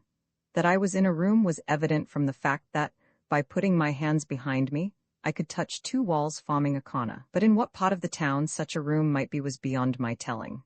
One thing was evident, however: the walls were of brick, unplastered and quite innocent of paper. As not a ray of light relieved the darkness, I put my hand into my ticket pocket, where I was accustomed to carry matches, and finding that my captors had not deprived me of them, lit one and looked about me. It was a dismal scene that little gleam illumined. The room in which I was confined was a small one, being only about 10 feet long by 8 wide, while, if I had been able to stand upright, I might have raised my hand to within 2 or 3 inches of the ceiling. In the furthest left-hand corner was a door, while in the wall on the right, but hopelessly beyond my reach, was a low window almost completely boarded up. I had no opportunity of seeing more, for by the time I had realized these facts the match had burnt down to my fingers. I blew it out and hastened to light another. Just as I did so a low moan reached my ear. It came from the further end of the room. Again I held the match aloft, this time to discover a huddled-up figure in the corner opposite the door. One glance at it told me that it was none other than my young friend the Marquis of Beckenham. He was evidently still unconscious, for though I called him twice by name, he did not answer, but continued in the same position, moaning softly as before. I had only time for a hurried glance at him before my last match burned down to my fingers and had to be extinguished. With the departure of the light, a return of faintness seized me, and I fell back into my corner, if not quite insensible, certainly unconscious of the immediate awkwardness of our position. It was daylight when my power of thinking returned to me, and long shafts of sunshine were percolating into us through the chinks in the boards upon the window. To my dismay, the room looked even smaller and dingier than when I had examined it by the light of my match some hours before. The young Marquis lay unconscious in his corner, just as I had last seen him, but with the widening light, I discovered that his curious posture was due more to extraneous circumstances than to his own weakness, for I could see that he was fastened to the wall by a similar collar to my own. I took out my watch, which had not been taken from me as I might have expected, and examined the dial. It wanted 5 minutes of 6 o'clock. So putting it back into my pocket, I set myself for the second time to try and discover where we were. By reason of my position and the chain that bound me, this could only be done by listening, so I shut my eyes and put all my being into my ears.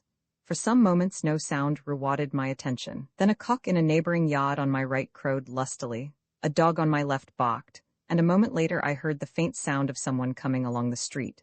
The pedestrian, whoever he might be, was approaching from the right hand, and what was still more important, my trained ear informed me that he was lame of one leg and walked with crutches. Closer and closer he came, but to my surprise he did not pass the window. Indeed, I noticed that when he came level with it, the sound was completely lost to me. This told me two things. One, that the window, which, as I have already said, was boarded up, did not look into the main thoroughfare. The other, that the street itself ran along on the far side of the very wall to which my chain was attached. As I arrived at the knowledge of this fact, Beckenham opened his eyes, he sat up as well as his chain would permit, and gazed about him in a dazed fashion. Then his right hand went up to the iron collar enclosing his neck, and when he had realized what it meant he appeared even more mystified than before. He seemed to doze again for a minute or so, then his eyes opened, and as they did so, they fell upon me, and his perplexity found relief in words. "Mr. Hatteras," he said, in a voice like that of a man talking in his sleep, "where are we and what on earth does this chain mean? You ask me something that I want to know myself." I answered, "I cannot tell you where we are, except that we are in Port Said. But if you want to know what I think it means, well, I think it means treachery. How do you feel now?" "Very sick indeed, and my head aches horribly, but I can't understand it at all. What do you mean by saying that it is treachery?" This was the one question of all others I had been dreading, for I could not help feeling that when all was said and done, I was bitterly to blame. However, unpleasant or not, the explanation had to be got through, and without delay. "Lord Beckenham," I began, sitting upright and clasping my hands round my knees, "this is a pretty bad business for me. I haven't the reputation of being a coward, but I'll own I feel pretty rocky and mean when I see you sitting there on the floor with that iron collar round your neck, and that chain holding you to the wall, and know that it's, in a measure, all my stupid, blundering folly that has brought it about." "Oh, don't say that, Mr. Hatteras," was the young man's generous reply. "For whatever or whoever may be to blame for it, I'm sure you're not. That's because you don't know everything, my lord. Wait till you have heard what I have to tell you before you give me such complete absolution. I'm not going to blame you whatever you may tell me, but please go on." There and then I set to work and told him all that had happened to me since my arrival in London, informed him of my meeting with Nicola, of Wetherell's hasty departure for Australia, of my distrust for Baxter, described the telegram incident and Baxter's curious behavior afterwards, narrated my subsequent meeting with the two men in the Green Sailor Hotel, described my journey to Plymouth, and finished with the catastrophe that had happened to me there. "Now you see," I said in conclusion, "why I regard myself as being so much to blame." "Excuse me," he answered, "but I cannot say that I see it in the same light at all. I'm afraid I must be more explicit then. In the first place you must understand that, without a shadow of a doubt, Baxter was chosen for your tutor by Nicola, whose agent he undoubtedly is, for a specific purpose. Now what do you think that purpose was? You don't know? To induce your father to let you travel, to be sure. You ask why they should want you to travel? We'll come to that directly. Their plan is succeeding admirably, when I come upon the scene, and, like the great blundering idiot I am, must needs set to work unconsciously to assist them in their nefarious designs. Your father eventually consents, and it is arranged that you shall set off for Australia at once. Then it is discovered that I am going to leave in the same boat. This does not suit Nicola's plans at all, so he determines to prevent my sailing with you. By a happy chance he is unsuccessful, and I follow and join the boat in Naples. Good gracious, I see something else now. What is that? Simply this. I could not help thinking at the time that your bout of seasickness between Naples and this infernal place was extraordinary. Well, if I'm not very much mistaken, you were physicked, and it was Baxter's doing. But why? Ah, that's yet to be discovered, but you may bet your bottom dollar it was some part of their devilish conspiracy. I'm as certain of that as that we are here now. Now here's another point. Do you remember my running out of the casino last night? Well, that was because I saw Nicola standing in the roadway watching us. Are you certain? How could he have got here? And what could his reasons be for watching us? Why can't you see? To find out how his plot is succeeding, to be sure. And that brings us back to our original question, what is that plot? That's rather more difficult to answer, but if you ask my candid opinion, I should say nothing more nor less than to make you prisoner and blackmail your father for a ransom. For some few minutes neither of us spoke. The outlook seemed too hopeless for words, and the Marquis was still too weak to keep up an animated conversation for any length of time. He sat leaning his head on his hand, but presently he looked up again. "My poor father," he said. "What a state he will be in? And what worries me more," I answered, "is how he will regret ever having listened to my advice. What a dolt I was not to have told him of my suspicions. You must not blame yourself for that. I am sure my father would hold you as innocent as I do. Now let us consider our position. In the first place, where are we, do you think? In the second, is there any possible chance of escape? To the first my answer is, don't know. To the second, can't say. I have discovered one thing, however, and that is that the street does not lie outside that window, but runs along on the other side of this wall behind me. The window, I suspect, looks out onto some sort of a courtyard. But unfortunately, that information is not much use to us, as we can neither of us move away from where we are placed. Is there no other way? Not one as far as I can tell. Can you see anything on your side? Nothing at all, unless we could get at the door. But what's that sticking out of the wall near your feet? To get a better view of it I stooped as much as I was able. It looks like a pipe. The end of a pipe it certainly was, and sticking out into the room but where it led to, and why it had been cut off in this peculiar fashion, were two questions I could no more answer than I could fly. Does it run out into the street, do you think? Was Beckenham's immediate query. If so, you might manage to call through it to some passerby, and ask him to obtain assistance for us. A splendid notion if I could get my mouth anywhere within a foot of it, but as this chain will not permit me to do that, it might as well be 100 miles off. It's as much as I can do to touch it with my fingers. Do you think if you had a stick you could push a piece of paper through? We might write a message on it. Possibly, but there's another drawback to that. I haven't the necessary piece of stick. Here is a stiff piece of straw. Try that. He harpooned a piece of straw about 8 inches long across the room towards me, and when I had received it, I thrust it carefully into the pipe. A disappointment, however, was in store for us. "It's no use," I reported sorrowfully as I threw the straw away. "It's an elbow halfway down, and that would prevent any message from being pushed through. Then we must try to discover some other plan. Don't lose heart." Hush, I hear somebody coming. True enough, a heavy footfall was approaching down the passage. It stopped at the door of the room in which we were confined, and a key was inserted in the lock. Next moment, the door swung open, and a tall man entered the room. A ray of sunlight, penetrating between the boards that covered the window, fell upon him, and showed us that his hair was white and that his face was deeply pitted with smallpox marks. Now, where had I met or heard of a man with those two peculiarities before? Ah, I remembered. He stood for a moment in the doorway looking about him, and then strolled into the center of the room. "Good morning, gentlemen," he said, with an airy condescension that stung like an insult. "I trust you have no fault to find with the lodging our poor hospitality is able to afford you." "Mr. Prendergast," I answered, determined to try him with the name of the man mentioned by my sweetheart in her letter. "What does this mean? Why have we been made prisoners like this? I demand to be released at once. You will have to answer to our consul for this detention."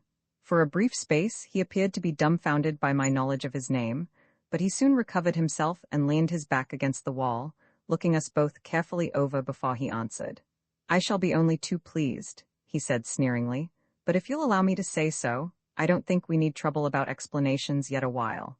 "Pray, what do you mean by that?" "Exactly what I say. As you are likely to be our guests for some considerable time to come, there will be no need for explanation." "You mean to keep us prisoners, then, do you?" "Very well, Mr. Prendergast, be assured of this. When I do get loose, I'll make you feel the weight of my arm."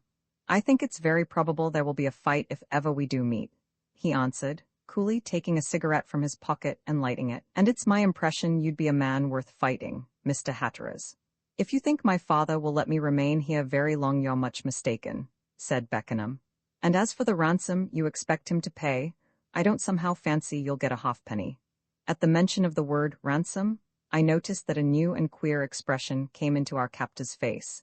He did not reply, however, except to utter his usual irritating laugh. Having done so, he went to the door and called something in Arabic. In answer, a gigantic Negro made his appearance, bearing in his hands a tray on which were set 2 basins of food and 2 large mugs of water. These were placed before us, and Prendergast bade us, if we were hungry, fall to. "You must not imagine that we wish to starve you," he said.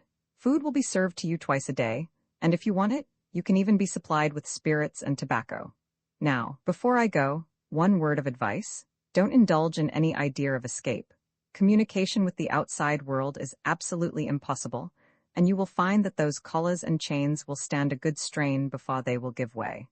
If you behave yourselves, you will be well looked after. But if you attempt any locks, you will be confined in different rooms, and there will be a radical change in our behavior towards you." So saying, he left the room, taking the precaution to lock the door carefully behind him. When we were once more alone, a long silence fell upon us. It would be idle for me to say that the generous behavior of the young Marquis with regard to my share in this wretched business had set my mind at rest, but if it had not done, that it had at least served to intensify another resolution. Come what might, I told myself, I would find a way of escape, and he should be returned to his father safe and sound, if it cost me my life to do it.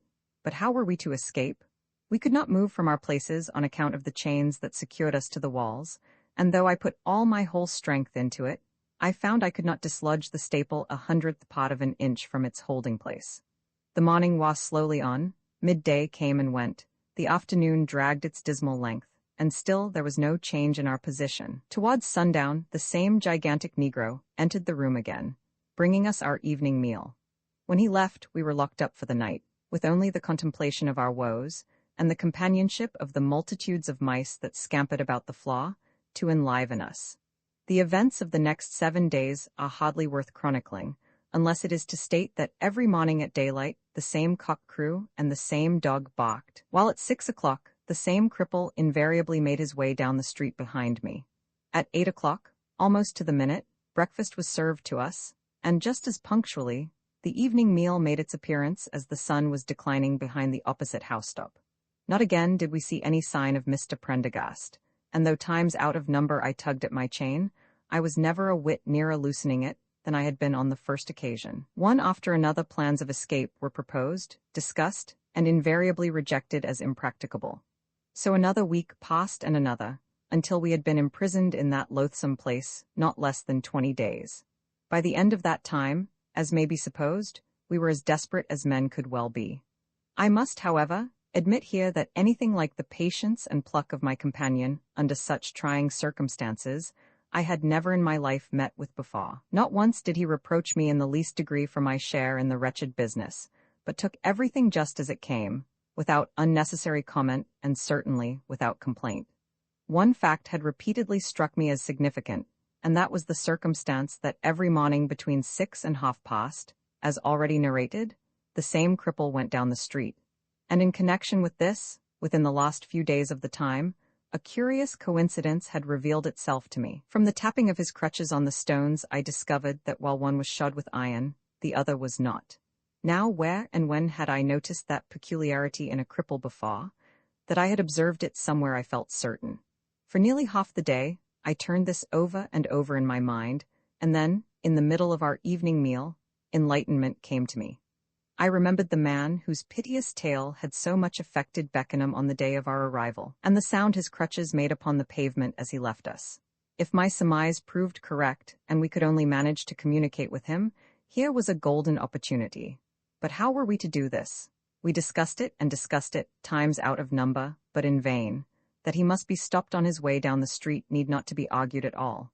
In what way, however, could this be done? The window was out of the question, the door was not to be thought of. In that case the only communicating place would be the small pipe by my side. But as I have already pointed out, by reason of the elbow, it would be clearly impossible to force a message through it. All day, we devoted ourselves to attempts to solve what seemed a hopeless difficulty.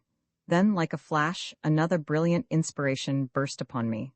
"By Jove, I have it," I said, taking care to whisper lest anyone might be listening at the door. "We must manage by hook or crook to catch a mouse, and let him carry our appeal for help to the outside world. A magnificent idea. If we can catch one, I do believe you've saved us." But to catch a mouse was easier said than done. Though the room was alive with them, they were so nimble and so cunning that, try how we would, we could not lay hold of one. But at length my efforts were rewarded, and after a little struggle I held my precious captive in my hand. By this time another idea had come to me. If we wanted to bring Nicola and his gang to justice, and to discover their reason for hatching this plot against us, it would not do to ask the public at large for help, and I must own, in spite of our long imprisonment, I was weak enough to feel a curiosity as to their motive. No, it must be to the beggar who passed the house every morning that we must appeal. This letter concerns you more than me, I said to my fellow prisoner. Have you a lead pencil in your pocket? He had, and immediately threw it across to me. Then, taking a small piece of paper from my pocket, I set myself to compose the following in French and English, assisted by my companion. If this should meet the eye of the individual to whom a young Englishman gave half a sovereign in charity 3 weeks ago, he is implored to assist one who assisted him, and who has been imprisoned ever since that day in the room, with the blank wall facing the street and the boarded-up window on the right-hand side. To do this, he must obtain a small file and discover a way to convey it into the room by means of the small pipe leading through the blank wall into the street.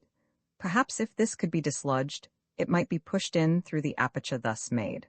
On receipt of the file, an English £5 note will be conveyed to him in the same way as this letter, and another if secrecy is observed and those imprisoned in the house escape. This important epistle had hardly been concocted before the door was unlocked, and our dusky servitor entered with the evening meal. He had long since abandoned his first habit of bringing us our food in separate receptacles, but conveyed it to us now in the saucepan in which it was cooked, dividing it thence into our basins. These latter, it may be interesting to state, had not been washed since our arrival. All the time that our jailer was in the room, I held my trembling prisoner in my hand, clinging to him as to the one thing which connected us with liberty. But the door had no sooner closed upon him than I had tilted out my food upon the floor and converted my basin into a trap. It may be guessed how long that night seemed to us, and with what trembling eagerness we awaited the first signs of breaking day. Directly it was light, I took off and unraveled one of my socks. The thread thus obtained I doubled, and having done this, secured one end of it to the note, which I had rolled into a small compass, attaching the other to my captive mouse's hind leg. Then we set ourselves to wait for 6 o'clock. The hour came, and minute after minute went by before we heard in the distance the tapping of the crutches on the stones. Little by little the sound grew louder, and then fainter, and when I judged he was nearly at my back, I stooped and thrust our curious messenger into the pipe. Then we sat down to await the result. As the mouse, only too glad to escape, ran into the aperture, the thread, on which our very lives depended, swiftly followed, dragging its message after it. Minutes went by, half an hour, and then the remainder of the day, and still nothing came to tell us that our appeal had been successful. That night I caught another mouse, wrote the letter again, and at 6 o'clock next morning once more dispatched it on its journey. Another day went by without reply. That night we caught another, and at 6 o'clock next morning sent it off. A third, and even a fourth, followed, but still without success. By this time the mice were almost impossible to catch, but our wits were sharpened by despair, and we managed to hit upon a method that eventually secured for us a plentiful supply. For the 6th time the letter was written and dispatched at the moment the footsteps were coming down the street. Once more the tiny animal crawled into the pipe, and once more the message disappeared upon its journey. Another day was spent in anxious waiting, but this time we were not destined to be disappointed. About 8 o'clock that night, just as we were giving up hope, I detected a faint noise near my feet. It was for all the world as if someone were forcing a stick through a hole in a brick wall. I informed Beckenham of the fact in a whisper, and then put my head down to listen. Yes, there was the sound again. Oh, if only I had a match! But it was no use wishing for what was impossible, so I put my hand down to the pipe. It was moving. It turned in my hand, moved to and fro for a brief space, and then disappeared from my grasp entirely. Next moment, it had left the room. A few seconds later, something cold was thrust into my hand, and from its rough edge, I knew it to be a file. I drew it out as if it were made of gold and thrust it into my pocket. A piece of string was attached to it, and the reason of this I was at first at some loss to account for. But a moment's reflection told me that it was to assist in the fulfillment of our share of the bargain. So, taking a £5 note from the secret pocket, in which I carried my paper money, I tied the string to it, and it was instantly withdrawn. A minute could not have elapsed before I was at work upon the staple of my collar, and in less than half an hour it was filed through, and the iron was off my neck. If I tried for a year, I could not make you understand what a relief it was to me to stand upright. I stretched myself again and again, and then crossed the room on tiptoe in the dock to where the Marquis lay. "You are free?" he whispered, clutching and shaking my hand. Oh, thank God. Hush, put down your head and let me get to work upon your collar before you say anything more. As I was able this time to get at my work standing up, it was not very long before Beckenham was as free as I was. He rose to his feet with a great sigh of relief, and we shook hands warmly in the dark. Now, I said, leading him towards the door, we will make our escape, and I pity the man who attempts to stop us. Roman 9 Dr. Nicola permits us a free passage. The old saying, "Don't count your chickens before they are hatched," is as good a warning as any I know. Certainly, it proved so in our case. For if we had not been so completely occupied filing through the staples of our collars, we should not have omitted to take into consideration the fact that, even when we should have removed the chains that bound us, we would still be prisoners in the room. I'm very much afraid, however, even had we remembered this point, we should only have considered it of minor importance and one to be easily overcome. As it was, the unwelcome fact remained that the door was locked, and what was worse, that the lock itself had, for security's sake, been placed on the outside, so that there was no chance of our being able to pick it, even had our accomplishments lain in that direction.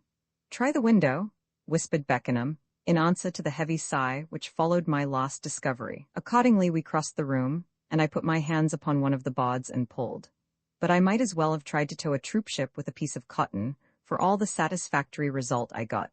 The planks were trebly screwed to the window frame, and each in turn defied me. When I was tired, Beckenham put his strength to it, but even our united efforts were of no avail, and, panting and exhausted, we were at length obliged to give it up as hopeless. "This is a pretty fix we've got ourselves into," I said as soon as I had recovered sufficient breath to speak. "We can't remain here, and yet how on earth are we to escape?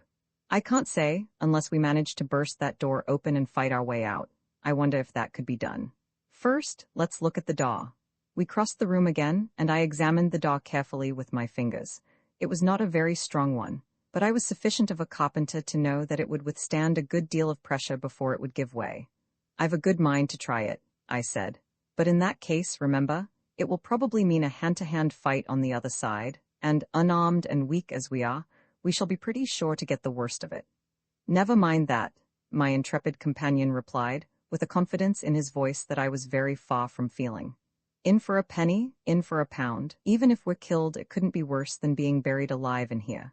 "That's so, and if fighting's your idea, I'm your man," I answered. "Let me first take my bearings, and then I'll see what I can do against it. You get out of the way, but be sure to stand by to rush the passage directly the door goes." Again, I felt the door and wall in order that I might be sure where it lay, and having done so crossed the room. My heart was beating like a Nasmyth hammer, and it was nearly a minute before I could pull myself together sufficiently for my rush. Then, summoning every muscle in my body to my assistance, I dashed across and at it with all the strength my frame was capable of. Considering the darkness of the room, my steering was not so bad, for my shoulder caught the door just above its center. There was a great crash, a noise of breaking timbers, and amid a shower of splinters and general debris, I fell headlong through into the passage. By the time it would have taken me to count 5, Beckenham was beside me helping me to rise. "Now stand by for big trouble?" I said, rubbing my shoulder, and every moment expecting to see a door open and a crowd of Prendergast's ruffians come rushing out. "We shall have them on us in a minute." But to our intense astonishment, it was all dead silence. Not a sound of any single kind, save our excited breathing, greeted our ears. We might have broken into an empty house for all we knew the difference. For nearly 5 minutes we stood, side by side, waiting for the battle which did not come. "What on earth does it mean?" I asked my companion. "That crash of mine was loud enough to wake the dead. Can they have deserted the place, think you, and left us to starve?" "I can't make it out any more than you can," he answered. "But don't you think we'd better take advantage of their not coming to find a way out? Of course, one of us had better creep down the passage and discover how the land lies. As I'm the stronger, I'll go. You wait here." I crept along the passage, treading cautiously as a cat, for I knew that both our lives depended on it. Though it could not have been more than 60 feet, it seemed of interminable length and was as black as night. Not a glimmer of light, however faint, met my eyes. On and on I stole, expecting every moment to be pounced upon and seized, but no such fate awaited me. If, however, our jailers did not appear, another danger was in store for me. In the middle of my walk, my feet suddenly went from under me, and I found myself falling I knew not where. In reality, it was only a drop of about 3 feet down a short flight of steps. Such a noise as my fall made, however, was surely never heard, but still no sound came. Then Beckenham fumbled his way cautiously down the steps to my side and whispered an inquiry as to what had happened. I told him in as few words as possible, and then struggled to my feet again. Just as I did so, my eyes detected a faint glimmer of light low down on the floor ahead of us. From its position, it evidently emanated from the doorway of a room. "Oh, if only we had a match," I whispered. "It's no good wishing," said Beckenham. "What do you advise?" "It's difficult to say," I answered, "but I should think we'd better listen at that door and try to discover if there is anyone inside.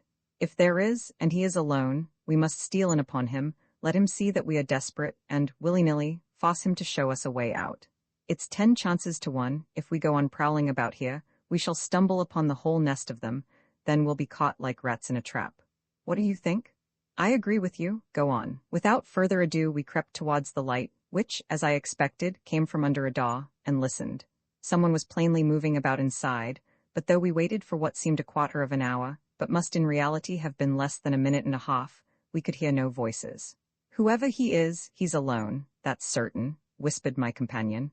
"Open the door softly, and we'll creep in upon him."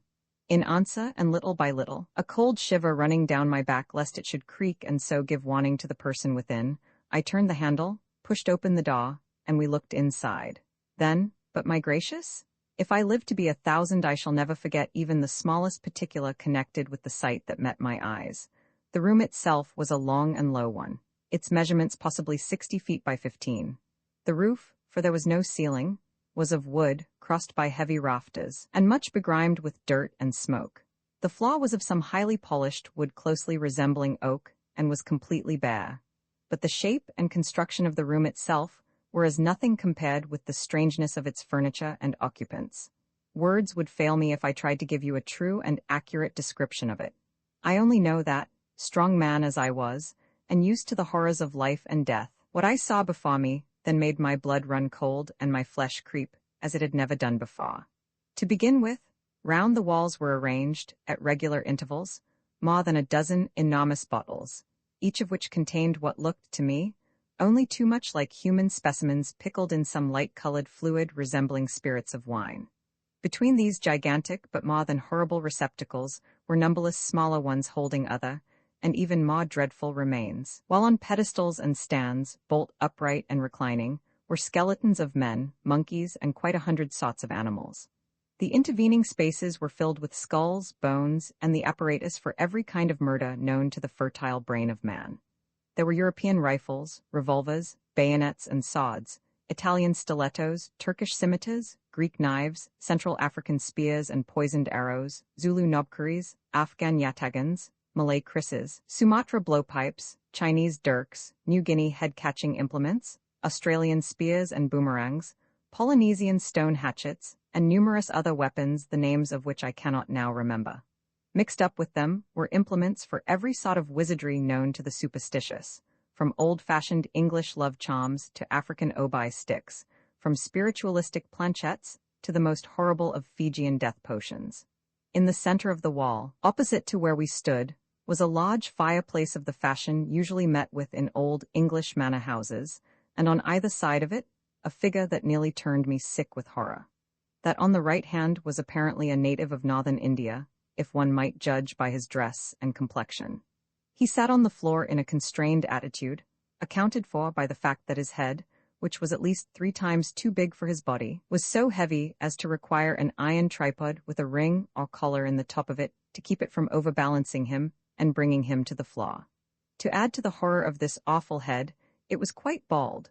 The skin was drawn tensely over the bones, and upon this, great veins stood out as large as macaroni stems.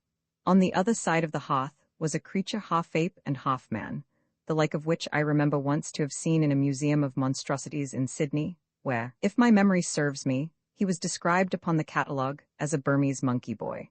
He was chained to the wall in somewhat the same fashion as we had been, and was chattering and scratching for all the world like a monkey in a zoo.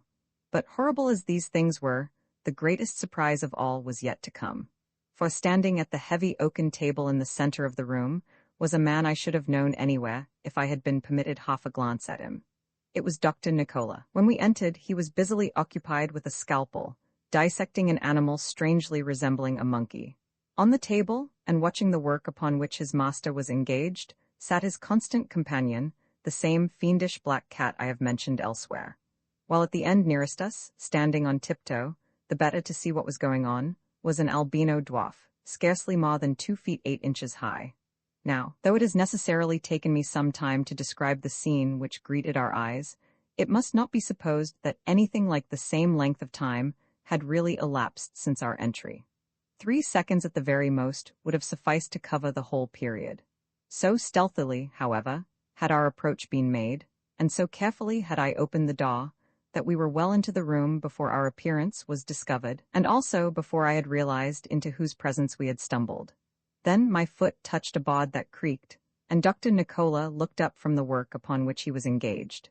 His pale, thin face did not show the slightest sign of surprise as he said, in his usual placid tone, "So you have managed to escape from your room, gentlemen.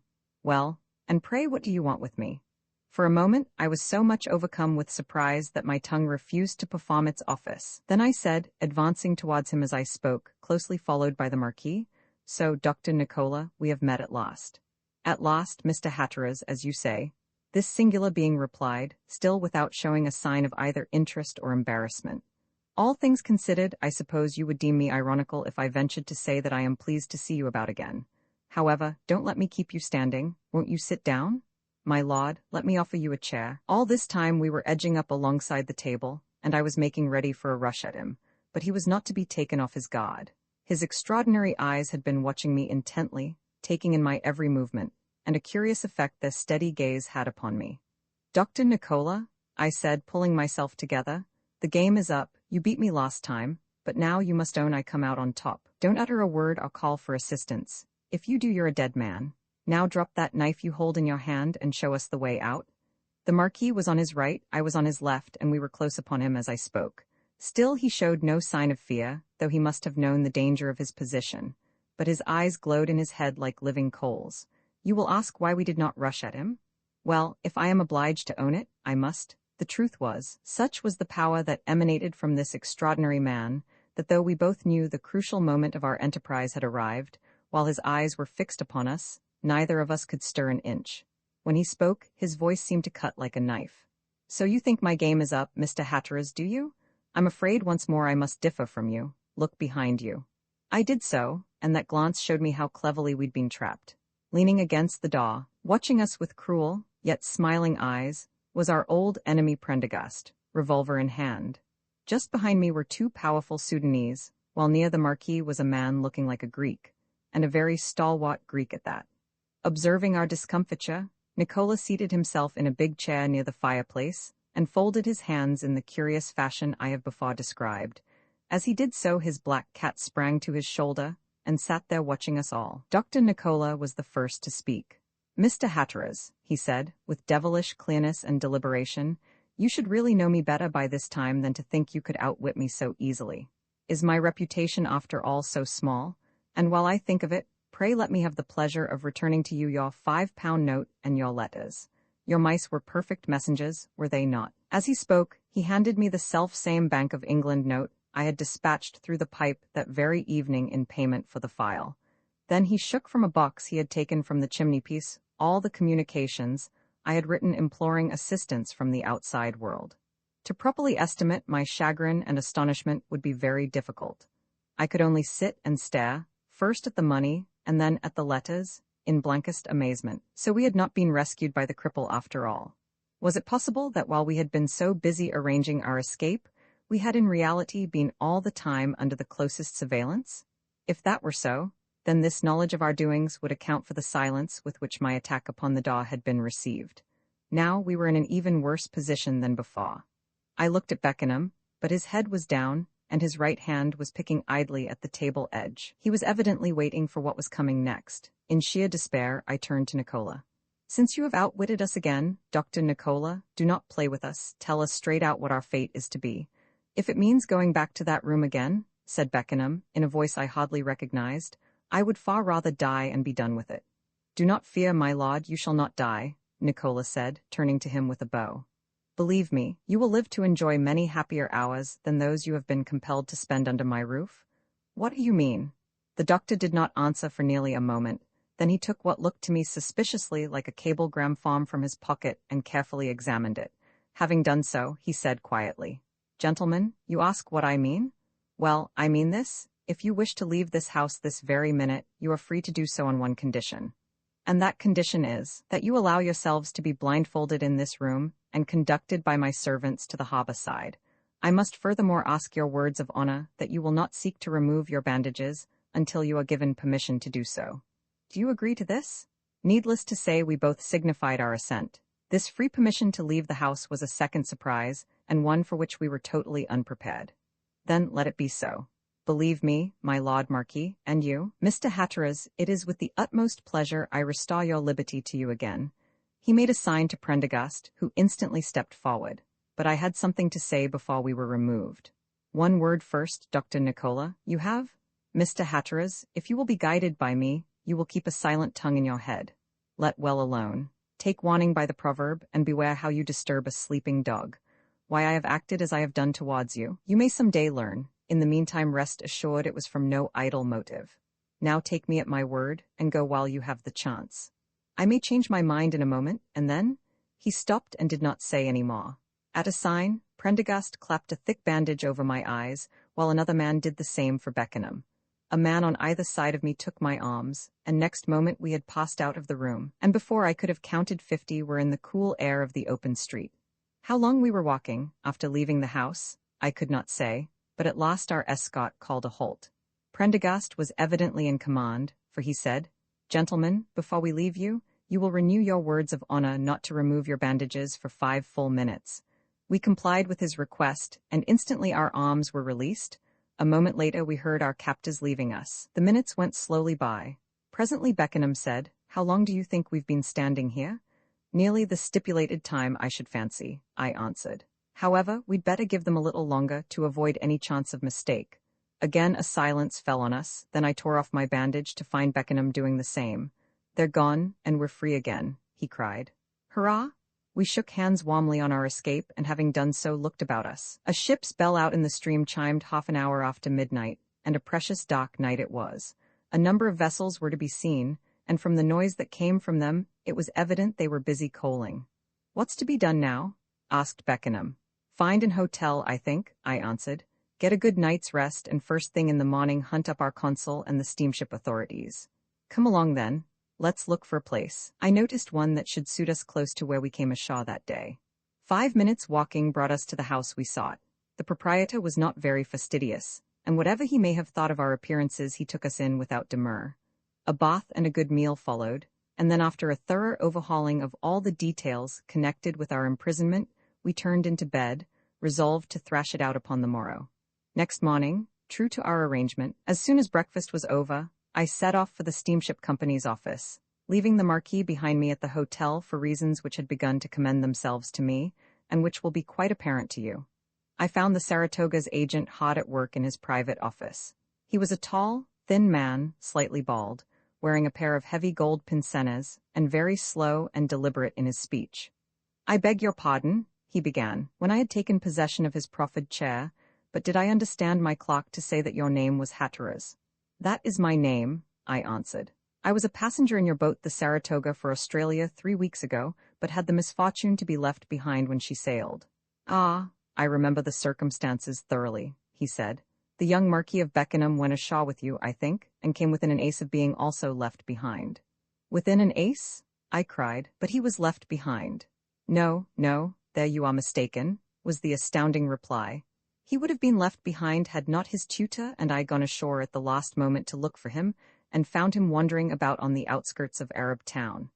I don't remember ever to have seen a man more angry than the tutor was, and no wonder, for they only just got out to the boat again, as the gangway was being hauled aboard." "Then you mean to tell me that the Marquis went on to Australia after all?" I cried. "And pray how did this interesting young gentleman explain the fact of his losing sight of me?"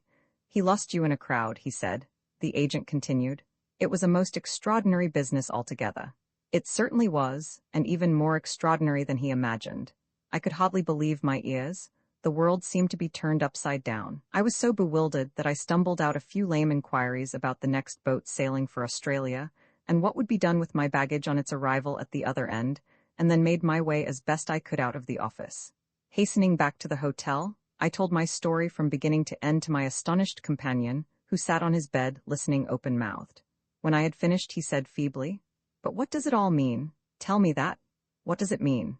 "It means," I answered, "that our notion about Nicola's abducting us in order to blackmail your father was altogether wrong, and if you ask me, I should say not half picturesque enough. No, no. This mystery is a bigger one by 100 times than even we expected, and there are more men in it than those we have yet seen. It remains with you to say whether you will assist in the attempt to unravel it or not." "What do you mean by saying it remains with me? Do I understand that you intend following it up?" "Of course I do. Nicola and Baxter between them have completely done me. Now I'm going to do my best to do them. By Jove! What is it now? I see it all as plain as a pikestaff. I understand exactly now why Baxter came for you, why he telegraphed that the train was laid, why I was drugged in Plymouth, why you were seasick between Naples and this place, and why we were both kidnapped so mysteriously. Then explain for mercy's sake." "I will, see here. In the first place, remember your father's peculiar education of yourself. If you consider that, you will see that you are the only young nobleman of high rank whose face is not well known to his brother peers. That being so, Nicola wants to procure you for some purpose of his own in Australia. Your father advertises for a tutor. He sends one of his agents, Baxter, to secure the position. Baxter, at Nicola's instruction, puts into your head a desire for travel. You pester your father for the necessary permission. Just as this is granted, I come upon the scene. Baxter suspects me. He telegraphs to Nicola the train is laid, which means that he has begun to sow the seeds of a desire for travel, when a third party steps in. In other words, I am the new danger that has arisen. He arranges your sailing, and all promises to go well. Then Dr. Nicola finds out I intend going in the same boat. He tries to prevent me, and by Jove, I see another thing. Why did Baxter suggest that you should cross the continent and join the boat at Naples? Why, simply because if you started from Plymouth, you would soon have got over your sickness, if you had ever been ill at all, and in that case, the passengers would have become thoroughly familiar with your face by the time you reached Port Said. That would never have done, so he takes you to Naples, drugs you next morning, for you must remember you were ill after the coffee he gave you, and by that means keeps you ill and confined to your cabin throughout the entire passage to Port Said. Then he persuades you to go ashore with me. You do so, with what result you know. Presently he begins to bewail your non-return, invites the agent to help in the search. They set off, and eventually find you near the Arab quarter. You must remember that neither the agent, the captain, nor the passengers have seen you, save at night, so the substitute, who is certain to have been well chosen and schooled for the part he is to play, is not detected. Then the boat goes on her way, while we are left behind languishing in durance vile. Do you really think those are the facts of the case? Upon my word, I do. Then what do you advise me to do? Remember, Baxter has letters to the different governors from my father. I know what I should do myself. Go to the consul and get him to warn the authorities in Australia, I suppose. No, that would do little or no good. Remember, they've 3 weeks start of us. Then what shall we do? I'm in your hands entirely, and whatever you advise I promise you I'll do. If I were you, I should doff my title, take another name, and set sail with me for Australia. Once there, we'll put up in some quiet place and set ourselves to unmask these rascals and to defeat their little game, whatever it may be. Are you prepared for so much excitement as that? Of course I am. Come what may, I'll go with you, and there's my hand on it. Then we'll catch the next boat, not a mail steamer, that sails for an Australian port, and once ashore there we'll set the ball a-rolling with a vengeance. That scoundrel Baxter? I'm not vindictive as a rule, but I feel I should like to punish him. Well, if they've not flown by the time we reach Australia, you'll probably be able to gratify your wish. It's Nicola, however, I want. Beckenham shuddered as I mentioned the doctor's name, so to change the subject I said, I'm thinking of taking a little walk. Would you care to accompany me? Where are you going? He asked. I'm going to try and find the house where we were shut up, I answered. I want to be able to locate it for future reference if necessary. Is it safe to go near it, do you think? In broad daylight, yes, but just to make sure, we'll buy a couple of revolvers on the way, and what's more, if it becomes necessary, we'll use them. Come along then. With that we left our hotel and set off in the direction of the casino, stopping, however, on the way to make the purchases above referred to. On arrival at the place we sought, we halted and looked about us. I pointed to a street on our right. That was the way we came from the mosque, I said. Then, pointing to a narrow alleyway almost opposite where we stood, I continued, And that was where I saw Nicola standing watching us. Now, when we came out of this building, we turned to our left hand, and if I mistake not, went off in that direction. I think, if you've no objection, we'll go that way now. We accordingly set off at a good pace, and after a while arrived at the spot where the guide had caught us up. It looked a miserably dirty neighborhood in the bright sunlight. Beckenham gazed about him thoughtfully and finally said, "Now we turn to our right, I think." "Quite so. Come along."